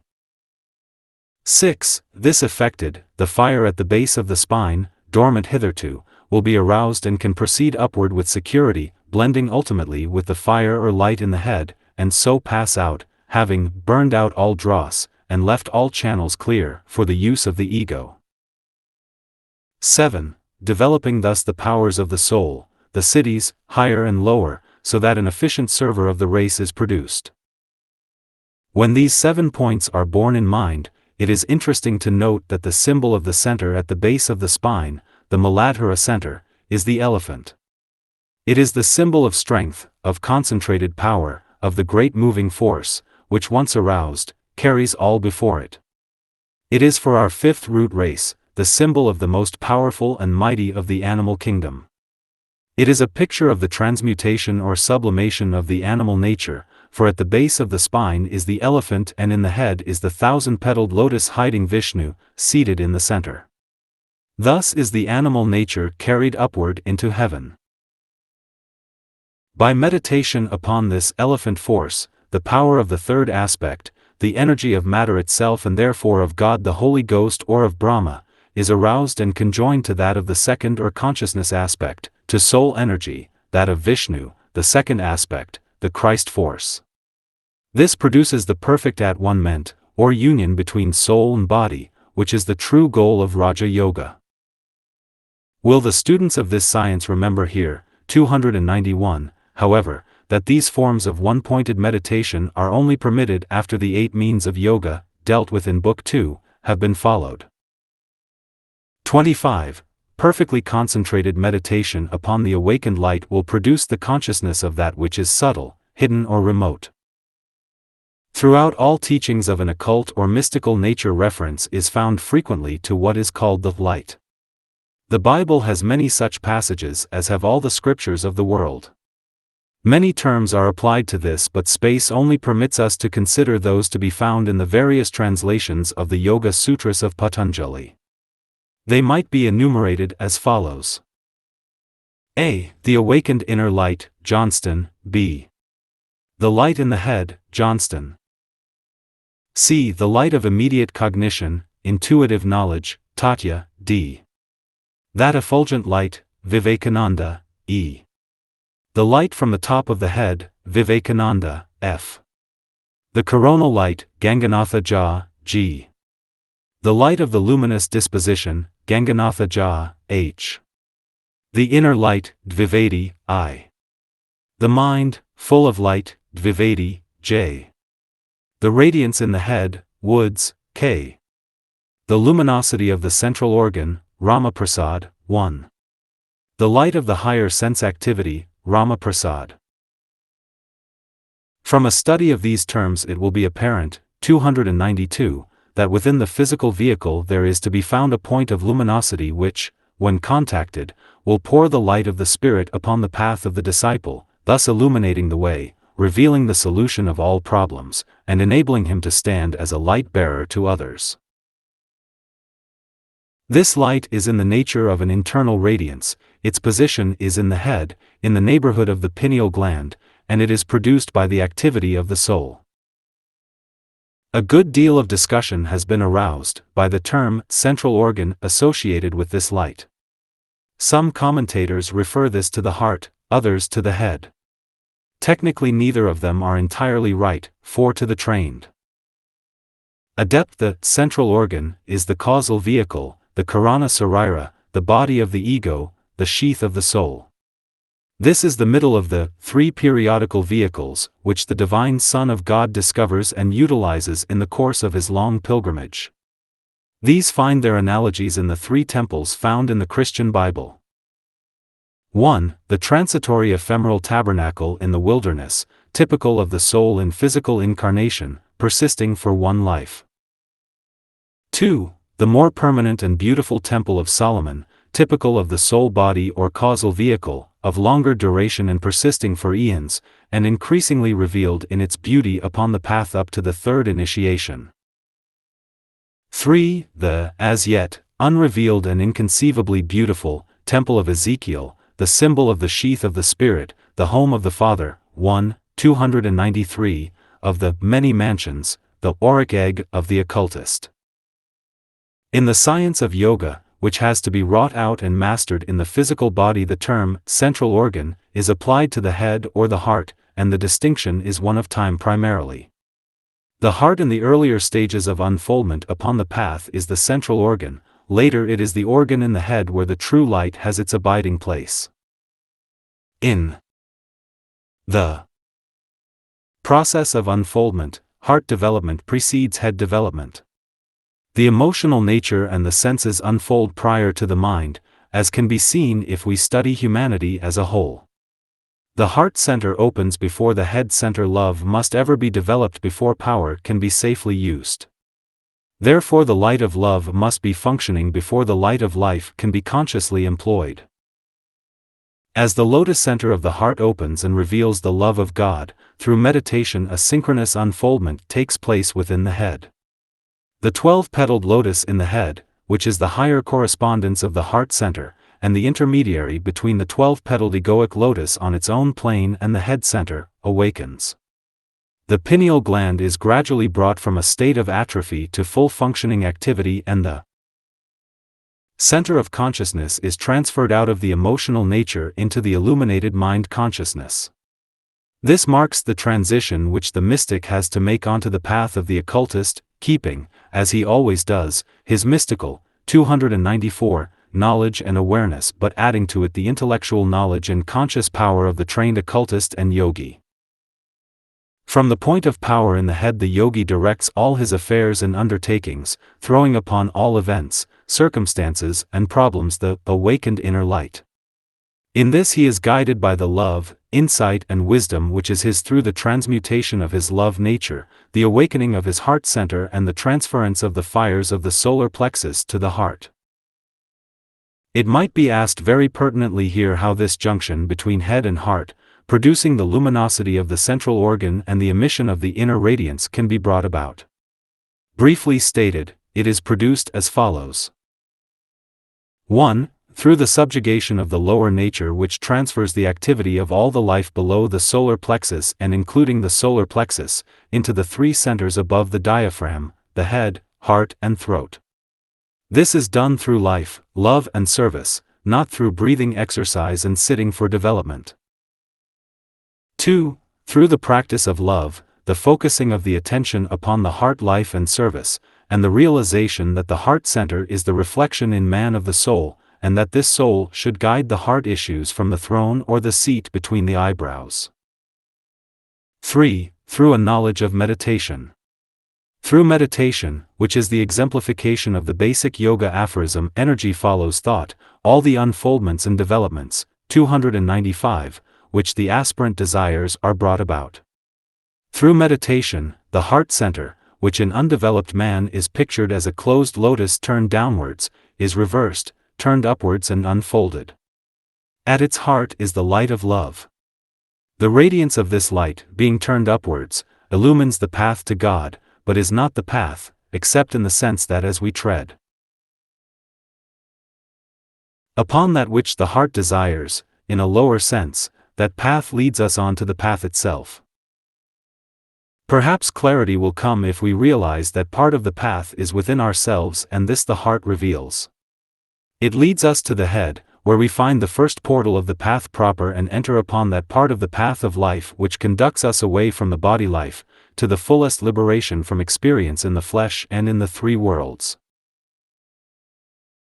It is all one path, but the path of initiation has to be trodden consciously by the thinker functioning through the central organ in the head, and from there intelligently traversing the path which leads through the three worlds to the realm or kingdom of the soul.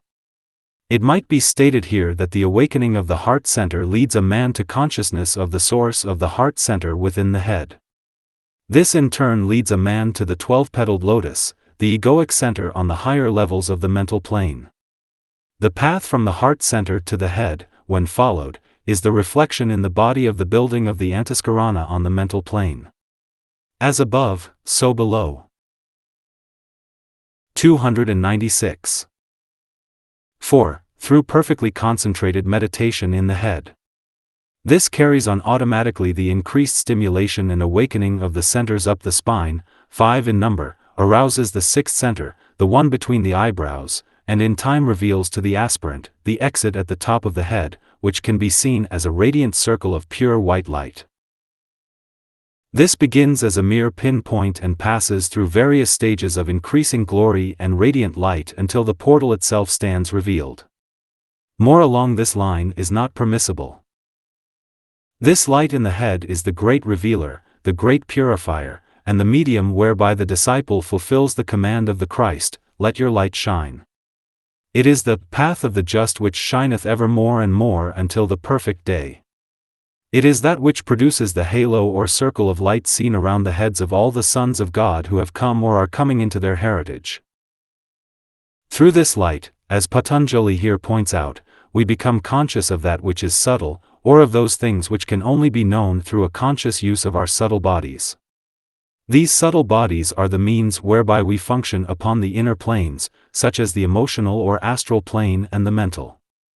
At present the majority of us function on these planes unconsciously. Through this light we also become conscious of that which is hidden or is yet unrevealed. The mysteries are revealed to the man whose light is shining and he becomes a knower. 297. That which is remote or the future is likewise unfolded to him. 26. Through meditation, one pointedly fixed upon the sun, will come a consciousness, or knowledge, of the 7 worlds. This passage has been commented upon at length by many writers for many centuries. Simply for the sake of clarity let us modernize the statement and reduce its terms to those of modern occultism. By constant steady meditation upon the emanating cause of our solar system will come a realization of the 7 states of being. The various terms used here serve frequently to confuse the student, and it might be wise if we used only 2 sets of terms, one conveying the orthodox Oriental terminology as found in the best commentaries, and the other the one most easily recognizable by the Western investigator. Using Wood's translation we find the following. This differentiation of the world into 7, 298, great divisions is also interesting in so far as it demonstrates the equal accuracy of the 5-fold division which some of the commentators hold. These 7 worlds correspond to the modern occult division of our solar system into 7 planes embodying 7 states of consciousness and enfolding 7 great types of living beings. The analogy will be seen as follows. 1. Physical plane. Bu. 2. Astral plane Antariksha. 3. Mental plane. 4. Buddhic plane. Mahendra. Mahar. Prajapasha. 5. Atmic plane Jana. 6. Monadic plane. 7. Logoic plane. Tapas. Tatya. Earth world. Physical consciousness. World of the emotions. Kamic or desire consciousness. World of the mind and of the soul. Mind consciousness. Christ world. Intuitional or Christ consciousness. Group consciousness. Spiritual world. Planetary consciousness. World of the third aspect. Divine world. God consciousness. World of the second aspect. World of the emanating cause. Absolute consciousness. World of the first aspect. 299. It is interesting to note certain comments of Vyasa on this differentiation, for they blend in with modern theosophical thought. The earth plane is described by him as supported respectively by solid matter, by water, by fire, by wind, by air and by darkness, wherein living creatures, having been allotted a long and grievous length of life, feeling the misery incurred as the result of their own karma, are born. Comment here is needless. In connection with the second plane, the astral, reference is made to the fact that the stars, the lives, on that plane are driven by the wind as cows are driven by the plowman in a circle around the threshing floor, and that they are regulated by the steady impulsion of the wind. We have here a wonderful picture of how all lives are driven by the force of their desires on the wheel of rebirth.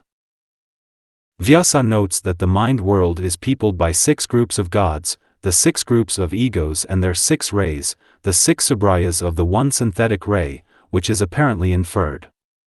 These are the sons of mind, the Agnishvatas, referred to at length in the Secret Doctrine and in a treatise on cosmic fire, and they are portrayed as 1. Fulfilling their desires, therefore driven by desire to incarnate. 2.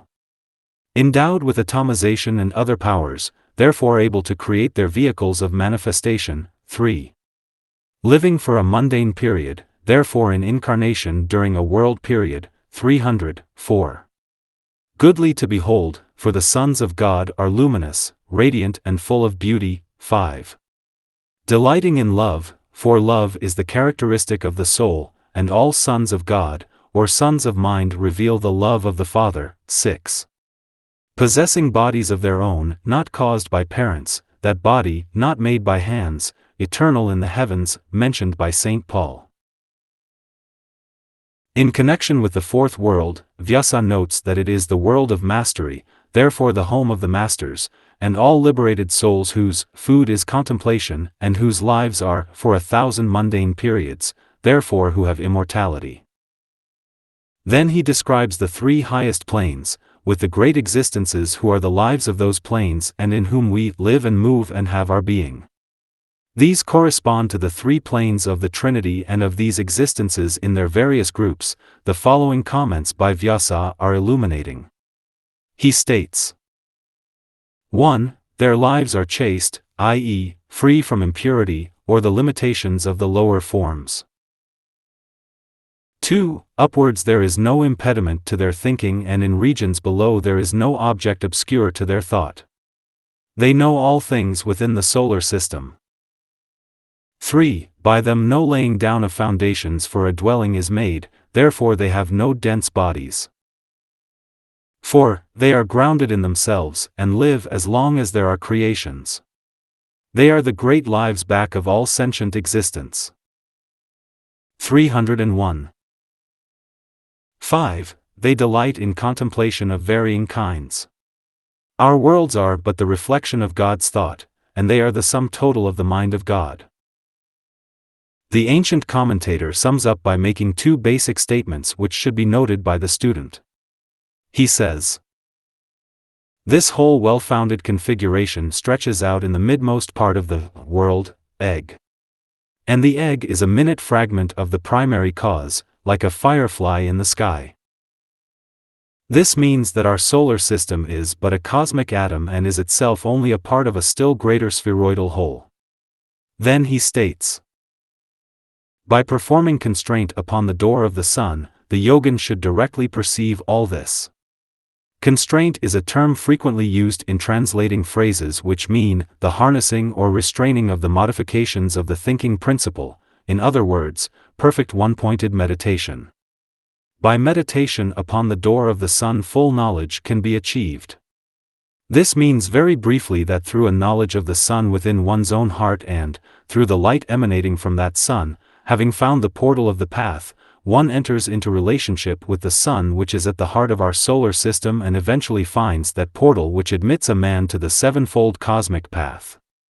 Of this no more need be said, as the object of Raja Yoga is to enable a man to find the light within himself and in that light see light. It enables him also, 302, to find the door to life and subsequently to tread the path. Only one more point need be touched upon. Esoterically the sun is regarded as triple. 1. 2. 3. The physical sun. The heart of the sun.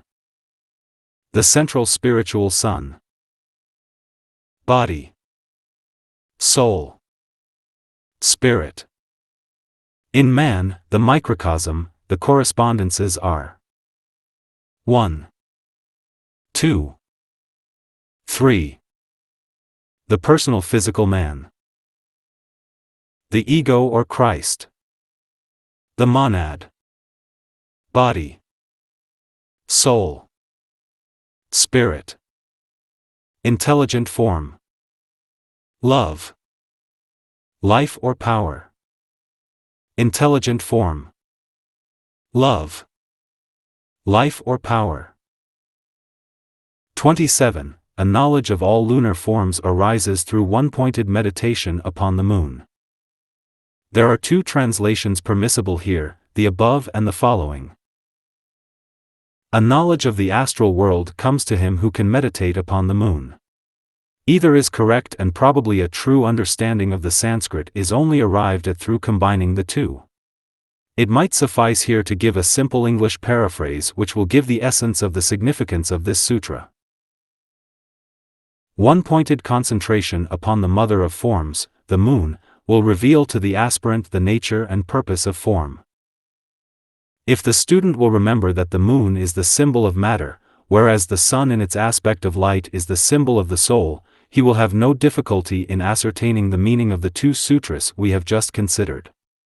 One deals with the soul and the various states of consciousness, the other deals with the body, the 303 vehicle of consciousness.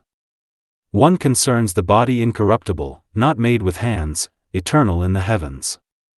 The other deals with the lunar mansions, as one translator calls it, and with the home of the soul in the three worlds of human endeavor. We must be careful, however, to remember that the moon aspect is the governing one in all the kingdoms below the human, whilst the sun aspect should dominate in the human. A knowledge of the lunar mansions or of forms would give an understanding of the physical body, of the astral or desire vehicle, and of the mental sheath. 28. Concentration upon the pole star will give knowledge of the orbits of the planets and the stars. This sutra is of small significance to the ordinary student, but is of profound use to the initiate or pledged disciple.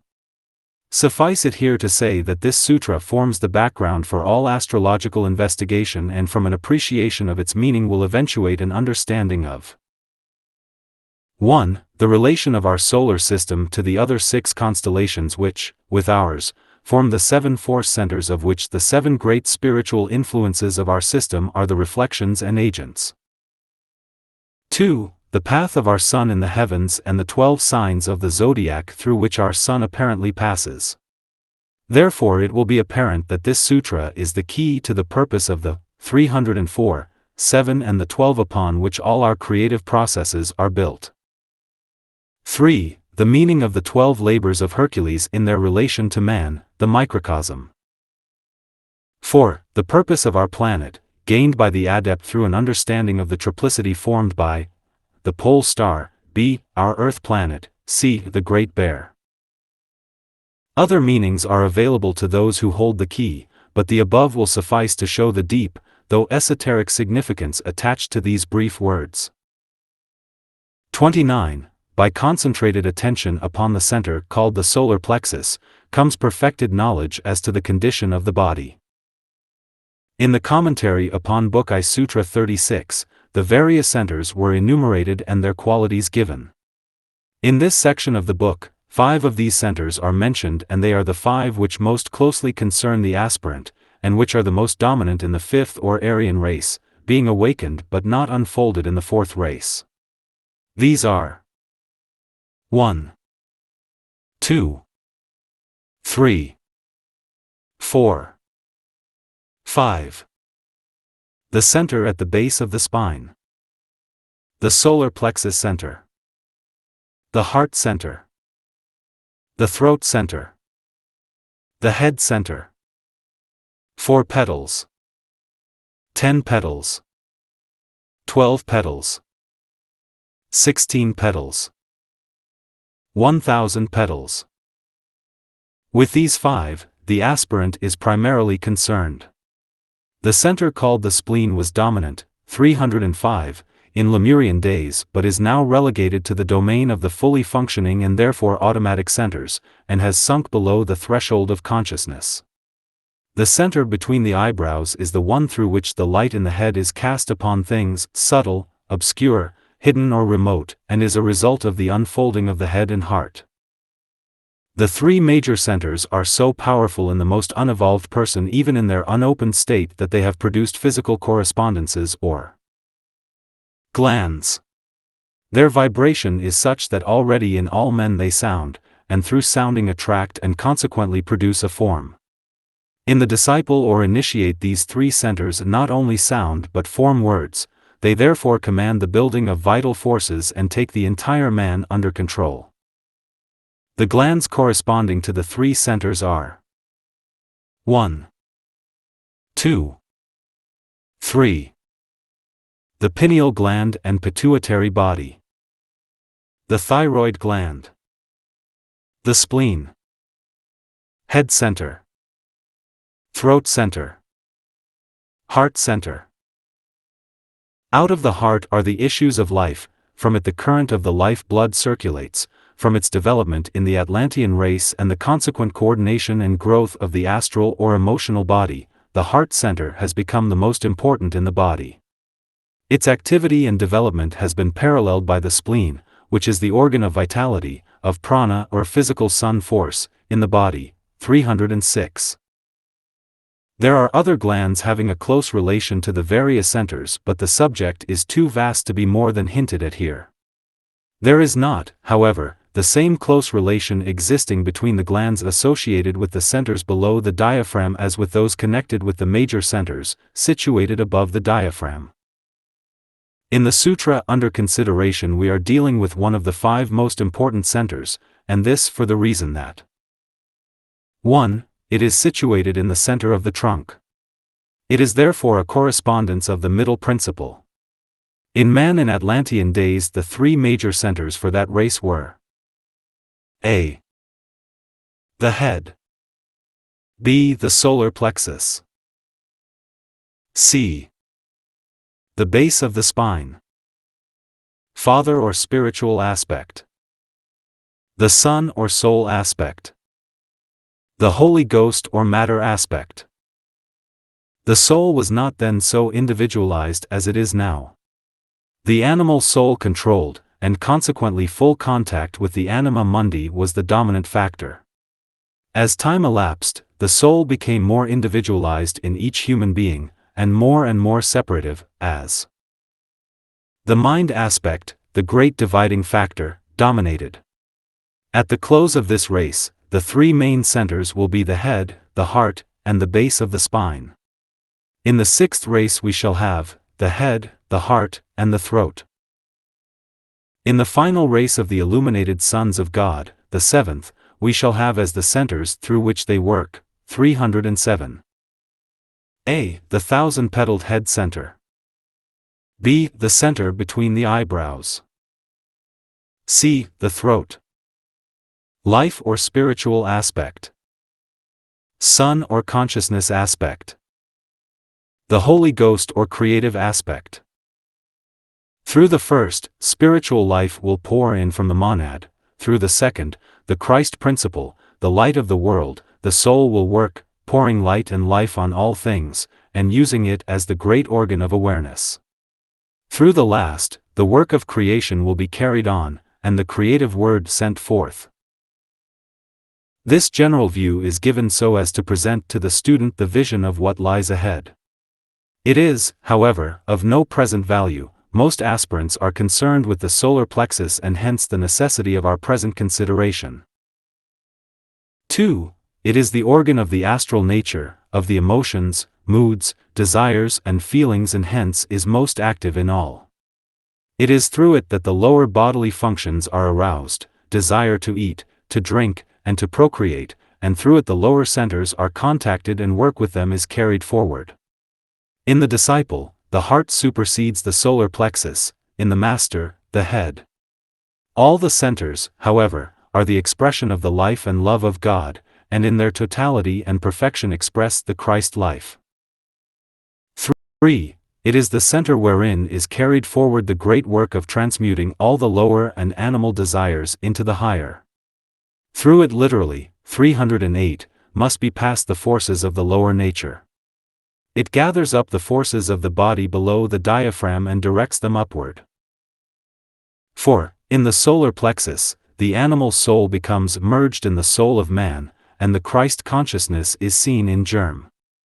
Taking the analogy of the antenatal state and the germinating of the Christ in each human being, students who have their intuition developed will see the correspondence between the activity of the solar plexus and its function, and the first 3½ months of the antenatal period. Then comes what is called the quickening, and life makes itself felt. A rising up takes place, and the correspondence can then be seen between the natural physiological process and the birth of the Christ in the cave of the heart. Herein lies the deep mystery of initiation, and it is only revealed to those who tread the path of discipleship to the end.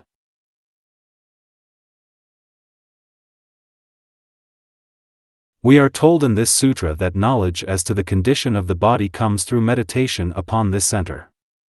The reason is this: when man arrives at an understanding of his emotional body and of the force center through which it functions upon the physical plane, he finds that all that he is, physically and etherically, is the result of desire, of karma, and that it is his desires which chain him upon the wheel of rebirth.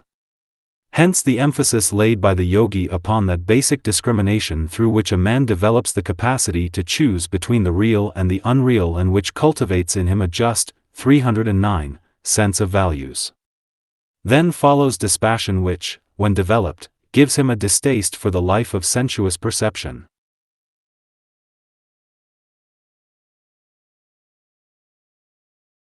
When the aspirant can grasp the place that desire plays in his life, when he realizes that it is his emotional or astral body which produces the greater part of the trouble in his lower nature, and when he can grasp the technical side of the process which desire energy follows, then the work of the solar plexus is understood and he can begin the great dual work of transference and transmutation.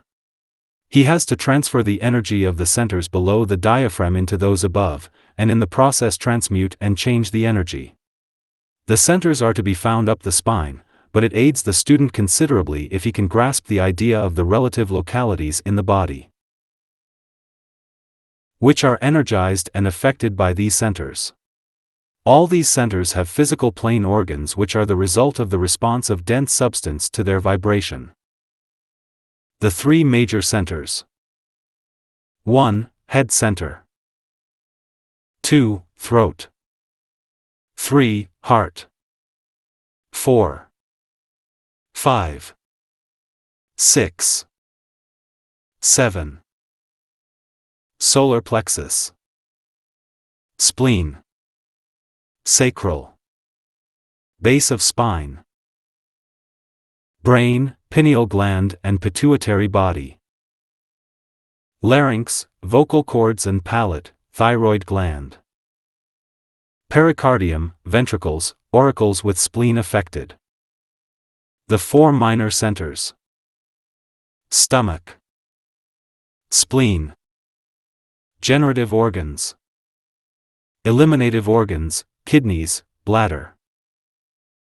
310. These physical organs are results or effects, the centers are their physical cause, and they are produced through the activity of the etheric centers.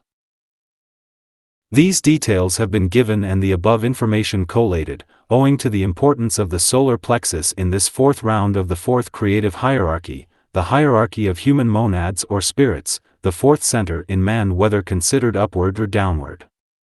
One more technical point might here be given. In the process of transmutation the student should remember that a. The energy at the base of the spine must go to the head, b. The energy of the sacral center must go to the throat, c. The energy of the solar plexus must go to the heart. Splenic energy concerns solely the physical body. It goes to all the centers. 30-31. By fixing the attention upon the throat center, the cessation of hunger and thirst will ensue. By fixing the attention upon the tube or nerve below the throat center, equilibrium is achieved. It should be remembered that all the sutras which deal with psychic powers are capable of a lower and a higher interpretation. This is nowhere more apparent than in this sutra. Through an understanding of the nature of the throat center and a steady meditation upon it, the yogi can arrest the pangs of hunger and of thirst and thus, 311, do without food indefinitely, whilst through directing energy to that portion of the great nerve in the throat which lies just below the throat center, found in the well or pit of the throat, he can achieve absolute immobility and rigidity of the human form. Similarly, through concentration upon the solar plexus he can become aware in full consciousness of every part of his physical body. But these concern the lower cities or powers, and with these the student of Raja Yoga is not concerned, regarding them as the secondary effects of soul development. He knows them to be the result of the correct following of the 8 means of yoga, and therefore automatic and inevitable results. He knows too the danger to the physical organism when their lower or physical aspect is emphasized. The true significance of the above sutras, which are here bracketed together, grows out of an understanding of the transmutative process and the transference which is effected in the solar plexus. The energy of the sacral center which feeds the generative organs is in due course of time transferred into the throat center. The creative process is then carried on by thought, sound and the spoken word. Hunger and thirst are the 2 aspects of desire, the one, hunger, being positive, masculine and grasping, the other, thirst, being negative, feminine and receptive. Those 2 words are but symbols of the 2 great impulses underlying the sex impulse. When these impulses are dominated and controlled, then the energy of the center lying behind the organs concerned, can, 312, be carried upward to the throat, and hunger and thirst are arrested in the esoteric sense. It should be borne in mind here that these 2 words are the physical plane analogies to the great pairs of opposites which the yogi has to balance and which he does balance when the solar plexus is performing its highest function. On the astral or desire plane, within the astral body of the aspirant, must this balancing process be wrought out to completion. This is the great battleground, symbolized so beautifully for us in the human body, with its 3 higher centers, its lower energy focal points and that great middle center, the solar plexus, typifying the astral plane and its work. It will now be apparent why the 2 sutras are read as one, for they cover one completed work. After achieving some measure of equilibrium, the aspirant learns to perfect that balancing process and gains the power to stand firm and immovable, preserving an unshakable equilibrium between the pairs of opposites. The nerve, called Kurm Nadi or the tortoise tube, is the physical correspondence to the point the aspirant has reached. He stands erect and unshaken before the entrance to the path. He is at the point in his evolution where he can escape upward and function in the head. The tortoise has from the earliest ages been the symbol of the slow creative process, and of the long evolutionary road traveled by the spirit. Hence the appropriateness of this term, as applied to what is considered the lowest of the 3 major, 313, centers, and the one which represents the creator or Brahma aspect of divinity, of God, the Holy Ghost, with his function as the energizer of matter or body. 32. Those who have attained self-mastery can be seen and contacted through focusing the light in the head. This power is developed in one-pointed meditation. This is a paraphrase of a very general nature, but gives the exact sense of the terms employed. In the 25th Sutra we considered the nature of the light in the head. Here it might briefly be stated that when the aspirant is aware of the light in the head, and can utilize it at will, turning its radiance upon all that he seeks to know, the time comes when he can not only turn it outward onto the field of knowledge wherein he functions in the 3 worlds, but can turn it inward and direct it upward into those realms wherein the saints of God, the great cloud of witnesses, walk. He can, therefore, through its medium, become aware of the world of the masters, adepts and initiates and thus contact them in full waking consciousness, registering those contacts with his physical brain apparatus. Hence the necessity of becoming aware of one's own light, of trimming one's lamp and of using the light that is in one, to the full. By use and care, the power of the spiritual light grows and waxes and develops a dual function. The aspirant becomes a light or lamp set in a 314 dark place and illumines the way for others. Only thus can the light within be fanned to a flame. This process of lighting others and being a lamp must always precede that wonderful experience wherein the mystic turns his lamp and light into other realms and finds the way of escape into those worlds where the masters work and walk. This point needs emphasis, for there is too strong an inclination among students to search for the masters or some guru or teacher who will give them light. They can only be found by the one who has lit his own light, trimmed his own lamp, and thus provided himself with the means of penetrating into their world. The more technical side of this matter has been well covered in the words of W. Q. Judge. There are two inferences here which have nothing to correspond to them in modern thought. One is, that there is a light in the head, and the other, that there are divine beings who may be seen by those who thus concentrate upon the light in the head. It is held that a certain nerve, or psychic current, called Brahmarandra Nadi, passes out through the brain near the top of the head. In this there collects more of the luminous principle in nature than elsewhere in the body, and it is called Jyotis, the light in the head. And, as every result is to be brought about by the use of appropriate means, the seeing of divine beings can be accomplished by concentration upon that part of the body more nearly connected with them. This point, the end of Brahmarandra Nadi, is 315, also the place where the connection is made between man and the solar forces. It is this light which causes the face to shine, and is responsible for the halo depicted around the head of all saints and masters, and which is seen by those with clairvoyant vision around the head of all advanced aspirants and disciples. Dvivedi also gives the same teaching in the following words. The light in the head is explained to be that collective flow of the light of sattva which is seen at the Brahmarandra, which is variously supposed to be somewhere near the coronal artery, the pineal gland, or over the medulla oblongata. Just as the light of a lamp burning within the four walls of a house presents a luminous appearance at the keyhole, so even does the light of sattva show itself at the crown of the head. This light is very familiar to all acquainted even slightly with yoga practices, and is seen even by concentration on the space between the eyebrows. By samyama, meditation, on this light the class of beings called siddhas, popularly known in theosophic circles as Mahatmas or high adepts, able to walk through space unseen, are immediately brought to view, notwithstanding obstacles of space and time. 23 Results of meditation. 33. All things can be known in the vivid light of the intuition. There are three aspects of knowledge associated with the light in the head. First, there is that knowledge which the ordinary, 316, man can possess, which perhaps is best expressed in the word theoretical. It makes a man aware of certain hypotheses, possibilities, and explanations. It gives to him an understanding of ways, means, and methods, and enables him to take the first step towards correct ascertainment and achievement. This is true of that knowledge which Patanjali deals with. By acting upon this knowledge and by conforming to the requirements of the intended investigation or development, the aspirant becomes aware of the light in the head. Secondly, discriminative knowledge is the next type utilized by the aspirant. The light having been contacted, is used, and the result is that the pairs of opposites become apparent, duality is known, and the question of choice comes in.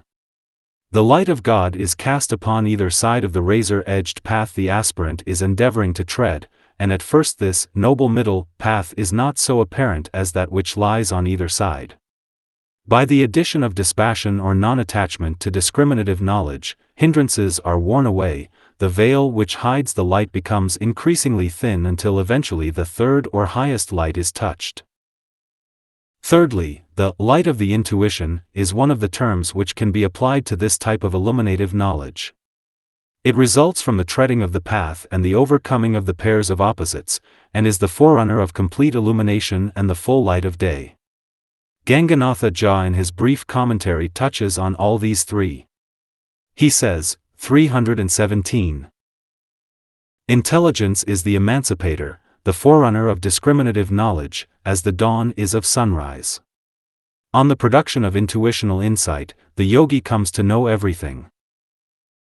These flashes of intuition are at first simply vivid flashes of illumination, breaking forth into the mind consciousness and disappearing almost instantaneously.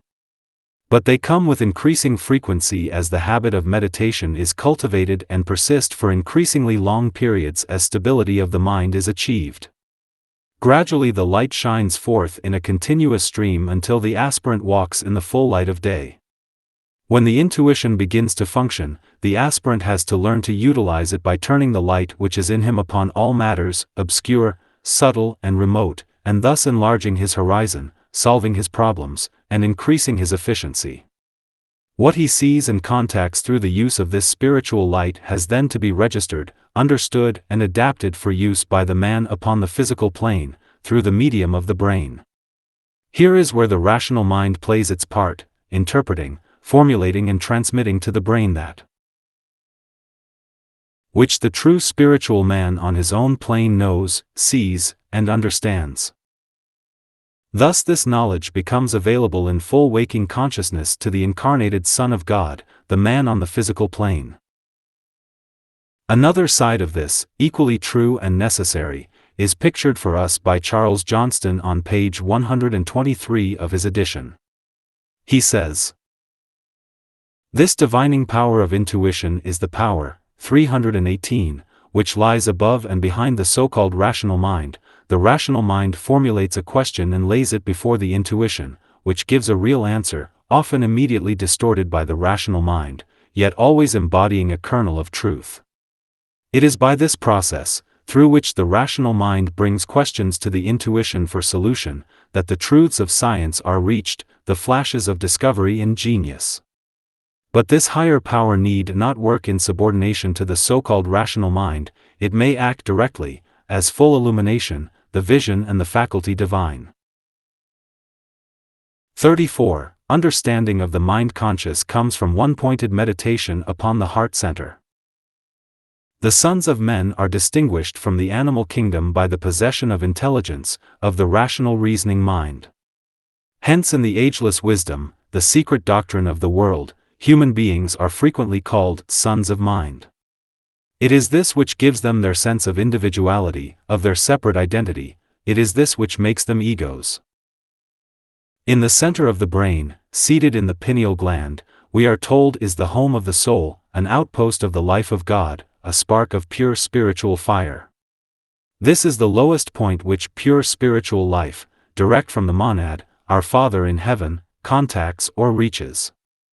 It is the termination of the sutratma, or thread which links and connects, 319, the various sheaths and passes from the monad on its own high plane, via the soul body on the higher levels of the mental plane down into the physical vehicle.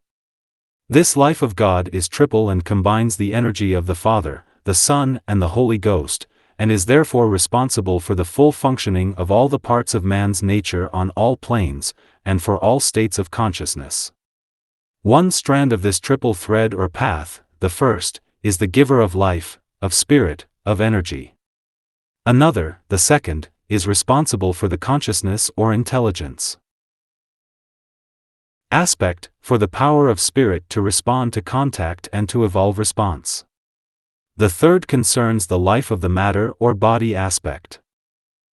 The first aspect via the monad reaches to the pineal gland, the point where spirit resides in man.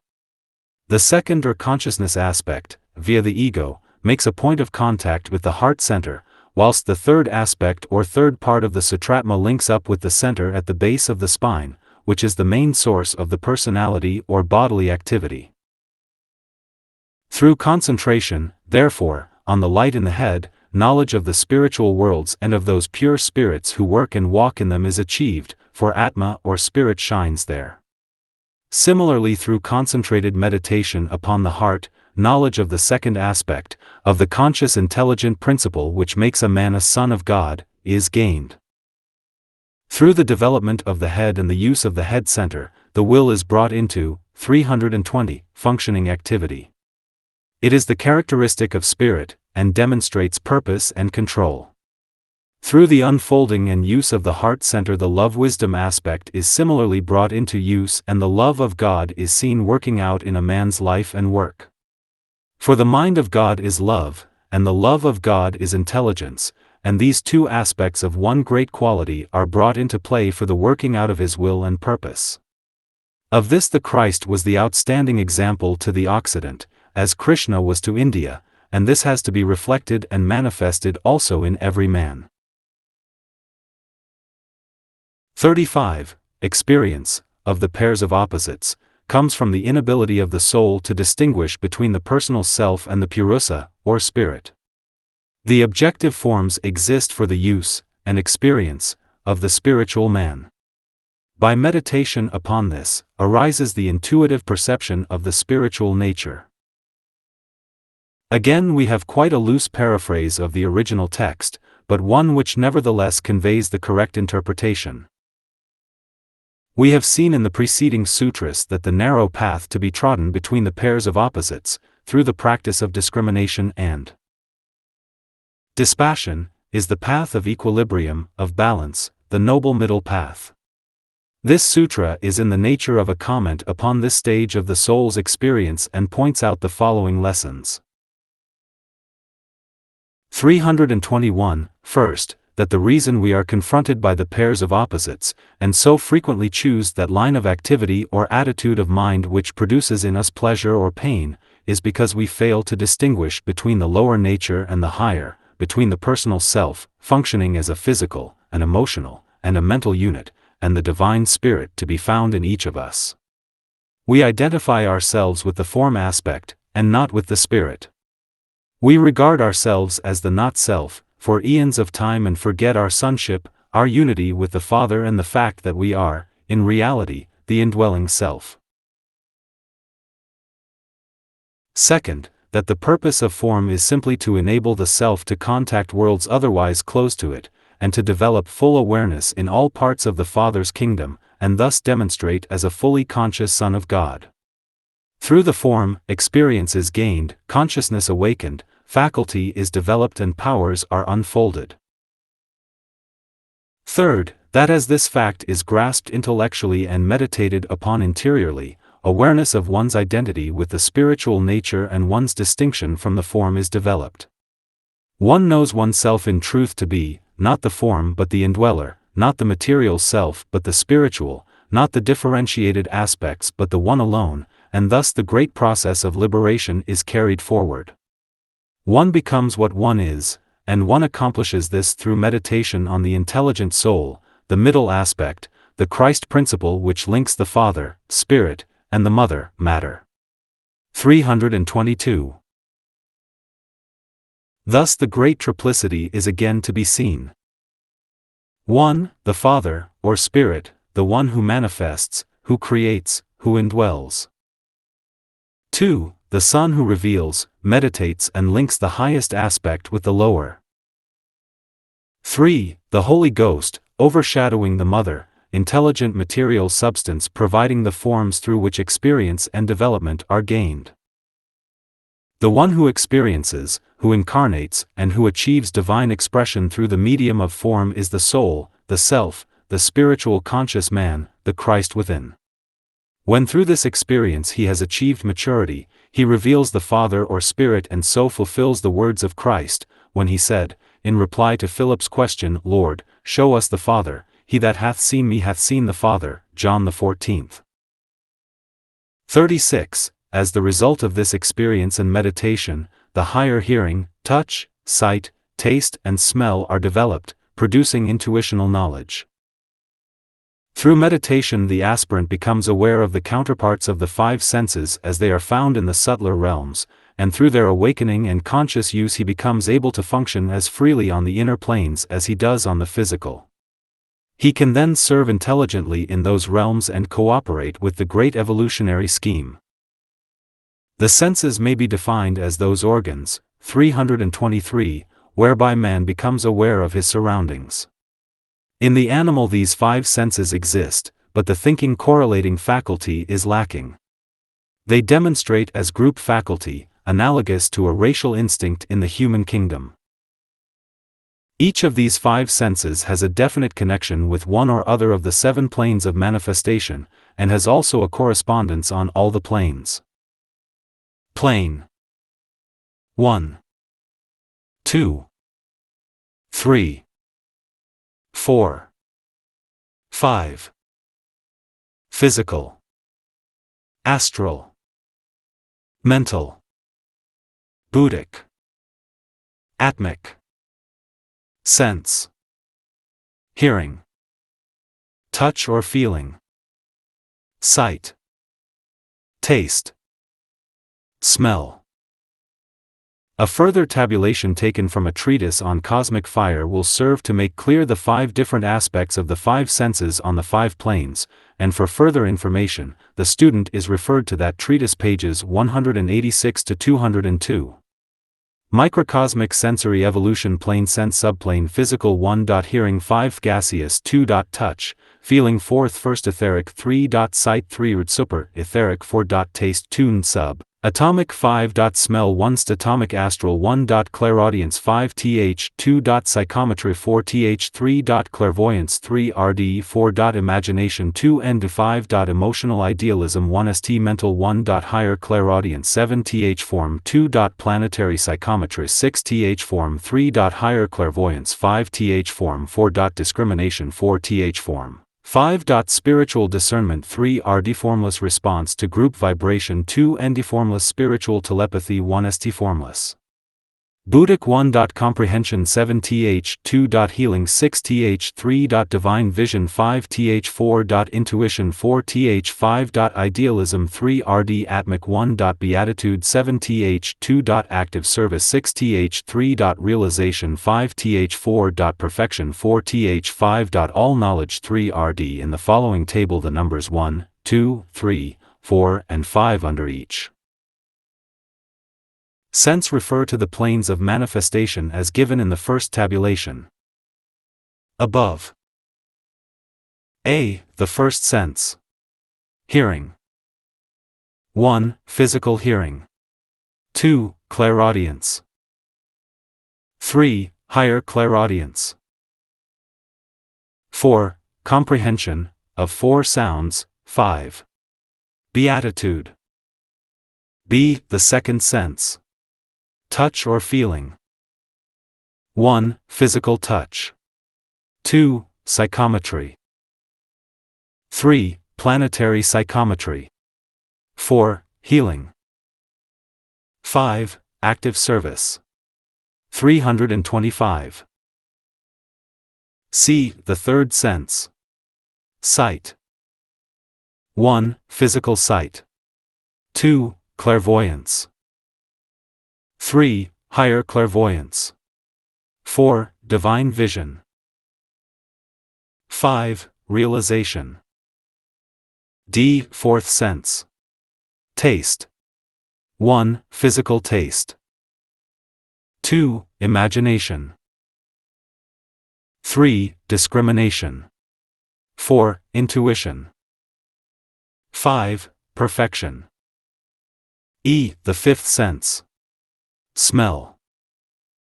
1. Physical smell. 2. Emotional idealism. 3. Spiritual discernment. 4. Idealism. 5. All knowledge. 37. These powers are obstacles to the highest spiritual realization, but serve as magical powers in the objective worlds. One fact continuously emerges in this textbook of spiritual development, and that is, that the psychic powers, higher and lower, are hindrances to the highest spiritual state and must be left behind by the man who can function freed from the 3 worlds altogether. This is a hard lesson for the aspirant to grasp. He is apt to think that a tendency towards clairvoyance or clairaudience is indicative of progress and a sign that his practice of meditation is beginning to take effect. It might prove just the opposite and inevitably, 326, should the aspirant be attracted by, or attached to, any of these forms of psychic faculty. An old Hindu writer says in connection with these powers, a mind whose mind stuff is emergent thinks highly of these perfections, just as a man born in misery considers even a small bit of wealth a pile of wealth. But a yogin whose mind stuff is concentrated must avoid these perfections, even when brought near to him. One who longs for the final goal of life, the absolute assuagement of the threefold anguish, how could he have any affection for those perfections which go counter to the attainment of that goal? Dvivedi says, the occult powers described hitherto and to be described hereafter, serve as obstacles because they become the cause of distracting the mind by the various feelings they excite. But they are not quite useless inasmuch as they are great powers for good in moments when samadhi is suspended. It is of value to the aspirant to know what these powers are, how to control them and not be controlled by them, and how to use them in the service of his brother and of the hierarchy, but they must be regarded as instruments and be relegated to the form side. It must be realized that they are the qualities or capacities of the sheaths or the form aspect, otherwise they will assume undue importance, engross undue attention and prove stumbling blocks to the progress of soul unfoldment. 327. 38. By liberation from the causes of bondage through their weakening, and by an understanding of the mode of transference, withdrawal or entrance, the mind stuff, or chit, can enter another body. This entire science of Raja Yoga is based upon an understanding of the nature, purpose and function of the mind. The basic law of this science can be summed up in the words energy follows thought, and the sequence of activity might be stated as follows. The thinker on his own plane formulates a thought embodying some purpose or some desire. The mind vibrates in response to this idea and simultaneously produces a corresponding reaction in the kamic, desire, or emotional body. The energy body, the etheric sheath, vibrates synchronously, and thereby the brain responds and energizes the nerve system throughout the dense physical body, so that the impulse of the thinker works out into physical plane activity.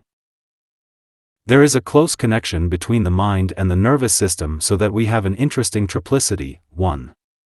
The mind, 2. The brain, 3. Nervous system. And this triplicity must be carefully borne in mind by the student of Raja Yoga in the initial stage of his work. Later a second triplicity will engross his attention, 328. 1. The thinker, 2. The mind, 3. The brain. But this will be during the demonstration side of his work. It is through an understanding of the method of energizing the nerves that the thinker can galvanize its instrument into activity during incarnation, and similarly produce trance, samadhi, or death. The same basic knowledge enables the adept to raise a dead body, as Christ did in Palestine, or occupy the vehicle of a disciple for purposes of service, as Christ occupied the body of the disciple Jesus.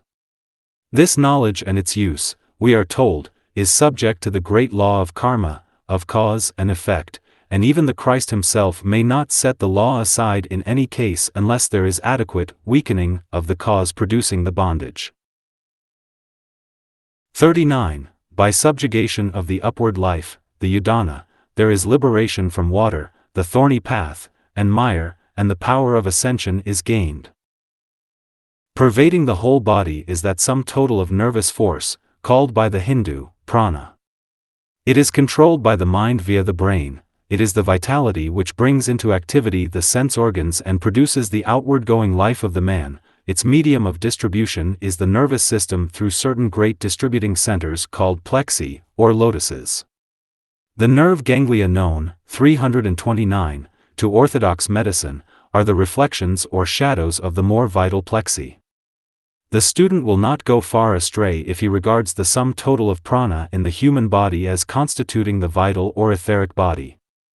This etheric body is formed entirely of energy currents, and is the substratum of living substance which underlies the dense physical form. One term applied to this energy is the vital airs. Prana is fivefold in its manifestation, thus corresponding to the 5 states of mind, the 5th principle, and to the 5 modifications of the thinking principle. Prana in the solar system works out as the 5 great states of energy which we call planes, the medium of consciousness. These are 1. The atmic or spiritual plane, 2. The buddhic or intuitional plane, 3. The mental plane, 4. The emotional, astral or kamic plane. 5. The physical plane.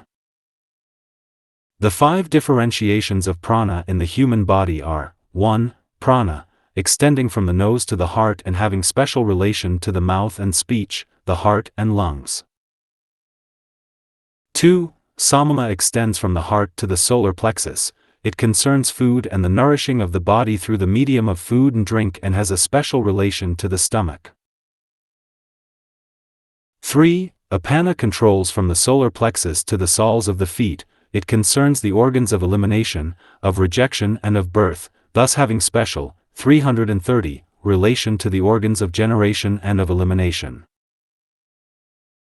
4. Upana is found between the nose and the top of the head. It has a special relation to the brain, the nose and the eyes, and when properly controlled produces the coordination of the vital airs and their correct handling. 5. Vyana is the term applied to the sum total of pranic energy as it is distributed evenly throughout the entire body. Its instruments are the thousands of nadis or nerves found in the body, and it has a peculiar definite connection with the blood channels, the veins and arteries. In this sutra we are told that by mastery of the fourth of these vital airs, certain definite results can be achieved, and it will be interesting to note what they are. This mastery only becomes possible as the Raja Yoga system is understood and mastered, for it involves the capacity to function in the head and to control the entire nature from the point within the brain. When a man becomes polarized there, then the nervous force or energy found in the top of the head becomes active, and through its correct control and through mastery of it, the right direction of the pranas of the body becomes possible and man reaches liberation. Through it, non-contact in the 3 worlds is brought about. The language used is necessarily symbolic and its meaning must not be lost through a materializing of its real significance. Levitation. The power to walk on water, and ability to withstand the gravitational pull of the earth is its lowest and least important significance. 331.1. Freedom from water is a symbolic way of stating that the astral nature is subjugated and the great waters of illusion can no longer hold the emancipated soul. The energies of the solar plexus no longer dominate. 2. Liberation from the thorny path refers to the path of physical life, and is nowhere more beautifully referred to than by the Christ in his parable of the sowers, where some of the seed fell among thorns. The explanation is given that the thorns are the cares and troubles of worldly existence which succeed in choking the spiritual life and in veiling the true man for so long. The thorny path must lead to the northern path, and that in turn to the path of initiation. In one of the old books in the archives of the lodge, are found these words: "Let the seeker after truth escape from drowning and climb the river's bank. Let him turn towards the northern star and on firm ground stand, his face directed towards the light. Then let the star lead." 3. Liberation from the mire refers to that mixed nature of kamamanas, desire and lower mind, which causes the unique problem of humanity. It is a symbolic way also of referring to the great illusion which snares the pilgrim for so long. When the aspirant can walk in the light, having found the light, the Shekinah, within himself in the Holy of Holies, then the illusion is dissipated. It is of value to the student to trace the analogy between the 3 parts of Solomon's temple, and that of the temple of the Holy Spirit, the human frame. 332. The outer court corresponds to those energies and their corresponding organs found below the diaphragm. The holy place is the centers and organs in the upper part of the body from the throat to the diaphragm. The Holy of Holies is the head where is the throne of God, the mercy seat, and the overshadowing glory. When these 3 aspects of freedom have been gained and the man is no longer dominated by the water, the mire or physical plane life, then the power of ascension is gained and he can ascend into heaven at will. The Christ or spiritual man can stand upon the mountain of ascension, having passed through the 4 crises or points of control from the birth to the crucifixion. Thus the yadana or upward life becomes the controlling factor and the downward life no longer dominates. 40. through subjugation of the samama, the spark becomes the flame. This sutra is one of the most beautiful in the book, and the translation by Charles Johnston should here be noted. By mastery of the binding life comes radiance. Another interpretation might be, through control of samama the aum, the word of glory, manifests. Out of the heart are the issues of life, and the vital energy called samama controls the heart and the life breath through the lungs. When the body is purified and its energies rightly directed, and when rhythm is achieved, then a radiant life is seen. 333. This will work out literally and not simply metaphorically, for when the life currents are directed by the soul upon the throne, through the nerves and the blood channels, then only the purest atoms will be built into the body, and the result will be a shining forth of light through the entire man. Not only will the head be radiating light so that the clairvoyant will see a halo or circle of brilliant colors, but all the body will be irradiated by the vibrant centers of electrical force distributed throughout the body. 41. By the means of one-pointed meditation upon the relationship between the akasha and sound, an organ for spiritual hearing will be developed. To understand this sutra, it is essential that certain relationships are comprehended, relationships between matter, the senses, and the one who experiences. The Christian believes that all things were made by the Word of God. The Oriental believer holds that sound was the originating factor in the creative process, and both teach that this word or sound is descriptive of the second person of the Divine Trinity. This sound or word threw into peculiar activity the matter of the solar system, and was preceded by the breath of the Father, which started the original motion or vibration. First, therefore, the breath, pneuma or spirit, impinging upon primordial substance and setting up a pulsation, a vibration, a rhythm. Then the 334 word or sound, causing the pulsating vibrating substance to take form or shape, and thus bringing about the incarnation of the second person of the cosmic Trinity, the Son of God, the macrocosm. This process eventuated in the 7 planes of manifestation, the spheres wherein 7 states of consciousness are possible.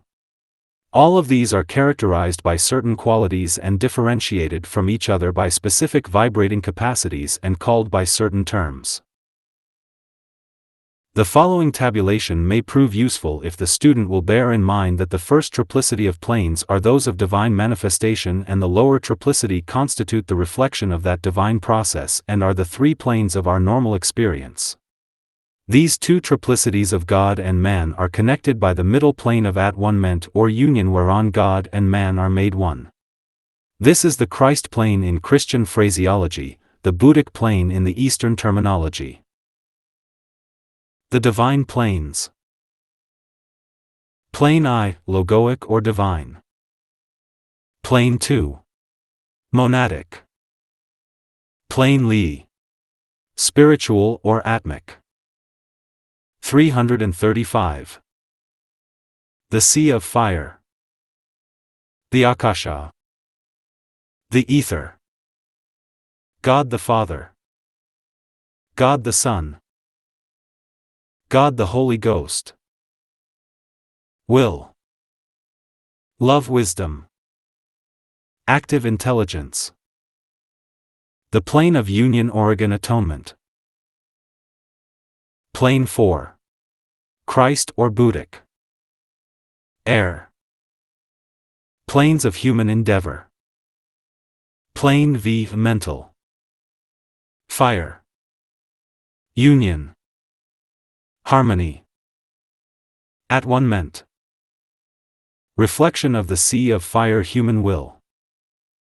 Plane 6. Emotional or astral light reflection of the Akasha. Plane 7. Physical. Ether. Reflection of the ether. Human love and desire. Human activity. On all these planes, consciousness manifests, and the senses, exoteric and esoteric, produce contacts. Plane I. Fire the breath. 2. Akasha the sound, hearing the ear. 3. Ether vibratory response touch the skin. 4. Air vision sight the eye. V. Fire discrimination taste the tongue. 6. Astral light desire smell the nose. 7. The physical counterparts to all of these. Another method of working these out is as follows. 336, plane 7, physical plane. Smell ether. 6. Astral taste astral light. V. Mental sight fire. 4. Buddhic touch air. 3. Atmic hearing ether. 2. Monadic mind akasha. Logoic synthesis. It will be apparent, however, that one gives the microcosmic standpoint, the other gives the macrocosmic, and as the aspirant is one who seeks to function as free in the macrocosm and to transcend his microcosmic limitations, it is the first category with which we will concern ourselves. In considering this sutra and its clarification by an understanding of the nature of the planes, their symbols and substance, it becomes apparent that the man who understands the nature of the word and of the second aspect arrives at the realization of hearing. This might also be grasped mystically by the aspirant when he realizes that when the voices of desire, astral voices or vibratory response to the second aspect of the reflection, the three lower planes, are superseded by the voice of the silence or of the Christ within, then the word or sound is known and the second aspect of divinity is contacted. 1. The akasha the word the sound the second aspect in manifestation. 2. The astral light the voices of desire the reflection of the second aspect. 337. There are many sounds to be heard on all the planes, but on the physical is the greatest diversity. The aspirant has to develop the power to distinguish between 1. The voices of earth. 2. The voices of desire. 3. The speech or formulated thoughts of the mind. 4. The still small voice of the Christ within. 5. The sounds of the gods. 6. The word or sound. 7. The breath. Physical. Astral. Mental. Buddhic. The creative words. The Aum. Atmic. Monadic. Logoic. And in these distinctions are symbolically conveyed the problem of correct hearing on the various planes and in the various states of consciousness. Only the true mystic and aspirant will comprehend the nature of these distinctions. Just as all the substances of our manifested solar system are differentiations of the Akasha, the first differentiation of the primordial stuff, so all these distinctions of sound are differentiations of the one sound, all are divine in time and space. But all have to be heard correctly and all lead eventually to and form in their totality the Aum, the word of glory, the macrocosmic word. With the student of Raja Yoga, however, there are three main voices or sounds with which he is temporarily concerned. 1. The speech of the earth, so as to rightly use it. 2. The voice of the silence, so as to hear it. This is the voice of his own inner God, the Christ. 338. 3. The Aum, the word of the Father, expressed through the Son, which will, when heard, put him in touch with the Word of God, incarnate in all nature. When speech is rightly used and the sounds of earth can likewise be stilled, then the voice of the silence can be heard. It might be noted here that clairaudience is awareness of the voice of the great illusion and gives a man power to hear on the astral plane. This in its right place and when controlled from above through knowledge, opens the ear to certain aspects of divine expression in the three worlds. It is not the divine hearing referred to in the sutra. In Charles Johnston's comments on this sutra, he covers the ground beautifully as follows: the transfer of a word by telepathy is the simplest and earliest form of the divine hearing of the spiritual man. As that power grows, and as, through perfectly concentrated meditation, the spiritual man comes into more complete mastery of it, he grows able to hear and clearly distinguish the speech of the great companions, who counsel and comfort him on his way. They may speak to him either in wordless thoughts, or in perfectly definite words and sentences. 42. By one-pointed meditation upon the relationship existing between the body and the Akasha, ascension out of matter, the three worlds, and power to travel in space is gained. The Akasha is everywhere. In it we live and move and have our being. All is but one substance, 339, and in the human body are found the correspondences to the various differentiations. When a man knows himself, and is aware of the relationship existing between the energies working through the seven centers and the seven states of matter and consciousness, then he is liberated and free and can contact at will and without time limitations all those states. There is a relation between one of the seven states of matter and one or other of the centers. Through each one of the centers is the door to a certain plane of the planetary spheres. When the disciple has worked out into his life in correct realization the various means of yoga dealt with in the previous books, certain keys and knowledge, certain words and formulas, can be entrusted to him which will, through concentrated meditation, give him the freedom of the heavens and the right to pass through certain gateways into the kingdom of God. 43. When that which veils the light is done away with, then comes the state of being called discarnate, or disembodied, freed from the modification of the thinking principle. This is the state of illumination. Again, we have a free, rather than a literal translation, and in this the true sense of the archaic terms used is preserved instead of academic correctness. The reason for this will be apparent if certain well-known translations are given. They are correct translations but demonstrate, 340, the ambiguity which is inevitable when a literal translation of the Sanskrit terms is used. An outwardly unadjusted fluctuation is the great discarnate, as a result of this the dwindling of the covering to the brightness. Woods. The external modification, of the internal organ, thoughtless is, called, the great incorporeal, modification, therefrom, results, the destruction of the obscuration of the illumination, of intellect. Tatya. Vivekananda expresses the sutra in the following terms. By making sanyama on the real modifications of the mind, which are outside, called great disembodiedness, comes disappearance of the covering of light. The great difficulties under which all translators labor is apparent from this and hence the frank paraphrasing of this passage. There are two thoughts seeking expression in this sutra. One refers to the veil or covering which prevents the illumination of the mind, and the other to the state of realization which is achieved when a man has freed himself from this veil. That which covers up the light, the bushel, referred to by the Christ in the New Testament, is the changing, fluctuating sheaths or bodies. When they are transmuted and transcended, the light of God, the second divine aspect, can flood the lower man and he knows himself as he is. Illumination pours in and he knows himself as something different to the forms through which he is functioning. He is no longer centered, no, 341, longer polarized in his forms, but is actually in a condition of disembodiedness. His consciousness is that of the man out of incarnation, of the true man on his own plane, the real discarnate thinker. St. Paul, as has been pointed out by several thinkers, had a touch of this state of being. He referred to it in these words. I knew a man in Christ above 14 years ago, whether in the body I cannot tell, or whether out of the body I cannot tell, God knoweth, such an one caught up to the third heaven.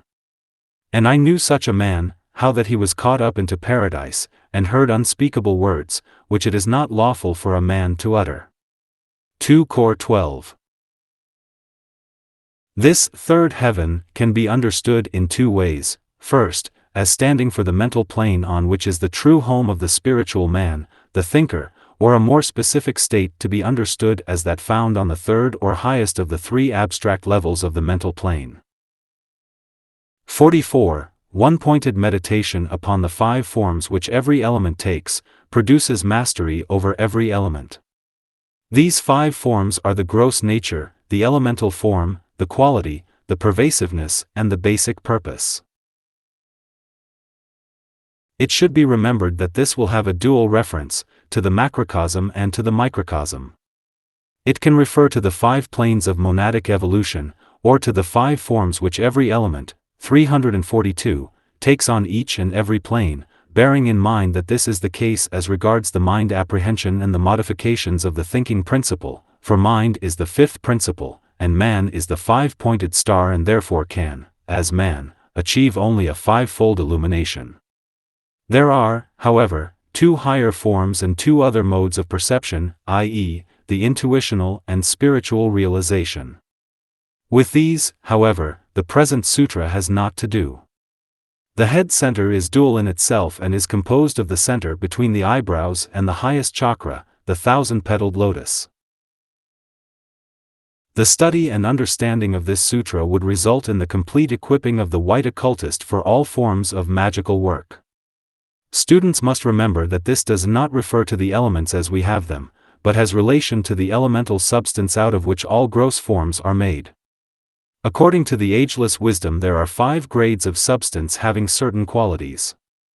These 5 grades of substance form the 5 planes of monadic evolution. They compose the 5 vibratory spheres in which man and superhuman man are found. These 5 planes have each an outstanding quality, of which the 5 physical senses are the correspondents. Plane, earth, astral, manasic, buddhic, atmic, nature, physical, emotional, mental, intuitional, spiritual, sense, smell, taste, sight, touch, sound, center, base of spine, solar plexus, head, heart, throat. 343, as pointed out in a treatise on cosmic fire, these senses and their correspondences are dependent upon the point in evolution of the man, just as H. P. Blavatsky stated in connection with the enumeration of the principles. The above sutra therefore can be applied to the mastery of each plane as well as to the mastery of elements composing that plane. It has reference to the mastery and utilization of all the subtler sheaths through which a man contacts a plane or peculiar rate of vibration. Ganganatha Jha in his able commentary says, the specific qualities, sound and the rest belonging to the earth, together with the properties of shape and the rest, are named gross. This is the first form of the elements. The second form is their respective generic characteristic, shape for the earth, viscidity for the water, heat for fire, velocity for air and omnipresence for the akasa. The specific forms for these generic ones are sound and the rest. He gives a translation of this 44th sutra which is analogous to all the others with the exception of Johnston's, and which runs as follows. Mastery over the elements, from the Sanyama with the reference to grossness, character, subtlety, concomitance and usefulness.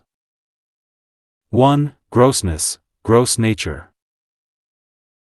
Sound and the other senses as they show forth on the physical plane.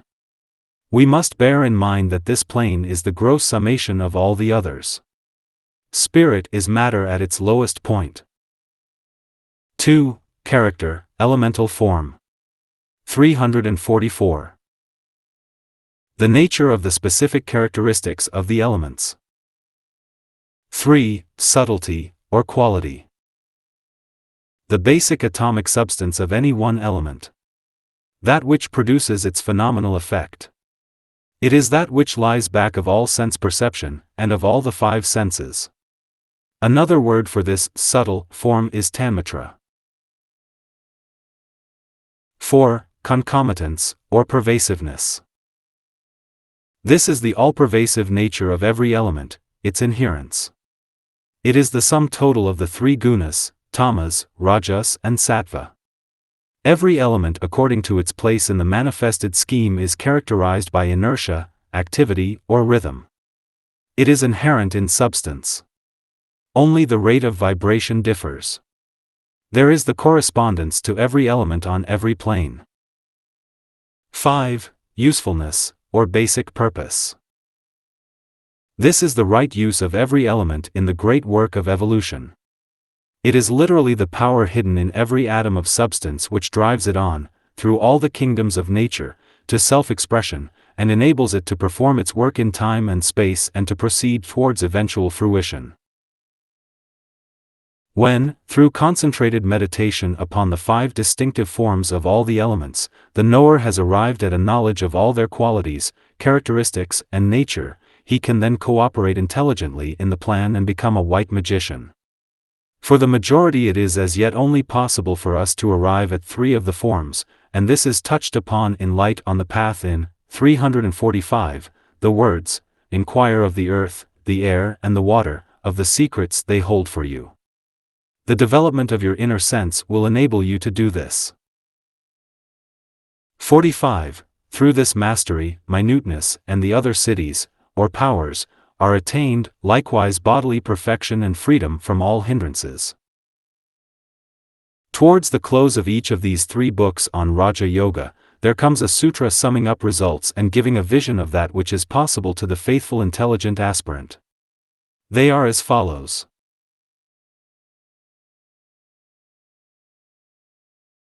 Thus his realization extends from the infinitely small to the infinitely great, and from Anu, the atom or speck, to Atma, or spirit, his knowledge is perfected. Book I, Sutra 40.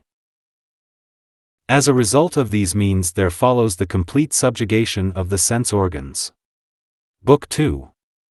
Sutra 55. Through this mastery minuteness and the other cities, or powers, are attained, likewise bodily perfection and freedom from all hindrances. Book 3. Sutra 45. It will be seen from this how, first there is the attaining of the vision and the inner realization of God, then the complete subjugation of the lower nature and the control of the senses and their organs so that the realization becomes fact in physical plane experience, and there comes the manifestation of that control by the display of certain powers. 346. The entire 4th book deals with the great consummation growing out of the 3 above results, producing 1. Cessation of sorrow and toil. Sutra 30. 2. Attainment of infinite knowledge. Sutra 31. 3. Eternity entered. Sutra 33. 4. Return of consciousness to its center. Sutra 34. In connection with the sutra which is our present consideration, the 8 cities or psychic powers are frequently called the 8 perfections and with the 2 others make up the 10 of perfection as it concerns the lower man. These powers are 1. Minuteness, anima.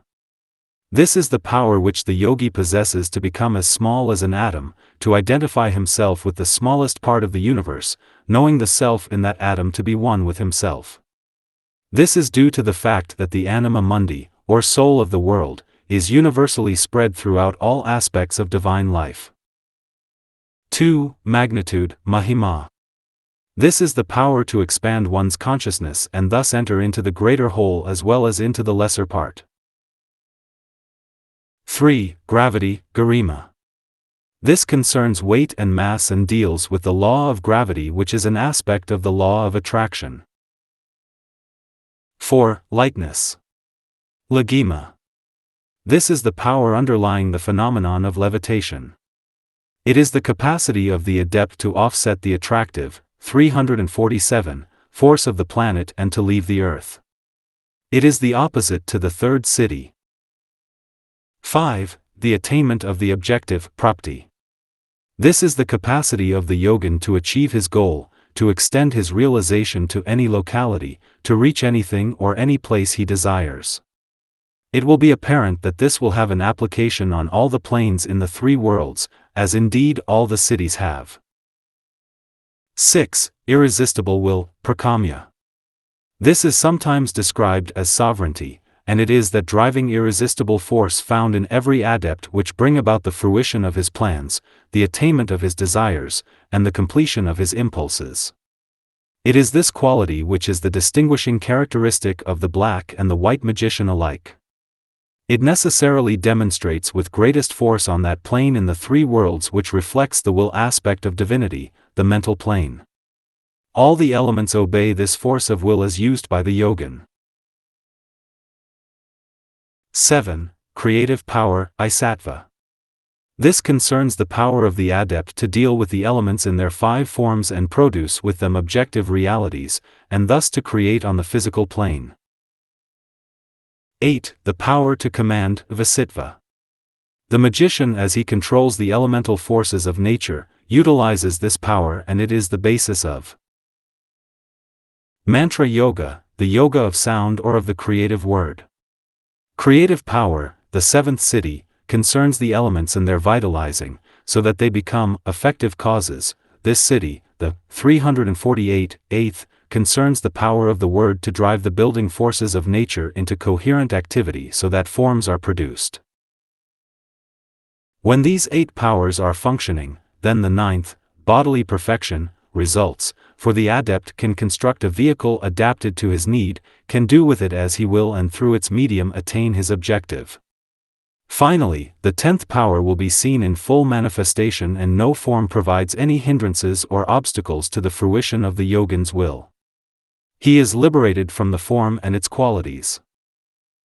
46. Symmetry of form, beauty of color, strength and the compactness of the diamond, constitute bodily perfection.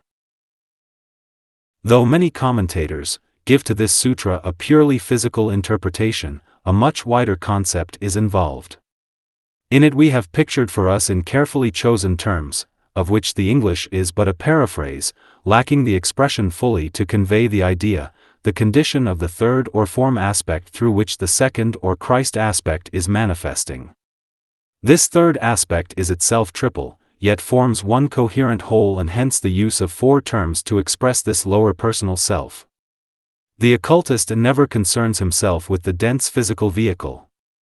He considers the etheric body to be the true form and the dense as simply the material used to fill in the form.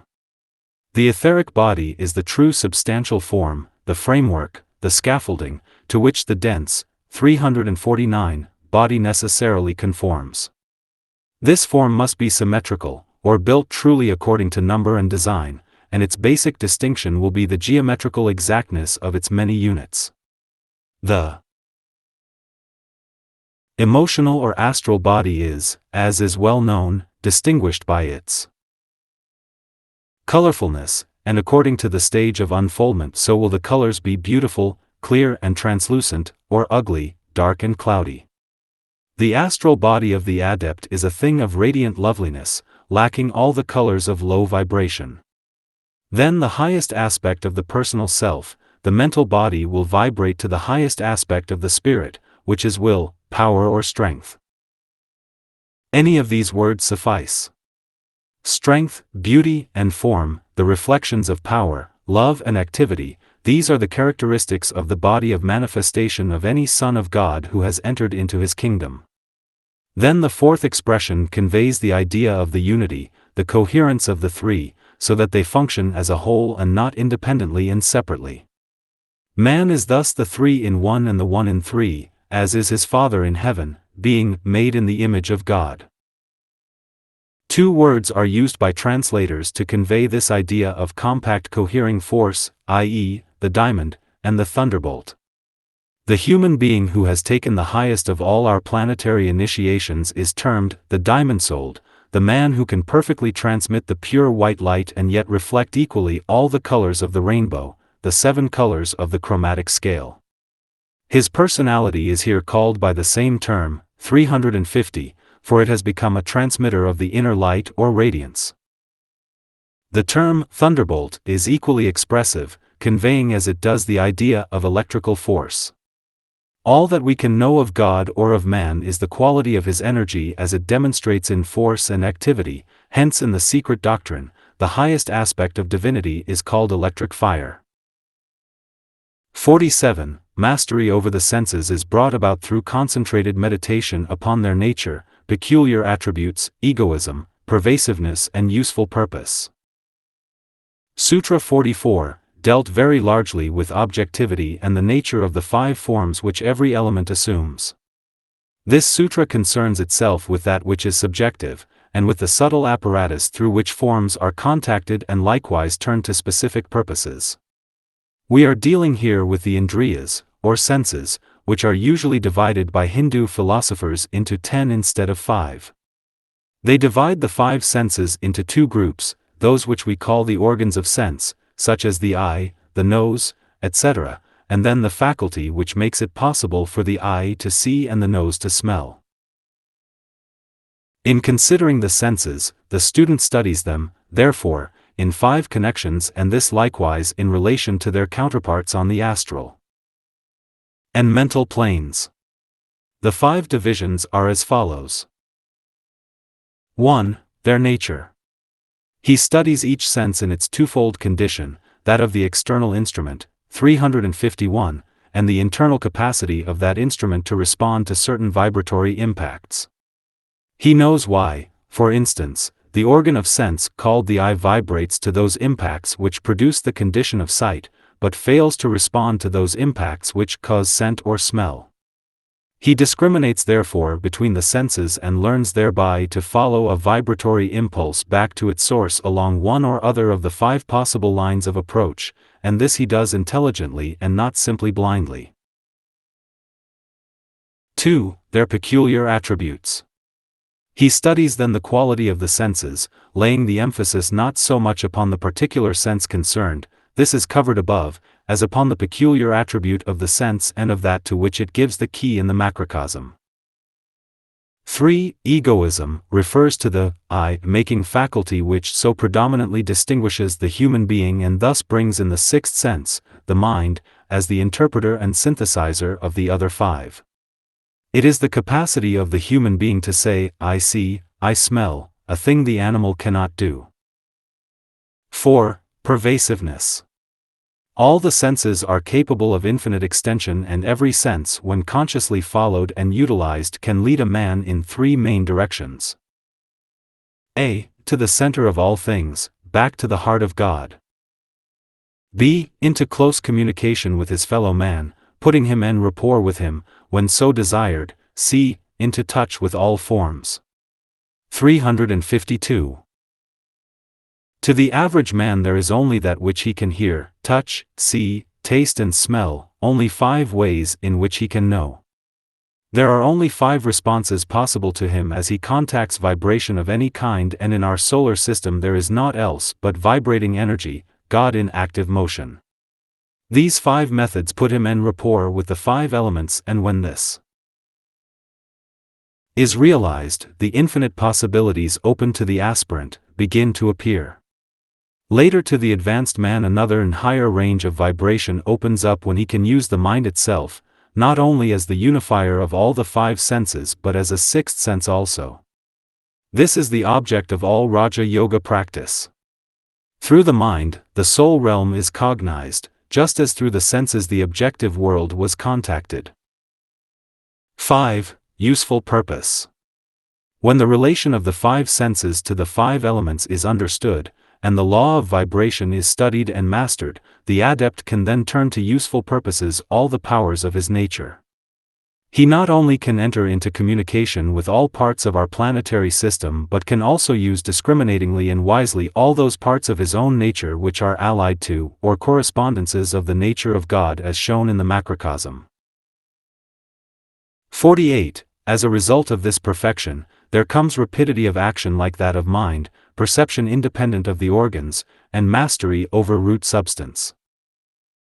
We have been considering the many results of 353, the meditation process when carried forward to perfection, and we are now reaching a climax.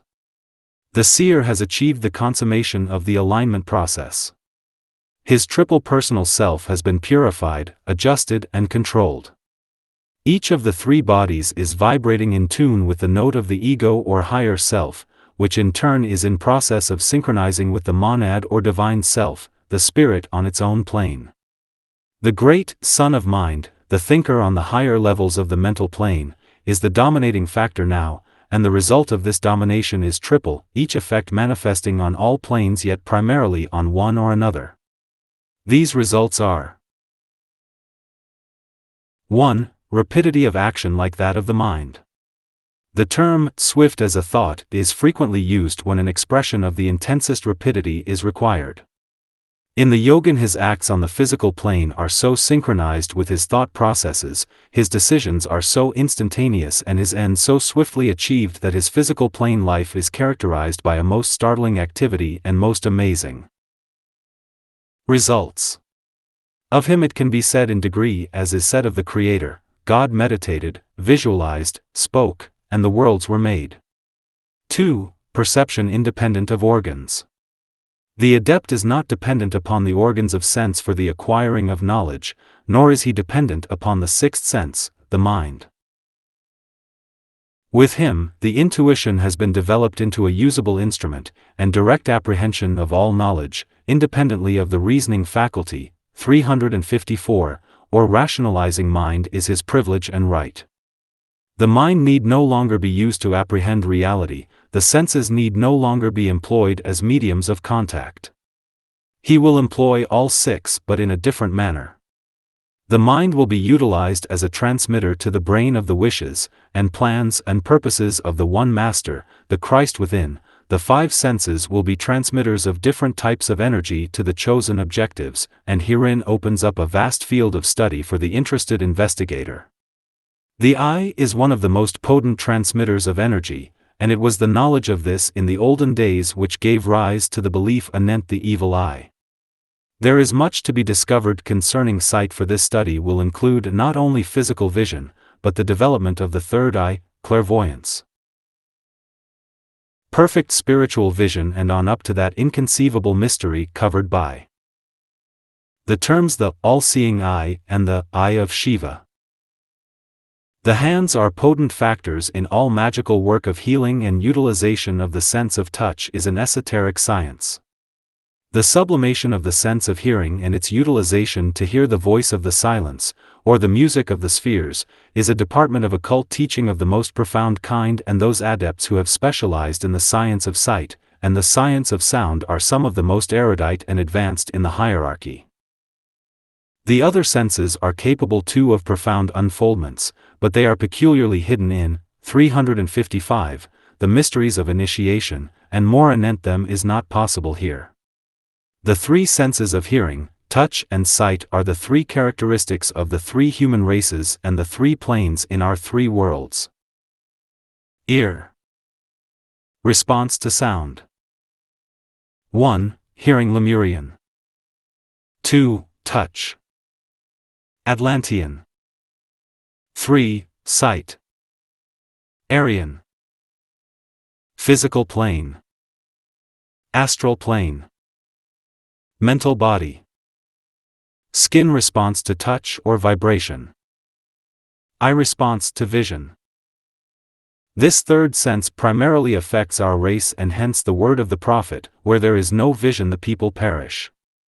The development of sight and the achievement of spiritual insight is the great objective of our race, and the objective of all Raja Yoga work. This may be called illumination by the mystic or pure vision by the occultist, but it is one and the same thing. The two other senses are as yet veiled. Their true significance will be unfolded in the sixth or seventh races which are to succeed ours, and their true relation is to the Buddhic or intuitional and the Atmic or spiritual planes. 3. Mastery over root substance. This root substance is the pradhana and is sometimes called the root of all, primordial substance, and root matter. Rama Prasad in his translation and commentary has these words: mastery over the pradhana means the power of control over all, 356, the modifications of the Prakriti. These three attainments are obtained by conquering the substantive appearance of the five instruments of sensation. It is interesting to note that these three attainments demonstrate a. The inability of matter and form to hold the yogi confined, b. The powerlessness of substance to prevent the yogi cognizing any aspect of manifestation he desires, c. The helplessness of matter to withstand the will of the yogi. These three factors explain how it is that the adept can create at will, and his freedom from the limitations of matter forms the basis of all white magic. It might be noted in conclusion that this capacity is in itself relative, for the adept is freed from limitation in the three worlds of human endeavor. The master has perfect freedom of action in the three worlds plus the Buddhic realm, whilst the Christ and those of similar initiation have this freedom in the five worlds of human evolution. 49. The man who can discriminate between the soul and the spirit achieves supremacy over all conditions and becomes omniscient. The condition of the man who can do this has been well described in the comment of Charles Johnston on this sutra, and the beauty of his 357 thought will be seen by the study of his words as follows. The spiritual man is enmeshed in the web of the emotions, desire, fear, ambition, passion, and impeded by the mental forms of separateness and materialism. When these meshes are sundered, these obstacles completely overcome, then the spiritual man stands forth in his own wide world, strong, mighty, wise. He uses divine powers, with a divine scope and energy, working together with divine companions. To such a one it is said, "Thou art now a disciple, able to stand, able to hear, able to see, able to speak. Thou hast conquered desire and attained to self-knowledge. Thou hast seen thy soul in its bloom and recognized it, and heard the voice of the silence." The wonderful synthesis of the teaching is nowhere more apparent than in this sutra, for the point reached here is of a higher order again than the one referred to in Book 2. Sutra 45, and intermediate to the condition mentioned there and that referred to in Book 4. Sutra 30-34. In Book I, Sutra 4, we find the true man entangled in the meshes of the psychic nature and the light in him veiled and hidden. By learning to discriminate between the true self and the lower personal self, he disentangles himself, the light which is in him is seen and he is liberated. Having achieved liberation, developed the soul powers and attained mastery, there opens up before him a still vaster and wider experience and realization. He can begin to expand his consciousness from the planetary to the solar, and group consciousness, 358, can be developed into God consciousness. The first step towards this is stated in the sutra we are now considering, which is more fully dealt with and hinted at in the final book. The rules for this expansion are not given, for they concern the development of the Master and the unfoldment of the Christ into that higher state of being, which is for him possible, but the fourth book touches on the preparatory stages and hints at further possibilities. Here the first basic requirement is touched upon, discrimination between the soul, the Christ within and the Spirit or Father aspect. Intelligent activity has been demonstrated, based upon an unfoldment of the love nature. With safety now the Spirit or will aspect can be developed and power delivered into the hands of the Christ. Three terms serve to throw light on this process of unfoldment. The first great realization which the aspirant has to achieve is that of omnipresence. He has to realize his unity with all, and the oneness of his soul with all other souls. He has to find God in his own heart and in every form of life. Then, as an initiate, he arrives at omniscience or all-knowledge, and the halls of learning and of wisdom render up to him their secrets. He becomes a Christ, a knower of all things, knowing what is in the heart of the Father and in the hearts of men. Finally, he can eventually achieve omnipotence or all-power, when the keys of heaven will be handed to the Son of Man and all power will be his. 359. 50. By a passionless attitude towards this attainment and towards all soul powers, the one who is free from the seeds of bondage, attains the condition of isolated unity.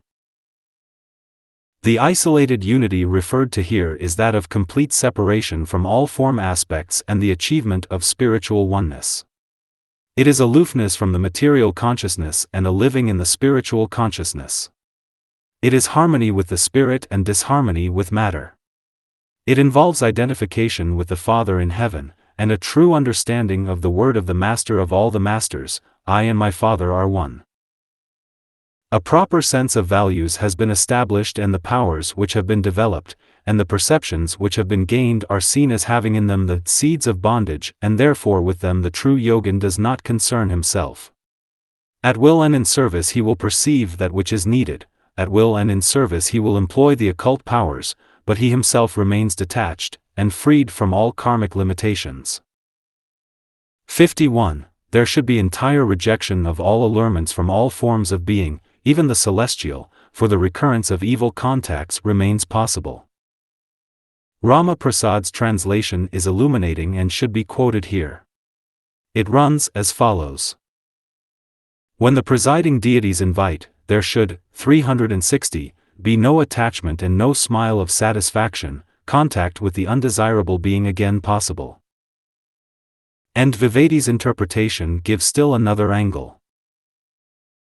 There should be entire distinction of pleasure or pride in the invitations by the powers of various places, for there is possibility of the repetition of evil. The yogin or disciple has achieved his objective. He has, through dispassion and discrimination, freed himself from the trammels of form and stands free and liberated. But he needs to be on his guard for, let him that thinketh he standeth take heed lest he fall. Form life ever beckons, and the allurements of the great illusion are ever present. The emancipated soul must turn his eyes away from the invitation of the presiding deities, those lives who in the three worlds form the sum total of plain life, and fix them on those more spiritual aspects which constitute the life of God Himself. Even the realm of the soul itself, and the voice of the gods, as it is called, are seen to have latent in them the seeds of attachment. Therefore, turning his back upon all that he has gained, and putting behind him all thought of the perfections achieved and the powers developed, the Son of God, the Christ in manifestation, again presses forward towards a higher goal. At every stage of the path, the injunction sounds forth, forgetting the things which are behind, press forward, fill, for, and every new initiation but marks, 361, the commencement of a new cycle of endeavor. Commentators upon this sutra point out that there are 4 classes of chelas or disciples. These are: 1. Those whom the light is just beginning to illumine. They are called observant of practice, and are those who are just entering the path. These are the probationers, the aspirants. 2. Those whose intuition is awakening and who demonstrate a corresponding development of psychic power. This is a stage of great danger, for such disciples are apt to be allured by the possibilities of power which the possession of psychic faculty opens up. They are apt to be deluded and to consider that psychic power is an indication of spiritual growth and unfoldment. Such is not the case. 3. Those disciples who have overcome all sense attractions and cannot be deluded by the form aspect in the 3 worlds. They have conquered the senses and are victors over the form nature. 4. Those who have passed beyond all the above and who stand firm in the true spiritual consciousness. These are the illuminated ones, who have progressed through the 7 stages of illumination. See Book 2, Sutra 27. If the student will here study Book 3, Sutra 26, and the commentary upon it, he will gain some idea of the nature of these worlds of form and their presiding deities whose voices seek to lure the aspirant off the path into the realm of illusion. He will find it also of interest to contrast and compare the first 4 classes of spirits enumerated, 362, there with these 4 types of disciples. Everything in the 3 worlds is a reflection of that which is found in the heavenly realms, and much may be gained through a comprehension of the great Hermetic aphorism, as above, so below.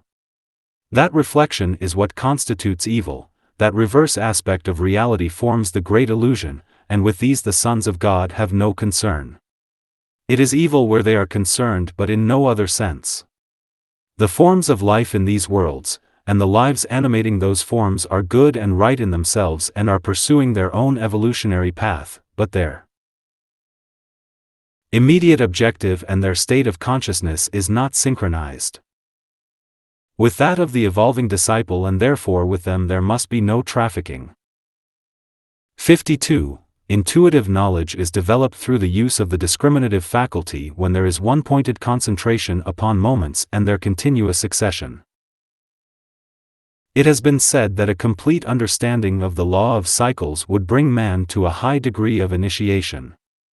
This law of periodicity underlies all the processes of nature, and its study would lead a man out of the world of objective effects into that of subjective causes. It has also been said that time itself is simply a succession of states of consciousness, and this is true of an atom, a man, or a god. It is this truth which underlies the great systems of mental science and Christian science in the Occident, and many of the 363 Oriental philosophies. This sutra gives the key to the relation between matter and mind, or between substance and its informing soul, and this can be realized when the words of a Hindu commentator are considered. He says, "As an atom is a substance in which minuteness reaches its limit, so a moment is a division of time in which minuteness reaches its limit. Or a moment is that much of time which an atom takes in leaving the position in space it occupies and reaching the next point. The succession of moments is the non-cessation of the glow thereof." When we can realize that an atom and a moment are one and the same, and that back of these lies the realizer or cognizer of both, we have got the clue to all states of consciousness itself, and to the nature of energy. We shall also have reached a true understanding of the eternal now, and a just appreciation of the significance of the past, the present, and the future. This, we are told here, can be gained by concentrated meditation upon time and its units. It might be appropriate here to point out that the various kinds of concentration dealt with in this third book are not applicable or appropriate to all types of aspirants. Men are found to exist in 7 main types, with distinguishing characteristics and natures and with definite qualities predisposing them to certain definite aspects of the path of return. Certain types with mathematical bent and with a tendency to divine geometry and space and time concepts, will with wisdom follow the method of developing intuitive, 364, knowledge, dealt with in this sutra. Others will find it of great difficulty and would wisely turn to other forms of concentrated meditation.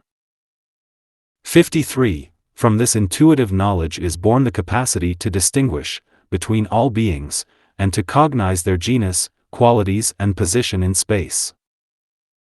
The difficulty of this sutra will be obviated if a free paraphrase is here given. Through the development of the intuition there will arise exact knowledge of the sources of the manifested life, of its characteristics or qualities, and of its location within the whole. Right through the Yogasutras it has been made apparent that the divine triplicities are everywhere to be found, and that every form ensouling a life, and there is naught else in manifestation, is to be known as 1. Life. The life of God emanates from its source in 7 streams, emanations or breaths, and every form in the objective world is the expression of a life as breathed forth on one or other of these streams. The development of the intuition enables the seer to know the nature of the life atom. This is inferred in the word genus. The modern occultist might prefer the word ray, and the Christian pneuma or spirit, but the thought is one. 2. Consciousness or soul. All these living forms of divine life are conscious, even though all states of consciousness are not the same but range from the life of the atom of substance, limited, 365, and circumscribed as it may be, to that of a solar logos. The state of the conscious response of all forms to their environment, exoteric and unseen, produces the varying characteristics plus the distinction produced by ray, b. plane of manifestation, c. rate of vibration, d. point of development. And these characteristics form the quality referred to in the sutra. This is the subjective aspect in contradistinction to the objective and the essential. 3. Form or body. This is the exoteric aspect, that which emerges from the subjective as a result of spiritual urge. The position in space is that part of the body of the heavenly man in which any atom or form has its locale. Here it should be remembered that according to the occult student, space is an entity, Secret Doctrine I, 583, and this entity is one and the same as the cosmic Christ, the body of Christ, referred to by St. Paul in I Cor 12. In this sutra, therefore, it is made apparent that the liberated yogi who has developed the intuition can know all things about all forms of life, and this involves a knowledge of 1. Genus, ray, spirit, life aspect, essence. 366. 2. Quality, character, soul, consciousness, subjective nature. 3. Position in space, place in body of heavenly man, body, form, objective form. Of this knower we can apply the words of the teacher whose works are found in the archives of the lodge. To him, standing before the spark, the flame and the smoke are equally to be seen. To him, the shadow veils the reflection and yet the light is seen. To him, the tangible but demonstrates the intangible, and both reveal the spirit, whilst form, color and number speak aloud the word of God. 54. This intuitive knowledge, which is the great deliverer, is omnipresent and omniscient and includes the past, the present and the future in the eternal now. The only part of this sutra which is not clear even to the superficial reader is the significance of the words eternal now, and these it is not possible to comprehend until soul consciousness is developed. To say that time is a succession of states of consciousness and that the present is lost in the past instantaneously, and merged in the future as it is experienced, is of small avail to the average student. To say that there is a time when sight is lost in vision, when the sum total of life anticipations are realized in a moment of accomplishment and that this persists forever, and to point to a state of consciousness in which there is no sequence of events and no succession of realizations is to speak in a language of mystery. Yet so it is and will be. When the aspirant has reached his goal he knows the true significance of his immortality and the true nature of his liberation.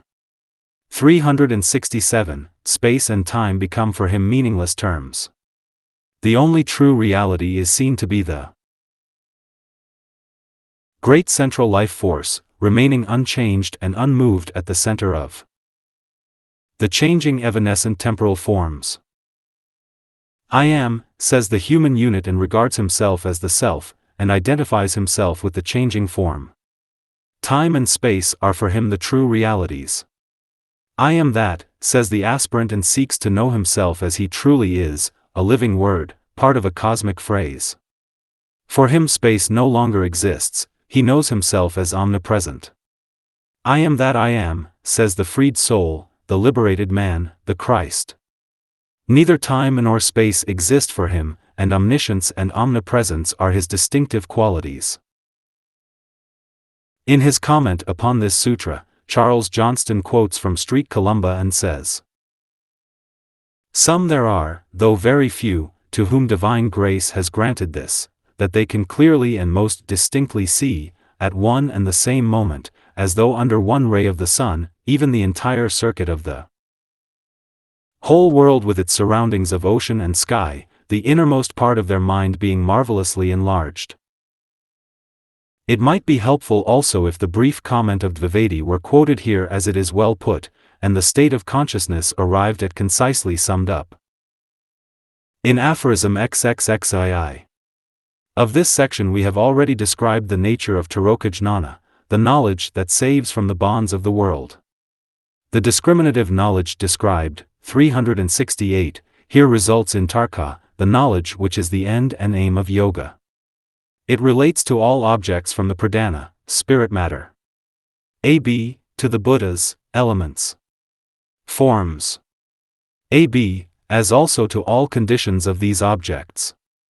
Moreover, it produces knowledge of all things simultaneously, and is quite independent of the ordinary rules of cognition. Hence it is the highest knowledge which can be desired by the yogin, and it is a sure index of kaivalya, state of absolute oneness. AAB, to be described in the following aphorism as its result. 55. When the objective forms and the soul have reached a condition of equal purity, then is at one ment achieved and liberation results. That which veils the light of the soul has been rendered pure, and thus the light of God streams forth. That which proved a hindrance and an obstacle to the full expression of divinity in manifestation has been so dealt with that now it serves as an adequate expression and means of service. The soul can now function freely and intelligently in the three worlds because complete unity has been reached between the lower and the higher man. The soul and its vehicles form a unit and are at one. Complete alignment of the bodies has been achieved and the Son of God can function freely on earth. Thus has the great objective been reached, and through a following of the 8 means of yoga the soul can manifest through the 369 lower threefold man, and in its turn form a medium of expression for the spirit. Matter has been brought into a state where its vibration can synchronize with that of the soul, and the result is that, for the first time, spirit can make its presence felt, for matter is the vehicle for the manifestation of soul on this plane of experience, and the soul is the vehicle for the manifestation of spirit on a higher turn of the spiral. These three are a trinity synthesized by life which pervades them all. To the man who has achieved this there is no rebirth. He is free and liberated, and can say with full conscious realization of the significance of the words, "My life, the lower physical life, is hid with Christ, the soul life, in God, the Spirit." Col. 3. Book 4. Illumination, topic, Isolated Unity. 373, 1. The higher and lower cities, or powers, are gained by incarnation, or by drugs, words of power, intense desire, or by meditation. 2. The transfer of the consciousness from a lower vehicle into a higher is part of the great creative and evolutionary process. 3. The practices and methods are not the true cause of the transfer of consciousness, but they serve to remove obstacles, just as the husbandman prepares his ground for sowing. 4. The I am consciousness is responsible for the creation of the organs through which the sense of individuality is enjoyed. 5. Consciousness is one, yet produces the varied forms of the many. 6. Among the forms which consciousness assumes, only that which is the result of meditation is free from latent karma. 7. The activities of the liberated soul are free from the pairs of opposites. Those of other people are of 3 kinds. 8. From these 3 kinds of karma emerge those forms which are necessary for the fruition of the effects. 9. There is identity of relation between memory and the effect-producing cause, even when separated by species, time and place. 10. Desire to live being eternal, these mind-created forms are without known beginning. 374. 11. These forms being created and held together through desire, the basic cause, personality, the effective result, mental vitality, or the will to live, and the support of the outward-going life or object, when these cease to attract, then the forms cease likewise to be. 12. The past and the present exist in reality. The form assumed in the time concept of the present is the result of developed characteristics, and holds latent seeds of future quality. 13. The characteristics, whether latent or potent, partake of the nature of the 3 gunas, qualities of matter. 14. The manifestation of the objective form is due to the one-pointedness of the effect-producing cause, the unification of the modifications of the chit or mind stuff. 15. These 2, consciousness and form, are distinct and separate. Though forms may be similar, the consciousness may function on differing levels of being. 16. The many modifications of the one mind produce the diverse forms, which depend for existence upon those many mind impulses. 17. These forms are cognized or not, according to the qualities latent in the perceiving consciousness. 18. The Lord of the mind, the perceiver, is ever aware of the constantly active mind stuff, the effect-producing cause. 19. Because it can be seen or cognized, it is apparent that the mind is not the source of illumination. 20. Neither can it know 2 objects simultaneously, itself and that which is external to itself. 21. If knowledge of the mind, chit, by a remoter mind is postulated, an infinite number of knowers must be inferred, and the sequence of memory reactions would tend to infinite confusion. 22. When the spiritual intelligence which stands alone and freed from objects, reflects itself in the mind stuff, then comes awareness of the self. 23. Then the mind stuff, reflecting both the knower and the knowable, becomes omniscient. 375. 24. The mind stuff also, reflecting as it does an infinity of mind impressions, becomes the instrument of the self and acts as a unifying agent. 25. The state of isolated unity, withdrawn into the true nature of the self, is the reward of the man who can discriminate between the mind stuff and the self, or spiritual man. 26. The mind then tends towards discrimination and increasing illumination as to the true nature of the one self. 27. Through force of habit, however, the mind will reflect other mental impressions and perceive objects of sensuous perception. 28. These reflections are of the nature of hindrances, and the method of their overcoming is the same. 29. The man who develops non-attachment even in his aspiration after illumination in isolated unity, becomes aware, eventually, through practiced discrimination, of the overshadowing cloud of spiritual knowledge. 30. When this stage is reached, then the hindrances and karma are overcome. 31. When, through the removal of the hindrances and the purification of all the sheaths, the totality of knowledge becomes available, naught further remains for the man to do. 32. The modifications of the mind stuff, or qualities of matter, through the inherent nature of the three gunas come to an end, for they have served their purpose. 33. Time, which is the sequence of the modifications of the mind, likewise terminates, giving place to the eternal now. 34. The state of isolated unity becomes possible when the three qualities of matter, the three gunas or potencies of nature, no longer exercise any hold over the self. The pure spiritual consciousness withdraws into the one. Consciousness and form. 1. The higher and lower cities, or powers, are gained by incarnation, or by drugs, words of power, intense desire, or by meditation.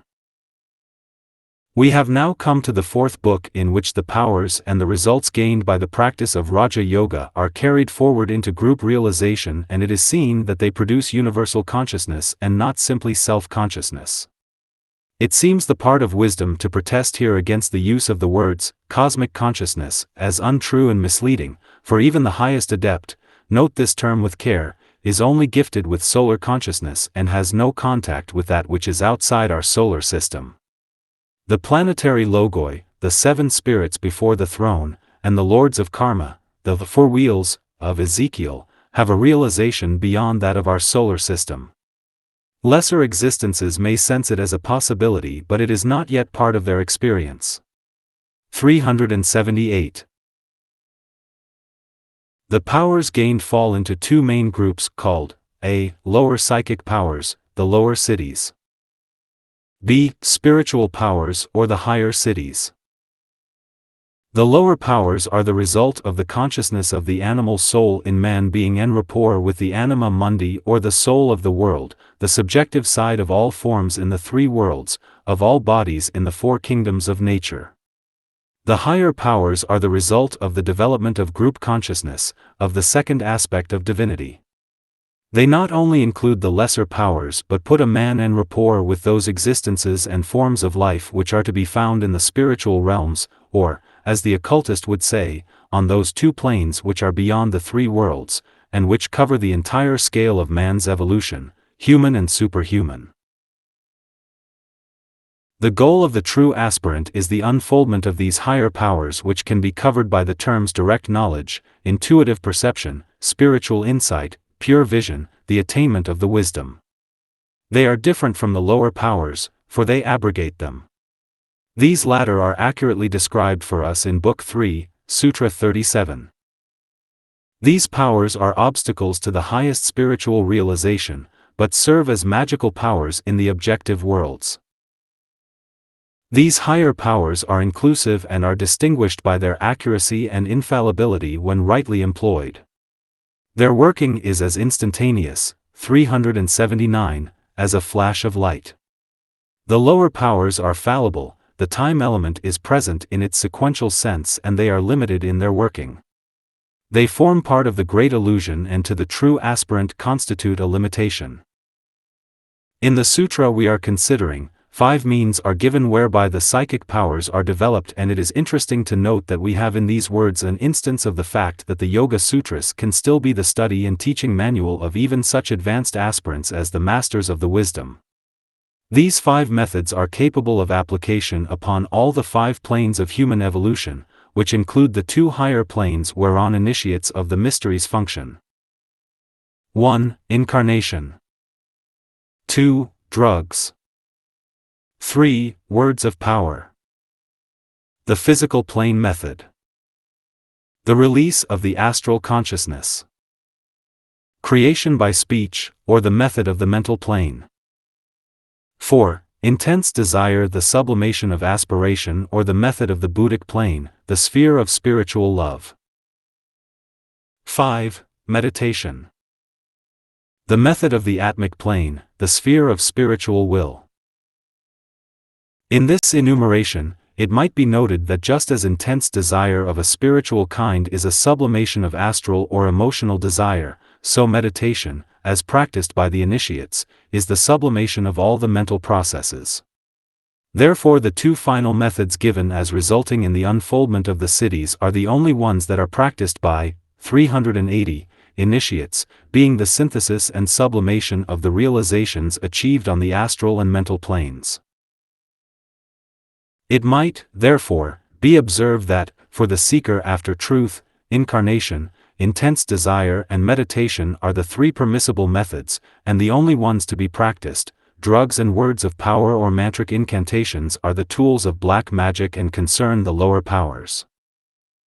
The question might here be asked, is it not true that words of power and the use of incense form part of the ceremonies of initiation and therefore are used by initiates and aspirants? Certainly, but not in the sense understood here, or for the purpose of developing psychic powers. The masters and their disciples use words of power in order to deal with the non-human existences, to invoke the aid of the angels, and to manipulate the building forces of nature, and they employ herbs and incenses in order to purify conditions, eliminate undesirable entities, and so make it possible for those higher upon the ladder of evolution to make their presence felt. This is, however, a very different thing to their use in order to become psychic. It is interesting to note here that the first cause producing the unfoldment of soul powers, whether higher or lower, is the great wheel of rebirth. This must ever be taken into account. Everyone is not yet at the stage where it is possible for him to unfold the powers of the soul. The soul aspect is still dormant for many because full experience and development of the lower nature has not yet, 381, been undergone. The 40 years wandering in the wilderness with the tabernacle and the conquest of Canaan had to precede the rule of the kings and the building of the Temple of Solomon. Lives must be passed before the body, or the mother aspect, is so perfected that the Christ child can be formed within the prepared vessel. It should also be remembered that the possession of the lower psychic powers is in many cases a symptom of a low stage of evolution and of the close association of their owner with the animal nature. This has to be outgrown before the higher powers can blossom forth. It is needless to point out that the use of alcohol and of drugs can and does release the astral consciousness, as also the practice of sex magic, but this is astralism pure and simple, and with this the true student of Raja Yoga has naught to do. It is part of unfoldment on the left-hand path. The gaining of the soul powers by intense desire, or fervent aspiration, and by meditation has been covered in the other books and need not be enlarged upon here. 2. The transfer of the consciousness from a lower vehicle into a higher is part of the great creative and evolutionary process. This is a very free translation but conveys a clear interpretation of the truth to be grasped. The evolution of consciousness and the effect of that evolution upon the vehicles in which the conscious entity functions, is the sum total of the 382 processes of nature, and from the standpoint of the intelligent human unit, 3 words cover the process and the result. These words are transfer, transmutation, and transformation. One of the basic laws in occult development and in spiritual unfoldment is given in the words, "As a man thinketh, so is he," and to it one can link the Oriental truism, "Energy follows thought," as an explanation. As a man changes his desires, so he changes himself. As he shifts his consciousness from one objective to another, so he alters himself, and this is true in all realms and states, higher or lower. The effect of the transference of our conscious thinking state from a low objective to a high one produces a flow of energy of a vibratory quality equivalent to the higher objective. This produces a change or a mutation in the vestures of the thinking entity, and they become transmuted and brought to a condition where they are adequate to the thought or desire of the man. Carried to their conclusion, a transformation is produced, and the words of St. Paul become therefore clear, "Be ye therefore transformed by the renewing of your mind." Change your line of thought and you will change your nature. Desire that which is true and right, pure and holy, and your consciousness of these things will create out of the old a new vehicle or new man, an instrument meet for use. This transfer, transmutation and eventual transformation is due to one of 2 methods, 383. 1. A slow method, that of repeated lives, experiences and physical incarnation until eventually the driving force of the evolutionary process brings a man, stage by stage, up the great ladder of evolution. 2. A more rapid process, wherein through such a system as outlined by Patanjali and as taught by all the custodians of the mysteries of religion, a man definitely takes himself in hand, and through conformity to the rules and the laws laid down, brings himself, by his own effort, to a state of spiritual unfoldment. It might be noted here that these 3 processes bring a man to that initiation called the transfiguration.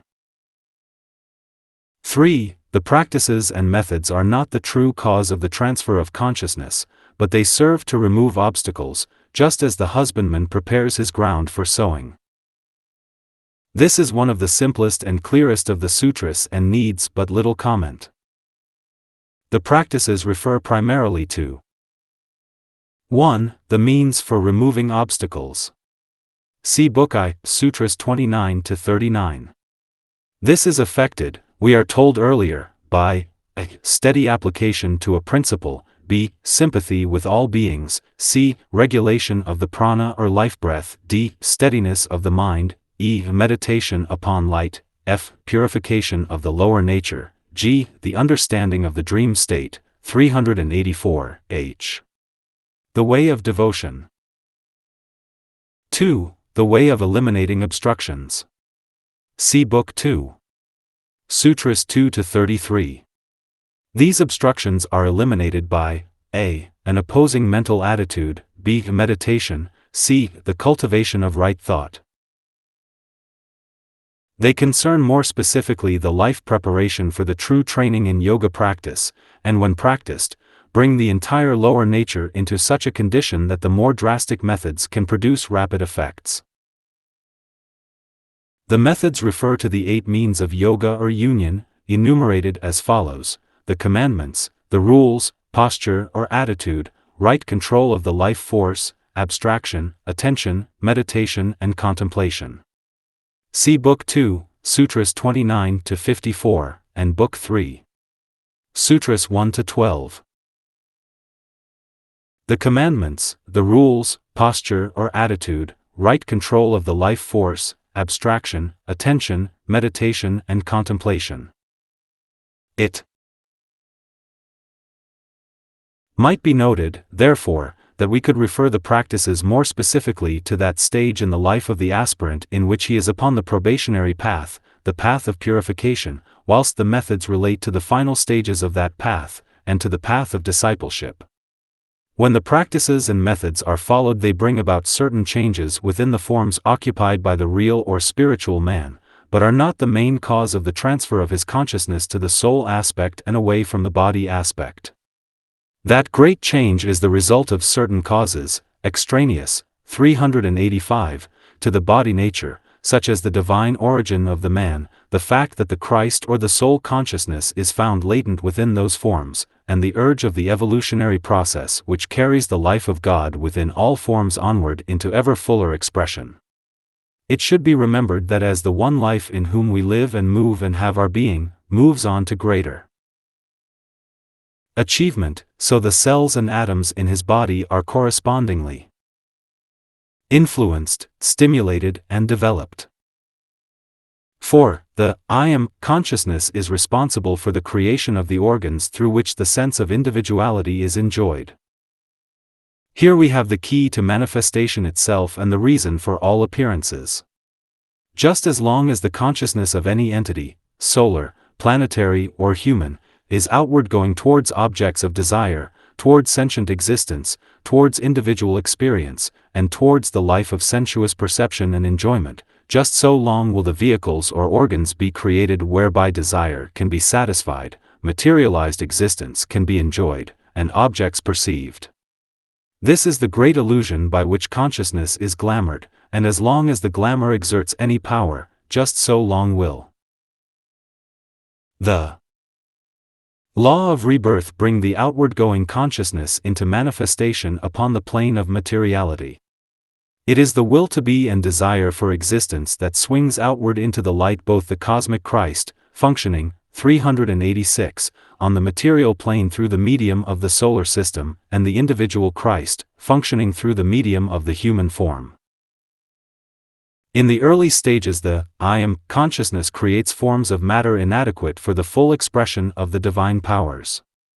As evolution proceeds, these forms become increasingly suitable until the organs created enable the spiritual man to enjoy the sense of individuality. When this stage is arrived at, there comes the great realization of illusion. The consciousness awakes to the fact that in form and sense perception, and in the outward-going tendency, lie no real joy or pleasure, and there starts a new effort which is characterized by a gradual withdrawal of the outward-going tendency and an abstraction of the spirit from out of the form. 5. Consciousness is one, yet produces the varied forms of the many. Here Patanjali lays down a basic formula which serves to explain not only the purpose and reason of manifestation itself but covers in one short phrase the state of being of God, man and atom. Behind all forms is found the one life, within every atom, solar, planetary, human and elemental, is found the one sentient existence, back of objective nature, the sum total of all forms in all the kingdoms of nature is found the subjective reality which is essentially a unified whole or unity, producing the diversified many. 387. The homogeneous is the cause of the heterogeneous, unity produces diversity, the one is responsible for the many. This the student can appreciate more intelligently if he follows the golden rule which reveals the mystery of creation and studies himself. The microcosm reveals the nature of the macrocosm. He will find that he, the real or spiritual man, the thinker, or the one life in his tiny system, is responsible for the creation of his mental, emotional and physical bodies, his three lower aspects, the shadow of the Trinity, just as his spirit, soul and body are the reflections of the three divine aspects, Father, Son and Holy Spirit. He will find that he is responsible for the formation of all the organs in his body, and for all the cells of which they are composed, and as he studies his problem more closely he will become aware that his consciousness and life pervades, and is therefore responsible for, myriads beyond number of tiny infinitesimal lives, that he is the cause of their aggregation into organs and forms, and the reason those forms are held in being. Gradually there dawns on him a true understanding of the significance of the words, made in the image of God.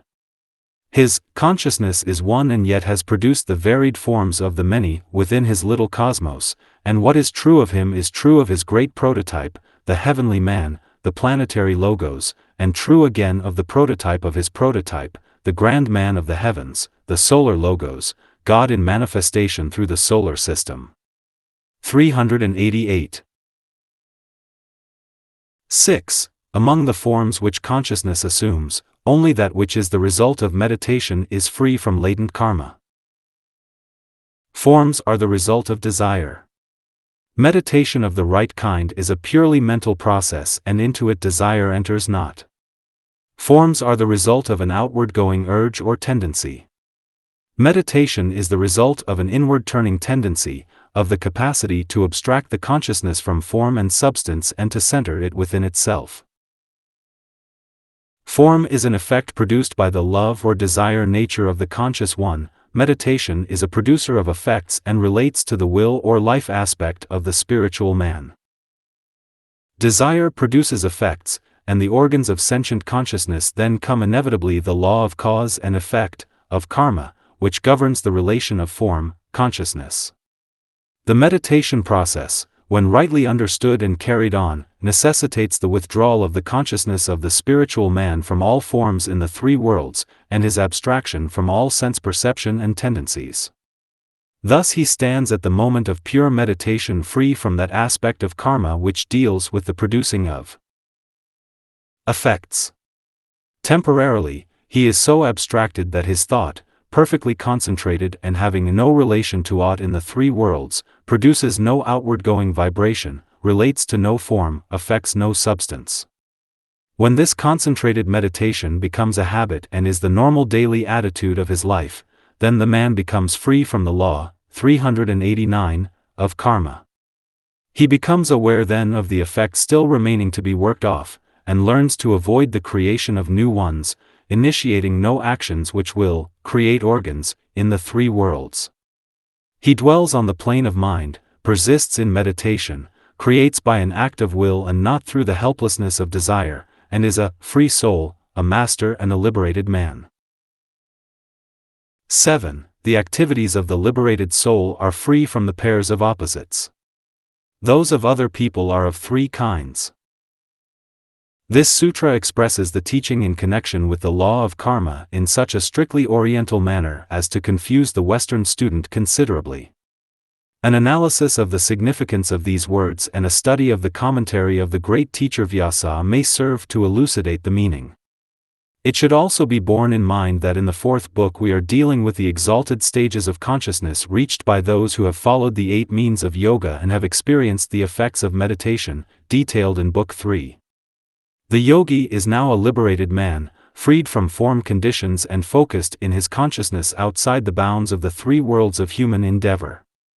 He has reached the realm of pure thought and can hold his consciousness untrammeled and free from desire. Therefore, though he formulates ideas and though he can carry on powerful meditations and though he can direct and control the modifications of the thinking, 390, principle, he creates no conditions which can serve to draw him back into the vortex of lower plane existence. He is freed from karma and originates nothing, and no effects can serve to attach him to the wheel of rebirth. Vyasa in his commentary points out that karma, or action, is of 4 kinds which are expressed for us as follows. 1. That type of activity which is evil, wicked and depraved. This is called black. This class of action is the product of the deepest ignorance, of the densest materiality, or of deliberate choice. Where it is the result of ignorance, the development of knowledge will gradually bring about a state of consciousness where this type of karma is no longer known. Where dense materiality produces what we call wrong action, the gradual development of the spiritual consciousness will change darkness to light and karma again is obviated. Where, however, it is the result of deliberate choice, or of preference for wrong action, in spite of knowledge and in defiance of the voice of the spiritual nature, then this type of karma leads to what the Oriental occultist called avicii, or the 8th sphere, a term synonymous with the Christian idea of the condition of being a lost soul. These cases are, however, exceedingly rare, and have relation to the left-hand path, and the practice of black magic. Though this condition involves the severing of the highest principle, that of pure spirit from its two expressions, the soul and the body, or from the 6 lower principles, yet the life itself remains, and after the 391 destruction of the soul in Avicii, a fresh cycle of becoming will again be offered. 2. That type of activity which is neither all good nor all bad, which is spoken of as the black-white. It concerns the karmic activity of the average man, who is governed by the pairs of opposites, and whose life experience is characterized by a swinging back and forth between that which is kindly, harmless, and the result of love, and that which is harsh, harmful, and the result of hate. Vyasa says, the black-white is brought about by external means, as in this, the vehicle of actions grows by means of causing pain to, or acting kindly towards others.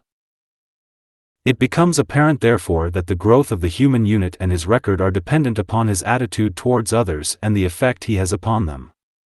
Thus is the return to group consciousness brought about, and thus is karma generated or offset. Thus, also, is the swing of the pendulum between these pairs of opposites gradually adjusted until the point of equilibrium is reached, and man acts rightly because the law of love or of the soul directs from above, and not because either good or bad desire attract him on either hand. 3. That type of activity which is called white. This is the type of living thought and work practiced by the aspirant and the disciple. It characterizes the stage of the path prior to liberation. Vyasa explains it thus, 392. The white is of those who resort to the means of improvement, of study and meditation. This is dependent upon the mind alone.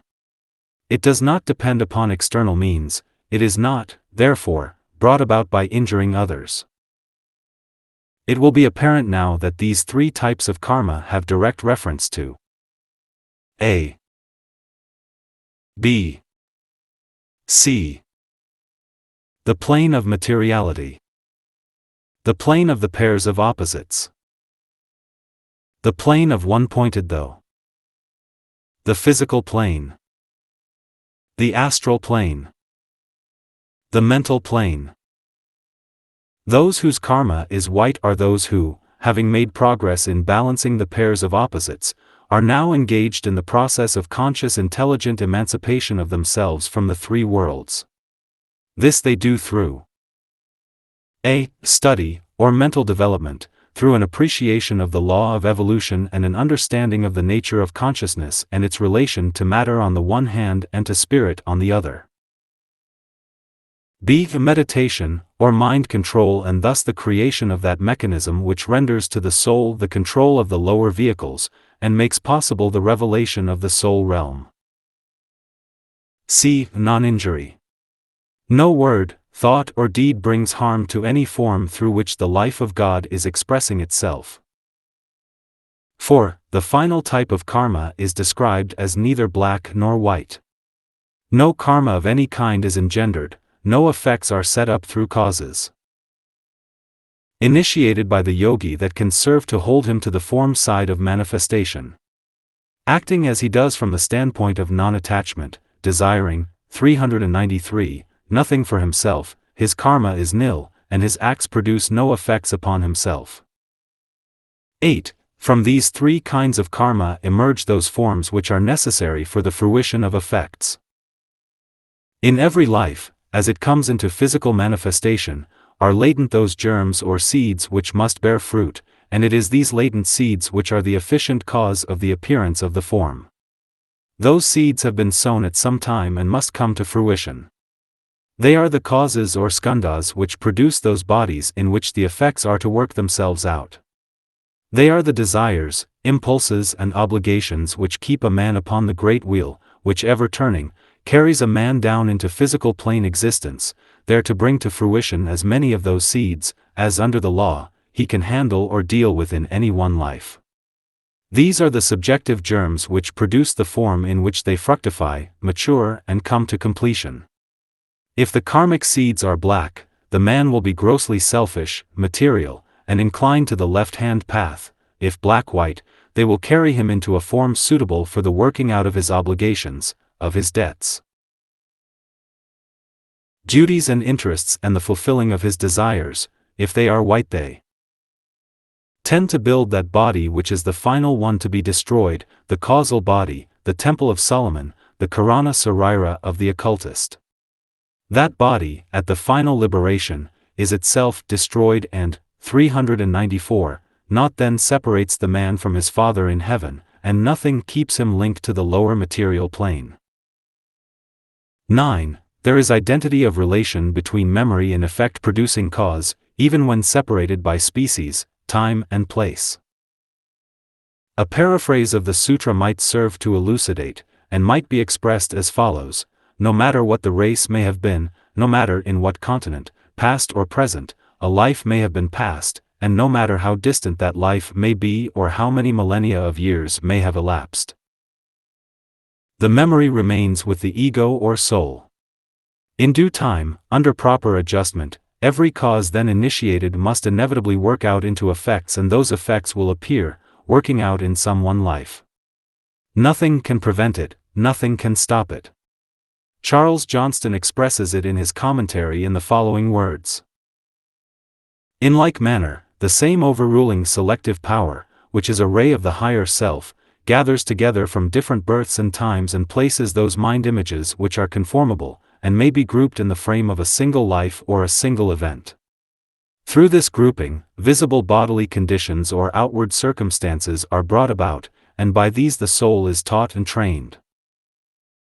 Just as the dynamic mind images of desire ripen out in bodily conditions and circumstances, so the far more dynamic powers of aspiration, 395, wherein the soul reaches toward the eternal, have their fruition in a finer world, building the vesture of the spiritual man. 10. Desire to live being eternal, these mind-created forms are without known beginning. Another term which might be used in connection with the words desire to live is the will to experience. Inherent in the informing self-conscious lives of our system, those existences who are superhuman and human, is this desire to be, this longing to become, this urge to contact the unknown and the distant. The explanation of this urge, being cosmic and dependent upon the evolutionary standpoint of that great life in whom we live and move and have our being and in whose body every form is but a cell or atom, is impossible for us to comprehend. All that a man can do is to build the mechanism which will make this comprehension possible, and to develop those powers which will enable him to contact and thus be en rapport with that which lies both without and within him. When this becomes possible, he awakes to the realization that those desires which drive and impel him to action, those longings which force him into varied activities are something which are not only personal and real, but which are also part of the activity of the whole of which he is a tiny part. He discovers that the stream of desire-impelled mind images which occupy his attention and form the motive power of his life are formulated by himself, 396, but are also part of a stream of cosmic mind images arising in the universal mind, as the result of the activity of that cosmic thinker who functions as the life of our solar system. Thus the truth and teaching which has been formulated in the 3 previous books is lifted from the realm of the personal and the individual, and becomes wider, broader and more general. For the human unit, the mind images, the result of desire and of thought action, are therefore without known beginning. They surround him on all sides, the stream of their activity beats upon him at all times and draws forth from him that response which bears witness to the existence of desire within himself. Therefore for him there must come 2 new activities: first, that of transmuting and transcending those desires and longings for sensuous perception which are found within himself, and secondly the task of insulating himself or isolating himself from the allure and influence of those greater streams of mind images which eternally exist. Thus only can he achieve the condition of isolated unity described in Book 3. Sutra 50. 11. These forms, being created and held together through desire, the basic cause, personality, the effective result, mental vitality, or the will to live, and the support of the outward-going life or object, when these cease to attract, then the forms cease likewise to be. This sutra expresses a law of nature, and is so clear that but little explanation is needed. It, 397, might be of value, however, if we analyzed briefly the teaching given here. We learn that 4 factors contribute to the existence of mind images, or the forms which come into being as the result of the desire nature. 1. 2. 3. The basic cause. The effect or result. The will to live. Desire. Personality. Mental vitality. 4. The outward-going life. The object. When the cause, desire, has produced its effect, the personality or form aspect of man, then as long as the will to live exists, so long will the form persist. It is kept in manifestation through mental vitality.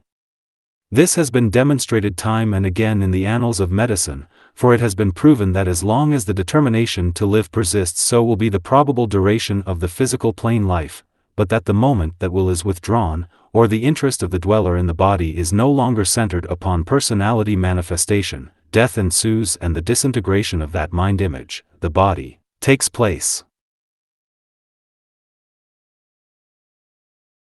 It is interesting to note the occult meaning conveyed in the words, the support of the outward-going life, or object, for it substantiates the occult teaching that the life stream passes downward from the originating cause and finds its object or final manifestation in the vital or etheric body, which is the true substance of every form, and which constitutes the support or scaffold of the dense physical vehicle.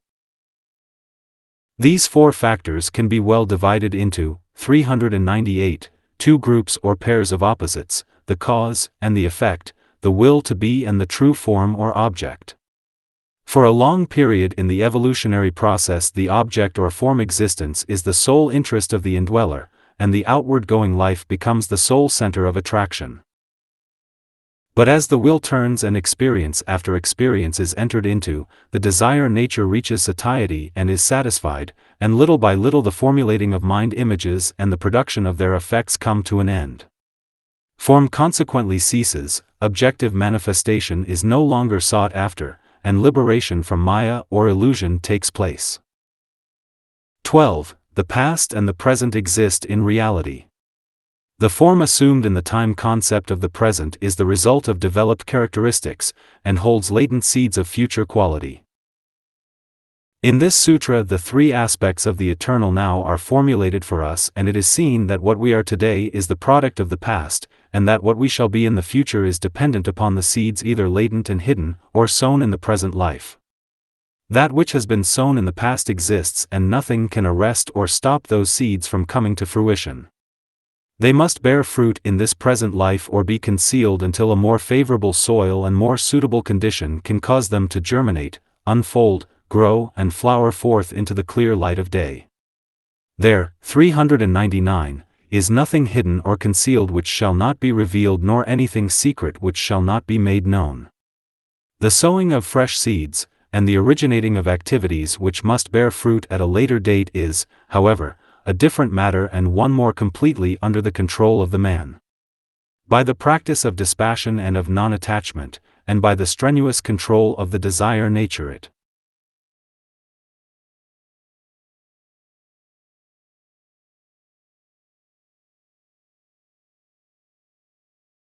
longer attracted outward by the stream of mind images, but is withdrawn, and fixed one-pointedly upon reality. This is first attempted through the control of the vehicle of thought, the mind, and the conquest of the modifications of the thinking principle, and then the work of using that mechanism and its employment in right directions and for the achieving of knowledge of the soul realm instead of the matter realm proceeds. Thus again liberation is brought about. 13. The characteristics, whether latent or potent, partake of the nature of the 3 gunas, the 3 qualities of matter.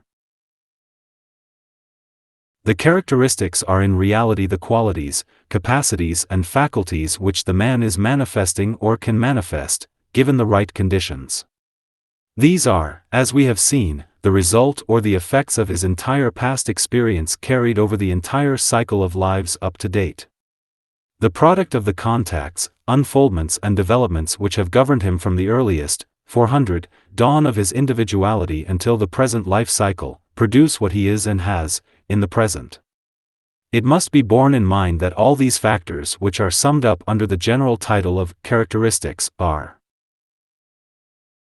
concerned with the form and its responsiveness to the indwelling spiritual life. They are produced just as rapidly as the spiritual indweller can set his impress upon the substance of those forms, bend them to his will, control and subject them. Form has certain vibratory activities of its own, inherent in its own nature. By identification with the form and utilization of it, the indweller develops a dual set of characteristics. One set demonstrates in the form of the lower self and concerns the adaptability of the form to inner influence, and to outer environment. The other concerns tendencies, impulses and desires which tend to affect permanently the body of the higher, or causal self. Hence these characteristics are in both cases concerned with the rhythm or gunas of matter. It might be said that what we are is the product of the past and shows as the characteristics of the form of the personality. What we shall be in the next incarnation is decided by the ability of the true man to influence that personal self, bend it to the higher ends and raise its rate of vibration. Man is one thing when he enters into incarnation, he is another when he passes out of incarnation, for he is then the product of the past, plus the achievement of the present life, and that achievement under the great evolutionary urge inevitably has carried him forward towards, 401, a sattvic or rhythmic, harmonious condition, and away from the tamasic condition of inertia, of immobility. This is achieved through the imposition of the characteristics of activity, the middle guna, and that which predominantly controls the outward-going activity and drives the man into sensuous experience. 14. The manifestation of the objective form is due to the one-pointedness of the effect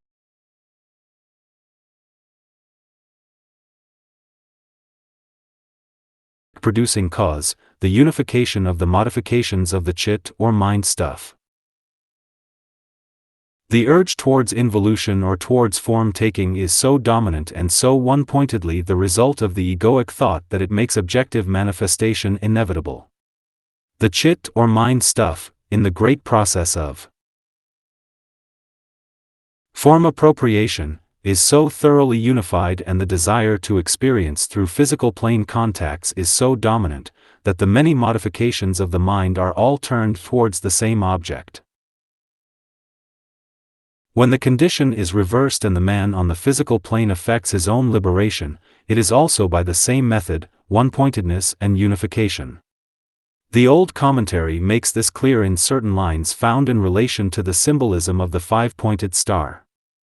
They are as follows. The plunge is downward into matter. The point descends, darts through the watery sphere and pierces into that which looms inert, immobile, darkling, silent and remote. The point of fire and stone unite, and harmony and union on the downward path are reached. 402. The flight is upward into spirit. The point ascends, lifting the two behind and reaching out the three and four towards that which lies behind the veil. The water fails to quench the point of fire, thus fire meets fire and blends. Harmony, union on the upward arc are reached. Thus shall the sun move northward. 15. These two, consciousness and form, are distinct and separate, though forms may be similar, the consciousness may function on differing levels of being. This sutra should not be considered apart from the succeeding one, which predicates the fact of the one mind, or the one life being the potent cause of all differentiated lesser minds and lives. This must ever be realized. Three main thoughts therefore lie involved in this sutra. First, that there are two main lines of evolution, that which concerns matter and form, and that which concerns the soul, the consciousness aspect, the thinker in manifestation. For each of these the path of progress differs and each pursues its course. As has been noted, for a long period of time, the soul identifies itself with the form aspect and endeavors to follow the path of death, for that is what the dark path is in fact to the thinker. Later, through strenuous effort, this identification ceases, the soul becomes aware. of itself, and of its own path, or dharma, and follows then the way of light and of life. It should ever be borne in mind, however, that for the two aspects their own path is the right path, and that the impulses which lie hidden in the physical vehicle, 403, or in the astral body are not in themselves wrong.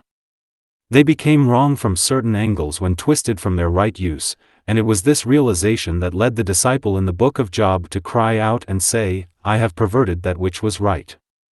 The two lines of development are separate and distinct, and this every aspirant has to learn. When this is grasped, he seeks to aid the evolution of his forms in two ways: first by refusing to identify himself with them, and secondly, by stimulating them. Through the bringing in of spiritual force, he will also realize the point in evolution at which his brothers stand, and cease to criticize them for what may be to him wrong action, but which is for them the natural activity of the form during the cycle wherein form and soul are identified and considered the same. The second main line of thought involved in Sutra 15 is more difficult to express. It lends color and veracity to the contention of many thinkers that things exist and have form and activity only in so far as the mind of the thinker formulates them. In other words, that through the modifications of our own thinking principle we build our own world, and create our own environment. The inference, therefore, is that, given the one basic substance, spirit matter, we weave it into forms by our own thought impulses. Others perceive that which we see, because some of the modifications of their minds are analogous to ours and their reactions and impulses are similar, 404, in some respects. Yet no two people see an object in exactly the same way. Things, or forms of matter do exist, they are created or in process of creation, and for them some mind or minds are responsible. It becomes then a question as to who is responsible for the thought forms by which we are surrounded. Dvivedi's commentary and translation leans more to this second line of thought than does the paraphrase of the Tibetan, and it is of profit to study it, for in the approach of many minds to a problem, its magnitude can be appreciated, idle and light conclusions are avoided, and approximation to truth becomes possible. The synthetic point of view is nearer to universal truth than is the specialized. He says, though things are similar, the cause of mind and things is distinct in consequence of the difference of minds. The preceding considerations establish, in an indirect manner, the existence of things as objects external to the mind. The Vijnanavadi Buddhas who maintain that things are but the reflections of our thinking principle, would object to such a position. The objection could not bear examination, for the existence of things apart from the thinking principle is certain. Though there is, indeed, complete similarity among objects of the same class, still the way in which the objects affect the mind, and the way in which the mind is affected by them, are entirely distinct. Hence objects exist out of the thinking principle. Though objects are similar, they are not presented to different minds in the same light, which shows, 405, that they are apart from the mind. Again, we often hear more than one person saying that he has seen the same object as is seen by another. This would prove that though the object is one, the cognizers are many. This circumstance proves the distinction of the object and the mind. Again, the seer and the sight, i.e., the mind and the object or the instrument of knowledge and the object of knowledge cannot be one and the same, for then all distinctive knowledge will be impossible, which, however, is absurd. To attempt a solution of this difficulty by saying that eternal vasana of the form of external objects is the cause of all our distinctive knowledge is useless, for that which has already spent itself cannot become the cause. Hence objective existence must be granted as independent of the subject. Nor should it be imagined how one substance, viz. Prakriti, could produce in this case all the multifarious differences of our experience, for the three gunas and their various combinations in different degrees are enough to account for all that. In the case of yogins properly enlightened, it is but proper that knowledge having produced in them supreme vairagya, they do not care for the gunas, which also assume a state of equilibrium and produce no effect. The third line of thought deals more specifically with the realization aspect, or with the condition of awareness of the indwelling thinker, and is therefore of immediate practical value to the student of Raja Yoga. It involves certain questions which might be expressed as follows. 406. 1. On what level of being or of realization, for the thought is identical to the occult student, do I function? 2. Do I identify myself with the form or with the soul? 3. Which path am I following, the high way of the soul, or the low way of matter? 4. Am I in a transition period, wherein my realization is being transferred from the lower to the higher consciousness? 5. Though in the body, is it just my instrument, and am I awake on another plane of awareness? These, and similar questions are of profound value to the aspirant, if asked sincerely and he builds and creates his own environment served truthfully, as in the presence of God and of the Master. 16. The many modifications of the one mind produce the diverse forms, which depend for existence upon those many mind impulses. In these words, the whole concept is swung out of the realm of the particular into the kingdom of universals. We are brought face to face with cosmic and solar impulses, and the smallness and littleness of our individual problem becomes apparent. Every form in manifestation is the result of God's thought.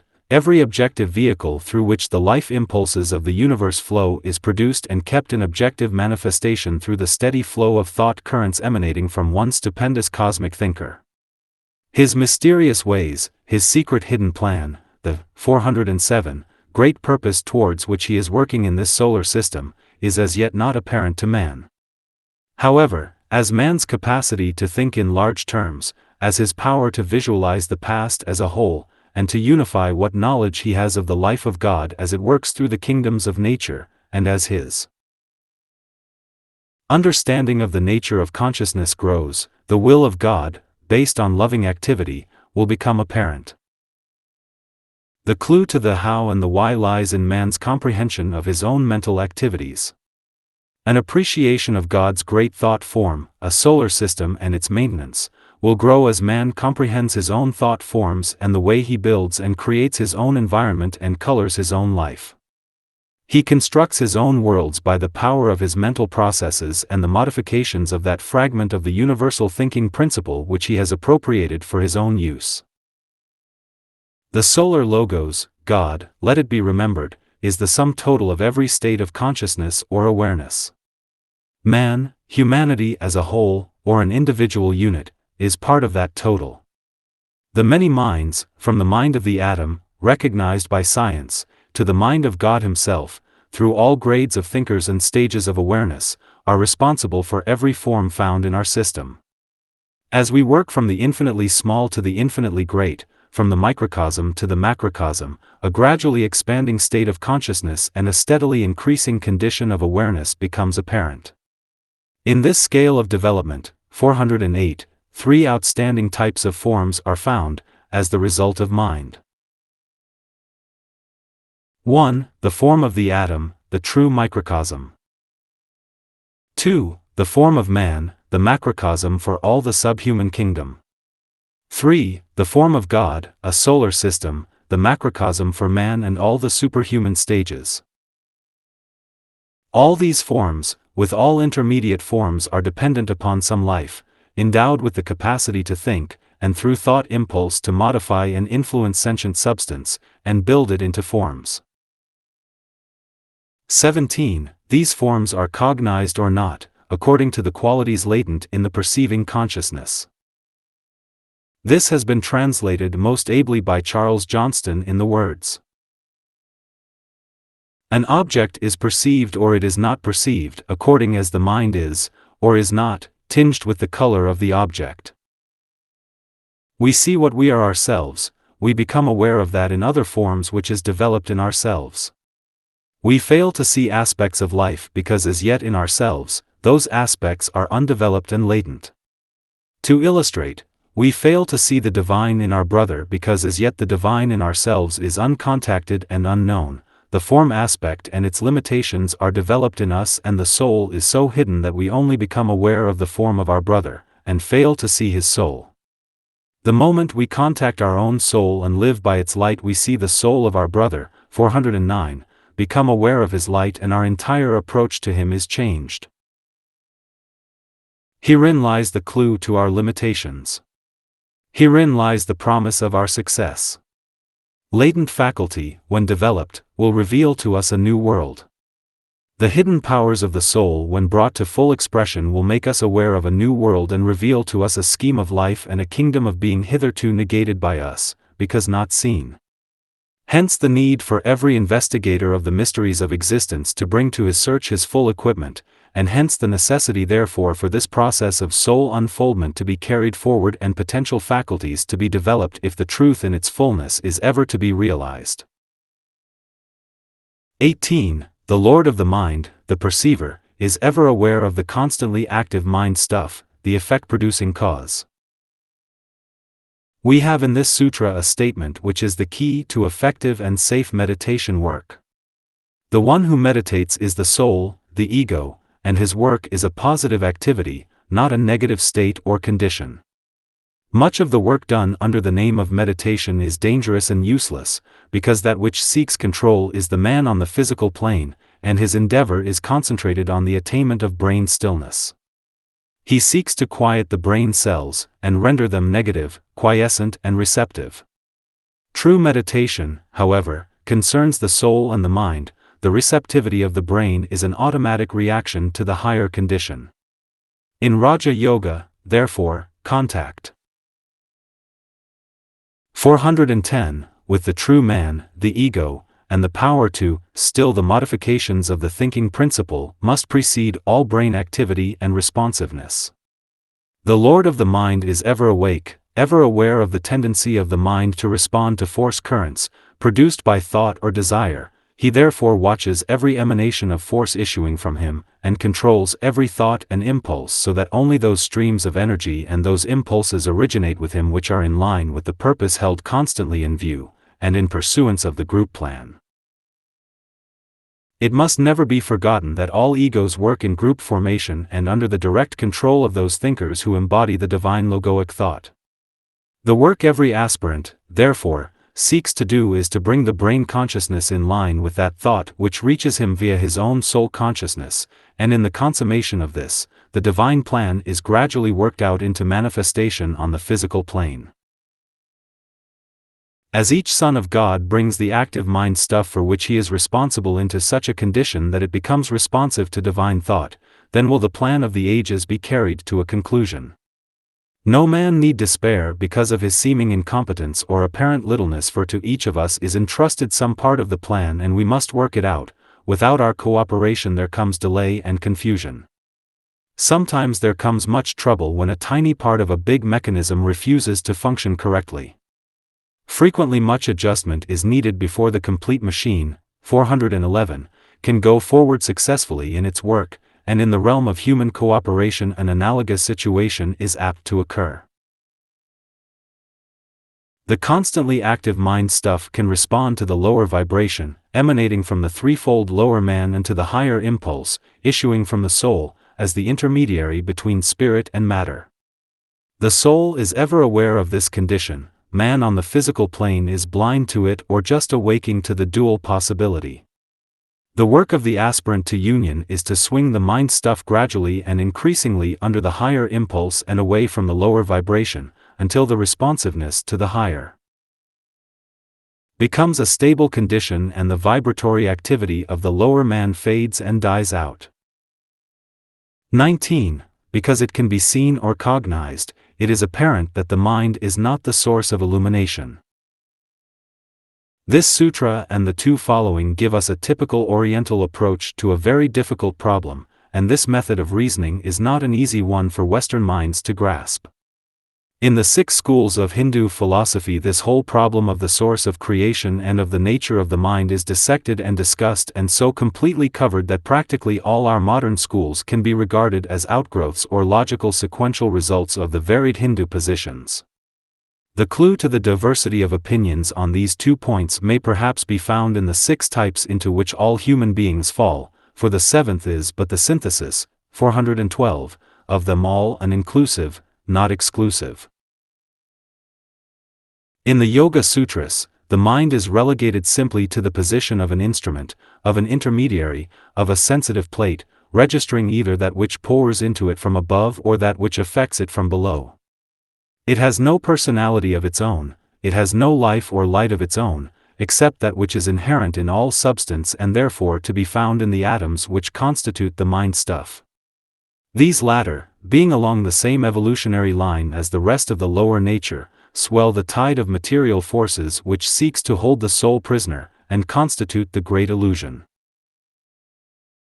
The mind, therefore, can be cognized in two directions. First, it can be known, recognized and seen by the thinker, the soul on its own plane, and secondly, it can be seen and known as a vehicle of the man on the physical plane. For a long time man became that with which he identified himself to the exclusion of the true spiritual man, who can be known, contacted and obeyed once the mind is relegated to its rightful place as an instrument of knowledge. A physical plane analogy may help here. The eye is one of our major senses, that whereby we acquire knowledge, a medium through which we see. We, however, do not make the mistake of regarding the eye itself as a source of light and as that which produces revelation. We know it as an instrument which is responding to certain light vibrations whereby certain information is conveyed anent the physical plane to our brain, 413, that great receiving plate upon the physical plane. To the soul, the mind acts also as an eye or a window through which information comes, but is not itself the source of light or illumination. It is interesting here to note that as the brain and the mind became coordinated, as was first the case in Lemurian days, the sense of sight was simultaneously developed.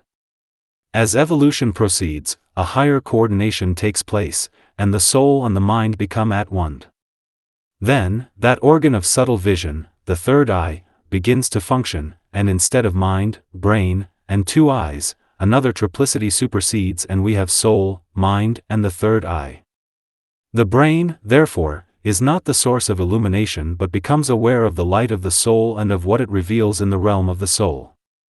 The third eye simultaneously develops and admits its possessor into the secrets of the subtler realms in the three worlds, so that the brain receives illumination, information and knowledge from two directions, from the soul via the mind, and from the subtler planes in the three worlds via the third eye. It should be remembered here that the third eye reveals primarily the light to be found in the heart of every form of divine manifestation.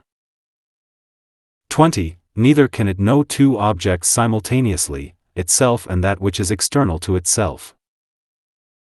None of the sheaths through which the soul functions has self-knowledge, they are only the channels through which knowledge is gained and, 414, life experience undergone. The mind does not know itself, for that would predicate self-consciousness, and therefore in not having individual consciousness it is unable to say, this is I, myself, and this is external to me, and consequently the not-self. It is simply another sense whereby information is gained and a further field of knowledge revealed. It is not but an instrument, as said before, capable of a dual function, registering contacts from one of two directions and transmitting that knowledge to the brain from the soul or to the soul from the lower man. This must be meditated upon and the whole trend of one's endeavor be to bring that instrument into such a condition that it can be used to the best possible advantage. This is what the three last means of yoga seek to do. As this has been covered earlier, it is needless to enlarge upon this here. 21. If knowledge of the mind, chit, by a remoter mind is postulated, an infinite number of knowers must be inferred, and the sequence of memory reactions would tend to infinite confusion. One of the explanations of the functions of the mind is to predicate its capacity to detach itself from itself and view itself as a thing apart. In this way, it becomes a confusion of detached parts, remote from each other and leading, as the idea is carried forward to a logical conclusion, to a chaotic condition. All this has risen from the refusal of orthodox thinkers along philosophical and mental, 415, lines to admit the possibility of there being an entity, detached and apart from the mind who simply seeks to use it as a means to knowledge. The problem has arisen very largely from the fact that this thinker cannot be known until the mind is developed. He can be sensed and felt by the mystic and the devotee, but knowledge of him, in the usual significance of the term, is not available until the instrument of knowledge, the mind, has been developed. Here is where Eastern knowledge comes in and clarifies the work so marvelously done by the mental and Christian scientists. They have emphasized the fact of mind, individual and universal. And our debt to them is great. The nature of mind, its purpose, control, its problems and processes are subjects of common discussion today, whereas 100 years ago this was not the case. But with it all, much confusion remains as the result of our modern tendency to deify the mind and to regard it as the one important factor. Eastern science comes to our rescue and says to us that back of the mind is the thinker, back of perception, the perceiver is to be found, and behind the object of observation lies the one who observes. This perceiver, thinker, and observer is the immortal imperishable ego, the soul in contemplation. 22. When the spiritual intelligence, which stands alone and freed from objects, reflects itself in the mind stuff, then comes awareness of the self. This spiritual intelligence, which is the real, 416, man, the Son of God, eternal in the heavens, is known by many and varied names, according to the school of thought. The appended list of synonyms is of value to the student, for it gives him a broader vision and an inclusive understanding, revealing to him the fact that the sons of God, revealed or unrevealed, are everywhere to be found. The spiritual intelligence. The soul. The self-conscious entity. The Christ. The self. The higher self. The Son of God. The inner ruler. The second aspect. The second person. God in incarnation. The Son of Mind. The divine Manasaputra. The Agnishvata. The Word made flesh. The Aum. The thinker. The observer, perceiver. The form builder. Force. The dweller in the body. These and many other terms will be found scattered throughout the scriptures and literature of the world. In no book, however, is the nature of the soul, whether macrocosmic, the cosmic Christ, or microcosmic, the individual Christ, so wonderfully portrayed as in the Bhagavad Gita and in the three books, the Bhagavad Gita, the New Testament and the Yogasutras is contained a complete picture of the soul and its unfoldment. 23. Then the mind stuff, reflecting both the knower and the knowable, becomes omniscient.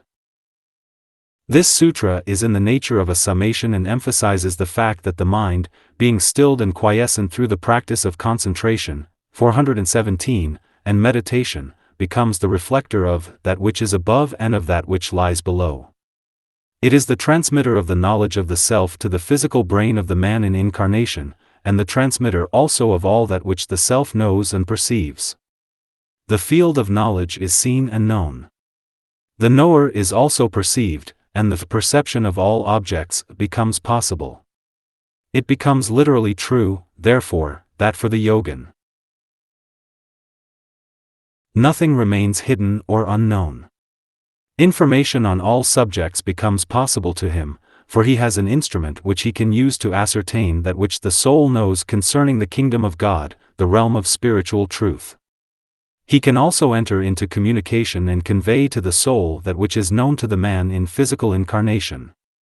Thus the knower, the field of knowledge and knowledge itself are brought into conjunction, and the medium of this union is the mind. This is one great stage upon the path of return, and though in due time the intuition will supersede the mind, and direct spiritual perception take the place of mental perception, yet this stage is an advanced and important one, and opens the door to direct illumination. Nothing need now hinder the downflow of spiritual force and wisdom into the brain, for the entire lower threefold man has been purified and dominated, and the physical, emotional and mental bodies form simply a channel for the divine light, and constitute the vehicle through which the life and love of God may manifest. 418. 24. The mind stuff also, reflecting as it does an infinity of mind impressions, becomes the instrument of the self and acts as a unifying agent. Nothing remains for the spiritual man to do in connection with this purified lower self but to learn to use his instrument, the mind, and through it the other two bodies are directed, controlled and utilized. Through the 8 means of yoga his instrument has been discovered, developed and mastered and must now be brought into active use, and employed in 3 ways. 1. As a vehicle for the life of the soul. 2. In the service of the hierarchy. 3. In cooperation with the plan of evolution. In Book I, Sutra 41, we find these words, "To him whose vrittis, modifications of the substance of the mind, are entirely controlled there eventuates a state of identity with, and similarity to, that which is realized." The knower, knowledge and the field of knowledge become one, just as the crystal takes to itself the colors of that which is reflected in it. This gives us a picture of what happens to the man who has mastered his instrument. He registers in his brain, via the mind, that which is true and real. He becomes aware of the nature of the ideal and bends every power which he possesses to the work of bringing that ideal into objective manifestation. He sees the vision of the kingdom of God as it will be in the latter days, and all that he has and is he renders up in order that the vision may be seen by all. 419. He knows the plan, for it is revealed to him in the secret place upon the mount of God, and he cooperates with it intelligently upon the physical plane. He hears the voice of the silence and obeys its injunction, working steadily at the task of spiritual living in a world consecrated to things material. All this is possible to the man who has stilled the versatile psychic nature and has mastered the kingly science of Raja Yoga.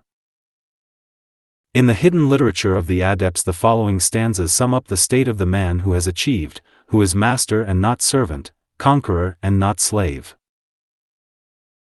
The fivefold one hath entered into peace, yet walks our sphere. That which is dense and dark now shineth with a clear pure light, and radiance poureth from the 7 sacred lotuses. He lighteneth the world, and irradiateth the nethermost place with fire divine. That which hath hitherto been restless, wild as the ocean, turgid as the stormy sea, lies quiet and still. Limpid the waters of the lower life and fit to offer to the thirsty ones who, groping, cry of thirst. That which hath slain and veiled the real for many lengthy eons is itself slain, and with its death the separated life is ended. The one is seen. The voice is heard. The real is known, the vision glimpsed. The fire of God leaps upward into a flame. The darkest place receives the light. The dawn appears on earth. The dayspring from on high sheds its bright beams in hell itself, and all is light and life. Then before the liberated yogi a choice is placed. He faces a spiritual problem and its nature has been conveyed to us in the following fragment of an old esoteric catechism, 420.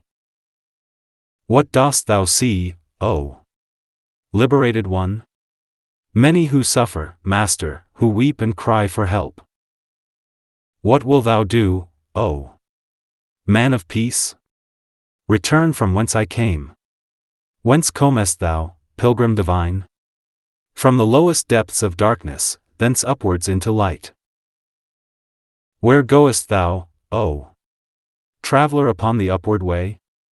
Back to the depths of darkness, away from the light of day. Wherefore this step, O Son of God? To gather those who stumble in the darkness and light their steps upon the path. When is the term of service, O Savior of men? I know not, save that whilst one suffers I stay behind and serve. Union or at one ment. 25. The state of isolated unity, withdrawn into the true nature of the self, is the reward of the man who can discriminate between the mind stuff and the self, or spiritual man. This state of isolated unity must be regarded as the result of the attainment of a particular state of mind, rather than as a separative reaction. All meditation work, all moments of reflection, all affirmative exercises, all hours of recollection of one's true nature are means employed to detach the mind from the lower reactions and tendencies, and build in the habit of a constant realization of one's true divine nature. When this realization is achieved, the need for such exercises ceases and one enters into one's heritage. The isolation referred to is the detachment of the self from the field of knowledge, the involving of the refusal of the self to seek outward-going sensuous, 421, experience and its standing firm in the state of spiritual being. The man becomes conscious of himself as the knower and is no longer primarily concerned with the field of knowledge, as in the early stages of his unfoldment, neither is he engaged with knowledge itself, as during the stage of mental development either as an advanced man or as a disciple. He can discriminate between all three, and identifies himself henceforth neither with the field of knowledge, life in the three worlds through the medium of his three vehicles, and the five senses plus the mind, nor with the knowledge gained nor the experience undergone. He knows the self, he identifies himself with the true knower, and thus sees things as they are, dissociating himself entirely from the world of sensuous perception. He does this, however, whilst functioning as a human being on earth. He participates in earth experience, he involves himself in human activities, he walks among men, eating and sleeping, working and living. Yet all the time he is in the world, yet not of the world, and of him it can be said as it was said of the Christ, who, being in the form of God, thought it not robbery to be equal with God, but made himself of no reputation, and took upon him the form of a servant, and was made in the likeness of men, and being found in fashion as a man, he humbled himself, and became obedient unto death, even the death of the cross. Phil. 2, 6. 7, 8. 422. He is at one with the soul of all, but isolated off, separated from all that concerns the form or material nature. The next three sutras should be read as one, giving as they do a picture of the gradual growth of the spiritual nature in the man who has arrived at the state of discriminating detachment, and through utter dispassion, knows the meaning of isolated unity. 26, 27, 28. The mind then tends towards discrimination and increasing illumination as to the true nature of the one self. Through force of habit, however, the mind will reflect other mental impressions and perceive objects of sensuous perception. These reflections are of the nature of hindrances and the method of their overcoming is the same. The right tendencies and rhythm having been set up, it becomes simply a question of steady perseverance, common sense and endurance. Unless the utmost vigilance is exerted, the old habits of mind will very easily reassert themselves, and even until the final initiation the aspirant must watch and pray. The rules which govern victory, the practices which bring success are the same for the advanced expert warrior and initiate as they are for the humblest neophyte. In Book 2. The methods whereby the hindrances and obstacles could be overcome and negated are most carefully given, and from the moment of stepping upon the probationary path until that high moment when the 423 last great initiation has been experienced, and the liberated man stands forth in the full light of day, these methods and modes of disciplined living must be adhered to unswervingly. This involves patience, the capacity to go on after failure, to persevere when success seems far away. This was well known to the great initiate, Paul, and was the cause of his injunction to the disciples he sought to help. Stand therefore, and having done all, stand. James gives us the same thought where he says, "Behold, we count them happy that endure." It is the going on when the point of exhaustion has been reached, the taking of another step when the strength to do so seems gone, the holding steady when there seems nothing but defeat ahead, and the determination to endure whatever may be coming, when endurance has been taxed to the limit, which is the hallmark of disciples of every degree. To them goes out the clarion call of Paul. Stand therefore, having your loins girt about with truth, and having on the breastplate of righteousness. And your feet shod with the preparation of the gospel of peace, above all, taking the shield of faith, wherewith ye shall be able to quench all the fiery darts of the wicked. And take the helmet of salvation, and the word of the Spirit, which is the word of God. F 6. 14, 15. 16, 17. The equally clear command of Krishna to Arjuna sounds out also. Having regard to thy duty, deign not to shrink back. For nothing is better for a warrior than a righteous, 424, battle.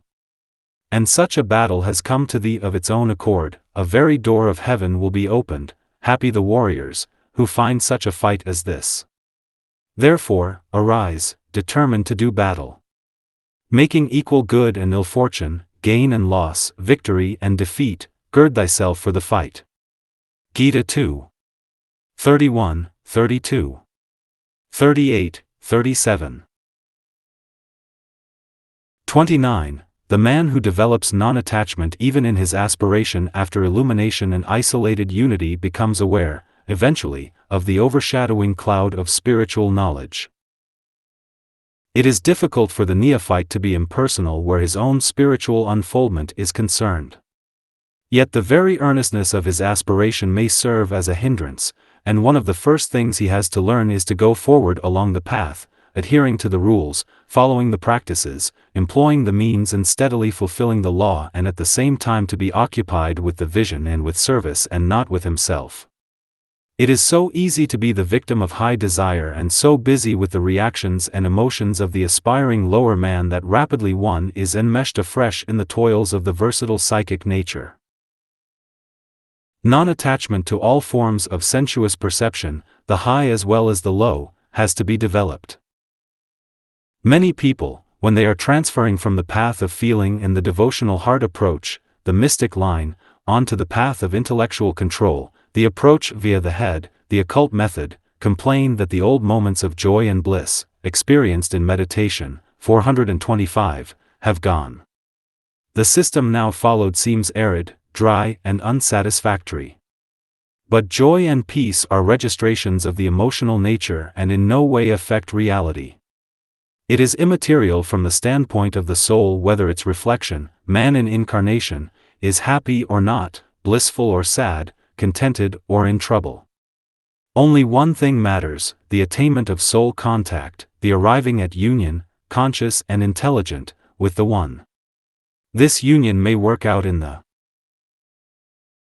physical plane consciousness as a sense of peace and joy, it must work out in increased capacity to serve the race and to serve it more efficiently. The feelings of the disciple are of small moment, his understanding and usefulness as a channel for spiritual force are of importance. It should be remembered that on the path neither our virtues nor our vices count, except in so far as we escape from the pairs of opposites. That alone counts which impels us forward on that path which shineth more and more until the day be with us. When a man can detach his eyes from all that concerns the physical, emotional and mental, and will raise his eyes and direct them away from himself, he will become aware of the overshadowing cloud of spiritual knowledge, or of the raincloud of knowable things, as it has also been translated.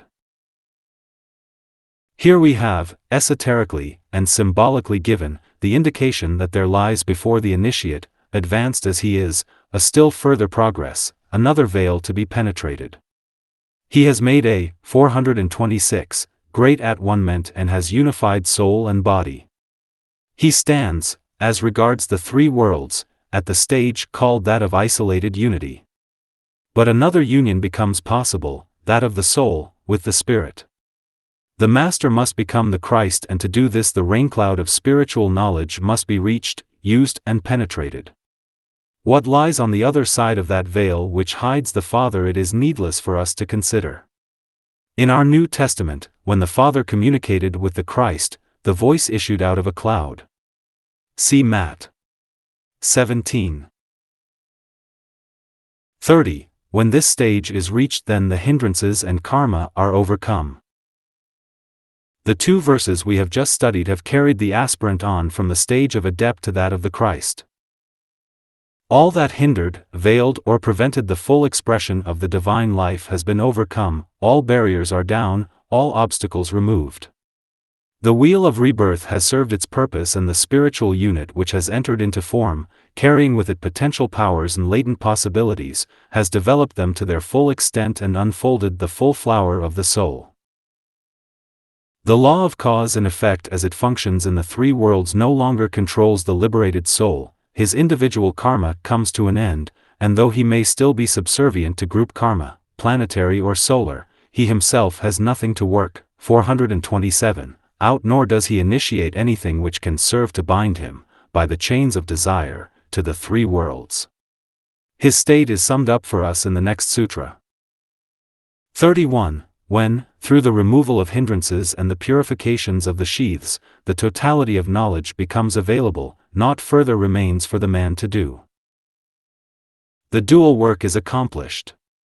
Those hindrances which are the result of ignorance, blindness, environment and activity have been done away with, the grossness of the sheaths has been corrected, and because of this, and through following the means of yoga, all knowledge becomes available. The yogi is now aware of his essential omnipresence, or that his soul is one with all souls and part therefore of the one essential unity, the one all-pervading life, the boundless immutable principle which is the cause of all manifestation. He is likewise omniscient, for all knowledge is his and all avenues of knowledge are open to him. He stands free of the field of knowledge, yet can function in it. He can utilize the instrument of knowledge and ascertain all that he seeks to know, but is himself centered in the consciousness of the knower. Neither space nor time can hold him, nor can the material form imprison him, and there comes for him the grand consummation given to us by Patanjali in his three concluding sutras, 428. Sutra 32. The modifications of the mind stuff, or qualities of matter, through the inherent nature of the three gunas come to an end, for they have served their purpose. Sutra 33. Time, which is the sequence of the modifications of the mind, likewise terminates, giving place to the eternal now. Sutra 34. The state of isolated unity becomes possible when the three qualities of matter, the three gunas or potencies of nature, no longer exercise any hold over the self. The pure spiritual consciousness withdraws into the one.